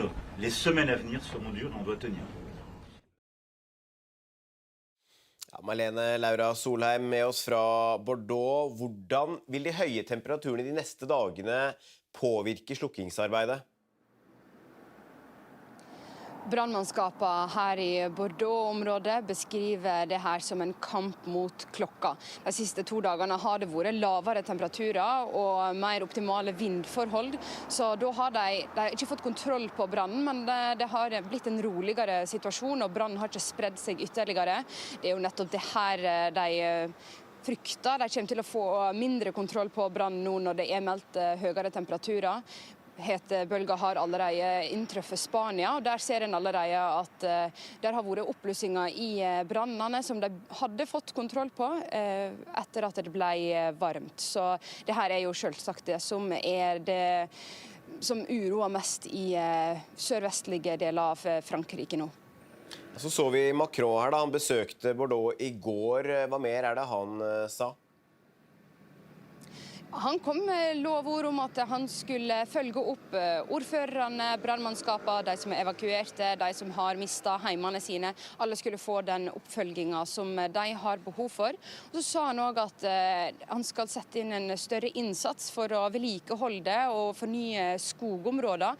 Og det tror jeg er et budskap som mange Frankrike tar godt imot, for det har jo vært kritikk mot myndighetene tidligere etter storbranner her i området i 2022, for 4 år siden, at en ikke har rustet skogene godt nok til å takle sånne skogbranner. Så det tror jeg franskmennene kommer til å følge opp akkurat det punktet av det som Macron sa her i Bordeaux i går. Ja, for selv om denne brannen ikke har spredt seg ytterligere, så er det andre skogbranner i Frankrike nå som har blusset opp. Ja, helt sør-øst i Frankrike, i Var-området mellom Marseille og Nice, der er det en brann som er ute av kontroll. Der har aktive oppblussinger som skaper kjempestore utfordringer for brannmannskapene der. Men det er også en mye mindre brann enn den som en ser i Gironde-området her som jeg er. Så kunne også Macron meddele et lyspunkt, og det er at de har fått kontroll på brannene i landområdet sør for Bordeaux. Og der har de da etter veldig mye arbeid klart å fått kontroll på brannene. Brannvesenet i Spania har nå bedre kontroll på skogbrannene som herjer vest for Madrid. Det sier innenriksministeren i landet, ifølge AFP. Spanske meteorologer advarer fremdeles mot høye temperaturer som er ventet, i tillegg til tørke og sterkere vind. Flere titusener er evakuert som følge av brannene i Spania. Politiet rykket i natt ut til et innbrudd i en elkjøpbutikk i Ringsaker. Det skal være snakk om et sjokkbrekk, ifølge politiet. Det er foreløpig ukjent hva som er stjålet, men oppdragsleder Geir Rune Ekse i Innlandet politidistrikt sier det kan potensielt være snakk om verdier for 100 000. Politiet etterlyser det de tror kan være en eldre Volkswagen Passat, og baserer det på deler som ligger igjen av bilen. En mann i 20-årene er siktet for drapsforsøk etter en voldshendelse i Trondheim. Det var søndag kveld at politiet fikk melding om hendelsen. En kvinne i 20-årene har status som fornærmet, det skriver Adresseavisen. De to involverte har en relasjon, men politiet ønsker ikke å gå nærmere inn på hvilken relasjon. Politiet og hovedredningssentralen har iverksatt redningsaksjon etter 2 turister i Luster i Vestland. De utenlandske turistene møtte ikke opp til avtalt tidspunkt i går. Store ressurser er tatt i bruk i søket, det opplyser politiet. Israels statsminister Benjamin Netanyahu har landet i USA. Netanyahu, som er etterlyst av den internasjonale straffedomstolen, skal delta i begravelsen til senator Lindsey Graham. Graham var kjent for å være en av Netanyahus og Israels fremste støttespillere i Kongressen. 11. juli døde han uventet 71 år gammel. Netanyahu skal også besøke president Donald Trump i Det hvite hus, men ikke alle er begeistret for at Netanyahu kommer til USA. I mean, for starters, Benjamin Netanyahu is a war criminal. He doesn't belong in our country. The only place he belongs is locked up with the ICC. There's a criminal warrant out for it, and then I don't want my tax dollars going to defend someone like that. Our heart goes out to every single one of the people in Palestine. We send our love, we send our prayers, and we're doing everything we can out on the streets, and we're just praying. Ja da, her ser vi bilder av Netanyahu ned flytrappa, hvor han får en velkomst. Med oss i studio, rådgiver i Civita, Eirik Løkke. Både Netanyahu og Zelensky er i USA i dag. Netanyahu er i USA for å ta farvel med sin støttespiller Lindsey Graham. Fortell litt om han først. Hvem var Lindsey Graham?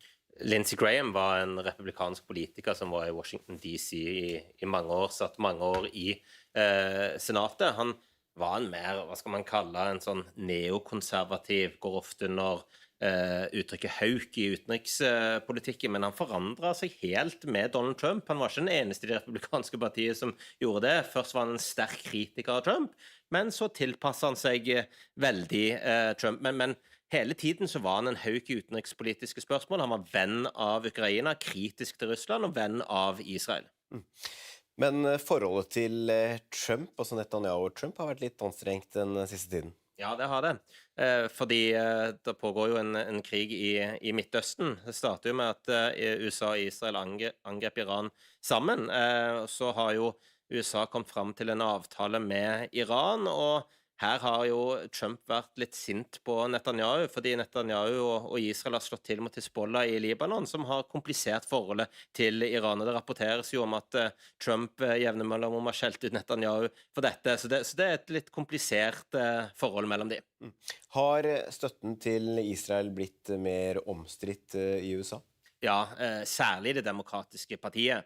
Der har jo en del av disse primærvalgene hvor Det demokratiske partiet skal finne ut hvilke kandidater er det de skal ha til mellomvalget i november, nærmest drevet kampanje mot Israel og Netanyahu. Borgermesteren eller ordføreren i New York, Mamdani, har jo sagt at han skal gjøre alt han kan for å arrestere Netanyahu hvis han er i New York. Det kan nok bli veldig vanskelig, men det sier noe om synspunktene i Det demokratiske partiet. Men selv i Det republikanske partiet så er støtten til Israel nedover, særlig blant unge.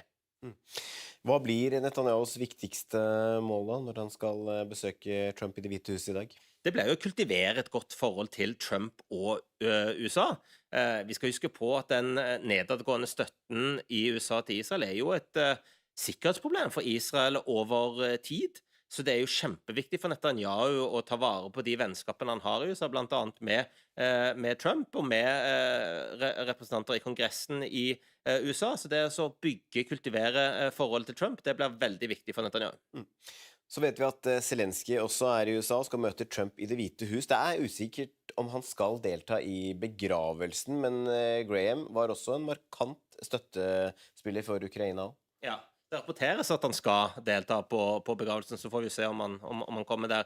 I alle tilfeller så var, som du sier, Graham en stor støttespiller for Ukraina og en sterk kritiker av Putin. Og Graham var jo i Kiev rett før han døde. Det var jo omtrent akkurat når han kom tilbake at han døde. Og han snakket om det, noe av det siste han gjorde var å øke sanksjonene mot Russland og øke støtten til Ukraina. Så Graham var en sterk støttespiller for Zelensky og Ukraina, og det prøver nå Zelensky å bygge videre på i samtalen han skal i USA.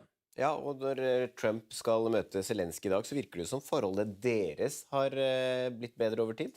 Ja, det har jo det. Det var jo et absolutt bunnpunkt når Zelensky ble kastet ut av det hvite hus i fjor. Siden den gangen så har det jo blitt bedre, og særlig nå som Ukraina og Zelensky gjør det bedre i krigen mot Russland. Trump er jo opptatt av en vinner, og det at Zelensky har imponert såpass mye, som jo også Trump sa, er nok noe som ikke har gått ubemerket hen hos Trump. I tillegg så ser vi en del av de folkene rundt Trump, disse MAGA-folkene, blant annet Laura Loomer, som hadde Zelensky på sin podcast og fortalte at hun hadde, jeg tror ikke jeg skal bruke det uttrykkene som hun brukte, men hun hadde latt seg manipulere av russisk propaganda og sagt at nå er hun fullt sånn Ukraina-støttespiller. Så du ser også en del endringer rundt der i MAGA, og Trump virker også ha et bedre forhold til Zelensky. I hvert fall akkurat nå, det kan jo forandre seg som alltid med Trump. Tysk politi sier de kartlegger 410 personer som mulig islamistiske trusler i landet.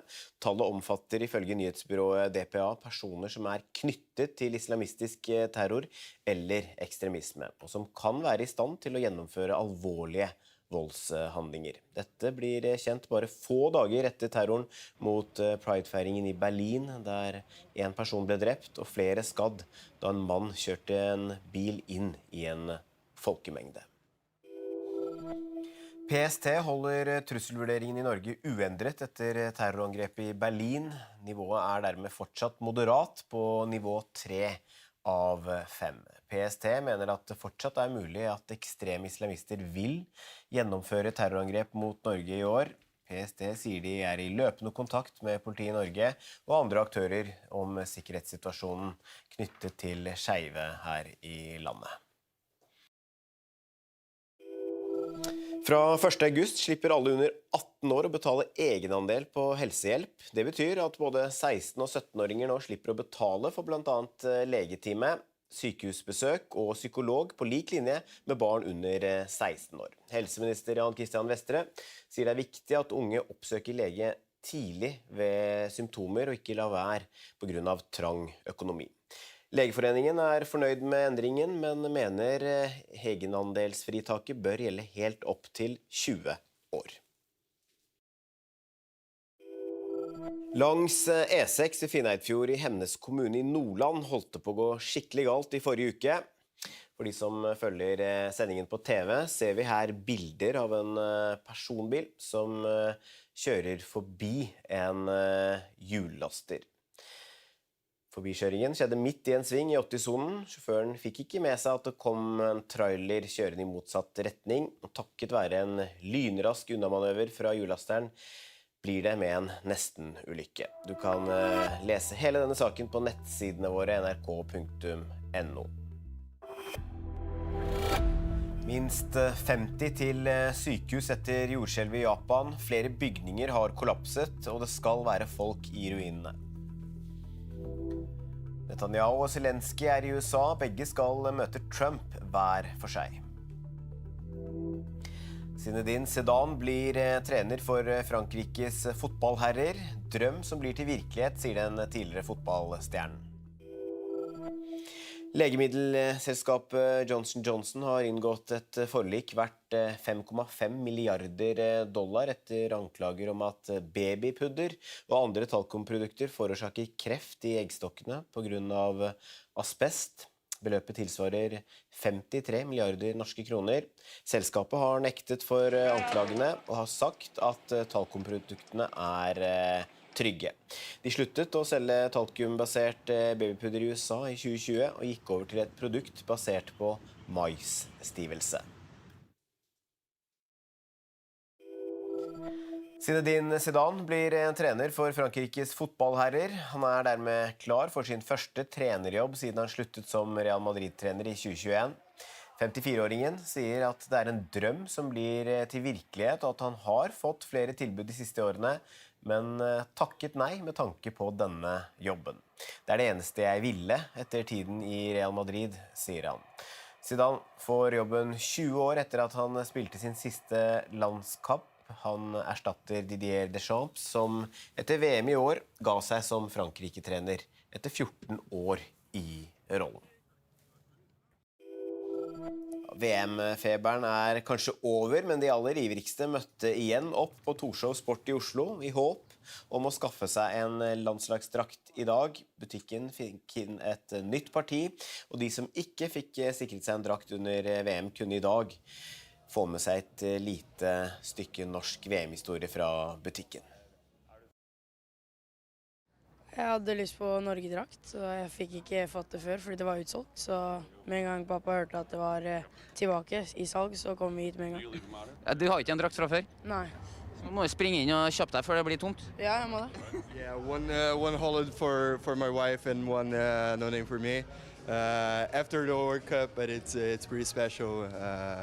So we wanted to keep this in our memories. We're actually from Brazil, so it's double special because unfortunately we lost it.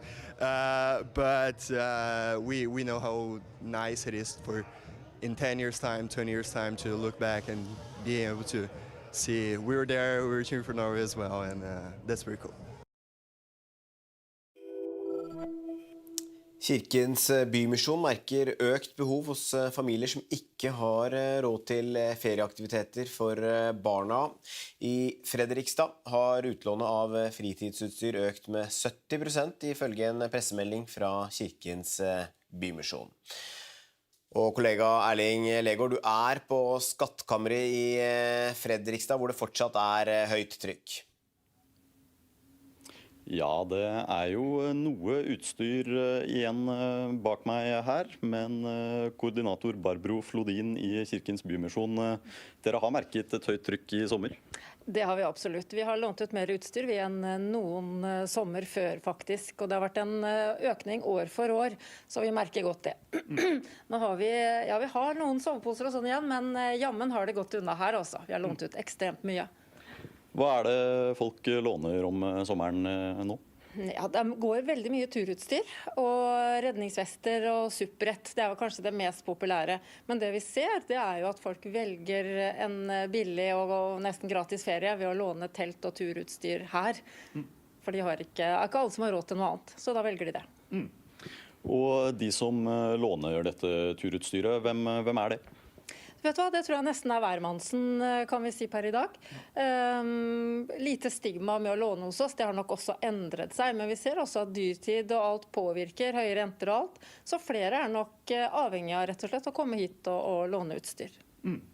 Og hvis man låner utstyr her, men kanskje ikke har vært så mye ute i skogen før, får man noe veiledning?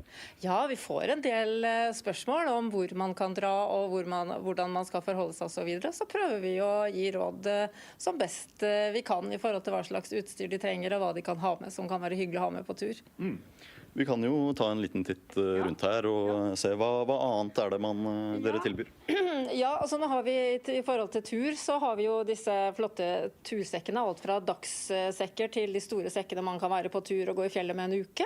Og så har vi for eksempel sånn som discgolf og mange forskjellige baller, fotballer, håndballer, basketballer, skateboard, og sparkesykler, rulleskøyter, masse morsomme ting.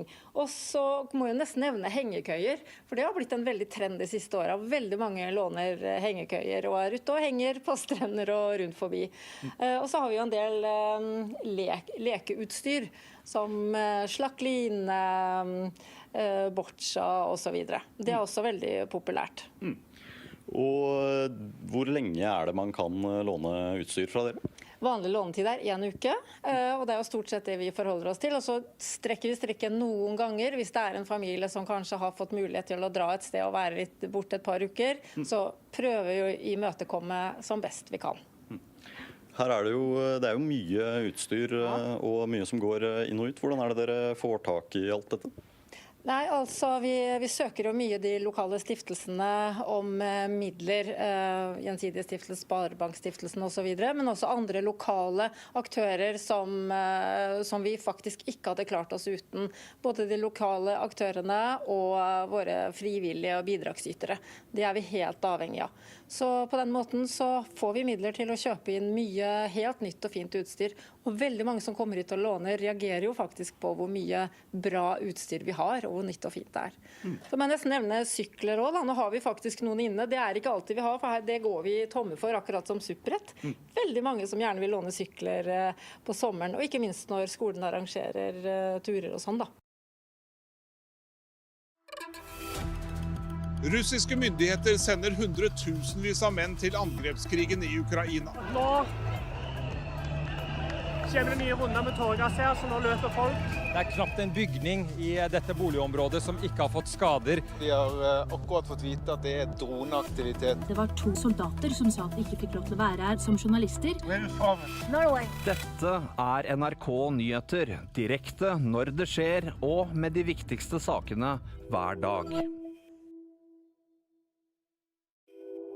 Minst 50 personer er sendt til sykehus med skader etter jordskjelvet i Japan. Det er også meldt om at 12 bygninger har kollapset, og det skal være folk i ruinene. Skjelvet ble målt til en styrke på 7,1. Det ble først sendt ut farevarsel for tsunami etter jordskjelvet, men dette ble etter hvert trukket tilbake. Med oss i studio, Petter Grimnes. Nå kommer det mer informasjon om skadene etter skjelvet. Ja, og det var altså rundt 9:30 i formiddag at det var 2 kraftige skjelv i Japan, sør i Japan. De kom bare med et par minutters mellomrom. Begge målt til rundt 7,1. Så sterke skjelv. Det ble, som du var innom, sendt ut tsunamivarsel. Det ble trukket tilbake etter en kort periode. Og nå sier japanske myndigheter, og som vi også ser bildene her, at minst 12 bygninger har kollapset. 50 personer er foreløpig sendt til sykehus. Det er folk i ruinene av flere av disse bygningene. Det er også meldt om branner, om strømbrudd, om ødelagte veier og broer som har kollapset. Og bilder fra japanske kringkastere viser også folk som har evakuert ut av bygninger. Det fyltes opp med folk i gatene. Og det de er vel så redd for nå, er sterke etterskjelv. Og det er, som du sier, vi ser jo bilder her og konsekvensene av et kraftig skjelv i dag. 7,1. Japan er et utsatt område for jordskjelv. Ja, det er et av landene i verden, eller områdene i hele verden, som er mest utsatt for jordskjelv. Bare i siste døgnet nå så har det vært 3 ganske kraftige, hvor da de 2 kraftigste i formiddag. Det siste året så har det vært 700 jordskjelv i Japan, det sterkeste på 7,6. Og så har jo japanerne vært veldig opptatt av nå å selvfølgelig ta vare på innbyggere og bygninger, men også på atomkraftverkene. Vi husker jo tilbake fra 2011, da det var et kjempekraftig jordskjelv ute i havet, som førte til en stor tsunami, altså i 2011, som i neste runde førte til at dette Fukushima-anlegget, atomanlegget, ble satt under vann. Foreløpig er det ikke meldt om noen atomhendelser i Japan. Skogbrannene ved Bordeaux i Frankrike har ikke spredt seg ytterligere det siste døgnet, det opplyser myndighetene, men det har vært flere opplysinger. Det anslås at rundt 42 000 hektar har brent, og det er varslet en ny hetebølge de nærmeste dagene. Den mest alvorlige situasjonen vi har sett siden 2. verdenskrig, sa Frankrikes president Emmanuel Macron da han besøkte Bordeaux i går. On a la situation aujourd'hui qui est la plus dure qu'on ait jamais mesurée, la plus dure depuis la Deuxième Guerre mondiale. On a plus de 160 000 hectares qui ont été brûlés d'ores et déjà et la saison est loin d'être terminée. Et c'est beaucoup plus que ce qu'on avait enregistré ces dernières années, de manière record. C'est dû à une très grande sécheresse qui s'est passée évidemment ces dernières semaines, qui a asséché beaucoup de nos massifs, qui a enlevé de l'humidité, qui a créé beaucoup plus de vulnérabilité. Et on sait, ça a été le cas à Fontainebleau, c'est le cas aujourd'hui ici. On a aussi le Var, la Corse qui sont touchés, on a le Tarn qui est encore touché. Et je pense qu'il faut qu'on soit lucide. Les semaines à venir seront dures et on doit tenir. Ja, Malene Laura Solheim med oss fra Bordeaux. Hvordan vil de høye temperaturene de neste dagene påvirke slukkingsarbeidet? Brannmannskapene her i Bordeaux-området beskriver det her som en kamp mot klokka. De siste 2 dagene har det vært lavere temperaturer og mer optimale vindforhold, så da har de ikke fått kontroll på brannen, men det har blitt en roligere situasjon, og brannen har ikke spredd seg ytterligere. Det er jo nettopp det her de frykter. De kommer til å få mindre kontroll på brannen nå når det er meldt høyere temperaturer. Hetebølger har allerede inntruffet Spania, og der ser en allerede at der har vært oppblussinger i brannene som de hadde fått kontroll på etter at det ble varmt. Så det her er jo selvsagt det som uroer mest i sørvestlige deler av Frankrike nå. Så vi Macron her da, han besøkte Bordeaux i går. Hva mer er det han sa? Han kom med lovord om at han skulle følge opp ordførerne, brannmannskapene, de som er evakuerte, de som har mistet heimene sine. Alle skulle få den oppfølgingen som de har behov for. Og så sa han også at han skal sette inn en større innsats for å vedlikeholde og fornye skogområder. Og det tror jeg er et budskap som mange Frankrike tar godt imot, for det har jo vært kritikk mot myndighetene tidligere etter storbranner her i området i 2022, for 4 år siden, at en ikke har rustet skogene godt nok til å takle sånne skogbranner. Så det tror jeg franskmennene kommer til å følge opp akkurat det punktet av det som Macron sa her i Bordeaux i går. Ja, for selv om denne brannen ikke har spredt seg ytterligere, så er det andre skogbranner i Frankrike nå som har blusset opp.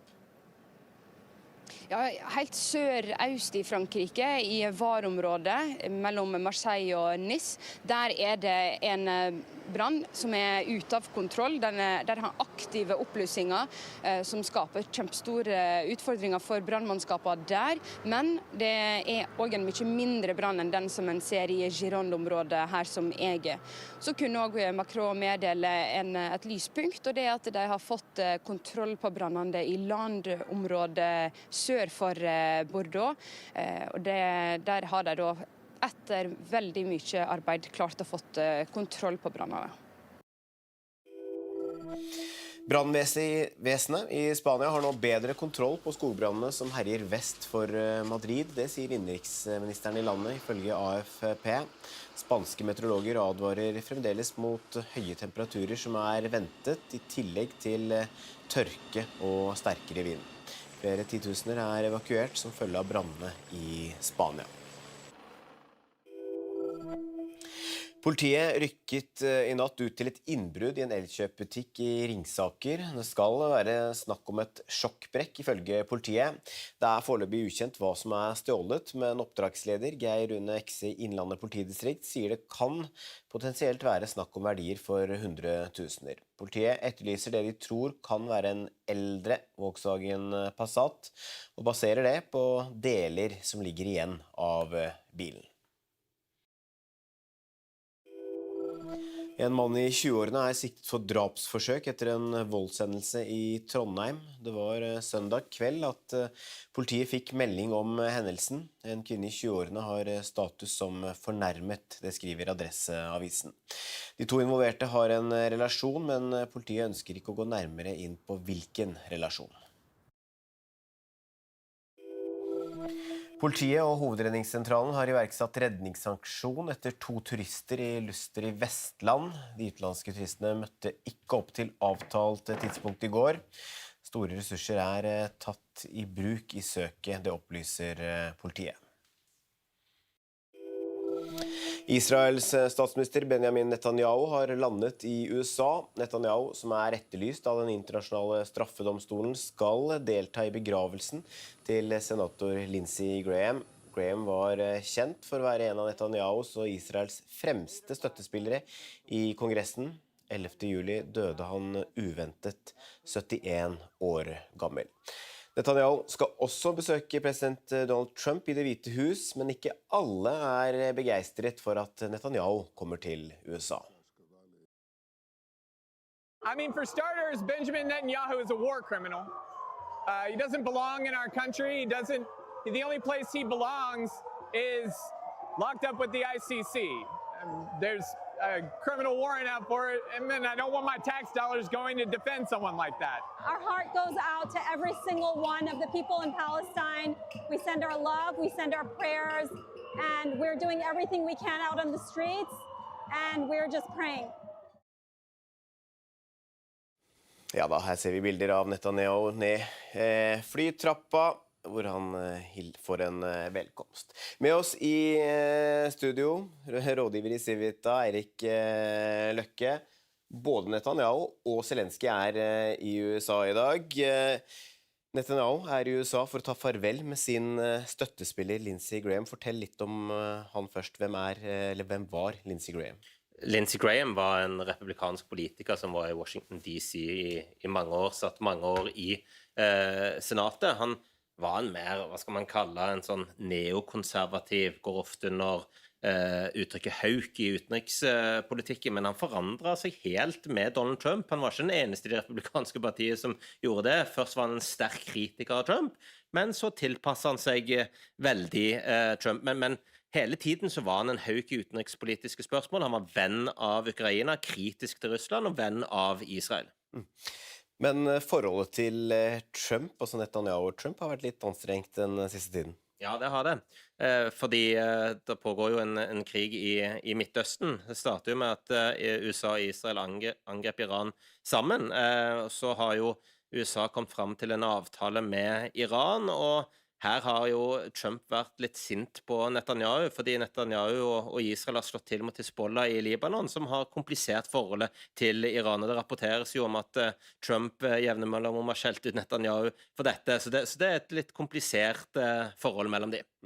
Har støtten til Israel blitt mer omstridt i USA? Ja, særlig det demokratiske partiet. Der har jo en del av disse primærvalgene hvor det demokratiske partiet skal finne ut hvilke kandidater de skal ha til mellomvalget i november, nærmest drevet kampanje mot Israel og Netanyahu. Borgermesteren eller ordføreren i New York, Mamdani, har jo sagt han skal gjøre alt han kan for å arrestere Netanyahu hvis han i New York. Det kan nok bli veldig vanskelig, men det sier noe om synspunktene i det demokratiske partiet. Men selv i det republikanske partiet så støtten til Israel nedover, særlig blant unge. Hva blir Netanyahus viktigste mål da, når han skal besøke Trump i Det hvite hus i dag? Det ble jo å kultivere et godt forhold til Trump og USA. Vi skal huske på at den nedadgående støtten i USA til Israel jo et sikkerhetsproblem for Israel over tid. Så det jo kjempeviktig for Netanyahu å ta vare på de vennskapene han har i USA, blant annet med Trump og med representanter i Kongressen i USA. Så det å kultivere forholdet til Trump, det blir veldig viktig for Netanyahu. Så vet vi at Zelensky også i USA og skal møte Trump i Det hvite hus. Det usikkert om han skal delta i begravelsen, men Graham var også en markant støttespiller for Ukraina. Ja. Det rapporteres at han skal delta på begravelsen, så får vi se om han kommer der. I alle tilfeller så var, som du sier, Graham en stor støttespiller for Ukraina, og en sterk kritiker av Putin. Og Graham var jo i Kiev rett før han døde. Det var jo omtrent akkurat når han kom tilbake at han døde. Og han snakket jo om det, noe av det siste han gjorde var å øke sanksjonene mot Russland, og øke støtten til Ukraina. Så Graham var en sterk støttespiller for Zelensky og Ukraina, og det prøver jo nå Zelensky å bygge videre på i samtalen han skal i USA. Ja, og når Trump skal møte Zelensky i dag, så virker det som forholdet deres har blitt bedre over tid? Ja, det har jo det. Det var jo et absolutt bunnpunkt når Zelensky ble kastet ut av Det hvite hus i fjor. Siden den gangen så har det jo blitt bedre, og særlig nå som Ukraina og Zelensky gjør det bedre i krigen mot Russland. Trump jo opptatt av en vinner, og det at Zelensky har imponert såpass mye, som jo også Trump sa, nok noe som ikke har gått ubemerket hen hos Trump. I tillegg så ser vi en del av de folkene rundt Trump, disse MAGA-folkene, blant annet Lara Loomer, som hadde Zelensky på sin podcast og fortalt at hun hadde, jeg tror ikke jeg skal bruke det uttrykkene som hun brukte, men hun hadde latt seg manipulere av russisk propaganda og sagt at nå hun fullt sånn Ukraina-støttespiller. Så du ser også en del endringer rundt der i maga, og Trump virker også ha et bedre forhold til Zelensky, i hvert fall akkurat nå. Det kan jo forandre seg som alltid med Trump. Tysk politi sier de kartlegger 410 personer som mulig islamistiske trusler i landet. Tallet omfatter ifølge nyhetsbyrået DPA personer som knyttet til islamistisk terror eller ekstremisme, og som kan være i stand til å gjennomføre alvorlige voldshandlinger. Dette blir kjent bare få dager etter terroren mot Pride-feiringen i Berlin, der en person ble drept og flere skadd da en mann kjørte en bil inn i en folkemengde. PST holder trusselvurderingen i Norge uendret etter terrorangrepet i Berlin. Nivået dermed fortsatt moderat på nivå 3 av 5. PST mener at det fortsatt mulig at ekstreme islamister vil gjennomføre terrorangrep mot Norge i år. PST sier de i løpende kontakt med politiet i Norge og andre aktører om sikkerhetssituasjonen knyttet til skeive her i landet. Fra 1. august slipper alle under 18 år å betale egenandel på helsehjelp. Det betyr at både 16- og 17-åringer nå slipper å betale for blant annet legetime, sykehusbesøk og psykolog på lik linje med barn under 16 år. Helseminister Jan Christian Vestre sier det viktig at unge oppsøker lege tidlig ved symptomer og ikke la være på grunn av trang økonomi. Legeforeningen fornøyd med endringen, men mener egenandelsfritaket bør gjelde helt opp til 20 år. Langs E6 i Finnøyfjord i Hemnes kommune i Nordland holdt det på å gå skikkelig galt i forrige uke.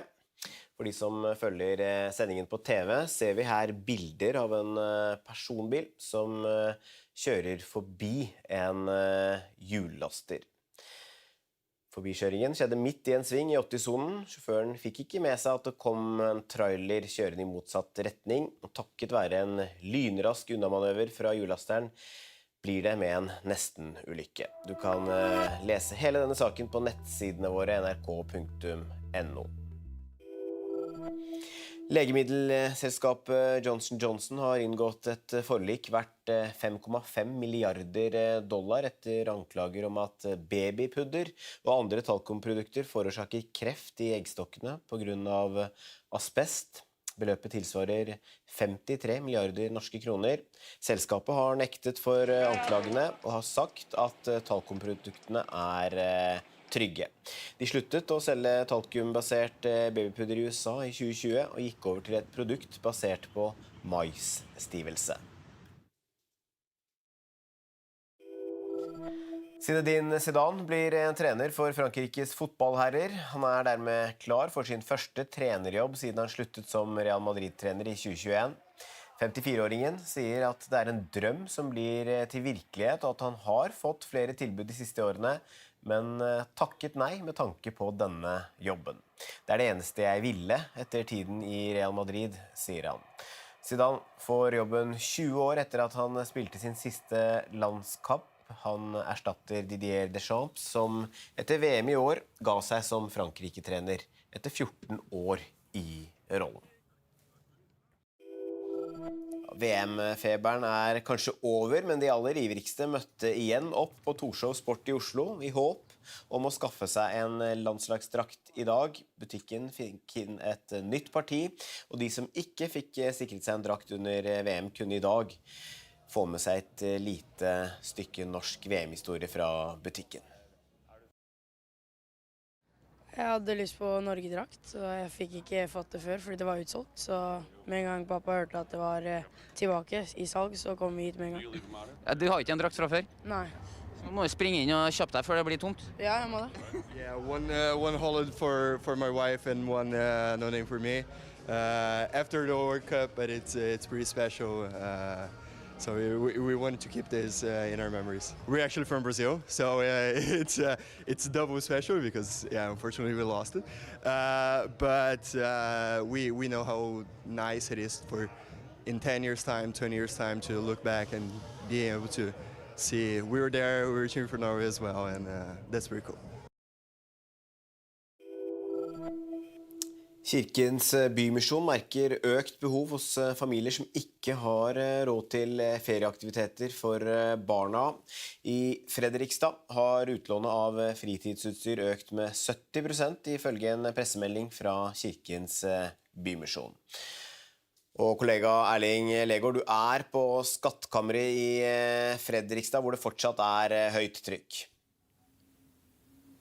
Ja, det jo noe utstyr igjen bak meg her, men koordinator Barbro Flodin i Kirkens bymisjon, dere har merket et høyt trykk i sommer? Det har vi absolutt. Vi har lånt ut mer utstyr enn noen sommer før, faktisk. Og det har vært en økning år for år, så vi merker godt det.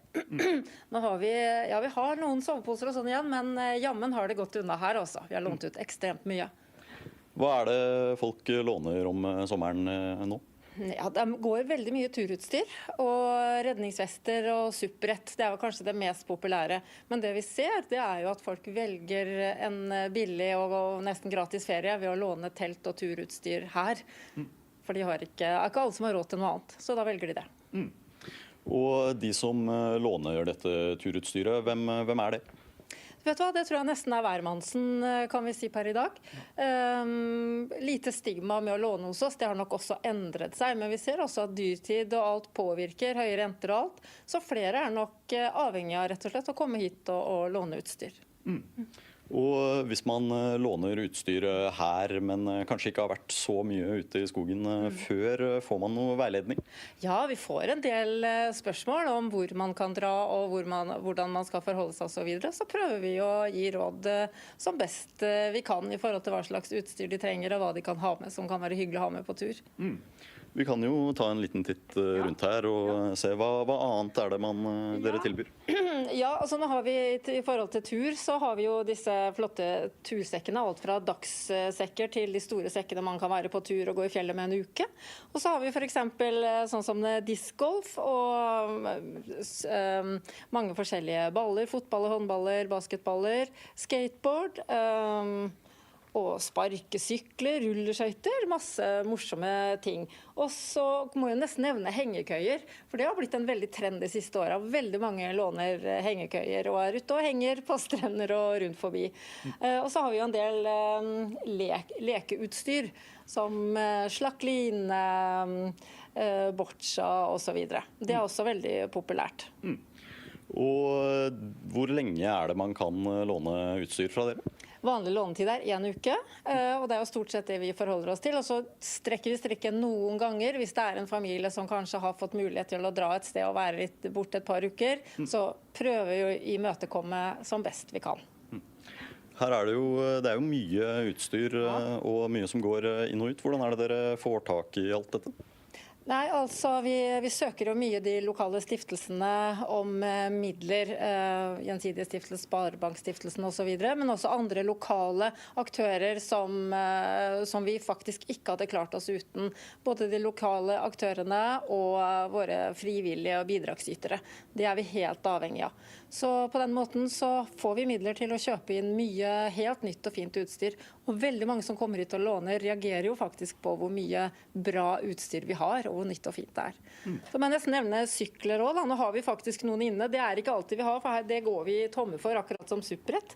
Veldig mange som gjerne vil låne sykler på sommeren, og ikke minst når skolen arrangerer turer og sånn da.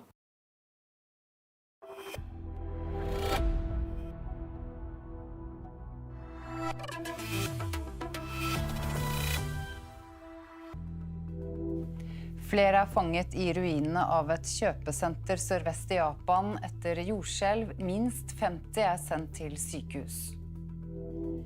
Franske myndigheter har gitt ordre om evakuering av ytterligere 4000 mennesker på grunn av skogbrannen sørvest i landet. Zinedine Zidane blir trener for Frankrikes fotballherrer. En drøm som blir til virkelighet, sier den tidligere fotballstjernen.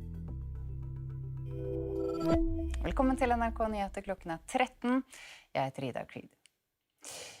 Flere personer fanget inne i et kjøpesenter som ble skadet i det kraftige jordskjelvet sørvest i Japan.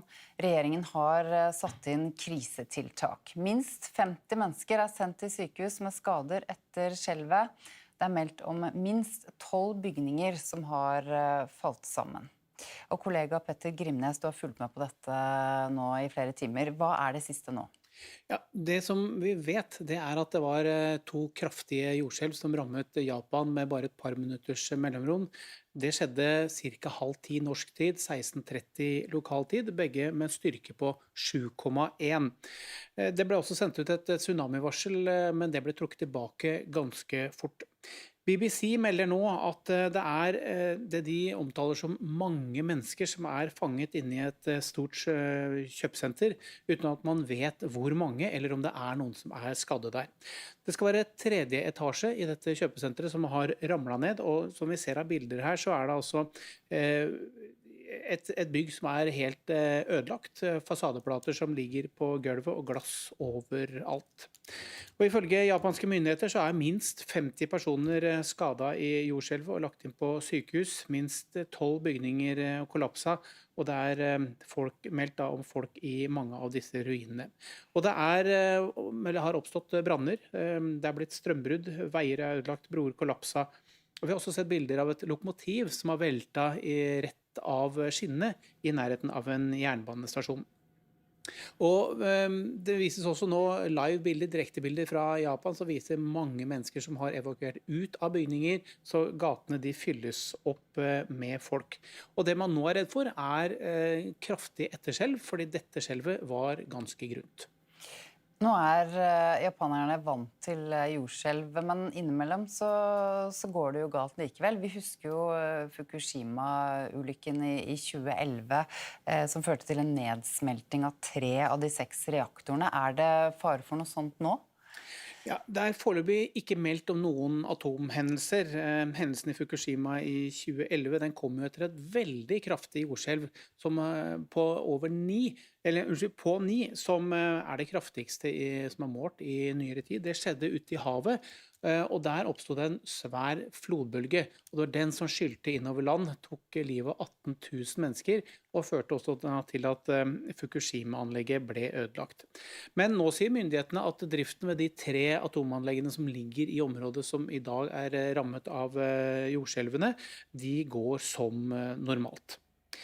Japan jo også veldig kjent for jordskjelv. Det et av de mest jordskjelvrammede landene i verden. Rundt 18% av alle jordskjelv som vi opplever på denne planeten vår hvert eneste år, foregår i Japan. Et land med 125 millioner mennesker. Rundt 700 skjelv hvert år. Takk så langt, Petter Grimnes. I Frankrike har myndighetene gitt ordre om evakuering av ytterligere 4000 personer fra turiststeder sørvest i landet etter skogbrannen i Gironde. Turiststedene som rammet ligger langs Atlanterhavskysten. Evakueringen gjelder for campingplasser, turistboliger, ferielandsbyer og fritidsparker i områdene. Lokale myndigheter frykter at de stadig økende temperaturene kan føre til at skogbrannen i området blir verre og sprer seg ytterligere. Tysk politi sier de kartlegger 410 personer som mulige islamistiske trusler i landet. Tallet omfatter ifølge nyhetsbyrået DPA personer som knyttet til islamistisk terror eller ekstremisme, og som kan være i stand til å gjennomføre alvorlige voldshandlinger. Dette blir kjent bare få dager etter terroren mot Pride-feiringen i Berlin, der en person ble drept og flere skadet da en mann kjørte en bil inn i en folkemengde. Reporter Anja Strønen, du fortsatt i Berlin. Hvem disse personene på denne listen? Ja, politiet har jo da ikke presentert en navneliste eller vist noen bilder av disse personene. Men det altså personer som politiet mener knyttet til islamistisk terror, og som i stand til å utføre alvorlige voldshendelser. Men de har i tillegg til denne listen også laget en liste over 65 ytre høyre ekstremister og 17 venstreekstremister som de alle mener kan være en fare for landet, og som under overvåkning.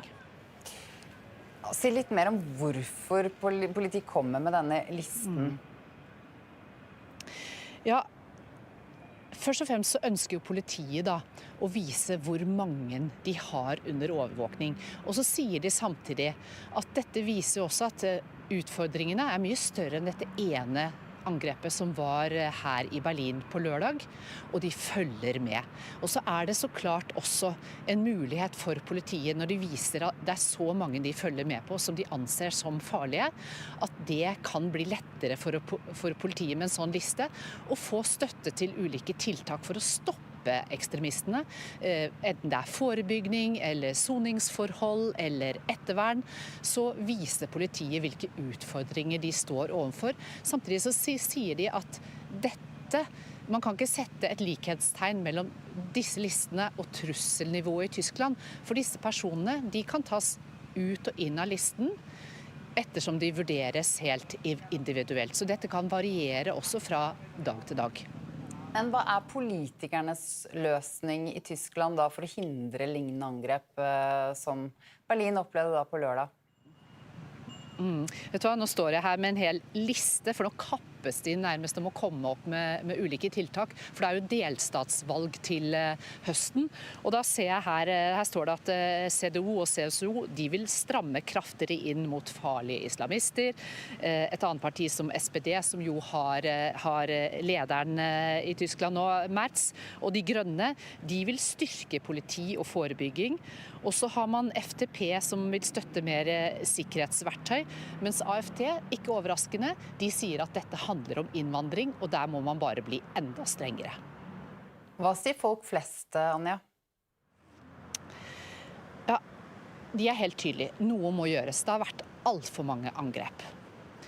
Og det alle enige om, men hva det man litt mer usikker på. Jeg står her ved minnesmerket over homofile som ble drept av nazistene under den andre verdenskrig. Og dette i den parken hvor dette angrepet skjedde på lørdag. Og her traff vi en ung mann i går som la ned blomster, og som sa at det viktigste nå det å passe på at ikke dette fører til hat. Og akkurat nå så går jo debatten svært høyt og varmt om hva som må til. Takk, reporter Anja Strøen. Zinedine Zidane blir trener for Frankrikes fotballherrer. Han dermed klar for sin første trenerjobb siden han sluttet som Real Madrid-trener for 5 år siden, i 2021. 54-åringen sier han lenge har drømt om dette. Zidane får jobben 20 år etter at han spilte sin siste landskamp for Frankrike. Han erstatter Didier Deschamps, som etter VM i år ga seg som Frankrike-trener etter 14 år i rollen. Sportskommentator Jan Petter Saltvedt, mange har ventet på dette? Ja, fordi Deschamps tidlig, han ble ikke sparket som mange trenere har blitt etter middelmådig VM-innsats. Frankrike kom seg til en semifinale. Likevel var det en skuffelse. Han hadde sagt fra i god tid om at han ga seg etter VM nå. Derfor har det franske fotballforbundet hatt tid til å sondere, og den sonderingen var veldig enkel. Legenden Zinedine Zidane var førstevalget. Han har sittet og ventet på denne jobben som Deschamps har hatt i 14 år. Alle mener dette den beste løsningen for begge parter. Zidane uttrykte jo også på pressekonferansen i dag at han var dypt rørt over å få dette ærefulle oppdraget. For den som da ikke har Zinedine Zidane helt friskt i minne, hvilken status har han i Frankrike? Han tidenes fotballikon i Frankrike, i veldig hard kamp med både Platini og nevnte Deschamps og Kylian Mbappé. Men Zidane har en aura som står over alle andre, ikke minst fordi han på mange måter på egen hånd førte Frankrike til deres første VM-titel på hjemmebane i 1998. Han var lysende. Han ble et symbol på det nye Frankrike som trådte fram også i landslagssammenheng gjennom dette laget, som tok deres første VM-titel. Han var en begavelse på banen.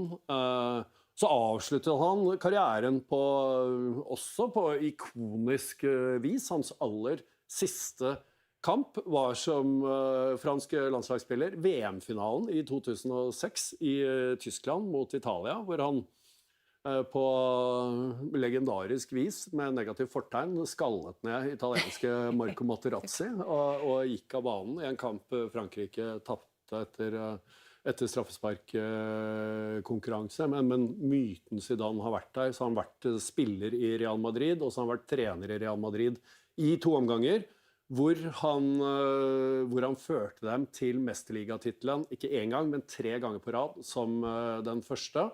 Ga han seg bare etter å ha vunnet spanske ligatitelen.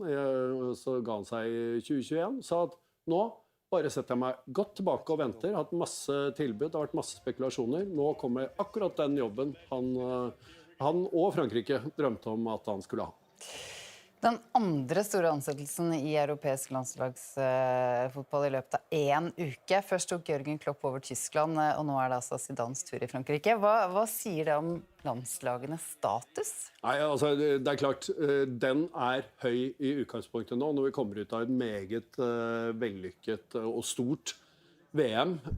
Man har på mange måter begynt nedtellingen allerede, først til EM på de britiske øyer og i Irland om litt under, sier det nå allerede, litt under 2 år.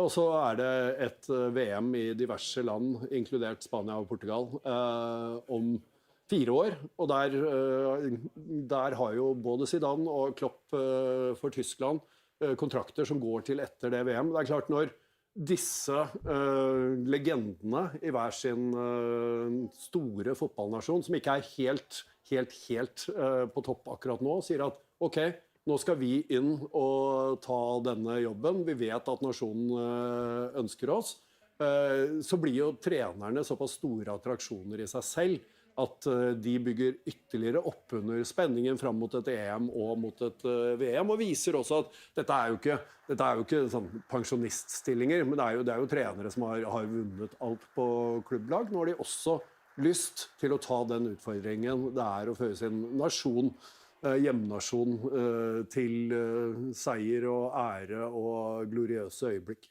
Takk, Jan Petter Saltvedt. Politiet sier de har kontroll på en ung jente etter melding om at en bussjåfør ble utsatt for vold i Tromsø. En rute på bussen også knust ifølge politiet. Den mistenkte altså en ung jente i slutten av tenårene. Både politi og brannvesen rykket ut til stedet. PST holder trusselvurderingen i Norge uendret etter terrorangrep i Berlin. Nivået dermed fortsatt moderat på nivå 3 av 5. PST mener at det fortsatt mulig at ekstreme islamister vil gjennomføre terrorangrep mot Norge i år.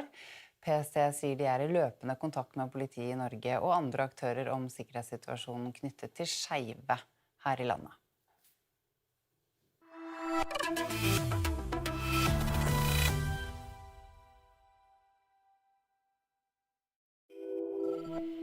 I Frankrike har myndighetene gitt ordre om evakuering av ytterligere 4000 personer fra turiststeder sørvest i landet etter skogbrannen i Gironde. Turiststedene som rammet ligger langs Atlanterhavskysten. Evakueringen gjelder for campingplasser, turistboliger, ferielandsbyer og fritidsparker i områdene. Lokale myndigheter frykter at de stadig økende temperaturene kan føre til at skogbrannen i området blir verre og sprer seg ytterligere. Ja, Marlene Laura Solheim med oss fra Bordeaux. Hvordan vil de høye temperaturene de neste dagene påvirke slukkingsarbeidet? Brannmannskapene her i Bordeaux-området beskriver det her som en kamp mot klokka. De siste 2 dagene har det vært lavere temperaturer og mer optimale vindforhold, så da har de ikke fått kontroll på brannen, men det har blitt en roligere situasjon, og brannen har ikke spredd seg ytterligere. Det jo nettopp det her de frykter. De kommer til å få mindre kontroll på brannen nå når det meldt høyere temperaturer. Hetebølga har allerede inntruffet Spania, og der ser en allerede at der har vært oppblussinger i brannene som de hadde fått kontroll på etter at det ble varmt. Så det her jo selvsagt det som som uroer mest i sørvestlige deler av Frankrike nå. Så vi Macron her da, han besøkte Bordeaux i går. Hva mer det han sa? Han kom med lovord om at han skulle følge opp ordførerne, brannmannskapene, de som evakuerte, de som har mistet heimene sine. Alle skulle få den oppfølgingen som de har behov for. Og så sa han også at han skal sette inn en større innsats for å vedlikeholde og fornye skogområder. Og det tror jeg et budskap som mange Frankrike tar godt imot, for det har jo vært kritikk mot myndighetene tidligere etter storbranner her i området i 2022 for 4 år siden, at en ikke har rustet skogene godt nok til å takle sånne skogbranner. Så det tror jeg franskmennene kommer til å følge opp akkurat det punktet av det som Macron sa her i Bordeaux i går. Ja, for selv om denne brannen ikke har spredt seg ytterligere, så det andre skogbranner i Frankrike nå som har blusset opp. Ja, helt sør-øst i Frankrike, i Var-området mellom Marseille og Nice, der det en brann som ute av kontroll. Der har aktive oppblussinger som skaper kjempestore utfordringer for brannmannskapene der. Men det også en mye mindre brann enn den som en ser i Gironde-området her som Så kunne også Macron meddele et lyspunkt, og det at de har fått kontroll på brannene i landområdet sør for Bordeaux. Og der har de da etter veldig mye arbeid klart å fått kontroll på brannene. Brannvesenet i Spania har nå bedre kontroll på skogbrannene som herjer vest for Madrid. Det sier innenriksministeren i landet, ifølge AFP. Spanske meteorologer advarer fremdeles mot høye temperaturer som ventet, i tillegg til tørke og sterkere vind.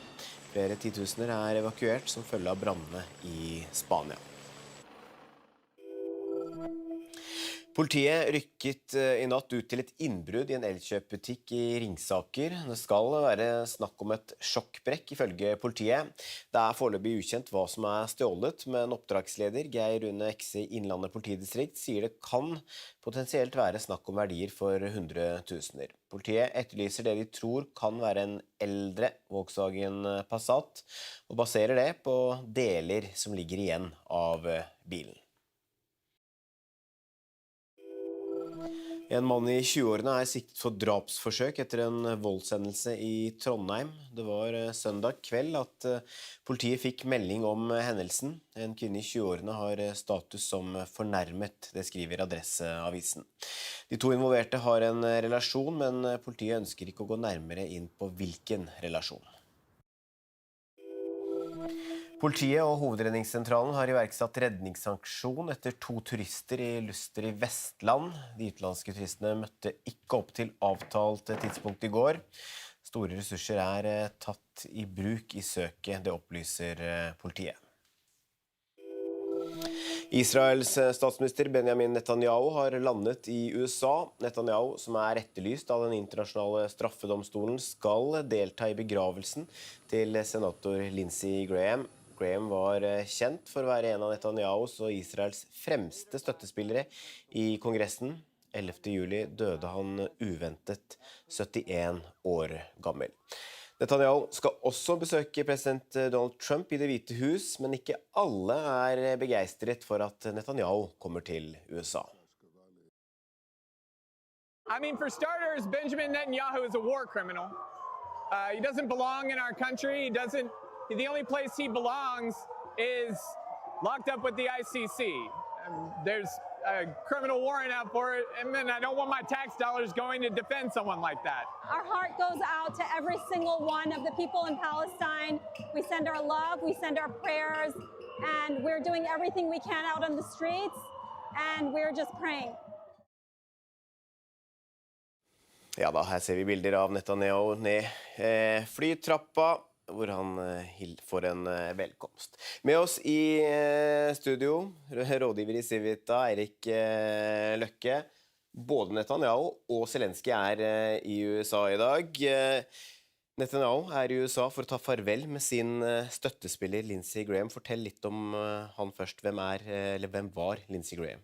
Lindsey Graham var en republikansk politiker som var i Washington DC i mange år, satt mange år i senatet. Han var en mer, hva skal man kalle, en sånn neokonservativ, går ofte under uttrykket hauk i utenrikspolitikken, men han forandret seg helt med Donald Trump. Han var ikke den eneste i det republikanske partiet som gjorde det. Først var han en sterk kritiker av Trump, men så tilpasset han seg veldig Trump. Men hele tiden så var han en hauk i utenrikspolitiske spørsmål. Han var venn av Ukraina, kritisk til Russland og venn av Israel. Men forholdet til Trump, altså Netanyahu og Trump, har vært litt anstrengt den siste tiden. Ja, det har det. Fordi det pågår jo en krig i Midtøsten. Det starter jo med at USA og Israel angrep Iran sammen. Så har jo USA kommet fram til en avtale med Iran, og her har jo Trump vært litt sint på Netanyahu, fordi Netanyahu og Israel har slått til mot Hezbollah i Libanon, som har komplisert forholdet til Iran. Og det rapporteres jo om at Trump jevner mellom har skjelt ut Netanyahu for dette, så det er et litt komplisert forhold mellom de. Har støtten til Israel blitt mer omstridt i USA?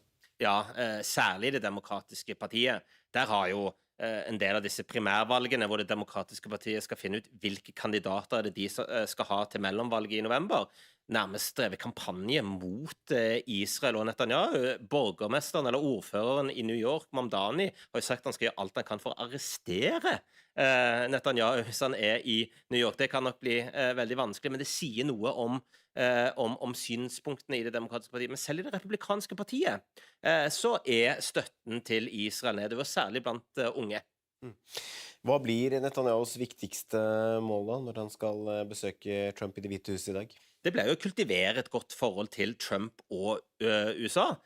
Vi skal huske på at den nedadgående støtten i USA til Israel jo et sikkerhetsproblem for Israel over tid. Så det jo kjempeviktig for Netanyahu å ta vare på de vennskapene han har i USA, blant annet med Trump og med representanter i Kongressen i USA. Så det å kultivere forholdet til Trump, det blir veldig viktig for Netanyahu. Så vet vi at Zelensky også i USA og skal møte Trump i Det hvite hus. Det usikkert om han skal delta i begravelsen, men Graham var også en markant støttespiller for Ukraina. Ja. Det rapporteres at han skal delta på begravelsen, så får vi se om han kommer der. I alle tilfeller så var, som du sier, Graham en stor støttespiller for Ukraina, og en sterk kritiker av Putin. Og Graham var jo i Kiev rett før han døde. Det var jo omtrent akkurat når han kom tilbake at han døde. Og han snakket jo om noe av det siste han gjorde, var å øke sanksjonene mot Russland, og øke støtten til Ukraina. Så Graham var en sterk støttespiller for Zelensky og Ukraina, og det prøver jo nå Zelensky å bygge videre på i samtalen han skal i USA. Ja, og når Trump skal møte Zelensky i dag, så virker det som forholdet deres har blitt bedre over tid? Ja, det har jo det. Det var jo et absolutt bunnpunkt når Zelensky ble kastet ut av Det hvite hus i fjor. Siden den gangen så har det jo blitt bedre, og særlig nå som Ukraina og Zelensky gjør det bedre i krigen mot Russland. Trump jo opptatt av en vinner, og det at Zelensky har imponert såpass mye, som jo også Trump sa, nok noe som ikke har gått ubemerket hen hos Trump. I tillegg så ser vi en del av de folkene rundt Trump, disse maga-folkene, blant annet Laura Loomer, som hadde Zelensky på sin podcast og fortalte at hun hadde, jeg tror ikke jeg skal bruke det uttrykkene som hun brukte, men hun hadde latt seg manipulere av russisk propaganda og sagt at nå hun fullt sånn Ukraina-støttespiller. Så du ser også en del endringer rundt der i maga, og Trump virker også ha et bedre forhold til Zelensky. I hvert fall akkurat nå, det kan jo forandre seg som alltid med Trump. Tysk politi sier de kartlegger 410 personer som mulige islamistiske trusler i landet. Tallet omfatter ifølge nyhetsbyrået DPA personer som knyttet til islamistisk terror eller ekstremisme, og som kan være i stand til å gjennomføre alvorlige voldshandlinger. Dette blir kjent bare få dager etter terroren mot Pride-feiringen i Berlin, der en person ble drept og flere skadet da en mann kjørte en bil inn i en folkemengde. Reporter Anja Strønen, du fortsatt i Berlin. Hvem disse personene på denne listen? Ja, politiet har jo da ikke presentert en navneliste eller vist noen bilder av disse personene. Men det altså personer som politiet mener knyttet til islamistisk terror, og som i stand til å utføre alvorlige voldshendelser. Men de har i tillegg til denne listen også laget en liste over 65 ytre høyre ekstremister og 17 venstreekstremister som de alle mener kan være en fare for landet, og som under overvåkning. Si litt mer om hvorfor politiet kommer med denne listen. Ja, først og fremst så ønsker jo politiet da å vise hvor mange de har under overvåkning. Og så sier de samtidig at dette viser også at utfordringene mye større enn dette ene angrepet som var her i Berlin på lørdag, og de følger med. Og så det så klart også en mulighet for politiet når de viser at det så mange de følger med på som de anser som farlige, at det kan bli lettere for politiet med en sånn liste å få støtte til ulike tiltak for å stoppe ekstremistene, enten det forebygging eller soningsforhold eller ettervern, så viser politiet hvilke utfordringer de står overfor. Samtidig så sier de at man kan ikke sette et likhetstegn mellom disse listene og trusselnivået i Tyskland, for disse personene de kan tas ut og inn av listen ettersom de vurderes helt individuelt. Så dette kan variere også fra dag til dag. Men hva politikernes løsning i Tyskland da for å hindre lignende angrep som Berlin opplevde da på lørdag? Vet du hva, nå står jeg her med en hel liste, for nå kappes de nærmest om å komme opp med ulike tiltak, for det jo delstatsvalg til høsten. Og da ser jeg her står det at CDU og CSU, de vil stramme kraftigere inn mot farlige islamister. Et annet parti som SPD, som jo har lederen i Tyskland nå, Merz, og de grønne, de vil styrke politi og forebygging. Og så har man FDP som vil støtte mer sikkerhetsverktøy, mens AFD, ikke overraskende, de sier at dette handler om innvandring, og der må man bare bli enda strengere. Hva sier folk flest, Anja? Ja, de helt tydelige. Noe må gjøres. Det har vært alt for mange angrep. Og det alle enige om, men det man litt mer usikker på. Jeg står her ved minnesmerket over homofile som ble drept av nazistene under den andre verdenskrig. Og dette i den parken hvor dette angrepet skjedde på lørdag. Og her traff vi en ung mann i går som la ned blomster, og som sa at det viktigste nå det å passe på at ikke dette fører til hat. Og akkurat nå så går jo debatten svært høyt og varmt om hva som må til. PST holder trusselvurderingen i Norge uendret etter terrorangrepet i Berlin. Nivået dermed fortsatt moderat på nivå 3 av 5. PST mener at det fortsatt mulig at ekstreme islamister vil gjennomføre terrorangrep mot Norge i år. PST sier de i løpende kontakt med politiet i Norge og andre aktører om sikkerhetssituasjonen knyttet til skeive her i landet.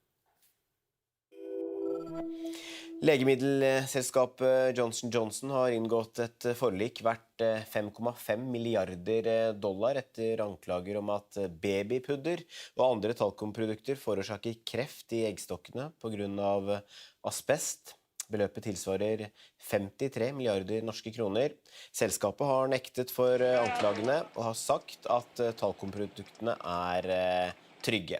De sluttet å selge talkumbasert babypudder i USA i 2020 og gikk over til et produkt basert på maisstivelse.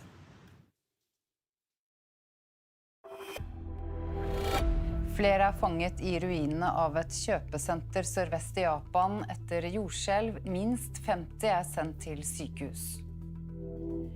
Franske myndigheter har gitt ordre om evakuering av ytterligere 4000 mennesker på grunn av skogbrannen sørvest i landet. Zidane blir trener for Frankrikes fotballherrer. En drøm som blir til virkelighet, sier den tidligere fotballstjernen. Zidane blir trener for Frankrikes fotballherrer. Han er dermed klar for sin første trenerjobb siden han sluttet som Real Madrid-trener for 5 år siden, i 2021. 54-åringen sier han lenge har drømt om dette. Zidane får jobben 20 år etter at han spilte sin siste landskamp for Frankrike. Han erstatter Didier Deschamps, som etter VM i år ga seg som Frankrike-trener etter 14 år i rollen. Sportskommentator Jan Petter Saltvedt, mange har ventet på dette? Ja, fordi Deschamps tidlig, han ble ikke sparket som mange trenere har blitt etter middelmådig VM-innsats. Frankrike kom seg til en semifinale. Likevel var det en skuffelse. Han hadde sagt fra i god tid om at han ga seg etter VM nå. Derfor har det franske fotballforbundet hatt tid til å sondere, og den sonderingen var veldig enkel. Legenden Zidane var førstevalget. Han har sittet og ventet på denne jobben som Deschamps har hatt i 14 år. Alle mener dette er den beste løsningen for begge parter. Zidane uttrykte jo også på pressekonferansen i dag at han var dypt rørt over å få dette ærefulle oppdraget. For den som da ikke har Zidane helt friskt i minne, hvilken status har han i Frankrike? Han er tidenes fotballikon i Frankrike, i veldig hard kamp med både Platini og nevnte Deschamps og Kylian Mbappé. Men Zidane har en aura som står over alle andre, ikke minst fordi han på mange måter på egen hånd førte Frankrike til deres første VM-titel på hjemmebane i 1998. Han var lysende. Han ble et symbol på det nye Frankrike som trådte fram også i landslagssammenheng gjennom dette laget, som tok deres første VM-titel. Han var en begavelse på banen. Så avsluttet han karrieren også på ikonisk vis. Hans aller siste kamp var som fransk landslagsspiller VM-finalen i 2006 i Tyskland mot Italia, hvor han på legendarisk vis med negativ fortegn skallet ned italienske Marco Materazzi og gikk av banen i en kamp Frankrike tapte etter straffesparkkonkurranse. Men myten Zidane har vært der, så har han vært spiller i Real Madrid, og så har han vært trener i Real Madrid i 2 omganger, hvor han førte dem til mesterligatittelen, ikke 1 gang, men 3 ganger på rad, som den første. Ga han seg bare etter å ha vunnet spanske ligatitelen, så ga han seg i 2021, sa at nå bare setter jeg meg godt tilbake og venter, hatt masse tilbud, det har vært masse spekulasjoner, nå kommer akkurat den jobben han og Frankrike drømte om at han skulle ha.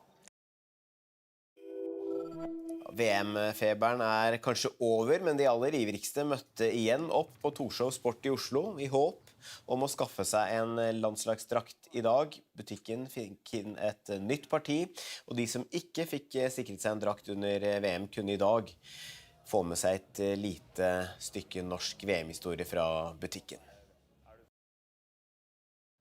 Jeg hadde lyst på Norge-drakt, og jeg fikk ikke fått det før fordi det var utsolgt. Så med en gang pappa hørte at det var tilbake i salg, så kom vi hit med en gang. Du har ikke en drakt fra før? Nei. Så må du springe inn og kjøpe deg før det blir tomt. Ja, jeg må det. Yeah, one holiday for my wife and one no name for me. After the World Cup, but it's pretty special. So we wanted to keep this in our memories. We're actually from Brazil, so it's double special because unfortunately we lost it. But we know how nice it is for in 10 years' time, 20 years' time to look back and be able to see we were there, we were cheering for Norway as well, and that's pretty cool. Kirkens bymisjon merker økt behov hos familier som ikke har råd til ferieaktiviteter for barna. I Fredrikstad har utlånet av fritidsutstyr økt med 70% ifølge en pressemelding fra Kirkens bymisjon. Og kollega Erling Legård, du er på skattkammeret i Fredrikstad, hvor det fortsatt er høyt trykk. Ja, det er jo noe utstyr igjen bak meg her, men koordinator Barbro Flodin i Kirkens bymisjon, dere har merket et høyt trykk i sommer? Det har vi absolutt. Vi har lånt ut mer utstyr enn noen sommer før, faktisk. Og det har vært en økning år for år, så vi merker godt det. Nå har vi har noen soveposer og sånn igjen, men jammen har det gått unna her også. Vi har lånt ut ekstremt mye. Hva er det folk låner om sommeren nå? Ja, det går veldig mye turutstyr, og redningsvester og supprett. Det er jo kanskje det mest populære. Men det vi ser, det er jo at folk velger en billig og nesten gratis ferie ved å låne telt og turutstyr her. For det er ikke alle som har råd til noe annet, så da velger de det. Og de som låner dette turutstyret, hvem er det? Vet du hva, det tror jeg nesten er hvermannsen, kan vi si per i dag. Lite stigma med å låne hos oss, det har nok også endret seg. Men vi ser også at dyrtid og alt påvirker, høye renter og alt. Så flere er nok avhengig av rett og slett å komme hit og låne utstyr. Og hvis man låner utstyr her, men kanskje ikke har vært så mye ute i skogen før, får man noe veiledning?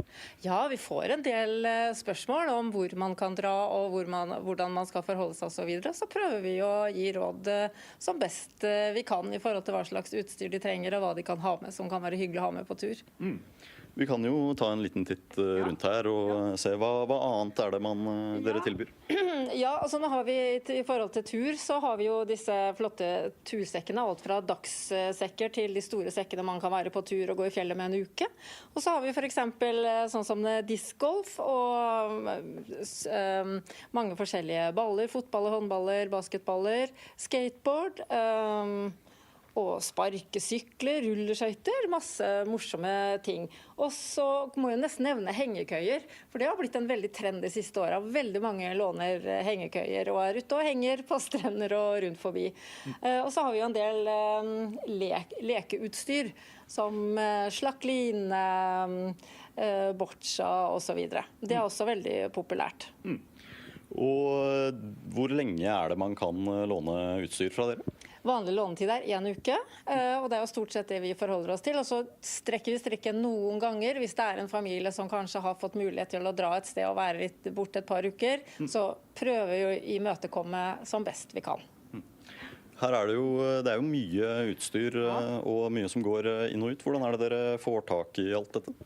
Nei, altså vi søker jo mye de lokale stiftelsene om midler, Gjensidige stiftelse, Sparebankstiftelsen og så videre, men også andre lokale aktører som vi faktisk ikke hadde klart oss uten. Både de lokale aktørene og våre frivillige og bidragsytere. Det er vi helt avhengig av. Så på den måten så får vi midler til å kjøpe inn mye helt nytt og fint utstyr. Og veldig mange som kommer hit og låner reagerer jo faktisk på hvor mye bra utstyr vi har, og hvor nytt og fint det er. Så må jeg nesten nevne sykler også. Nå har vi faktisk noen inne. Det er ikke alltid vi har, for det går vi tomme for, akkurat som supprett. Veldig mange som gjerne vil låne sykler på sommeren, og ikke minst når skolen arrangerer turer og sånn da. Så skal de redde meg. Jeg har på meg støvler nå, og det er nesten opp til knærne. Og for de som ikke kjenner lukten her vi står, så er det da en ganske tydelig skumlukt. Vil du komme hit og svare på et spørsmål? Oi! Opp med hendene, opp med hendene.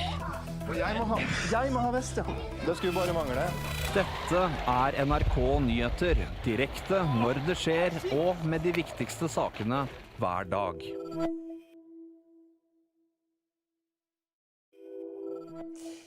Flere personer er fanget inne i et kjøpesenter som ble skadet i det kraftige jordskjelvet sørvest i Japan. Regjeringen har satt inn krisetiltak. Minst 50 mennesker er sendt til sykehus med skader etter skjelvet. Det er meldt om minst 12 bygninger som har falt sammen. Og kollega Petter Grimnes, du har fulgt med på dette nå i flere timer. Hva er det siste nå? Ja, det som vi vet, det at det var to kraftige jordskjelv som rammet Japan med bare et par minutters mellomrom. Det skjedde ca. 9:30 norsk tid, 16:30 lokal tid, begge med styrke på 7,1. Det ble også sendt ut et tsunamivarsel, men det ble trukket tilbake ganske fort. BBC melder nå at det de omtaler som mange mennesker som fanget inne i et stort kjøpesenter, uten at man vet hvor mange, eller om det noen som skadde der. Det skal være tredje etasje i dette kjøpesenteret som har ramlet ned, og som vi ser av bilder her, så det altså et bygg som helt ødelagt, fasadeplater som ligger på gulvet og glass overalt.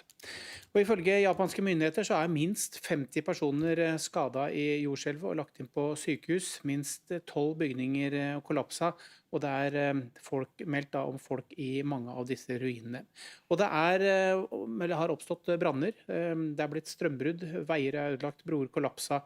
Og vi har også sett bilder av et lokomotiv som har velta rett av skinnet i nærheten av en jernbanestasjon. Og det vises også nå live-bilder, direktebilder fra Japan, som viser mange mennesker som har evakuert ut av bygninger, så gatene de fylles opp med folk. Og det man nå redd for kraftig etterskjelv, fordi dette skjelvet var ganske grunt. Nå japanerne vant til jordskjelv, men innimellom så går det jo galt likevel. Vi husker jo Fukushima-ulykken i 2011, som førte til en nedsmelting av 3 av de 6 reaktorene. Det fare for noe sånt nå? Ja, det foreløpig ikke meldt om noen atomhendelser.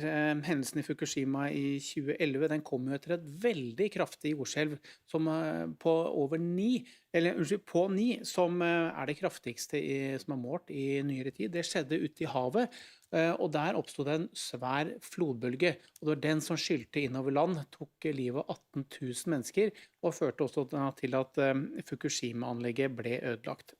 Men nå sier myndighetene at driften ved de 3 atomanleggene som ligger i området som i dag rammet av jordskjelvene, de går som normalt. Japan jo også veldig kjent for jordskjelv. Det et av de mest jordskjelvrammede landene i verden. Rundt 18% av alle jordskjelv som vi opplever på denne planeten vår hvert eneste år, foregår i Japan. Et land med 125 millioner mennesker, rundt 700 skjelv hvert år. I Frankrike har myndighetene gitt ordre om evakuering av ytterligere 4000 personer fra turiststeder sørvest i landet etter skogbrannen i Gironde. Turiststedene som rammet ligger langs Atlanterhavskysten. Evakueringen gjelder for campingplasser, turistboliger, ferielandsbyer og fritidsparker i områdene. Lokale myndigheter frykter at de stadig økende temperaturene kan føre til at skogbrannen i området blir verre og sprer seg ytterligere. Brannvesenet i Spania har nå bedre kontroll på skogbrannene som herjer vest for Madrid. Det sier innenriksministeren i landet, ifølge AFP. Spanske meteorologer advarer fremdeles mot høye temperaturer som ventet, i tillegg til tørke og sterkere vind. Flere titusener evakuert som følge av brannene i Spania. Politiet sier de har kontroll på en ung jente etter melding om at en bussjåfør ble utsatt for vold i Tromsø. En rute på bussen også knust ifølge politiet. Den mistenkte altså en ung jente i slutten av tenårene. Både politi og brannvesen rykket ut til stedet. Politiet og hovedredningssentralen har iverksatt redningsaksjon etter 2 turister i Luster i Vestland. De utenlandske turistene møtte ikke opp til avtalt tidspunkt i går. Store ressurser tatt i bruk i søket, det opplyser politiet. Israels statsminister Benjamin Netanyahu har landet i USA. Netanyahu, som etterlyst av den internasjonale straffedomstolen, skal delta i begravelsen til senator Lindsey Graham. Graham var kjent for å være en av Netanyahus og Israels fremste støttespillere i Kongressen. 11. juli døde han uventet 71 år gammel. Netanyahu skal også besøke president Donald Trump i Det hvite hus, men ikke alle begeistret for at Netanyahu kommer til USA. I mean, for starters, Benjamin Netanyahu is a war criminal. He doesn't belong in our country. The only place he belongs is locked up with the ICC. There's a criminal warrant out for it, and then I don't want my tax dollars going to defend someone like that. Our heart goes out to every single one of the people in Palestine. We send our love, we send our prayers, and we're doing everything we can out on the streets, and we're just praying. Ja da, her ser vi bilder av Netanyahu ned flytrappa, hvor han får en velkomst. Med oss i studio, rådgiver i Civita, Eirik Løkke. Både Netanyahu og Zelensky i USA i dag. Netanyahu i USA for å ta farvel med sin støttespiller Lindsey Graham. Fortell litt om han først. Hvem var Lindsey Graham? Lindsey Graham var en republikansk politiker som var i Washington DC i mange år, satt mange år i senatet. Han var en mer, hva skal man kalle, en sånn neokonservativ, går ofte under uttrykket hauk i utenrikspolitikken, men han forandret seg helt med Donald Trump. Han var ikke den eneste i det republikanske partiet som gjorde det. Først var han en sterk kritiker av Trump, men så tilpasset han seg veldig Trump. Men hele tiden så var han en hauk i utenrikspolitiske spørsmål. Han var venn av Ukraina, kritisk til Russland og venn av Israel. Men forholdet til Trump, altså Netanyahu og Trump, har vært litt anstrengt den siste tiden. Ja, det har det. Fordi det pågår jo en krig i Midtøsten. Det starter jo med at USA og Israel angrep Iran sammen. Så har jo USA kommet fram til en avtale med Iran, og her har jo Trump vært litt sint på Netanyahu, fordi Netanyahu og Israel har slått til mot Hezbollah i Libanon, som har komplisert forholdet til Iran. Og det rapporteres jo om at Trump jevne mellom har skjelt ut Netanyahu for dette, så det er et litt komplisert forhold mellom dem. Har støtten til Israel blitt mer omstridt i USA?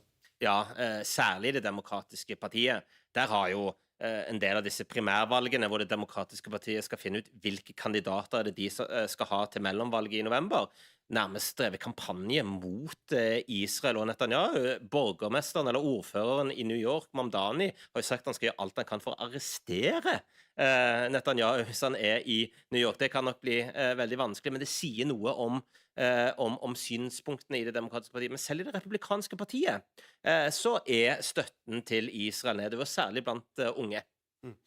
Hva blir Netanyahus viktigste mål da, når han skal besøke Trump i Det hvite hus i dag? Det ble jo å kultivere et godt forhold til Trump og USA. Vi skal huske på at den nedadgående støtten i USA til Israel jo et sikkerhetsproblem for Israel over tid. Så det jo kjempeviktig for Netanyahu å ta vare på de vennskapene han har i USA, blant annet med Trump og med representanter i Kongressen i USA. Så det å kultivere forholdet til Trump, det blir veldig viktig for Netanyahu. Så vet vi at Zelensky også i USA og skal møte Trump i Det hvite hus. Det usikkert om han skal delta i begravelsen, men Graham var også en markant støttespiller for Ukraina. Ja. Det rapporteres at han skal delta på begravelsen, så får vi se om han kommer der. I alle tilfeller så var, som du sier, Graham en stor støttespiller for Ukraina, og en sterk kritiker av Putin. Og Graham var jo i Kiev rett før han døde. Det var jo omtrent akkurat når han kom tilbake at han døde. Og han snakket jo om det, noe av det siste han gjorde var å øke sanksjonene mot Russland, og øke støtten til Ukraina. Så Graham var en sterk støttespiller for Zelensky og Ukraina, og det prøver jo nå Zelensky å bygge videre på i samtalen han skal i USA. Ja, og når Trump skal møte Zelensky i dag, så virker det som forholdet deres har blitt bedre over tid? Ja, det har jo det. Det var jo et absolutt bunnpunkt når Zelensky ble kastet ut av Det hvite hus i fjor. Siden den gangen så har det jo blitt bedre, og særlig nå som Ukraina og Zelensky gjør det bedre i krigen mot Russland. Trump jo opptatt av en vinner, og det at Zelensky har imponert såpass mye, som jo også Trump sa, nok noe som ikke har gått ubemerket hen hos Trump. I tillegg så ser vi en del av de folkene rundt Trump, disse MAGA-folkene, blant annet Lara Loomer, som hadde Zelensky på sin podcast og fortalt at hun hadde, jeg tror ikke jeg skal bruke det uttrykkene som hun brukte, men hun hadde latt seg manipulere av russisk propaganda, og sagt at nå hun fullt sånn Ukraina-støttespiller. Så du ser også en del endringer rundt der i maga, og Trump virker også å ha et bedre forhold til Zelensky. I hvert fall akkurat nå, at det kan jo forandre seg som alltid med Trump. Tysk politi sier de kartlegger 410 personer som mulige islamistiske trusler i landet. Tallet omfatter ifølge nyhetsbyrået DPA personer som knyttet til islamistisk terror eller ekstremisme, og som kan være i stand til å gjennomføre alvorlige voldshandlinger. Dette blir kjent bare få dager etter terroren mot Pride-feiringen i Berlin, der en person ble drept og flere skadet da en mann kjørte en bil inn i en folkemengde. Reporter Anja Strønen, du fortsatt i Berlin. Hvem disse personene på denne listen? Ja, politiet har jo da ikke presentert en navneliste eller vist noen bilder av disse personene. Men det altså personer som politiet mener knyttet til islamistisk terror, og som i stand til å utføre alvorlige voldshendelser. Men de har i tillegg til denne listen også laget en liste over 65 ytre høyre ekstremister og 17 venstreekstremister som de alle mener kan være en fare for landet, og som under overvåkning. Si litt mer om hvorfor politiet kommer med denne listen. Ja, først og fremst så ønsker jo politiet da å vise hvor mange de har under overvåkning. Og så sier de samtidig at dette viser også at utfordringene mye større enn dette ene angrepet som var her i Berlin på lørdag, og de følger med. Og så det så klart også en mulighet for politiet når de viser at det så mange de følger med på som de anser som farlige, at det kan bli lettere for politiet med en sånn liste å få støtte til ulike tiltak for å stoppe ekstremistene, enten det forebygging eller soningsforhold eller ettervern, så viser politiet hvilke utfordringer de står overfor. Samtidig så sier de at man kan ikke sette et likhetstegn mellom disse listene og trusselnivået i Tyskland, for disse personene de kan tas ut og inn av listen ettersom de vurderes helt individuelt. Så dette kan variere også fra dag til dag. Men hva politikernes løsning i Tyskland da for å hindre lignende angrep som Berlin opplevde da på lørdag? Vet du hva, nå står jeg her med en hel liste, for nå kappes de nærmest om å komme opp med ulike tiltak. For det jo delstatsvalg til høsten. Og da ser jeg her står det at CDU og CSU, de vil stramme kraftigere inn mot farlige islamister. Et annet parti som SPD, som jo har lederen i Tyskland nå, Merz, og De Grønne, de vil styrke politi og forebygging. Og så har man FDP som vil støtte mer sikkerhetsverktøy, mens AFD, ikke overraskende, de sier at dette handler om innvandring, og der må man bare bli enda strengere. Hva sier folk flest, Anja? Ja, de helt tydelige. Noe må gjøres. Det har vært alt for mange angrep. Og det alle enige om, men hva det man litt mer usikker på. Jeg står her ved minnesmerket over homofile som ble drept av nazistene under den andre verdenskrig. Og dette i den parken hvor dette angrepet skjedde på lørdag. Og her traff vi en ung mann i går som la ned blomster, og som sa at det viktigste nå det å passe på at ikke dette fører til hat. Og akkurat nå så går jo debatten svært høyt og varmt om hva som må til. PST holder trusselvurderingen i Norge uendret etter terrorangrep i Berlin. Nivået dermed fortsatt moderat på nivå 3 av 5. PST mener at det fortsatt mulig at ekstreme islamister vil gjennomføre terrorangrep mot Norge i år. PST sier de i løpende kontakt med politiet i Norge og andre aktører om sikkerhetssituasjonen knyttet til skeive her i landet. Legemiddelselskapet Johnson har inngått et forlik verdt 5,5 milliarder dollar etter anklager om at babypudder og andre talkumprodukter forårsaker kreft i eggstokkene på grunn av asbest. Beløpet tilsvarer 53 milliarder norske kroner. Selskapet har nektet for anklagene og har sagt at talkumproduktene er trygge. De sluttet å selge talkumbasert babypudder i USA i 2020 og gikk over til et produkt basert på maisstivelse.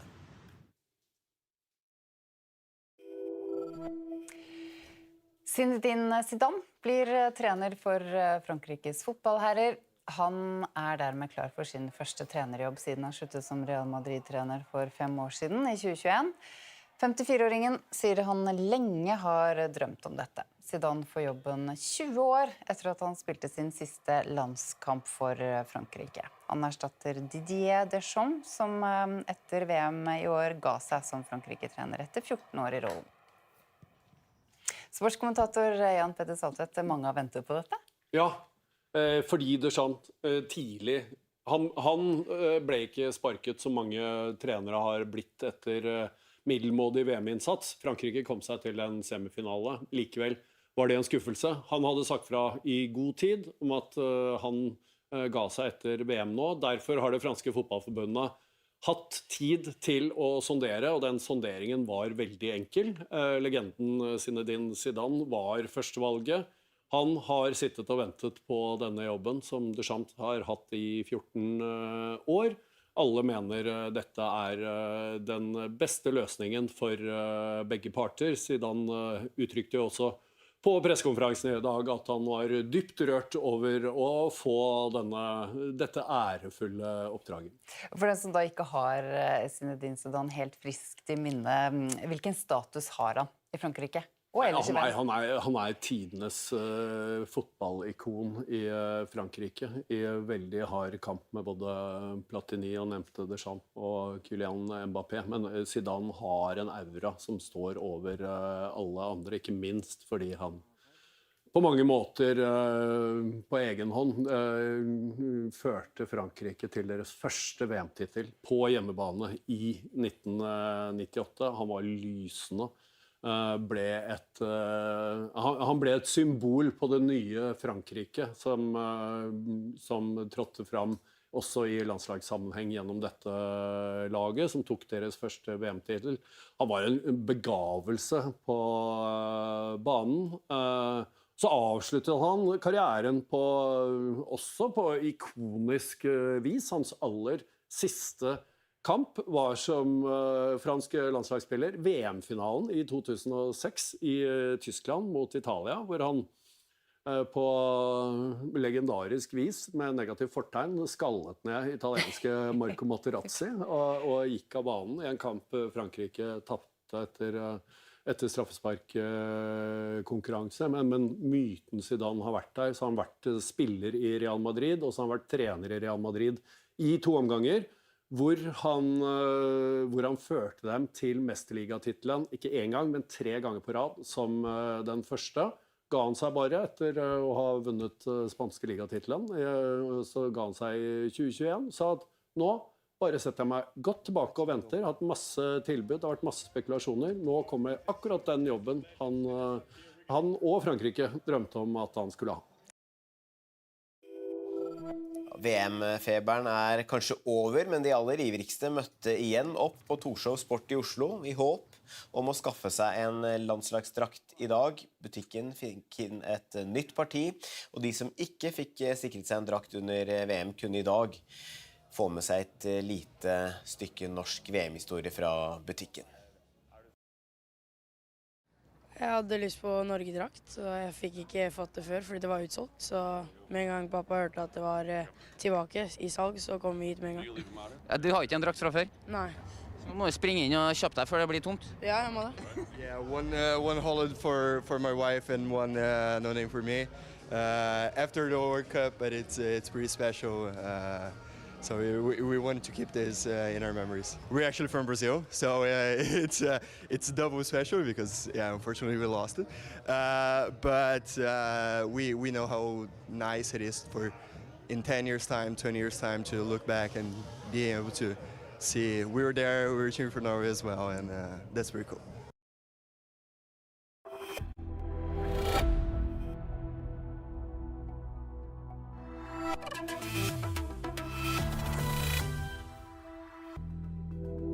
Flere omkom da kjøpesenter kollapset i Japan. Minst 50 er sendt til sykehus etter jordskjelv. Franske myndigheter har gitt ordre om evakuering av ytterligere 4000 personer på grunn av skogbrannen sørvest i landet. Zinedine Zidane blir trener for Frankrikes fotballherrer. En drøm som blir til virkelighet, sier den tidligere fotballstjernen. PST holder trusselvurderingen i Norge uendret etter terrorangrep i Berlin i helgen. Dette er NRK Nyheter, klokken er 14. Flere har mistet livet etter at det oppstod en eksplosjon på et kjøpesenter etter det kraftige jordskjelvet sørvest i Japan. Det opplyser politiet i området til kringkasteren TBS. Den japanske TV-kanalen Fuji TV opplyser at flere mennesker skal være bekreftet døde etter eksplosjonen, det melder nyhetsbyrået Reuters. Regjeringen i Japan har satt inn krisetiltak, og minst 50 mennesker er sendt til sykehus med skader etter skjelvet. Det er meldt om minst 12 bygninger som skal ha falt sammen. Og kollega Petter Grimnes, nå blir det altså bekreftet at flere har omkommet, da blant annet inne på dette kjøpesenteret. Ja, politiet sier til den Tokyo-baserte kringkasteren TBS at det i hvert fall trolig er mange omkomne i senteret, etter at en hel etasje også har falt ned inne i kjøpesenteret, kollapsa rett og slett. En taxisjåfør som var i nærheten av kjøpesenteret har fortalt en annen TV-stasjon om en stor eksplosjon som da skal ha ført til denne kollapsen, og at veggelementer, og vi ser også taket her, er delvis helt borte. Bilder fra stedet viser jo nå et senter som er helt ødelagt. Det er bare stålkonstruksjonen igjen, og det ligger fasadeplater og glass rundt omkring. Og et lokalt sykehus sier at de behandler flere enn 50 pasienter, hvorav minst en skal være hardt skadd. Vi har også sett bilder av et godstog som har sporet av. Hele lokomotivet ligger over på siden. En rekke broer har kollapsa. Det brenner minst 8 bygninger, og 48 000 mennesker har mistet strømmen. Og lokale myndigheter har nå sendt ut flere tusen mannskaper for å hjelpe lokalbefolkningen. Japan er altså et land som ofte opplever jordskjelv, og de øver mye på det. De er også gode til å tilpasse bygningene sånn at det skal tåle jordskjelv, men likevel så får dette altså ganske store konsekvenser i dag, ser det ut til. Det gjør det. Selv om mange bygninger står, så har vi også sett bilder av mange som har kollapsa. Vi husker jo alle hendelsen i Fukushima i 2011, da 18 000 mennesker omkom. Og dette Fukushima-atomanlegget delvis smelta ned. Det kom etter et veldig stort jordskjelv som skjedde ute i havet. Det sterkeste som noen gang er registrert i Japan. Det var på hele 9. Dagens skjelv var på 7,1. Men i dag så sier myndighetene at de 3 atomanleggene som driver energiproduksjon i området, de går som normalt. Og det man nå er mest redd for, det er jo sterke etterskjelv. Dette jordskjelvvarslinga i Japan sier at de regner med at det kan komme minst et veldig kraftig skjelv til på rundt 7 den nærmeste uken. Takk så langt, Petter Grimnes.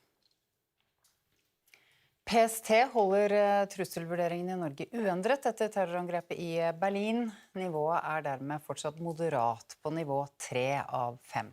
PST mener det fortsatt er mulig at ekstreme islamister vil gjennomføre terrorangrep mot Norge i år. Direktør i kontraterroravdelingen i PST, Ane Mansåker Roald, sier at de har løpende og god dialog med skeive miljøer. Vi vurderer trusselen fra ekstreme islamistiske nettverk i Norge som vedvarende. Vi vurderer det som mulig at de kan utføre voldelige angrep i Norge. Hvor stort er det miljøet i Norge nå? Det består av relativt få personer. Det kan være folk som er bosatt i Norge, eller som har løsere tilknytning til landet, men vi ser at de ofte inngår i internasjonale nettverk, og det er ofte denne internasjonale dimensjonen vi er bekymret for.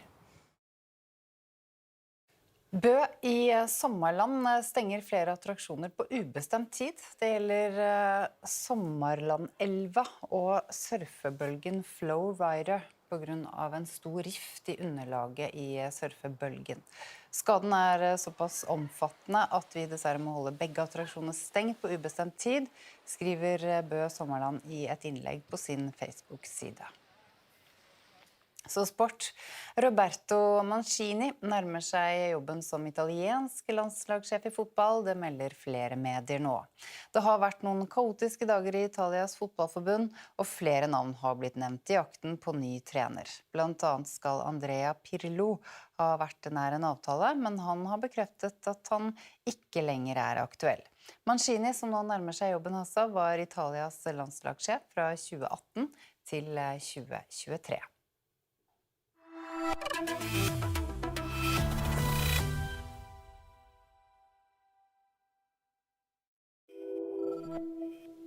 Kirkens bymisjon merker økt behov hos familier som ikke har råd til ferieaktiviteter for barna. I Fredrikstad har utlånet av fritidsutstyr økt med 70% ifølge en pressemelding fra Kirkens bymisjon. Og kollega Erling Legård, du er på skattkammeret i Fredrikstad, hvor det fortsatt er høyt trykk. Ja, det er jo noe utstyr igjen bak meg her, men koordinator Barbro Flodin i Kirkens bymisjon, dere har merket et høyt trykk i sommer? Det har vi absolutt. Vi har lånt ut mer utstyr enn noen sommer før, faktisk. Og det har vært en økning år for år, så vi merker godt det. Nå har vi har noen soveposer og sånn igjen, men jammen har det gått unna her også. Vi har lånt ut ekstremt mye.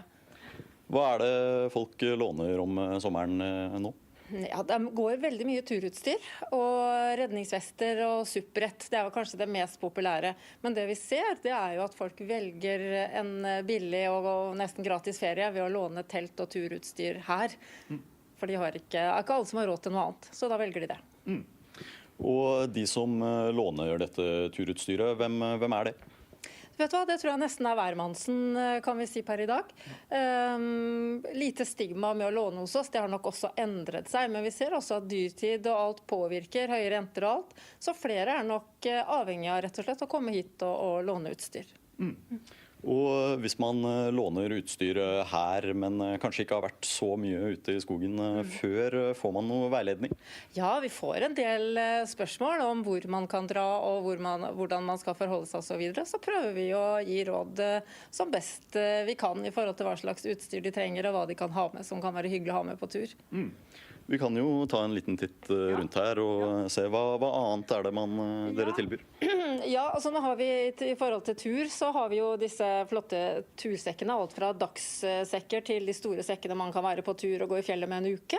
Og så har vi for eksempel sånn som discgolf og mange forskjellige baller, fotballer, håndballer, basketballer, skateboard, og sparkesykler, rulleskøyter, masse morsomme ting.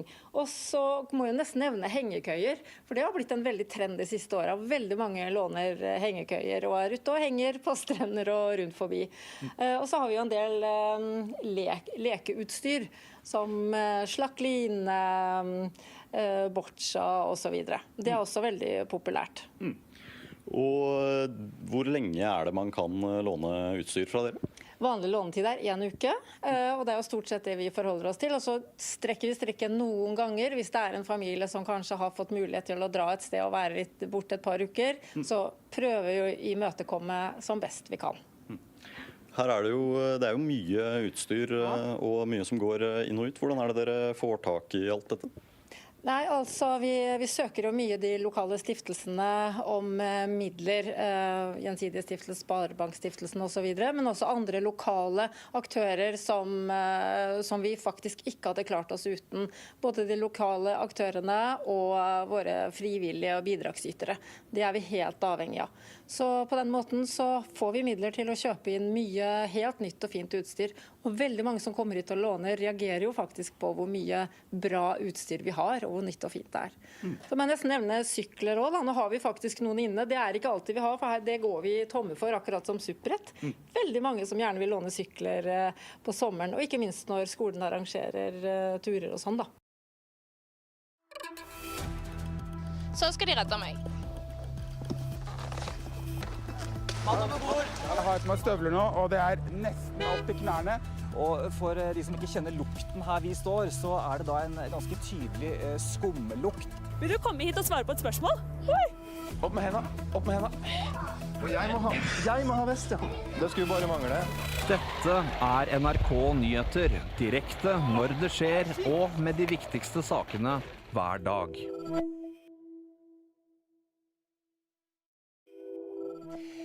Flere har mistet livet etter at det oppstod en eksplosjon på et kjøpesenter etter det kraftige jordskjelvet sørvest i Japan. Det opplyser politiet i området til kringkasteren TBS. Den japanske TV-kanalen Fuji TV opplyser at flere mennesker skal være bekreftet døde etter eksplosjonen, det melder nyhetsbyrået Reuters. Regjeringen i Japan har satt inn krisetiltak, og minst 50 mennesker er sendt til sykehus med skader etter skjelvet. Det er meldt om minst 12 bygninger som skal ha falt sammen. Og kollega Petter Grimnes, nå blir det altså bekreftet at flere har omkommet, da blant annet inne på dette kjøpesenteret. Ja, politiet sier til den Tokyo-baserte kringkasteren TBS at det i hvert fall trolig er mange omkomne i senteret, etter at en hel etasje også har falt ned inne i kjøpesenteret, kollapsa rett og slett. En taxisjåfør som var i nærheten av kjøpesenteret har fortalt en annen TV-stasjon om en stor eksplosjon som da skal ha ført til denne kollapsen, og at veggelementer, og vi ser også taket her, er delvis helt borte. Bilder fra stedet viser jo nå et senter som er helt ødelagt. Det er bare stålkonstruksjonen igjen, og det ligger fasadeplater og glass rundt omkring. Og et lokalt sykehus sier at de behandler flere enn 50 pasienter, hvorav minst en skal være hardt skadd. Vi har også sett bilder av et godstog som har sporet av. Hele lokomotivet ligger over på siden. En rekke broer har kollapsa. Det brenner minst 8 bygninger, og 48 000 mennesker har mistet strømmen. Og lokale myndigheter har nå sendt ut flere tusen mannskaper for å hjelpe lokalbefolkningen. Japan er altså et land som ofte opplever jordskjelv, og de øver mye på det. De er også gode til å tilpasse bygningene sånn at det skal tåle jordskjelv, men likevel så får dette altså ganske store konsekvenser i dag, ser det ut til. Det gjør det. Selv om mange bygninger står, så har vi også sett bilder av mange som har kollapsa. Vi husker jo alle hendelsen i Fukushima i 2011, da 18 000 mennesker omkom. Og dette Fukushima-atomanlegget delvis smelta ned. Det kom etter et veldig stort jordskjelv som skjedde ute i havet. Det sterkeste som noen gang er registrert i Japan. Det var på hele 9. Dagens skjelv var på 7,1. Men i dag så sier myndighetene at de 3 atomanleggene som driver energiproduksjon i området, de går som normalt. Og det man nå er mest redd for, det er jo sterke etterskjelv. Dette jordskjelvvarslinga i Japan sier at de regner med at det kan komme minst et veldig kraftig skjelv til på rundt 7 den nærmeste uken. I Frankrike har myndighetene gitt ordre om evakuering av ytterligere 4 000 personer fra turiststeder sørvest i landet etter skogbrannen i Gironde. Turiststedene som er rammet ligger langs Atlanterhavskysten. Evakueringen gjelder for campingplasser, turistboliger, ferielandsbyer og fritidsparker i områdene. Lokale myndigheter frykter at de stadig økende temperaturene kan føre til at skogbrannen i området blir verre og sprer seg ytterligere. Ja, Marlene Laura Solheim med oss fra Bordeaux. Hvordan vil de høye temperaturene de neste dagene påvirke slukkingsarbeidet? Brannmannskapene her i Bordeaux-området beskriver det her som en kamp mot klokka. De siste 2 dagene har det vært lavere temperaturer og mer optimale vindforhold, så da har de ikke fått kontroll på brannen, men det har blitt en roligere situasjon, og brannen har ikke spredd seg ytterligere. Det er jo nettopp det her de frykter. De kommer til å få mindre kontroll på brannen nå når det er meldt høyere temperaturer. Hetebølger har allerede inntruffet Spania, og der ser en allerede at der har vært oppblussinger i brannene som de hadde fått kontroll på etter at det ble varmt. Så det her er jo selvsagt det som er det som uroer mest i sørvestlige deler av Frankrike nå. Så vi Macron her da, han besøkte Bordeaux i går. Hva mer er det han sa? Han kom med lovord om at han skulle følge opp ordførerne, brannmannskapene, de som er evakuerte, de som har mistet heimene sine. Alle skulle få den oppfølgingen som de har behov for. Og så sa han også at han skal sette inn en større innsats for å vedlikeholde og fornye skogområder. Og det tror jeg er et budskap som mange Frankrike tar godt imot, for det har jo vært kritikk mot myndighetene tidligere etter storbranner her i området i 2022, for 4 år siden, at en ikke har rustet skogene godt nok til å takle sånne skogbranner. Så det tror jeg franskmennene kommer til å følge opp akkurat det punktet av det som Macron sa her i Bordeaux i går. Ja, for selv om denne brannen ikke har spredt seg ytterligere, så er det andre skogbranner i Frankrike nå som har blusset opp. Ja, helt sør-øst i Frankrike, i Var-området mellom Marseille og Nice, der er det en brann som er ute av kontroll. Der har aktive oppblussinger som skaper kjempestore utfordringer for brannmannskapene der. Men det er også en mye mindre brann enn den som en ser i Gironde-området her som jeg er. Så kunne også Macron meddele et lyspunkt, og det er at de har fått kontroll på brannene i landområdet sør for Bordeaux. Og der har de da etter veldig mye arbeid klart å fått kontroll på brannene. Brannvesenet i Spania har nå bedre kontroll på skogbrannene som herjer vest for Madrid. Det sier innenriksministeren i landet, ifølge AFP. Spanske meteorologer advarer fremdeles mot høye temperaturer som er ventet, i tillegg til tørke og sterkere vind. Flere titusener er evakuert som følge av brannene i Spania. Politiet sier de har kontroll på en ung jente etter melding om at en bussjåfør ble utsatt for vold i Tromsø. En rute på bussen er også knust ifølge politiet. Den mistenkte er altså en ung jente i slutten av tenårene. Både politi og brannvesen rykket ut til stedet. En mann i 20-årene er siktet for drapsforsøk etter en voldshendelse i Trondheim. Det var søndag kveld at politiet fikk melding om hendelsen. En kvinne i 20-årene har status som fornærmet, det skriver Adresseavisen. De to involverte har en relasjon, men politiet ønsker ikke å gå nærmere inn på hvilken relasjon. Politiet og Hovedredningssentralen har iverksatt redningsaksjon etter 2 turister i Luster i Vestland. De utenlandske turistene møtte ikke opp til avtalt tidspunkt i går. Store ressurser er tatt i bruk i søket, det opplyser politiet. Israels statsminister Benjamin Netanyahu har landet i USA. Netanyahu, som er etterlyst av den internasjonale straffedomstolen, skal delta i begravelsen til senator Lindsey Graham. Graham var kjent for å være en av Netanyahus og Israels fremste støttespillere i Kongressen. 11. juli døde han uventet 71 år gammel.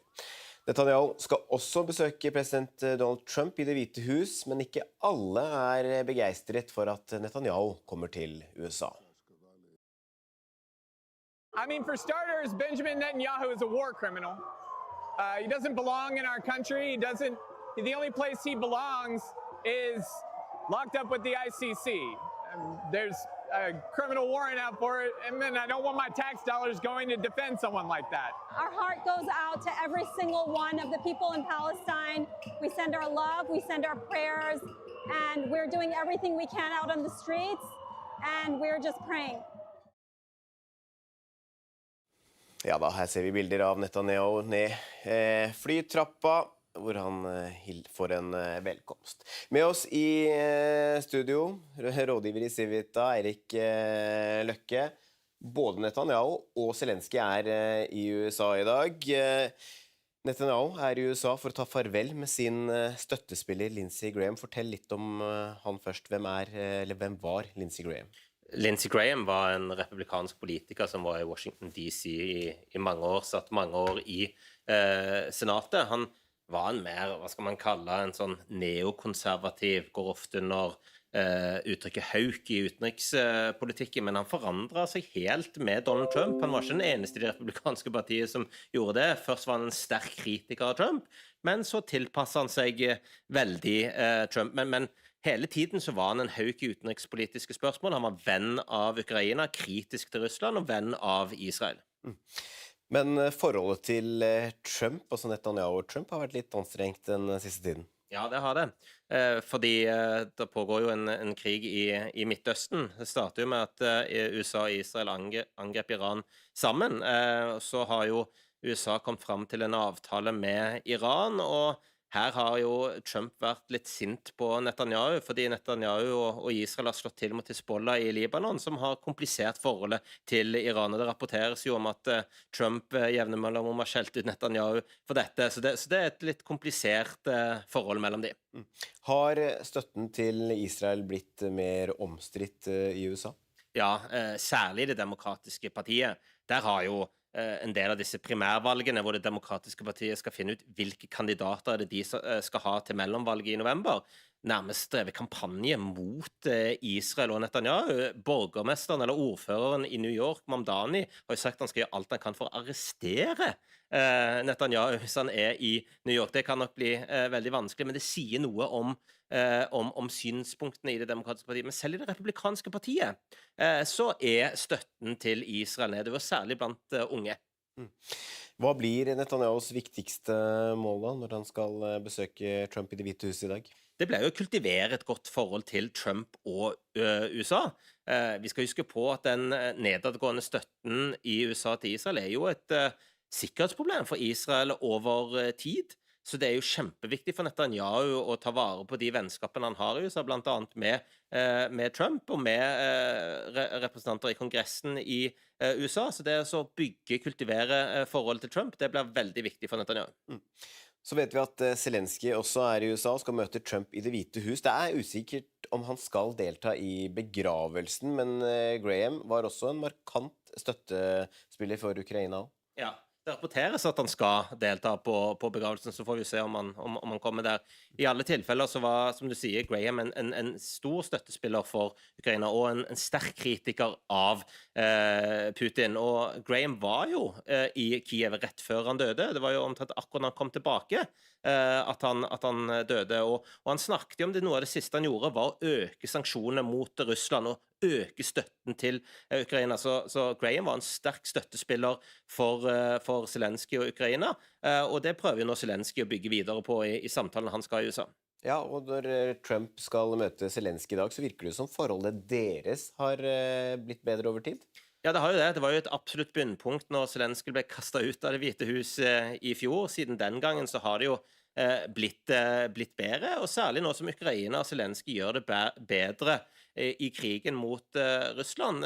Trump jo opptatt av en vinner, og det at Zelensky har imponert såpass mye, som jo også Trump sa, nok noe som ikke har gått ubemerket hen hos Trump. I tillegg så ser vi en del av de folkene rundt Trump, disse maga-folkene, blant annet Lara Loomer, som hadde Zelensky på sin podcast og fortalte at hun hadde, jeg tror ikke jeg skal bruke det uttrykkene som hun brukte, men hun hadde latt seg manipulere av russisk propaganda og sagt at nå hun fullt sånn Ukraina-støttespiller. Så du ser også en del endringer rundt der i maga, og Trump virker også ha et bedre forhold til Zelensky. I hvert fall akkurat nå, det kan jo forandre seg som alltid med Trump. Tysk politi sier de kartlegger 410 personer som mulige islamistiske trusler i landet. Tallet omfatter ifølge nyhetsbyrået DPA personer som knyttet til islamistisk terror eller ekstremisme, og som kan være i stand til å gjennomføre alvorlige voldshandlinger. Dette blir kjent bare få dager etter terroren mot Pride-feiringen i Berlin, der en person ble drept og flere skadet da en mann kjørte en bil inn i en folkemengde. Reporter Anja Strønen, du fortsatt i Berlin. Hvem disse personene på denne listen? Ja, politiet har jo da ikke presentert en navneliste eller vist noen bilder av disse personene. Men det altså personer som politiet mener knyttet til islamistisk terror, og som i stand til å utføre alvorlige voldshendelser. Men de har i tillegg til denne listen også laget en liste over 65 ytre høyre ekstremister og 17 venstreekstremister som de alle mener kan være en fare for landet, og som under overvåkning. Si litt mer om hvorfor politiet kommer med denne listen. Ja, først og fremst så ønsker jo politiet da å vise hvor mange de har under overvåkning. Og så sier de samtidig at dette viser også at utfordringene mye større enn dette ene angrepet som var her i Berlin på lørdag, og de følger med. Og så det så klart også en mulighet for politiet når de viser at det så mange de følger med på som de anser som farlige, at det kan bli lettere for politiet med en sånn liste å få støtte til ulike tiltak for å stoppe ekstremistene, enten det forebygging eller soningsforhold eller ettervern, så viser politiet hvilke utfordringer de står overfor. Samtidig så sier de at man kan ikke sette et likhetstegn mellom disse listene og trusselnivået i Tyskland, for disse personene de kan tas ut og inn av listen ettersom de vurderes helt individuelt. Så dette kan variere også fra dag til dag. Men hva politikernes løsning i Tyskland da for å hindre lignende angrep som Berlin opplevde da på lørdag? Vet du hva, nå står jeg her med en hel liste, for nå kappes de nærmest om å komme opp med ulike tiltak. For det jo delstatsvalg til høsten. Og da ser jeg her står det at CDU og CSU de vil stramme kraftigere inn mot farlige islamister. Et annet parti som SPD, som jo har lederen i Tyskland nå, Merz, og De Grønne, de vil styrke politi og forebygging. Og så har man FDP som vil støtte mer sikkerhetsverktøy, mens AFD, ikke overraskende, de sier at dette handler om innvandring, og der må man bare bli enda strengere. Hva sier folk flest, Anja? Ja, de helt tydelige. Noe må gjøres. Det har vært alt for mange angrep. Og det alle enige om, men hva det man litt mer usikker på. Jeg står her ved minnesmerket over homofile som ble drept av nazistene under den andre verdenskrig. Og dette i den parken hvor dette angrepet skjedde på lørdag. Og her traff vi en ung mann i går som la ned blomster, og som sa at det viktigste nå det å passe på at ikke dette fører til hat. Og akkurat nå så går jo debatten svært høyt og varmt om hva som må til. PST holder trusselvurderingen i Norge uendret etter terrorangrepet i Berlin. Nivået dermed fortsatt moderat på nivå 3 av 5. PST mener det fortsatt mulig at ekstreme islamister vil gjennomføre terrorangrep mot Norge i år. Direktør i kontraterroravdelingen i PST, Ane Mansåker Roald, sier at de har løpende og god dialog med skeive miljøer. Vi vurderer trusselen fra ekstreme islamistiske nettverk i Norge som vedvarende. Vi vurderer det som mulig at de kan utføre voldelige angrep i Norge. Hvor stort det miljøet i Norge nå? Det består av relativt få personer. Det kan være folk som bosatt i Norge, eller som har løsere tilknytning til landet, men vi ser at de ofte inngår i internasjonale nettverk, og det ofte denne internasjonale dimensjonen vi bekymret for. Bø i Sommerland stenger flere attraksjoner på ubestemt tid. Det gjelder Sommerlandelva og surfebølgen Flowrider på grunn av en stor rift i underlaget i surfebølgen. Skaden såpass omfattende at vi dessverre må holde begge attraksjoner stengt på ubestemt tid, skriver Bø Sommerland i et innlegg på sin Facebook-side.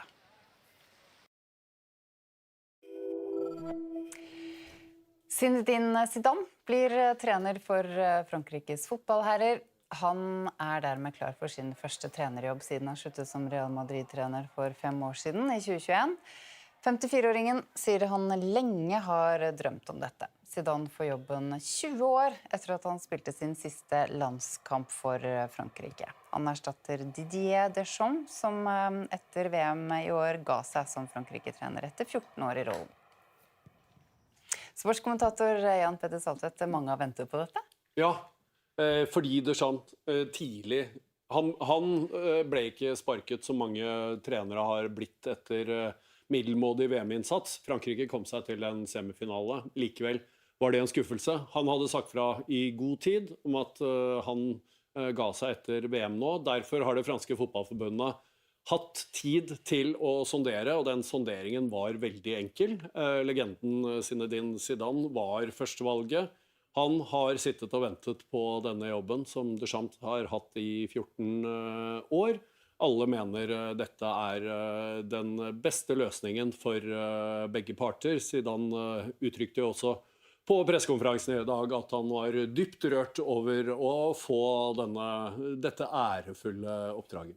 For den som da ikke har Zinedine Zidane helt friskt i minne, hvilken status har han i Frankrike? Han tidenes fotballikon i Frankrike, i veldig hard kamp med både Platini og nevnte Deschamps og Kylian Mbappé. Men Zidane har en aura som står over alle andre, ikke minst fordi han på mange måter på egen hånd førte Frankrike til deres første VM-titel på hjemmebane i 1998. Han var lysende.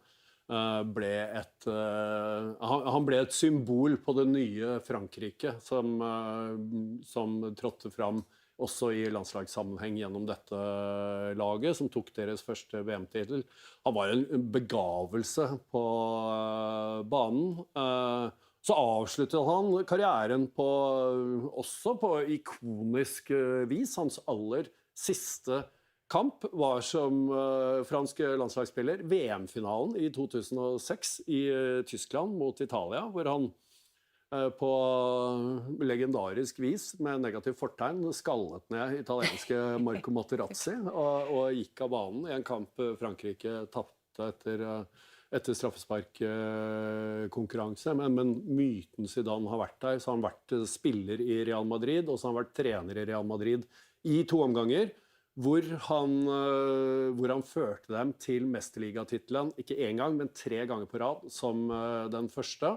Ga han seg bare etter å ha vunnet spanske ligatitelen, så ga han seg i 2021, sa at nå bare setter jeg meg godt tilbake og venter, har hatt masse tilbud, det har vært masse spekulasjoner, nå kommer akkurat den jobben han og Frankrike drømte om at han skulle ha.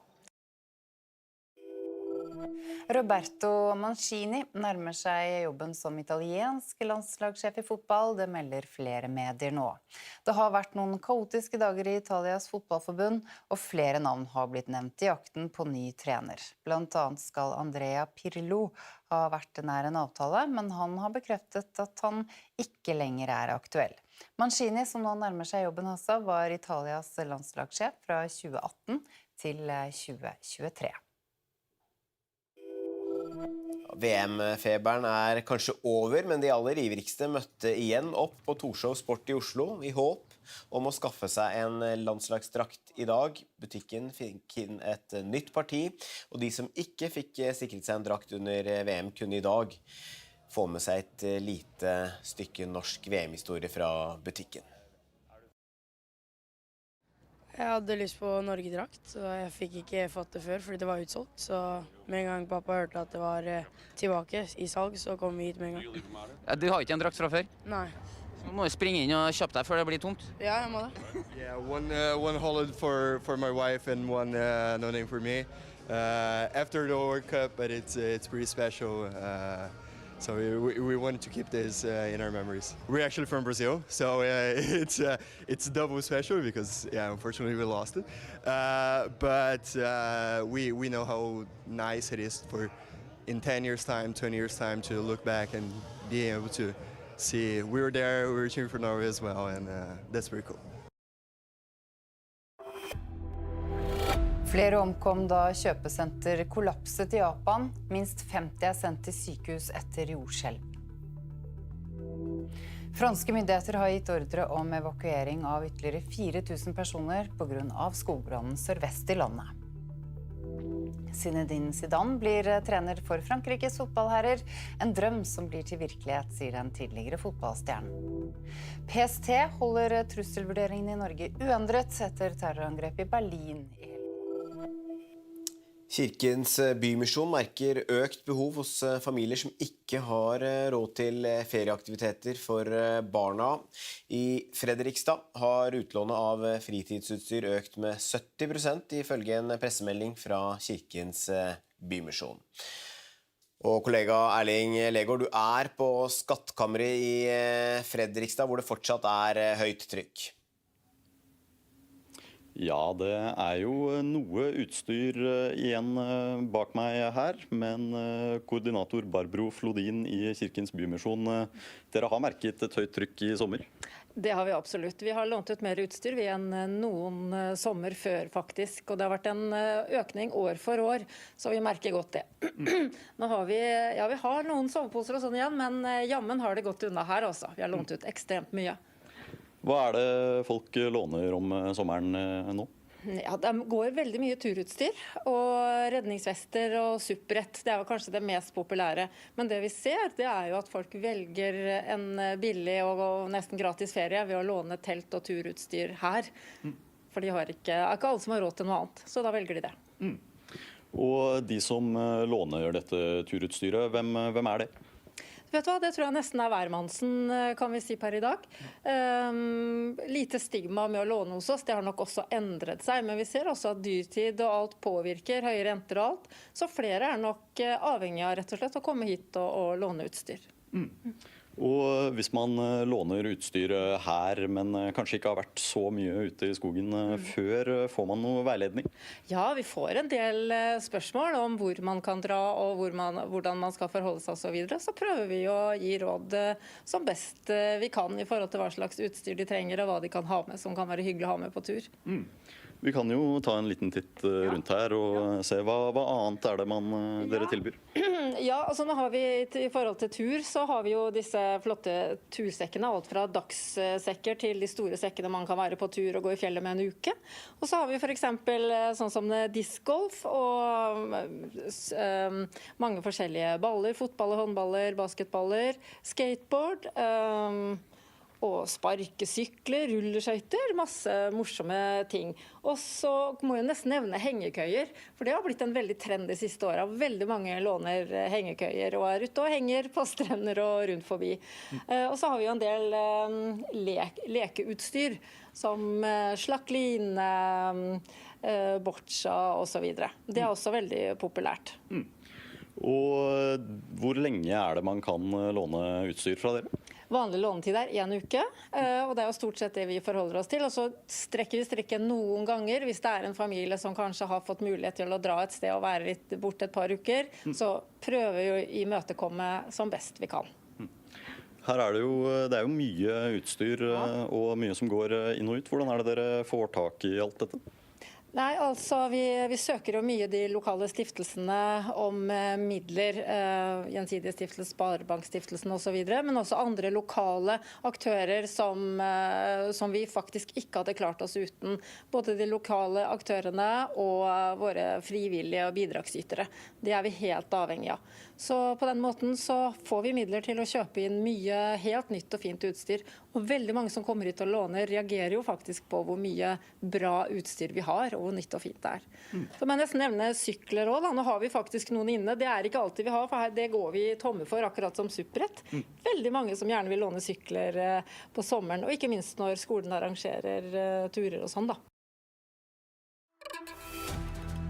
Så skal de redde meg.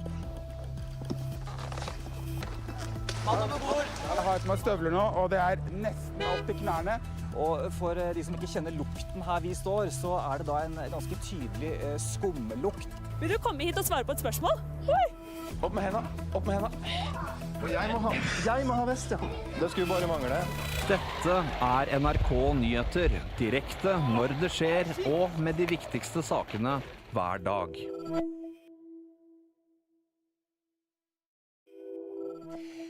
Flere har mistet livet etter at det oppstod en eksplosjon på et kjøpesenter etter det kraftige jordskjelvet sørvest i Japan. Det opplyser politiet i området til kringkasteren TBS. Den japanske TV-kanalen Fuji TV opplyser at flere mennesker skal være bekreftet døde etter eksplosjonen, det melder nyhetsbyrået Reuters. Regjeringen i Japan har satt inn krisetiltak, og minst 50 mennesker er sendt til sykehus med skader etter skjelvet. Det er meldt om minst 12 bygninger som skal ha falt sammen. Og kollega Petter Grimnes, nå blir det altså bekreftet at flere har omkommet, da blant annet inne på dette kjøpesenteret. Ja, politiet sier til den Tokyo-baserte kringkasteren TBS at det i hvert fall trolig er mange omkomne i senteret, etter at en hel etasje også har falt ned inne i kjøpesenteret, kollapsa rett og slett. En taxisjåfør som var i nærheten av kjøpesenteret har fortalt en annen TV-stasjon om en stor eksplosjon som da skal ha ført til denne kollapsen, og at veggelementer, og vi ser også taket her, er delvis helt borte. Bilder fra stedet viser jo nå et senter som er helt ødelagt. Det er bare stålkonstruksjonen igjen, og det ligger fasadeplater og glass rundt omkring. Og et lokalt sykehus sier at de behandler flere enn 50 pasienter, hvorav minst en skal være hardt skadd. Vi har også sett bilder av et godstog som har sporet av. Hele lokomotivet ligger over på siden. En rekke broer har kollapset. Det brenner minst 8 bygninger, og 48 000 mennesker har mistet strømmen. Og lokale myndigheter har nå sendt ut flere tusen mannskaper for å hjelpe lokalbefolkningen. Japan er altså et land som ofte opplever jordskjelv, og de øver mye på det. De er også gode til å tilpasse bygningene sånn at det skal tåle jordskjelv, men likevel så får dette altså ganske store konsekvenser i dag, ser det ut til. Det gjør det. Selv om mange bygninger står, så har vi også sett bilder av mange som har kollapset. Vi husker jo alle hendelsen i Fukushima i 2011, da 18 000 mennesker omkom. Og dette Fukushima-atomanlegget delvis smelta ned. Det kom etter et veldig stort jordskjelv som skjedde ute i havet. Det sterkeste som noen gang er registrert i Japan. Det var på hele 9. Dagens skjelv var på 7,1. Men i dag så sier myndighetene at de 3 atomanleggene som driver energiproduksjon i området, de går som normalt. Og det man nå er mest redd for, det er jo sterke etterskjelv. Dette jordskjelvvarslinga i Japan sier at de regner med at det kan komme minst et veldig kraftig skjelv til på rundt 7 den nærmeste uken. I Frankrike har myndighetene gitt ordre om evakuering av ytterligere 4000 personer fra turiststeder sørvest i landet etter skogbrannen i Gironde. Turiststedene som er rammet ligger langs Atlanterhavskysten. Evakueringen gjelder for campingplasser, turistboliger, ferielandsbyer og fritidsparker i områdene. Lokale myndigheter frykter at de stadig økende temperaturene kan føre til at skogbrannen i området blir verre og sprer seg ytterligere. Ja, Marlene Laura Solheim med oss fra Bordeaux. Hvordan vil de høye temperaturene de neste dagene påvirke slukkingsarbeidet? Brannmannskapene her i Bordeaux-området beskriver det her som en kamp mot klokka. De siste 2 dagene har det vært lavere temperaturer og mer optimale vindforhold, så da har de ikke fått kontroll på brannen, men det har blitt en roligere situasjon, og brannen har ikke spredd seg ytterligere. Det er jo nettopp det her de frykter. De kommer til å få mindre kontroll på brannen nå når det er meldt høyere temperaturer. Hetebølger har allerede inntruffet Spania, og der ser en allerede at der har vært oppblussinger i brannene som de hadde fått kontroll på etter at det ble varmt. Så det her er jo selvsagt det som uroer mest i sørvestlige deler av Frankrike nå. Så vi Macron her da, han besøkte Bordeaux i går. Hva mer er det han sa? Han kom med lovord om at han skulle følge opp ordførerne, brannmannskapene, de som er evakuerte, de som har mistet heimene sine. Alle skulle få den oppfølgingen som de har behov for.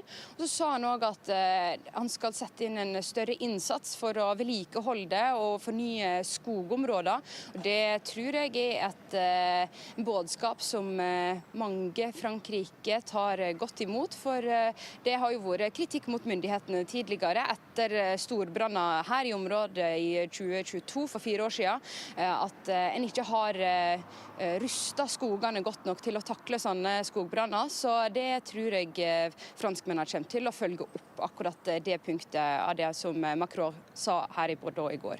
Ja, for selv om denne brannen ikke har spredt seg ytterligere, så er det andre skogbranner i Frankrike nå som har blusset opp.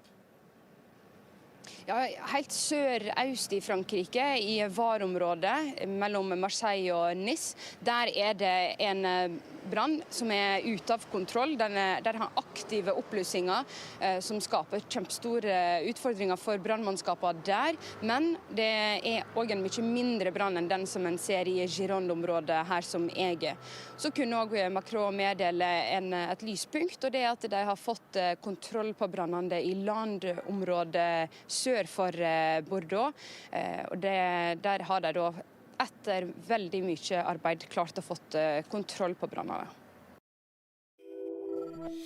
Brannvesenet i Spania har nå bedre kontroll på skogbrannene som herjer vest for Madrid. Det sier innenriksministeren i landet, ifølge AFP. Spanske meteorologer advarer fremdeles mot høye temperaturer som er ventet, i tillegg til tørke og sterkere vind. Flere titusener er evakuert som følge av brannene i Spania. Politiet sier de har kontroll på en ung jente etter melding om at en bussjåfør ble utsatt for vold i Tromsø. En rute på bussen er også knust ifølge politiet. Den mistenkte er altså en ung jente i slutten av tenårene. Både politi og brannvesen rykket ut til stedet. En mann i 20-årene er siktet for drapsforsøk etter en voldshendelse i Trondheim. Det var søndag kveld at politiet fikk melding om hendelsen. En kvinne i 20-årene har status som fornærmet, det skriver Adresseavisen. De to involverte har en relasjon, men politiet ønsker ikke å gå nærmere inn på hvilken relasjon. Tysk politi sier de kartlegger 410 personer som mulige islamistiske trusler i landet. Tallet omfatter ifølge nyhetsbyrået DPA personer som er knyttet til islamistisk terror eller ekstremisme, og som kan være i stand til å gjennomføre alvorlige voldshandlinger. Dette blir kjent bare få dager etter terroren mot Pride-feiringen i Berlin, der en person ble drept og flere skadet da en mann kjørte en bil inn i en folkemengde. Reporter Anja Strønen, du er fortsatt i Berlin. Hvem er disse personene på denne listen? Ja, politiet har jo da ikke presentert en navneliste eller vist noen bilder av disse personene. Men det er altså personer som politiet mener er knyttet til islamistisk terror, og som er i stand til å utføre alvorlige voldshendelser. Men de har i tillegg til denne listen også laget en liste over 65 ytre høyreekstremister og 17 venstreekstremister som de alle mener kan være en fare for landet, og som er under overvåkning. Si litt mer om hvorfor politiet kommer med denne listen. Ja, først og fremst så ønsker jo politiet da å vise hvor mange de har under overvåkning. Og så sier de samtidig at dette viser også at utfordringene er mye større enn dette ene angrepet som var her i Berlin på lørdag, og de følger med. Og så er det så klart også en mulighet for politiet når de viser at det er så mange de følger med på som de anser som farlige, at det kan bli lettere for politiet med en sånn liste å få støtte til ulike tiltak for å stoppe ekstremistene, enten det er forebygging eller soningsforhold eller ettervern, så viser politiet hvilke utfordringer de står overfor. Samtidig så sier de at man kan ikke sette et likhetstegn mellom disse listene og trusselnivået i Tyskland, for disse personene de kan tas ut og inn av listen ettersom de vurderes helt individuelt. Så dette kan variere også fra dag til dag.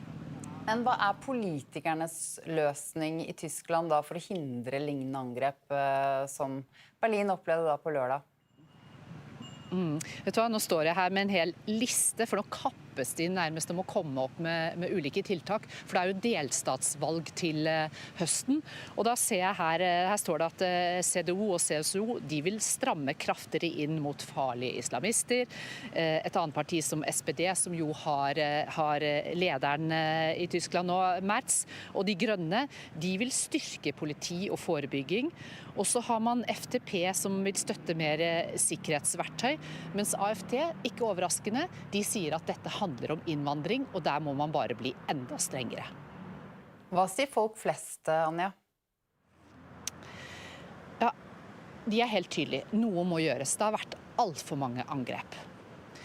Og det er alle enige om, men det er man litt mer usikker på. Jeg står her ved minnesmerket over homofile som ble drept av nazistene under den andre verdenskrig. Og dette er i den parken hvor dette angrepet skjedde på lørdag.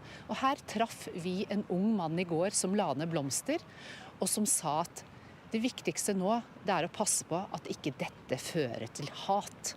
Og akkurat nå så går jo debatten svært høyt og varmt om hva som må til. PST holder trusselvurderingen i Norge uendret etter terrorangrepet i Berlin. Nivået er dermed fortsatt moderat på nivå 3 av 5. PST mener det fortsatt er mulig at ekstreme islamister vil gjennomføre terrorangrep mot Norge i år. Direktør i kontraterroravdelingen i PST, Ane Mansåker Roald, sier at de har løpende og god dialog med skeive miljøer. Vi vurderer trusselen fra ekstreme islamistiske nettverk i Norge som vedvarende. Vi vurderer det som mulig at de kan utføre voldelige angrep i Norge. Hvor stort er det miljøet i Norge nå? Det består av relativt få personer. Det kan være folk som er bosatt i Norge, eller som har løsere tilknytning til landet, men vi ser at de ofte inngår i internasjonale nettverk, og det er ofte denne internasjonale dimensjonen vi er bekymret for. Bø i Sommarland stenger flere attraksjoner på ubestemt tid. Det gjelder Sommarlandelva og surfebølgen Flow Rider på grunn av en stor rift i underlaget i surfebølgen. Skaden er såpass omfattende at vi dessverre må holde begge attraksjonene stengt på ubestemt tid, skriver Bø Sommarland i et innlegg på sin Facebook-side.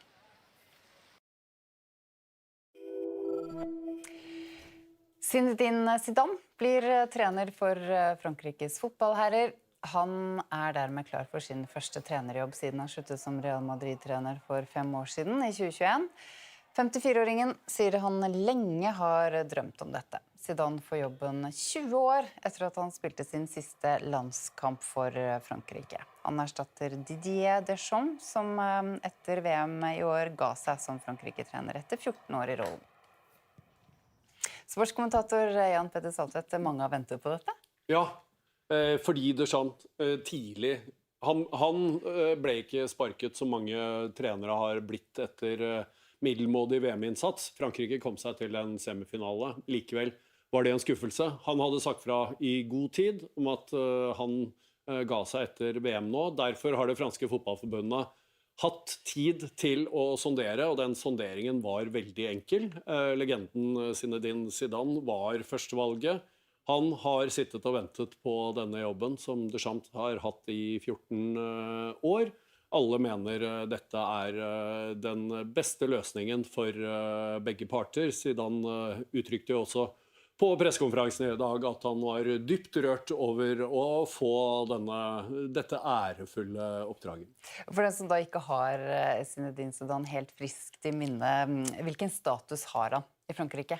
Han tidenes fotballikon i Frankrike, i veldig hard kamp med både Platini og nevnte Deschamps og Kylian Mbappé. Men Zidane har en aura som står over alle andre, ikke minst fordi han på mange måter på egen hånd førte Frankrike til deres første VM-titel på hjemmebane i 1998. Han var lysende. Han ble et symbol på det nye Frankrike som trådte fram også i landslagssammenheng gjennom dette laget, som tok deres første VM-titel. Han var en begavelse på banen.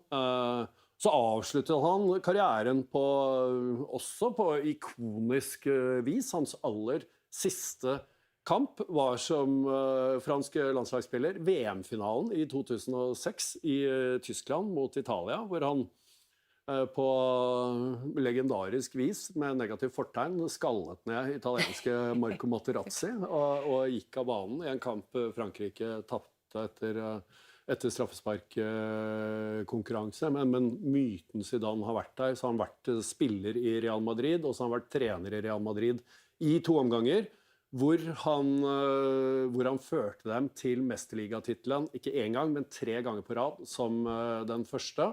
Ga han seg bare etter å ha vunnet spanske ligatittelen, så ga han seg i 2021, sa at nå bare setter jeg meg godt tilbake og venter, har hatt masse tilbud, det har vært masse spekulasjoner, nå kommer akkurat den jobben han og Frankrike drømte om at han skulle ha. Kirkens Bymisjon merker økt behov hos familier som ikke har råd til ferieaktiviteter for barna.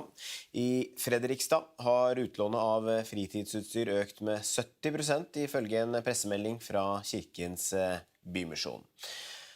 Og kollega Erling Legård, du på Skattkammeret i Fredrikstad, hvor det fortsatt høyt trykk. Ja, det jo noe utstyr igjen bak meg her, men koordinator Barbro Flodin i Kirkens Bymisjon, dere har merket et høyt trykk i sommer? Det har vi absolutt. Vi har lånt ut mer utstyr enn noen sommer før, faktisk. Og det har vært en økning år for år, så vi merker godt det. Nå har vi har noen soveposer og sånn igjen, men jammen har det gått unna her også. Vi har lånt ut ekstremt mye. Hva det folk låner om sommeren nå? Ja, det går veldig mye turutstyr, og redningsvester og supprett. Det jo kanskje det mest populære. Men det vi ser, det jo at folk velger en billig og nesten gratis ferie ved å låne telt og turutstyr her. For de har ikke alle som har råd til noe annet, så da velger de det. Og de som låner dette turutstyret, hvem det? Vet du hva, det tror jeg nesten hvermannsen, kan vi si per i dag. Lite stigma med å låne hos oss, det har nok også endret seg, men vi ser også at dyrtid og alt påvirker, høye renter og alt, så flere nok avhengig av rett og slett å komme hit og låne utstyr. Og hvis man låner utstyr her, men kanskje ikke har vært så mye ute i skogen før, får man noe veiledning? Ja, vi får en del spørsmål om hvor man kan dra og hvordan man skal forholde seg og så videre. Så prøver vi å gi råd som best vi kan i forhold til hva slags utstyr de trenger og hva de kan ha med, som kan være hyggelig å ha med på tur. Vi kan jo ta en liten titt rundt her og se hva annet det dere tilbyr. Ja, altså nå har vi i forhold til tur, så har vi jo disse flotte tursekkene, alt fra dagssekker til de store sekkene man kan være på tur og gå i fjellet med en uke. Og så har vi for eksempel sånn som discgolf og mange forskjellige baller, fotballer, håndballer, basketballer, skateboard, og sparkesykler, rulleskøyter, masse morsomme ting. Og så må jeg nesten nevne hengekøyer, for det har blitt en veldig trend de siste årene. Veldig mange låner hengekøyer og er ute og henger på strender og rundt forbi. Og så har vi jo en del lekeutstyr, som slakline, boccia og så videre. Det er også veldig populært. Og hvor lenge er det man kan låne utstyr fra dere? Vanlig lånetid er 1 uke, og det er jo stort sett det vi forholder oss til. Og så strekker vi strikken noen ganger hvis det er en familie som kanskje har fått mulighet til å dra et sted og være litt borte et par uker. Så prøver vi å imøtekomme som best vi kan. Her er det er jo mye utstyr og mye som går inn og ut. Hvordan er det dere får tak i alt dette?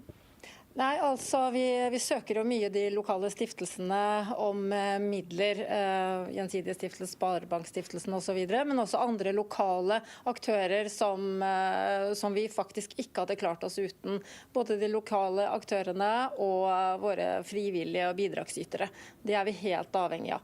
Så på den måten så får vi midler til å kjøpe inn mye helt nytt og fint utstyr. Og veldig mange som kommer hit og låner reagerer jo faktisk på hvor mye bra utstyr vi har, og hvor nytt og fint det er. Så må jeg nesten nevne sykler også. Nå har vi faktisk noen inne. Det er ikke alltid vi har, for det går vi tomme for, akkurat som supprett. Veldig mange som gjerne vil låne sykler på sommeren, og ikke minst når skolen arrangerer turer og sånn da.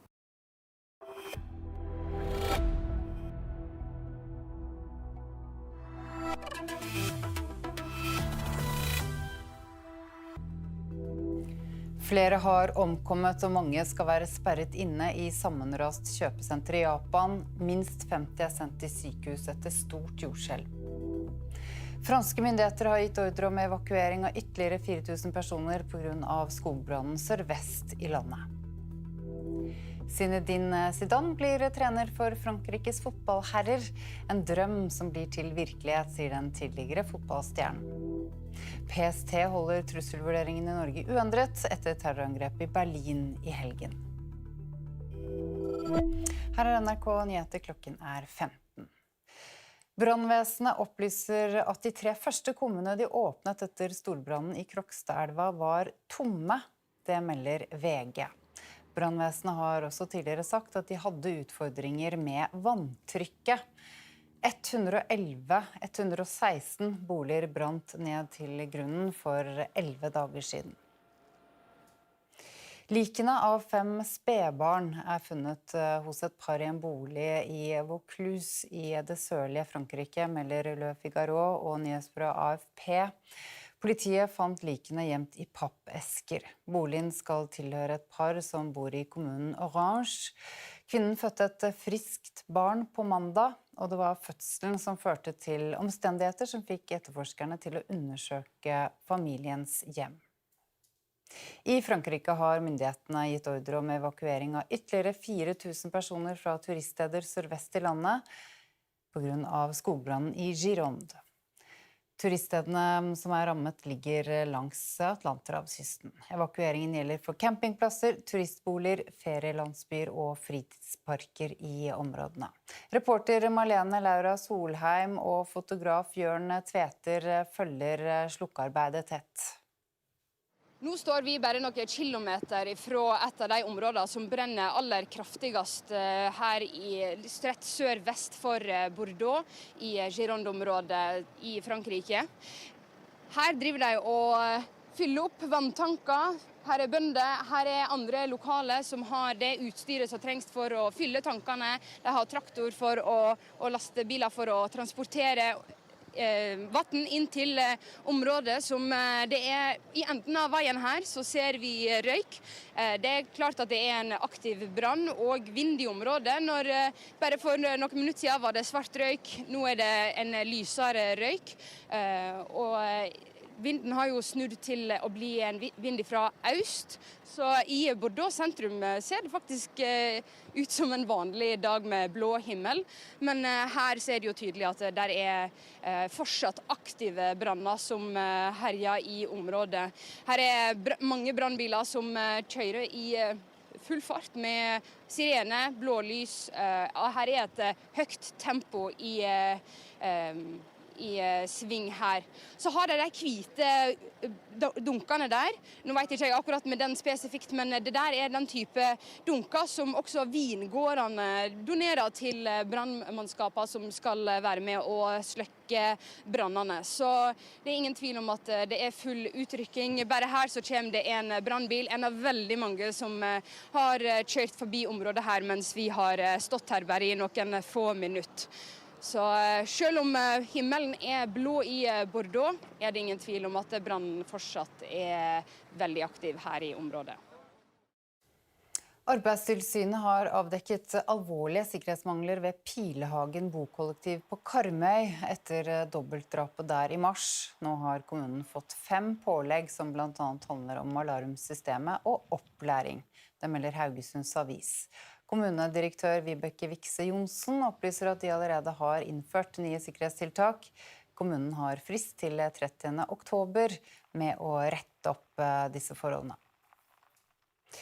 Kapteinen på skipet som grunnstøtte på Bynes i Trondheim i fjor erkjenner straffskyld.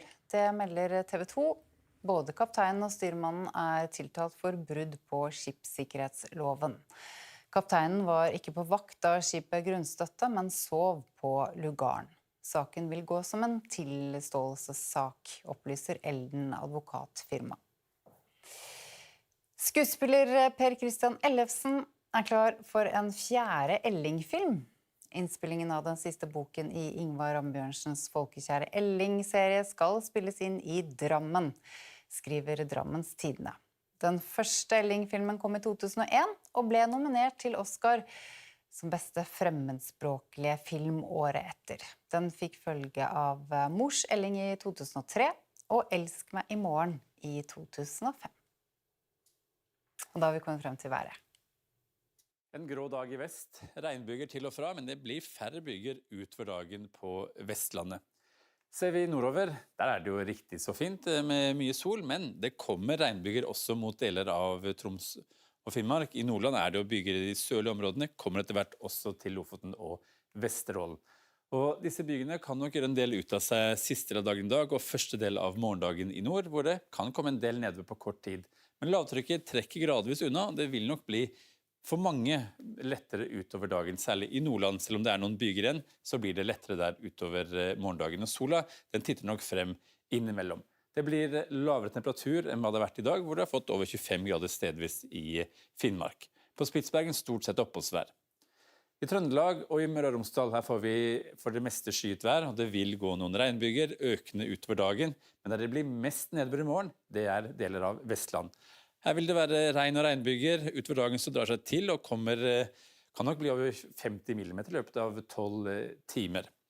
Kan også gå noen regnbyger på deler av Østlandet og Sørlandet. Da er det de indre strøkene som vil kunne få det.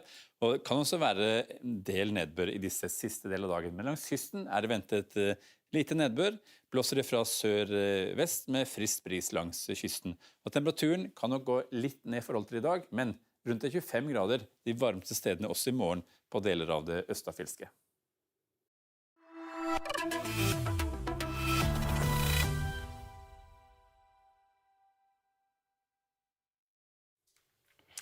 Politiet sier de har kontroll på en ung jente etter melding om at en bussjåfør ble utsatt for vold i Tromsø. En rute på bussen er også knust ifølge politiet. Den mistenkte er altså en ung jente i slutten av tenårene. Både politi og brannvesen rykket ut til stedet. En mann i 20-årene er siktet for drapsforsøk etter en voldshendelse i Trondheim. Det var søndag kveld at politiet fikk melding om hendelsen. En kvinne i 20-årene har status som fornærmet, det skriver Adresseavisen. De to involverte har en relasjon, men politiet ønsker ikke å gå nærmere inn på hvilken relasjon. Politiet og Hovedredningssentralen har iverksatt redningsaksjon etter 2 turister i Luster i Vestland. De utenlandske turistene møtte ikke opp til avtalt tidspunkt i går. Store ressurser er tatt i bruk i søket, det opplyser politiet. Likene av 5 spedbarn er funnet hos et par i en bolig i Vaucluse i det sørlige Frankrike, melder Le Figaro og nyhetsbyrået AFP. Politiet fant likene gjemt i pappesker. Boligen skal tilhøre et par som bor i kommunen Orange. Kvinnen fødte et friskt barn på mandag, og det var fødselen som førte til omstendigheter som fikk etterforskerne til å undersøke familiens hjem. Israels statsminister Benjamin Netanyahu har landet i USA. Netanyahu, som etterlyst av den internasjonale straffedomstolen, skal delta i begravelsen til senator Lindsey Graham. Graham var kjent for å være en av Netanyahus og Israels fremste støttespillere i Kongressen. 11. juli døde han uventet 71 år gammel. Netanyahu skal også besøke president Donald Trump i Det hvite hus, men ikke alle begeistret for at Netanyahu kommer til USA. I mean, for starters, Benjamin Netanyahu is a war criminal. He doesn't belong in our country. The only place he belongs is locked up with the ICC. There's a criminal warrant out for it, and I don't want my tax dollars going to defend someone like that. Our heart goes out to every single one of the people in Palestine. We send our love, we send our prayers, and we're doing everything we can out on the streets, and we're just praying. Ja da, her ser vi bilder av Netanyahu ned flytrappa, hvor han får en velkomst. Med oss i studio, rådgiver i Civita, Eirik Løkke. Både Netanyahu og Zelensky i USA i dag. Netanyahu i USA for å ta farvel med sin støttespiller Lindsey Graham. Fortell litt om han først. Hvem var Lindsey Graham? Lindsey Graham var en republikansk politiker som var i Washington DC i mange år, satt mange år i senatet. Han var en mer, hva skal man kalle, en sånn neokonservativ, går ofte under uttrykket hauk i utenrikspolitikken, men han forandret seg helt med Donald Trump. Han var ikke den eneste i det republikanske partiet som gjorde det. Først var han en sterk kritiker av Trump, men så tilpasset han seg veldig Trump. Men hele tiden så var han en hauk i utenrikspolitiske spørsmål. Han var venn av Ukraina, kritisk til Russland og venn av Israel. Men forholdet til Trump, altså Netanyahu og Trump, har vært litt anstrengt den siste tiden. Ja, det har det. Fordi det pågår jo en krig i Midtøsten. Det starter jo med at USA og Israel angrep Iran sammen. Så har jo USA kommet fram til en avtale med Iran, og her har jo Trump vært litt sint på Netanyahu, fordi Netanyahu og Israel har slått til mot Hezbollah i Libanon, som har komplisert forholdet til Iran. Og det rapporteres jo om at Trump jevne mellom har skjelt ut Netanyahu for dette, så det et litt komplisert forhold mellom de. Har støtten til Israel blitt mer omstridt i USA? Ja, særlig det demokratiske partiet. Der har jo en del av disse primærvalgene hvor det demokratiske partiet skal finne ut hvilke kandidater de skal ha til mellomvalget i november, nærmest drevet kampanje mot Israel og Netanyahu. Borgermesteren eller ordføreren i New York, Mamdani, har jo sagt at han skal gjøre alt han kan for å arrestere Netanyahu hvis han i New York. Det kan nok bli veldig vanskelig, men det sier noe om synspunktene i det demokratiske partiet. Men selv i det republikanske partiet så støtten til Israel nedover, særlig blant unge. Hva blir Netanyahus viktigste mål da, når han skal besøke Trump i Det hvite hus i dag? Det ble jo å kultivere et godt forhold til Trump og USA. Vi skal huske på at den nedadgående støtten i USA til Israel jo et sikkerhetsproblem for Israel over tid. Så det jo kjempeviktig for Netanyahu å ta vare på de vennskapene han har i USA, blant annet med Trump og med representanter i Kongressen i USA. Så det å kultivere forholdet til Trump, det blir veldig viktig for Netanyahu. Så vet vi at Zelensky også i USA og skal møte Trump i Det hvite hus. Det usikkert om han skal delta i begravelsen, men Graham var også en markant støttespiller for Ukraina. Ja. Det rapporteres at han skal delta på begravelsen, så får vi se om han kommer der. I alle tilfeller så var, som du sier, Graham en stor støttespiller for Ukraina, og en sterk kritiker av Putin. Og Graham var jo i Kiev rett før han døde. Det var jo omtrent akkurat når han kom tilbake at han døde. Og han snakket om det, noe av det siste han gjorde var å øke sanksjonene mot Russland, og øke støtten til Ukraina. Så Graham var en sterk støttespiller for Zelensky og Ukraina, og det prøver nå Zelensky å bygge videre på i samtalen han skal i USA. Ja, og når Trump skal møte Zelensky i dag, så virker det som forholdet deres har blitt bedre over tid? Ja, det har jo det. Det var jo et absolutt bunnpunkt når Zelensky ble kastet ut av det hvite hus i fjor. Siden den gangen så har det jo blitt bedre, og særlig nå som Ukraina og Zelensky gjør det bedre i krigen mot Russland. Trump er jo opptatt av en vinner, og det at Zelensky har imponert såpass mye, som jo også Trump sa, er nok noe som ikke har gått ubemerket hen hos Trump. I tillegg så ser vi en del av de folkene rundt Trump, disse MAGA-folkene, blant annet Laura Loomer, som hadde Zelensky på sin podcast og fortalte at hun hadde, jeg tror ikke jeg skal bruke det uttrykkene som hun brukte, men hun hadde latt seg manipulere av russisk propaganda og sagt at nå er hun fullt sånn Ukraina-støttespiller. Så du ser også en del endringer rundt der i MAGA, og Trump virker også ha et bedre forhold til Zelensky. I hvert fall akkurat nå, at det kan jo forandre seg som alltid med Trump. Tysk politi sier de kartlegger 410 personer som mulige islamistiske trusler i landet. Tallet omfatter ifølge nyhetsbyrået DPA personer som er knyttet til islamistisk terror eller ekstremisme, og som kan være i stand til å gjennomføre alvorlige voldshandlinger. Dette blir kjent bare få dager etter terroren mot Pride-feiringen i Berlin, der en person ble drept og flere skadet da en mann kjørte en bil inn i en folkemengde. Reporter Anja Strønen, du er fortsatt i Berlin. Hvem er disse personene på denne listen? Ja, politiet har jo da ikke presentert en navneliste eller vist noen bilder av disse personene. Men det er altså personer som politiet mener er knyttet til islamistisk terror, og som er i stand til å utføre alvorlige voldshendelser. Men de har i tillegg til denne listen også laget en liste over 65 ytre høyre ekstremister og 17 venstreekstremister som de alle mener kan være en fare for landet, og som er under overvåkning. Si litt mer om hvorfor politiet kommer med denne listen.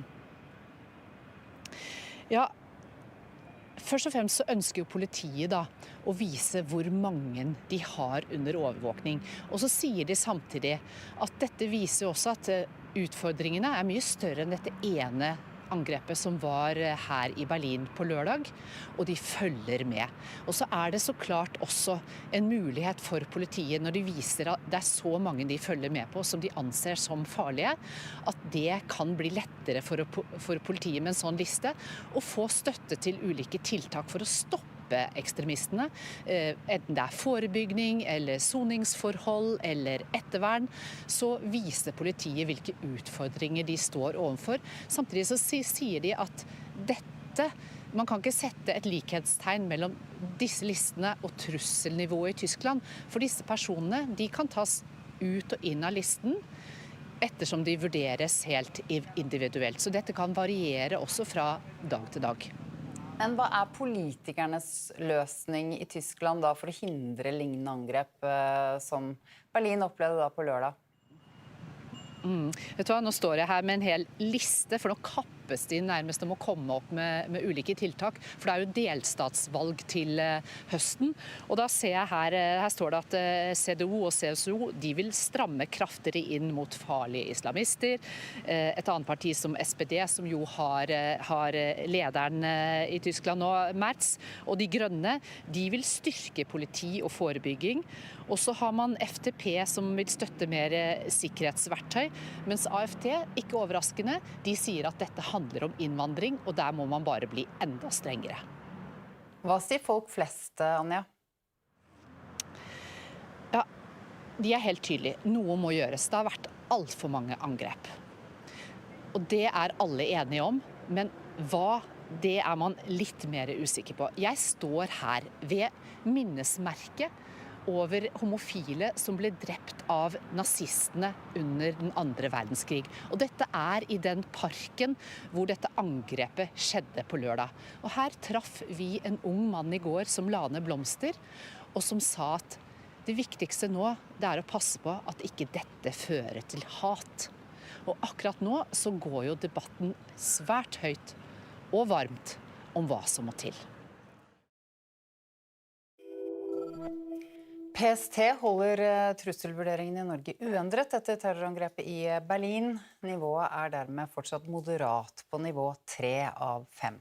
PST mener det fortsatt mulig at ekstreme islamister vil gjennomføre terrorangrep mot Norge i år. Direktør i kontraterroravdelingen i PST, Ane Mansåker Roald, sier at de har løpende og god dialog med skeive miljøer. Vi vurderer trusselen fra ekstreme islamistiske nettverk i Norge som vedvarende. Vi vurderer det som mulig at de kan utføre voldelige angrep i Norge. Hvor stort det miljøet i Norge nå? Det består av relativt få personer. Det kan være folk som bosatt i Norge, eller som har løsere tilknytning til landet, men vi ser at de ofte inngår i internasjonale nettverk, og det ofte denne internasjonale dimensjonen vi bekymret for. Bø i Sommarland stenger flere attraksjoner på ubestemt tid. Det gjelder Sommarlandelva og surfebølgen Flow Rider på grunn av en stor rift i underlaget i surfebølgen. Skaden såpass omfattende at vi dessverre må holde begge attraksjonene stengt på ubestemt tid, skriver Bø Sommarland i et innlegg på sin Facebook-side. Kapteinen på skipet som grunnstøtte på Bynes i Trondheim i fjor erkjenner straffskyld. Det melder TV 2. Både kapteinen og styrmannen tiltalt for brudd på skipssikkerhetsloven. Kapteinen var ikke på vakt da skipet grunnstøtte, men sov på lugaren. Saken vil gå som en tilståelsessak, opplyser Elden advokatfirma. Zinedine Zidane blir trener for Frankrikes fotballherrer. Han dermed klar for sin første trenerjobb siden han sluttet som Real Madrid-trener for 5 år siden, i 2021. 54-åringen sier han lenge har drømt om dette. Zidane får jobben 20 år etter at han spilte sin siste landskamp for Frankrike. Han erstatter Didier Deschamps, som etter VM i år ga seg som Frankrike-trener etter 14 år i rollen. Sportskommentator Jan Petter Saltvedt, mange har ventet på dette?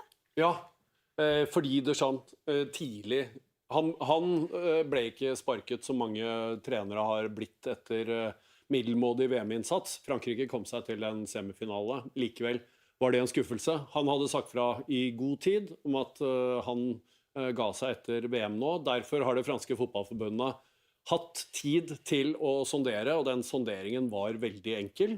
Legenden Zinedine Zidane var førstevalget. Han har sittet og ventet på denne jobben som Deschamps har hatt i 14 år. Alle mener dette den beste løsningen for begge parter. Zidane uttrykte jo også på pressekonferansen i dag at han var dypt rørt over å få dette ærefulle oppdraget. For den som da ikke har Zinedine Zidane helt friskt i minne, hvilken status har han i Frankrike? Han tidenes fotballikon i Frankrike, i veldig hard kamp med både Platini og nevnte Deschamps og Kylian Mbappé. Men Zidane har en aura som står over alle andre, ikke minst fordi han på mange måter på egen hånd førte Frankrike til deres første VM-titel på hjemmebane i 1998. Han var lysende. Han ble et symbol på det nye Frankrike som trådte fram også i landslagssammenheng gjennom dette laget, som tok deres første VM-titel. Han var en begavelse på banen. Så avsluttet han karrieren også på ikonisk vis. Hans aller siste kamp var som fransk landslagsspiller VM-finalen i 2006 i Tyskland mot Italia, hvor han på legendarisk vis med negativ fortegn skallet ned italienske Marco Materazzi og gikk av banen i en kamp Frankrike tapte etter straffesparkkonkurranse. Men myten Zidane har vært der, så har han vært spiller i Real Madrid, og så har han vært trener i Real Madrid i 2 omganger. hvor han førte dem til mesterligatittelen, ikke en gang, men 3 ganger på rad, som den første. Ga han seg bare etter å ha vunnet spanske ligatittelen, så ga han seg i 2021, sa at nå bare setter jeg meg godt tilbake og venter, har hatt masse tilbud, det har vært masse spekulasjoner, nå kommer akkurat den jobben han og Frankrike drømte om at han skulle ha. Roberto Mancini nærmer seg jobben som italiensk landslagssjef i fotball, det melder flere medier nå. Det har vært noen kaotiske dager i Italias fotballforbund, og flere navn har blitt nevnt i jakten på ny trener. Blant annet skal Andrea Pirlo ha vært nær en avtale, men han har bekreftet at han ikke lenger er aktuell. Mancini, som nå nærmer seg jobben også, var Italias landslagssjef fra 2018 til 2023. VM-feberen er kanskje over, men de aller ivrigste møtte igjen opp på Torshov Sport i Oslo i håp om å skaffe seg en landslagsdrakt i dag. Butikken fikk inn et nytt parti, og de som ikke fikk sikret seg en drakt under VM kunne i dag få med seg et lite stykke norsk VM-historie fra butikken. Jeg hadde lyst på Norge-drakt, så jeg fikk ikke fått det før fordi det var utsolgt. Så med en gang pappa hørte at det var tilbake i salg, så kom vi hit med en gang. Ja, du har ikke en drakt fra før? Nei. Så må du springe inn og kjøpe deg før det blir tomt. Ja, jeg må det. Yeah, one holiday for my wife and one no name for me. After the World Cup, but it's pretty special. So we wanted to keep this in our memories. We're actually from Brazil, so it's double special because unfortunately we lost it. But we know how nice it is for in 10 years' time, 20 years' time to look back and be able to see we were there, we were cheering for Norway as well, and that's pretty cool. Så skal de redde meg. Jeg har på meg støvler nå, og det er nesten opp til knærne. Og for de som ikke kjenner lukten her vi står, så er det da en ganske tydelig skumlukt. Vil du komme hit og svare på et spørsmål? Oi! Opp med hendene, opp med hendene. Og jeg må ha vest, ja. Det skulle bare mangle. Dette er NRK Nyheter, direkte når det skjer, og med de viktigste sakene hver dag.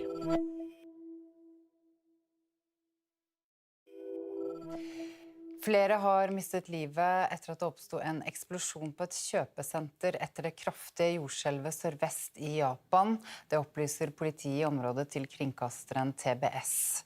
Den japanske TV-kanalen Fuji TV opplyser at flere mennesker skal være bekreftet døde etter eksplosjonen, det melder nyhetsbyrået Reuters. Regjeringen i Japan har satt inn krisetiltak, og minst 50 mennesker er sendt til sykehus med skader etter skjelvet.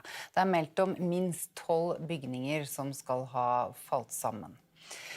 Og kollega Petter Grimnes, nå blir det altså bekreftet at flere har omkommet, da blant annet inne på dette kjøpesenteret. Ja, politiet sier til den Tokyo-baserte kringkasteren TBS at det i hvert fall trolig er mange omkomne i senteret, etter at en hel etasje også har falt ned inne i kjøpesenteret, kollapsa rett og slett. En taxisjåfør som var i nærheten av kjøpesenteret har fortalt en annen TV-stasjon om en stor eksplosjon som da skal ha ført til denne kollapsen, og at veggelementer, og vi ser også taket her, er delvis helt borte.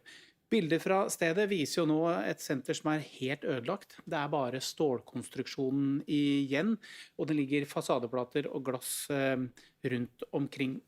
Og et lokalt sykehus sier at de behandler flere enn 50 pasienter, hvorav minst en skal være hardt skadd. Vi har også sett bilder av et godstog som har sporet av. Hele lokomotivet ligger over på siden. En rekke broer har kollapsa. Det brenner minst 8 bygninger, og 48 000 mennesker har mistet strømmen. Og lokale myndigheter har nå sendt ut flere tusen mannskaper for å hjelpe lokalbefolkningen. Japan er altså et land som ofte opplever jordskjelv, og de øver mye på det. De er også gode til å tilpasse bygningene sånn at det skal tåle jordskjelv, men likevel så får dette altså ganske store konsekvenser i dag, ser det ut til. Det gjør det. Selv om mange bygninger står, så har vi også sett bilder av mange som har kollapset. Vi husker jo alle hendelsen i Fukushima i 2011, da 18 000 mennesker omkom. Og dette Fukushima-atomanlegget delvis smelta ned. Det kom etter et veldig stort jordskjelv som skjedde ute i havet. Det sterkeste som noen gang registrert i Japan. Det var på hele 9. Dagens skjelv var på 7,1. Men i dag så sier myndighetene at de 3 atomanleggene som driver energiproduksjon i området, de går som normalt. Og det man nå mest redd for, det jo sterke etterskjelv. Dette jordskjelvvarslinga i Japan sier at de regner med at det kan komme minst ett veldig kraftig skjelv til på rundt 7 den nærmeste uken. Likene av 5 spedbarn funnet hos et par i en bolig i Vaucluse i det sørlige Frankrike, melder Le Figaro og nyhetsbyrået AFP. Politiet fant likene gjemt i pappesker. Boligen skal tilhøre et par som bor i kommunen Orange. Kvinnen fødte et friskt barn på mandag, og det var fødselen som førte til omstendigheter som fikk etterforskerne til å undersøke familiens hjem. I Frankrike har myndighetene gitt ordre om evakuering av ytterligere 4 000 personer fra turiststeder sørvest i landet på grunn av skogbrannen i Gironde. Turiststedene som rammet ligger langs Atlanterhavskysten. Evakueringen gjelder for campingplasser, turistboliger, ferielandsbyer og fritidsparker i områdene. Reporter Marlene Laura Solheim og fotograf Jørn Tveter følger slukkearbeidet tett. Nå står vi bare noen kilometer fra et av de områdene som brenner aller kraftigst her rett sør-vest for Bordeaux, i Gironde-området i Frankrike. Her driver de og fyller opp vanntanker. Her bønder, her andre lokale som har det utstyret som trengs for å fylle tankene. De har traktor og lastebiler for å transportere vann inn til området som det i enden av veien her, så ser vi røyk. Det klart at det en aktiv brann og vind i området. Bare for noen minutter siden var det svart røyk, nå det en lysere røyk. Og vinden har jo snudd til å bli en vind fra øst, så i Bordeaux sentrum ser det faktisk ut som en vanlig dag med blå himmel. Men her ser det jo tydelig at det fortsatt aktive branner som herjer i området. Her mange brannbiler som kjører i full fart med sirene, blålys. Her et høyt tempo i sving her. Så har de hvite dunkene der. Nå vet ikke jeg akkurat med den spesifikt, men det der den type dunker som også vingårdene donerer til brannmannskaper som skal være med å slukke brannene. Så det ingen tvil om at det full utrykking. Bare her så kommer det en brannbil, en av veldig mange som har kjørt forbi området her mens vi har stått her bare i noen få minutter. Så selv om himmelen blå i Bordeaux, det ingen tvil om at brannen fortsatt veldig aktiv her i området.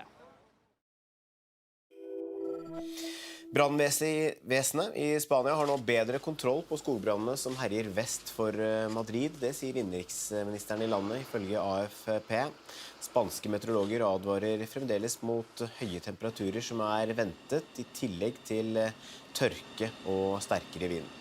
Flere titusener evakuert som følge av brannene i Spania. Brannvesenet opplyser at de 3 første kummene de åpnet etter storbrannen i Krokstadelva var tomme.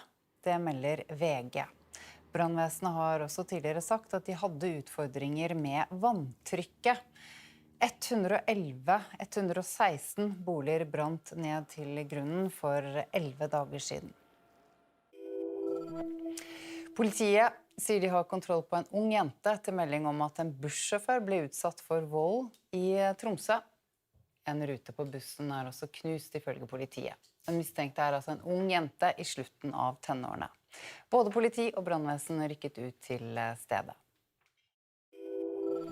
En mann i 20-årene er siktet for drapsforsøk etter en voldshendelse i Trondheim. Det var søndag kveld at politiet fikk melding om hendelsen. En kvinne i 20-årene har status som fornærmet, det skriver Adresseavisen. De to involverte har en relasjon, men politiet ønsker ikke å gå nærmere inn på hvilken relasjon. Arbeidstilsynet har avdekket alvorlige sikkerhetsmangler ved Pilehagen bokollektiv på Karmøy etter dobbeltdrapet der i mars. Nå har kommunen fått 5 pålegg som blant annet handler om alarmsystemet og opplæring. Det melder Haugesunds Avis. Kommunedirektør Vibeke Vikse Johnsen opplyser at de allerede har innført nye sikkerhetstiltak.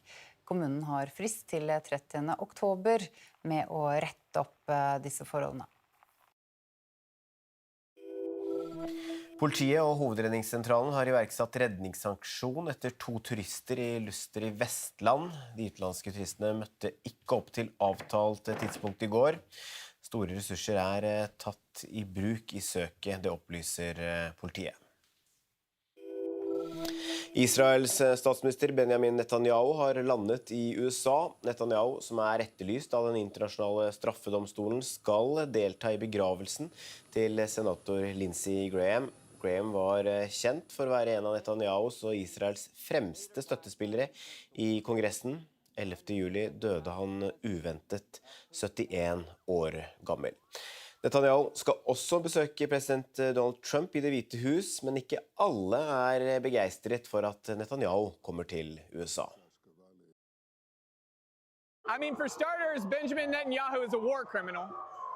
He doesn't belong in our country. The only place he belongs is locked up with the ICC. There's a criminal warrant out for it, and then I don't want my tax dollars going to defend someone like that. Our heart goes out to every single one of the people in Palestine. We send our love, we send our prayers, and we're doing everything we can out on the streets, and we're just praying. Ja da, her ser vi bilder av Netanyahu ned flytrappa, hvor han får en velkomst. Med oss i studio, rådgiver i Civita, Eirik Løkke. Både Netanyahu og Zelensky er i USA i dag. Netanyahu er i USA for å ta farvel med sin støttespiller Lindsey Graham. Fortell litt om han først. Hvem var Lindsey Graham? Lindsey Graham var en republikansk politiker som var i Washington DC i mange år, satt mange år i senatet. Han var en mer, hva skal man kalle, en sånn neokonservativ, går ofte under uttrykket hauk i utenrikspolitikken, men han forandret seg helt med Donald Trump. Han var ikke den eneste i det republikanske partiet som gjorde det. Først var han en sterk kritiker av Trump, men så tilpasset han seg veldig Trump. Men hele tiden så var han en hauk i utenrikspolitiske spørsmål. Han var venn av Ukraina, kritisk til Russland og venn av Israel. Men forholdet til Trump, altså Netanyahu og Trump, har vært litt anstrengt den siste tiden. Ja, det har det. Fordi det pågår jo en krig i Midtøsten. Det startet jo med at USA og Israel angrep Iran sammen. Så har jo USA kommet fram til en avtale med Iran, og her har jo Trump vært litt sint på Netanyahu, fordi Netanyahu og Israel har slått til mot Hezbollah i Libanon, som har komplisert forholdet til Iran. Og det rapporteres jo om at Trump jevne mellom har skjelt ut Netanyahu for dette, så det er et litt komplisert forhold mellom de. Har støtten til Israel blitt mer omstridt i USA?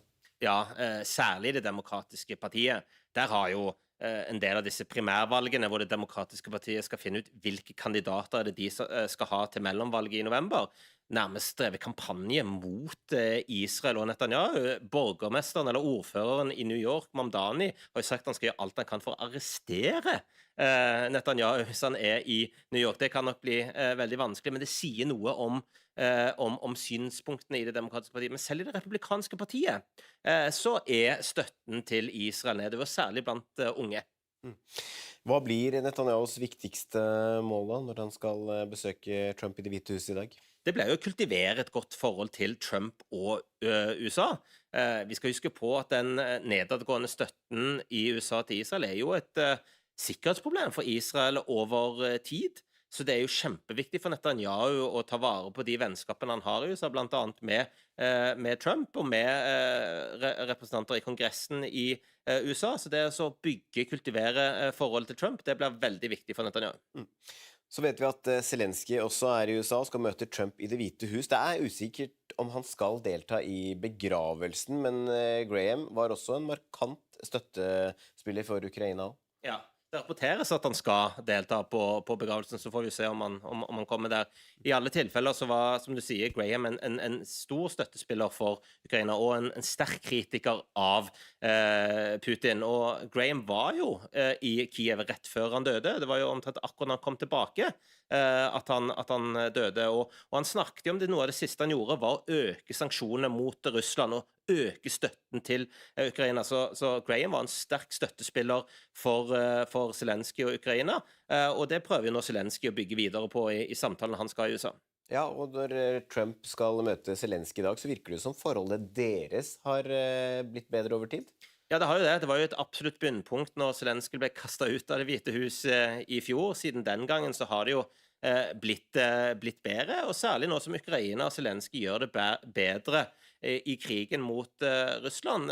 Trump jo opptatt av en vinner, og det at Zelensky har imponert såpass mye, som jo også Trump sa, nok noe som ikke har gått ubemerket hen hos Trump. I tillegg så ser vi en del av de folkene rundt Trump, disse MAGA-folkene, blant annet Laura Loomer, som hadde Zelensky på sin podcast og fortalte at hun hadde, jeg tror ikke jeg skal bruke det uttrykkene som hun brukte, men hun hadde latt seg manipulere av russisk propaganda og sagt at nå hun fullt sånn Ukraina-støttespiller.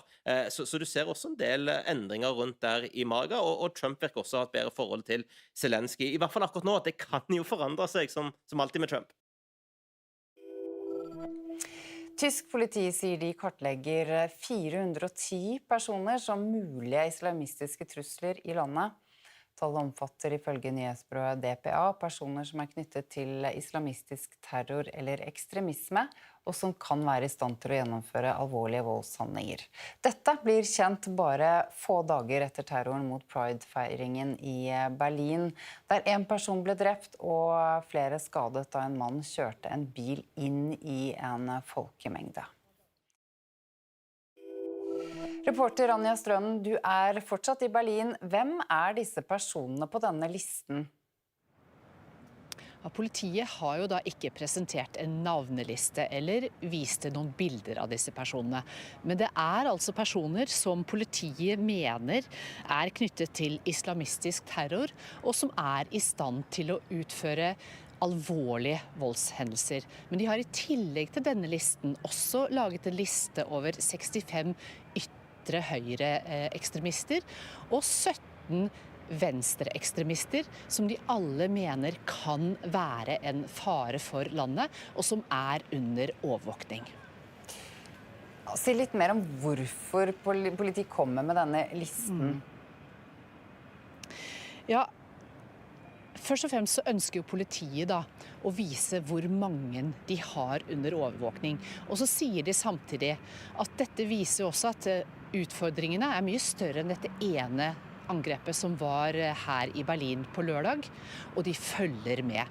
Og så det så klart også en mulighet for politiet når de viser at det så mange de følger med på som de anser som farlige, at det kan bli lettere for politiet med en sånn liste å få støtte til ulike tiltak for å stoppe ekstremistene, enten det forebygging eller soningsforhold eller ettervern, så viser politiet hvilke utfordringer de står overfor. Samtidig så sier de at man kan ikke sette et likhetstegn mellom disse listene og trusselnivået i Tyskland, for disse personene de kan tas ut og inn av listen ettersom de vurderes helt individuelt. Så dette kan variere også fra dag til dag.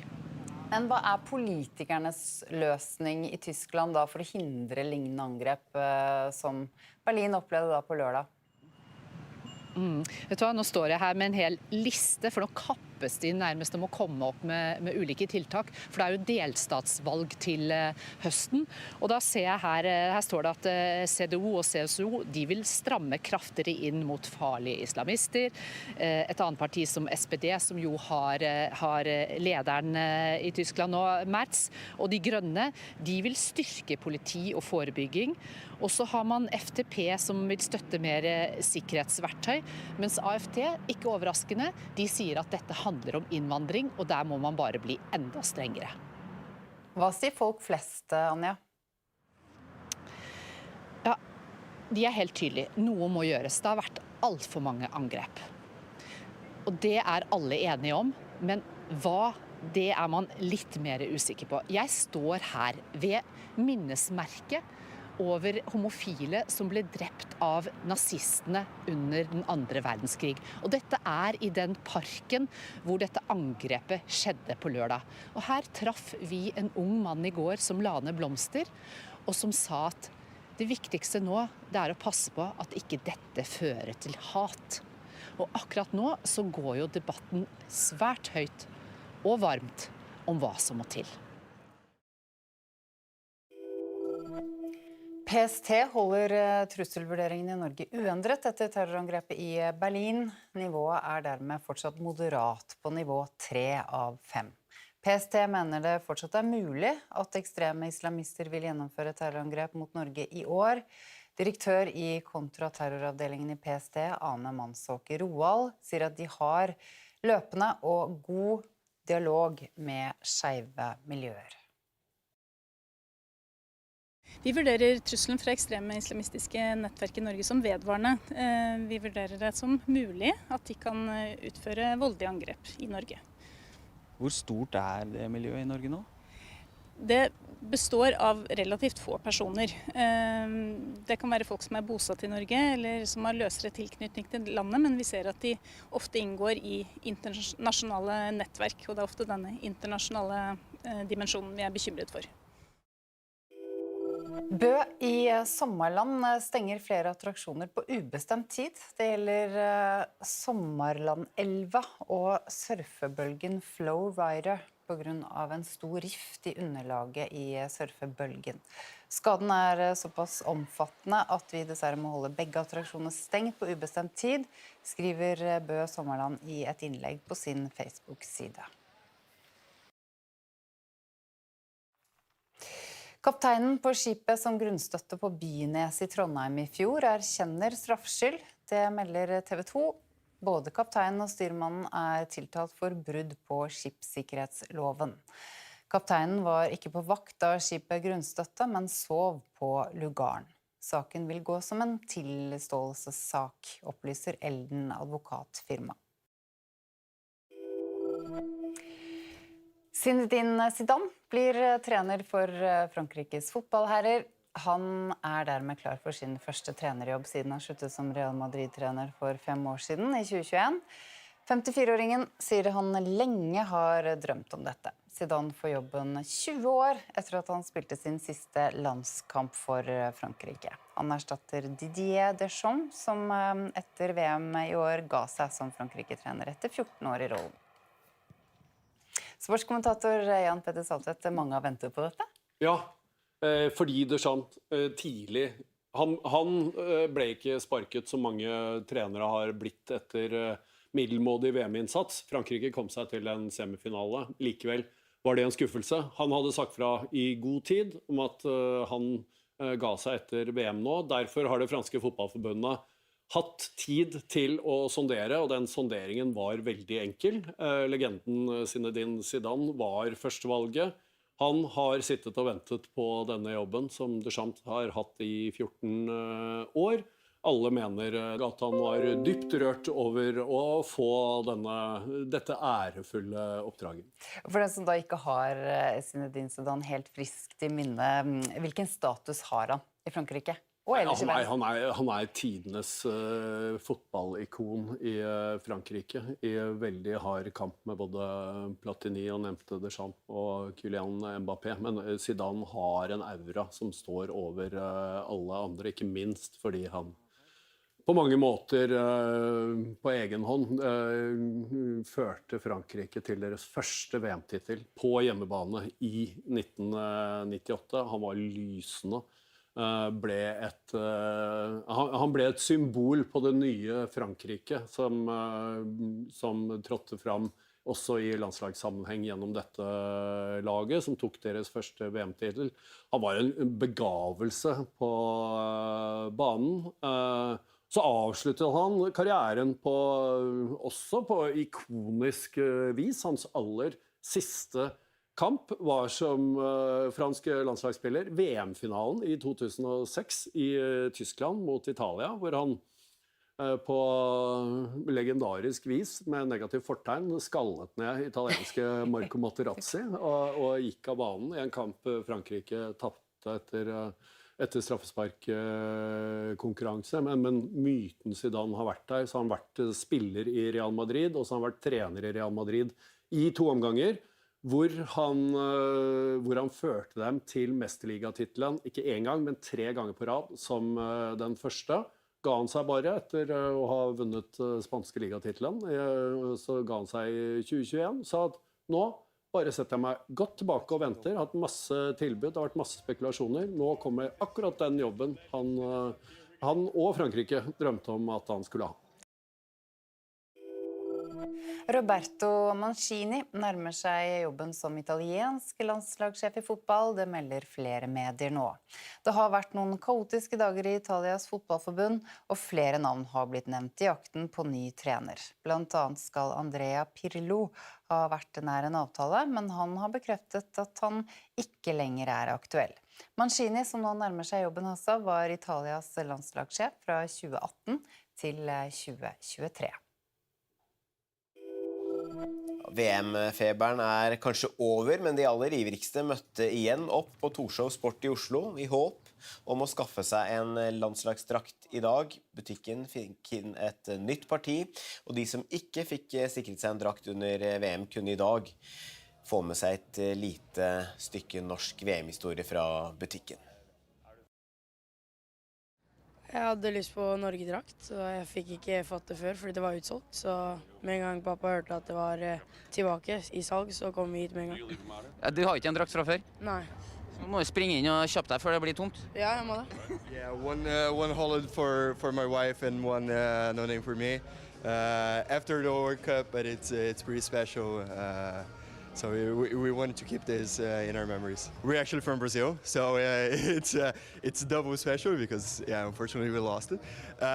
But we know how nice it is for in 10 years time, 20 years time to look back and be able to see we were there, we were cheering for Norway as well, and that's pretty cool. Så skal de redde meg. Jeg har på meg støvler nå, og det er nesten opp til knærne. Og for de som ikke kjenner lukten her vi står, så er det da en ganske tydelig skumlukt. Vil du komme hit og svare på et spørsmål? Oi! Opp med hendene, opp med hendene. Og jeg må ha vest, ja. Det skulle bare mangle. Dette er NRK Nyheter, direkte når det skjer, og med de viktigste sakene hver dag.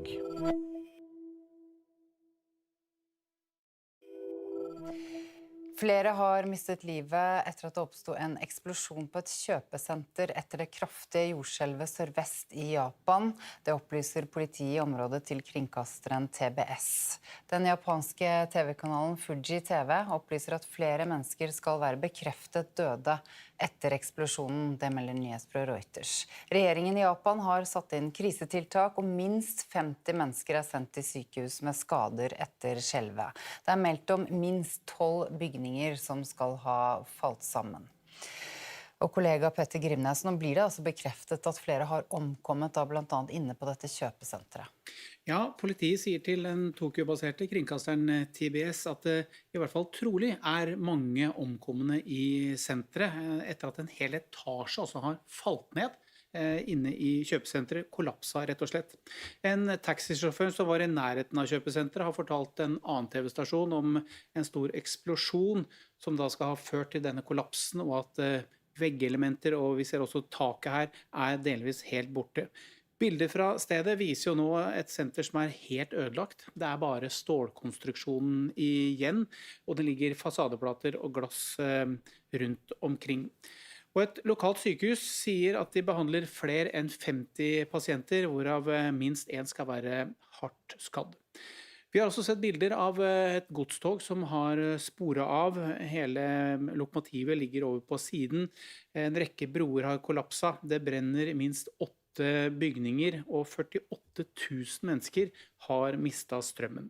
Og lokale myndigheter har nå sendt ut flere tusen mannskaper for å hjelpe lokalbefolkningen. Japan altså et land som ofte opplever jordskjelv, og de øver mye på det. De også gode til å tilpasse bygningene sånn at det skal tåle jordskjelv, men likevel så får dette altså ganske store konsekvenser i dag, ser det ut til.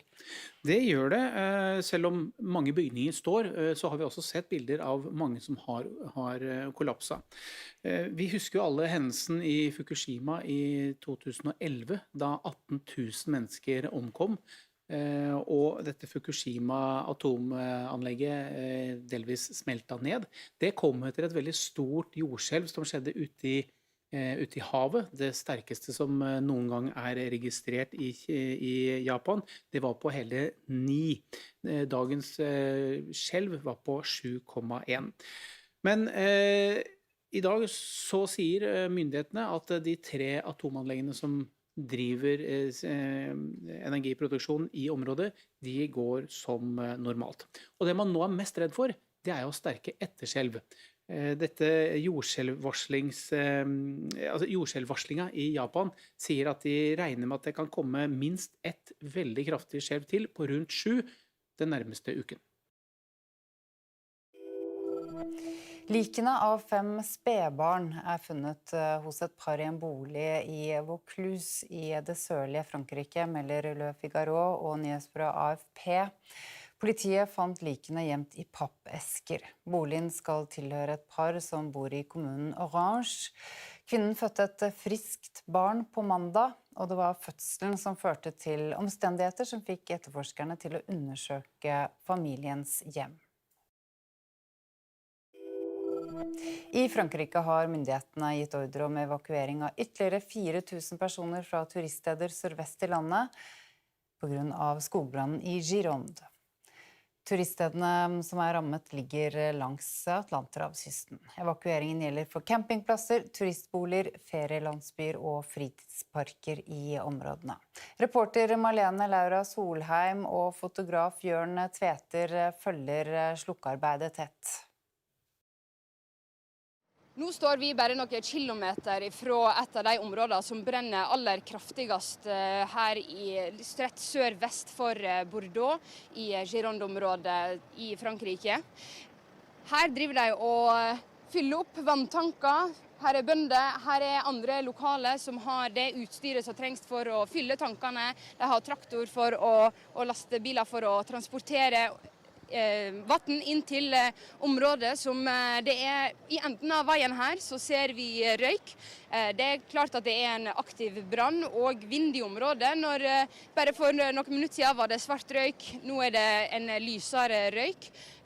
Og vinden har jo snudd til å bli en vind fra øst, så i Bordeaux sentrum ser det faktisk ut som en vanlig dag med blå himmel. Men her ser det jo tydelig at det fortsatt aktive branner som herjer i området.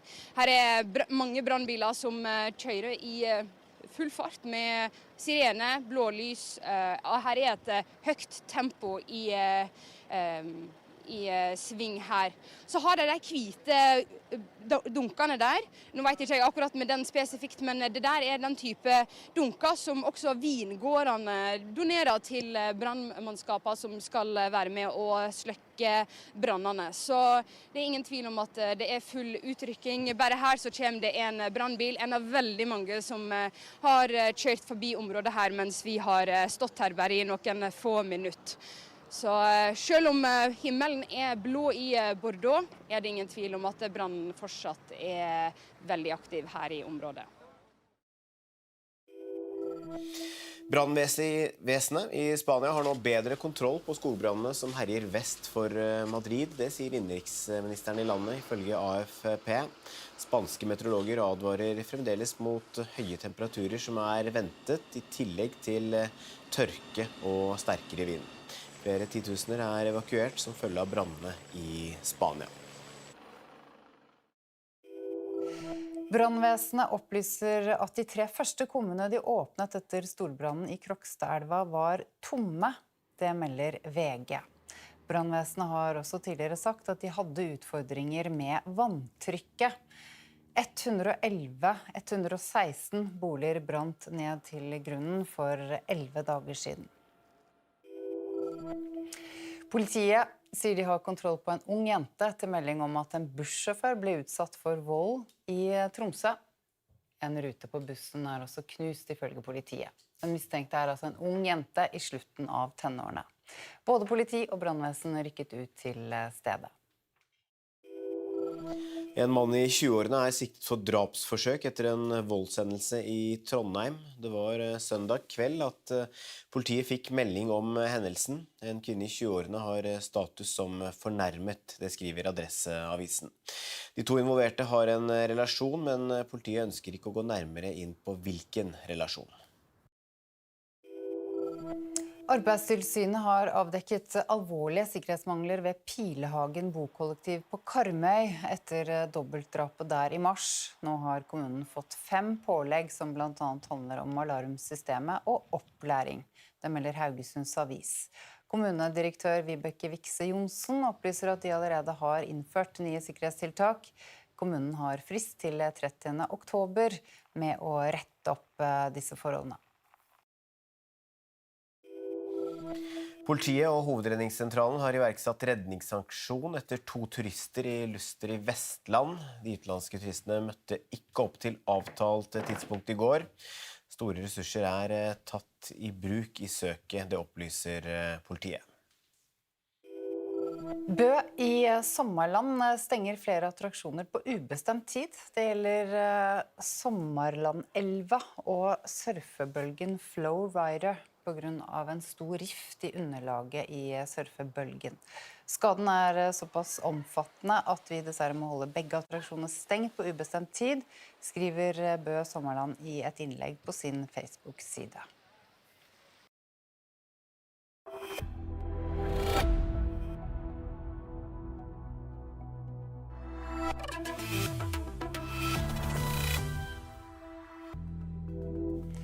Flere har omkommet, og mange skal være sperret inne i sammenrast kjøpesenter i Japan. Minst 50 er sendt til sykehus etter et stort jordskjelv. Franske myndigheter har gitt ordre om evakuering av ytterligere 4000 personer på grunn av skogbrannen sørvest i landet. PST holder trusselvurderingen i Norge uendret etter terrorangrep i Berlin i helgen. Dette er NRK Nyheter, klokken er 16. Et tankskip har gått på grunn utenfor Hvaler i Østfold. Det meldes om eksplosjon og brann ombord. Politiet sier situasjonen er uavklart og at de jobber med å skaffe flere opplysninger. Ulykken har skjedd utenfor Store Sand ved Skjærhallen, og tankskipet er 120 meter langt. Ifølge politiet er besetningen på 15 personer gjort rede for. Vi kommer tilbake til denne saken når vi vet mer. Livreddende førstehjelp pågår etter en mulig badeulykke i Kragerø. En person har blitt hentet opp av vannet. Redningsskøyta er på stedet sammen med luftambulansen. Hendelsesforløpet er foreløpig uklart. Væpnede menn har drept en Taliban-topp i Badakhshan-provinsen i Afghanistan.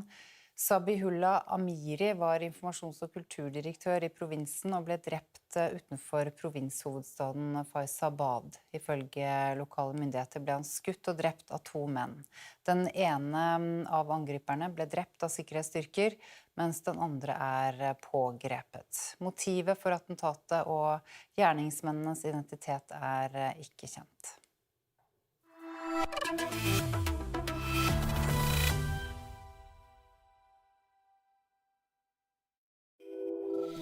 Israels statsminister Benjamin Netanyahu har landet i USA. Netanyahu, som etterlyst av den internasjonale straffedomstolen, skal delta i begravelsen til senator Lindsey Graham. Graham var kjent for å være en av Netanyahus og Israels fremste støttespillere i Kongressen. 11. juli døde han uventet 71 år gammel. Netanyahu skal også besøke president Donald Trump i Det hvite hus, men ikke alle begeistret for at Netanyahu kommer til USA.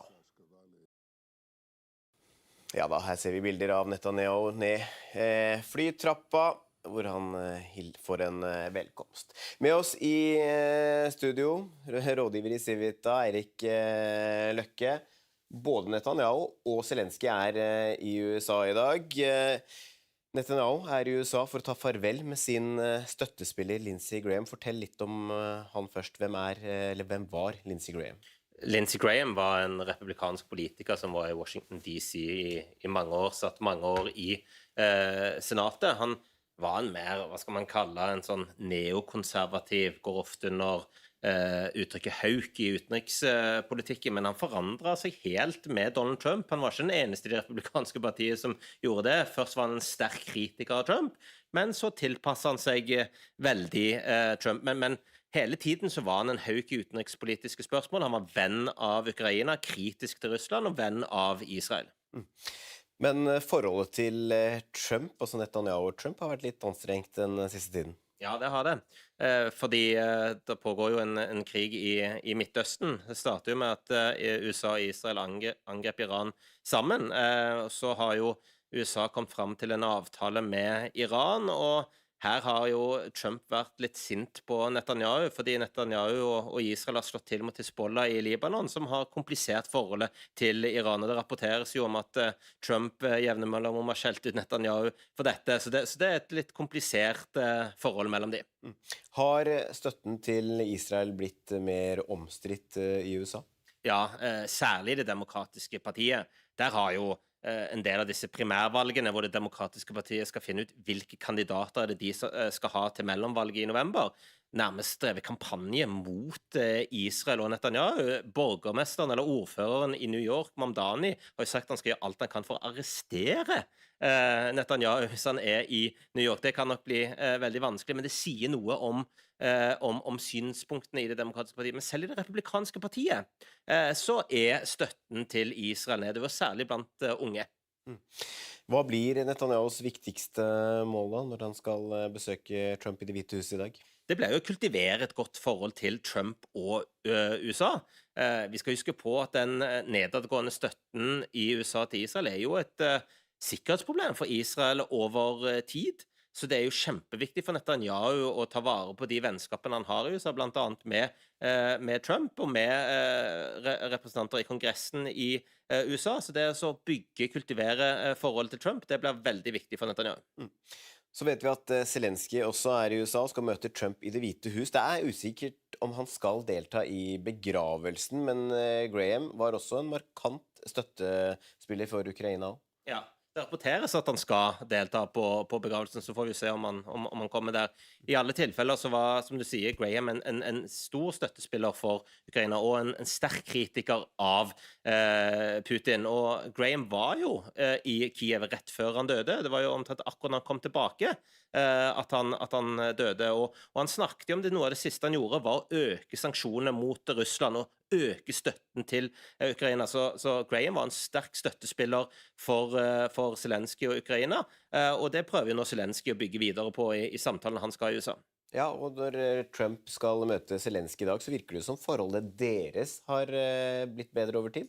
Ja, det har jo det. Det var jo et absolutt bunnpunkt når Zelensky ble kastet ut av Det hvite hus i fjor. Siden den gangen så har det jo blitt bedre, og særlig nå som Ukraina og Zelensky gjør det bedre i krigen mot Russland. Trump jo opptatt av en vinner, og det at Zelensky har imponert såpass mye, som jo også Trump sa, nok noe som ikke har gått ubemerket hen hos Trump. I tillegg så ser vi en del av de folkene rundt Trump, disse MAGA-folkene, blant annet Lara Loomer, som hadde Zelensky på sin podcast og fortalt at hun hadde, jeg tror ikke jeg skal bruke det uttrykkene som hun brukte, men hun hadde latt seg manipulere av russisk propaganda og sagt at nå hun fullt sånn Ukraina-støttespiller. Så du ser også en del endringer rundt der i maga, og Trump virker også ha et bedre forhold til Zelensky. I hvert fall akkurat nå, det kan jo forandre seg som alltid med Trump. Tysk politi sier de kartlegger 410 personer som mulige islamistiske trusler i landet. Tallet omfatter ifølge nyhetsbyrået DPA personer som knyttet til islamistisk terror eller ekstremisme, og som kan være i stand til å gjennomføre alvorlige voldshandlinger. Dette blir kjent bare få dager etter terroren mot Pride-feiringen i Berlin, der en person ble drept og flere skadet da en mann kjørte en bil inn i en folkemengde. Reporter Anja Strønen, du fortsatt i Berlin. Hvem disse personene på denne listen? Ja, politiet har jo da ikke presentert en navneliste eller vist noen bilder av disse personene. Men det altså personer som politiet mener knyttet til islamistisk terror, og som i stand til å utføre alvorlige voldshendelser. Men de har i tillegg til denne listen også laget en liste over 65 ytre høyre ekstremister og 17 venstreekstremister som de alle mener kan være en fare for landet, og som under overvåkning. Si litt mer om hvorfor politiet kommer med denne listen. Ja, først og fremst så ønsker jo politiet da å vise hvor mange de har under overvåkning. Og så sier de samtidig at dette viser også at utfordringene mye større enn dette ene angrepet som var her i Berlin på lørdag, og de følger med. Og så det så klart også en mulighet for politiet når de viser at det så mange de følger med på som de anser som farlige, at det kan bli lettere for politiet med en sånn liste å få støtte til ulike tiltak for å stoppe ekstremistene, enten det forebygging eller soningsforhold eller ettervern, så viser politiet hvilke utfordringer de står overfor. Samtidig så sier de at man kan ikke sette et likhetstegn mellom disse listene og trusselnivået i Tyskland, for disse personene de kan tas ut og inn av listen ettersom de vurderes helt individuelt. Så dette kan variere også fra dag til dag. Men hva politikernes løsning i Tyskland da for å hindre lignende angrep som Berlin opplevde da på lørdag? Vet du hva, nå står jeg her med en hel liste, for nå kappes de nærmest om å komme opp med ulike tiltak, for det jo delstatsvalg til høsten. Og da ser jeg her står det at CDU og CSU, de vil stramme kraftigere inn mot farlige islamister. Et annet parti som SPD, som jo har lederen i Tyskland nå, Merz, og de grønne, de vil styrke politi og forebygging. Og så har man FDP som vil støtte mer sikkerhetsverktøy, mens AFD, ikke overraskende, de sier at dette handler om innvandring, og der må man bare bli enda strengere. Hva sier folk flest, Anja? Ja, de helt tydelige. Noe må gjøres. Det har vært alt for mange angrep. Og det alle enige om, men hva det man litt mer usikker på. Jeg står her ved minnesmerket over homofile som ble drept av nazistene under den andre verdenskrig. Og dette i den parken hvor dette angrepet skjedde på lørdag. Og her traff vi en ung mann i går som la ned blomster, og som sa at det viktigste nå det å passe på at ikke dette fører til hat. Og akkurat nå så går jo debatten svært høyt og varmt om hva som må til.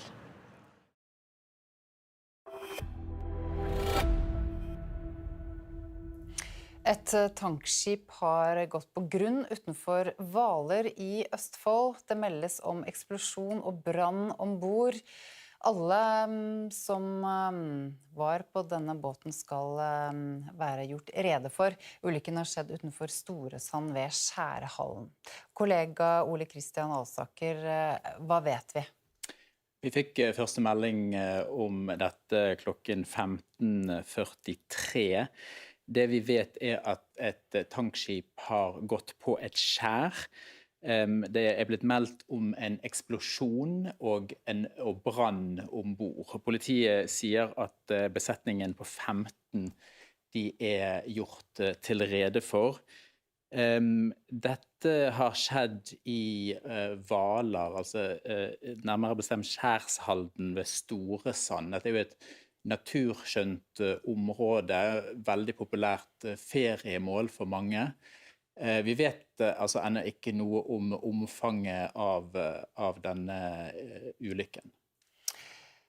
Men det som du sier, dette her har også skjedd i et område der det sikkert ganske mange akkurat nå, fortsatt på sommerferie, sikkert en del båttrafikk. Det altså utenfor Storesand ved Skjærhallen, Hvaler, Østfold. Da kan det jo være fare for oljesøl, men foreløpig så vet vi ikke noe om det. Ja, altså vi har ingen opplysninger om omfanget av denne ulykken ennå, men altså det jo et veldig fint område, mye fin natur, men vi skal følge med utover om vi får flere opplysninger. Vi gjentar det at et tankskip har gått på grunn utenfor Hvaler, Østfold, og det meldes altså om eksplosjon og brann ombord, men alle de som var på båten skal være gjort rede for, og ulykken har altså skjedd utenfor Storesand ved Skjærhallen.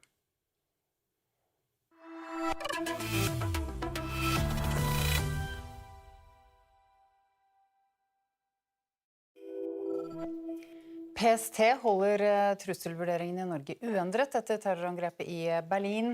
Nivået dermed fortsatt moderat på nivå 3 av 5. PST mener det fortsatt mulig at ekstreme islamister vil gjennomføre terrorangrep mot Norge i år. Direktør i kontraterroravdelingen i PST, Ane Mansåker Roald, sier at de har løpende og god dialog med skeive miljøer. Vi vurderer trusselen fra ekstreme islamistiske nettverk i Norge som vedvarende. Vi vurderer det som mulig at de kan utføre voldelige angrep i Norge. Hvor stort det miljøet i Norge nå? Det består av relativt få personer. Det kan være folk som bosatt i Norge, eller som har løsere tilknytning til landet, men vi ser at de ofte inngår i internasjonale nettverk, og det ofte denne internasjonale dimensjonen vi bekymret for. Kapteinen på skipet som grunnstøtte på Bynes i Trondheim i fjor erkjenner straffskyld. Det melder TV 2. Både kapteinen og styrmannen tiltalt for brudd på skipssikkerhetsloven. Kapteinen var ikke på vakt da skipet grunnstøtte, men sov på lugaren. Saken vil gå som en tilståelsessak, opplyser Elden advokatfirma. Zinedine Zidane blir trener for Frankrikes fotballherrer. Han dermed klar for sin første trenerjobb siden han sluttet som Real Madrid-trener for 5 år siden, i 2021. 54-åringen sier han lenge har drømt om dette. Zidane får jobben 20 år etter at han spilte sin siste landskamp for Frankrike. Han erstatter Didier Deschamps, som etter VM i år ga seg som Frankrike-trener etter 14 år i rollen. Sportskommentator Jan Petter Saltvedt, mange har ventet på dette? Ja, fordi Deschamps tidlig, han ble ikke sparket som mange trenere har blitt etter middelmådig VM-innsats. Frankrike kom seg til en semifinale, likevel var det en skuffelse. Han hadde sagt fra i god tid om at han ga seg etter VM nå. Derfor har det franske fotballforbundet hatt tid til å sondere, og den sonderingen var veldig enkel. Legenden Zinedine Zidane var førstevalget. Han har sittet og ventet på denne jobben som Deschamps har hatt i 14 år. Alle mener dette den beste løsningen for begge parter. Zidane uttrykte jo også på pressekonferansen i dag at han var dypt rørt over å få dette ærefulle oppdraget.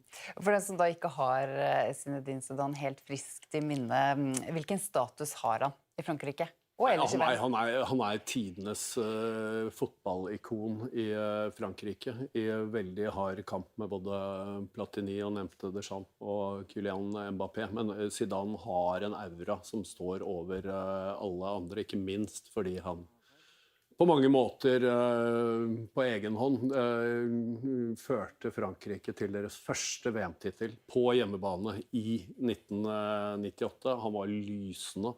Han ble et symbol på det nye Frankrike som trådte fram også i landslagssammenheng gjennom dette laget, som tok deres første VM-titel. Han var en begavelse på banen.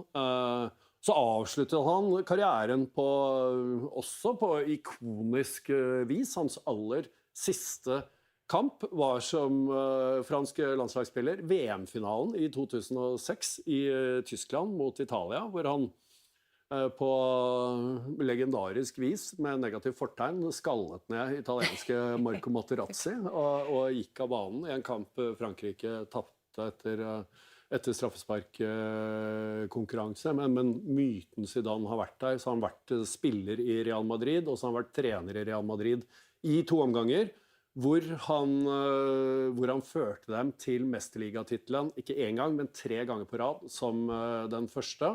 Ga han seg bare etter å ha vunnet spanske ligatitelen, så ga han seg i 2021, sa at nå bare setter jeg meg godt tilbake og venter, har hatt masse tilbud, det har vært masse spekulasjoner, nå kommer akkurat den jobben han og Frankrike drømte om at han skulle ha.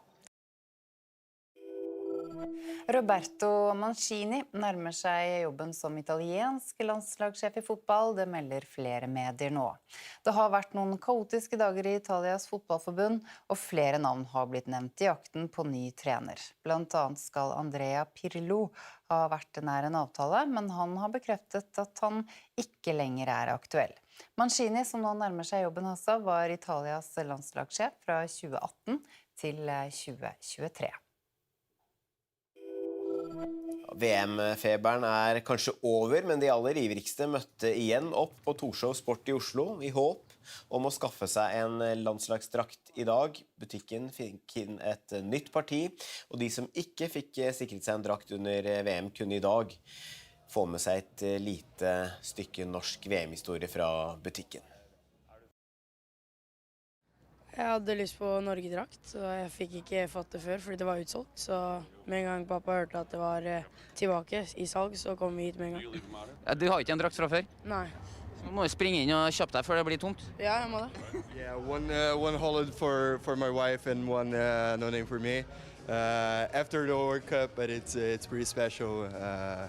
So we wanted to keep this in our memories. We're actually from Brazil, so it's double special because unfortunately we lost it.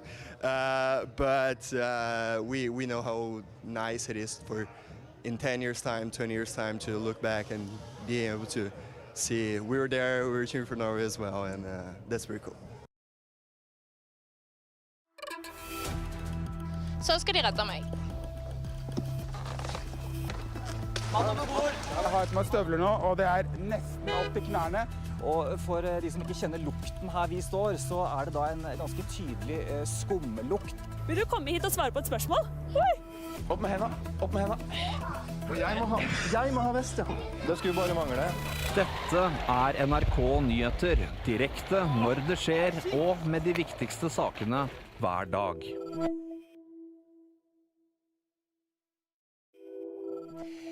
Flere har mistet livet etter at det oppstod en eksplosjon på et kjøpesenter etter det kraftige jordskjelvet sørvest i Japan. Det opplyser politiet i området til kringkasteren TBS. Den japanske TV-kanalen Fuji TV opplyser at flere mennesker skal være bekreftet døde etter eksplosjonen, det melder nyhetsbyrået Reuters. Regjeringen i Japan har satt inn krisetiltak, og minst 50 mennesker er sendt til sykehus med skader etter skjelvet. Det er meldt om minst 12 bygninger som skal ha falt sammen. Og kollega Petter Grimnes, nå blir det altså bekreftet at flere har omkommet, da blant annet inne på dette kjøpesenteret. Ja, politiet sier til den Tokyo-baserte kringkasteren TBS at det i hvert fall trolig er mange omkomne i senteret, etter at en hel etasje også har falt ned inne i kjøpesenteret, kollapsa rett og slett.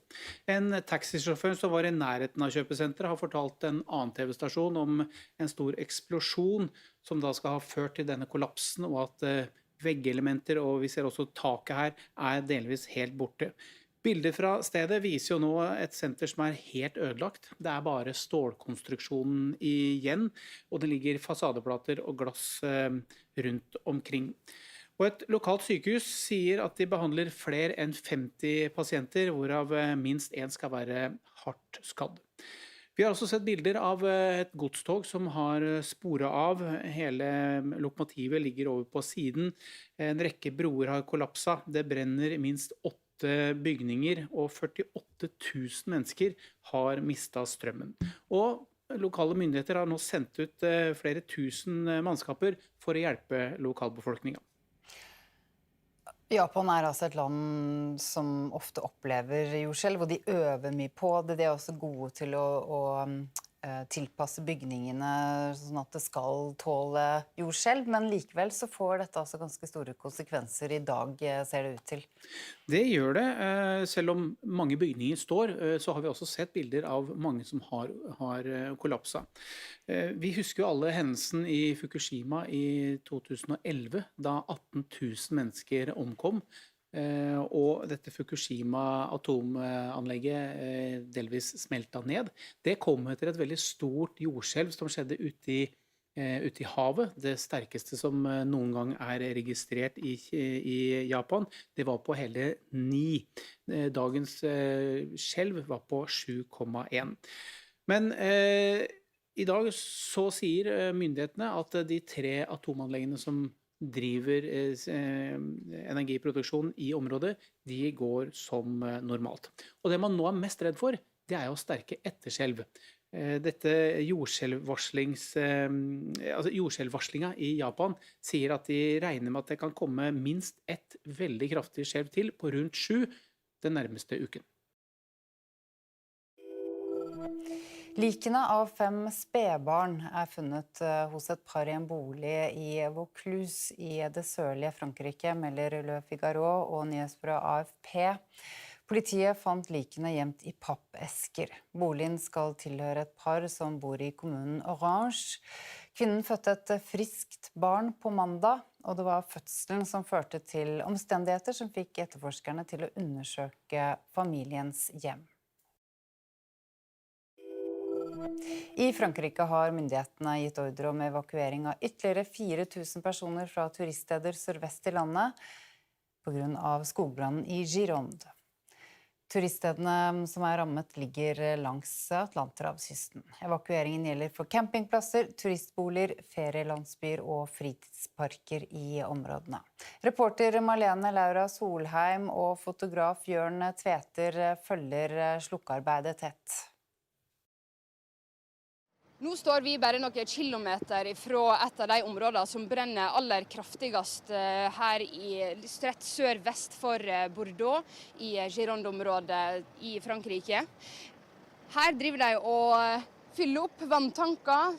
Her bønder, her andre lokale som har det utstyret som trengs for å fylle tankene. De har traktor og lastebiler for å transportere vann inn til området som det i enden av veien her, så ser vi røyk.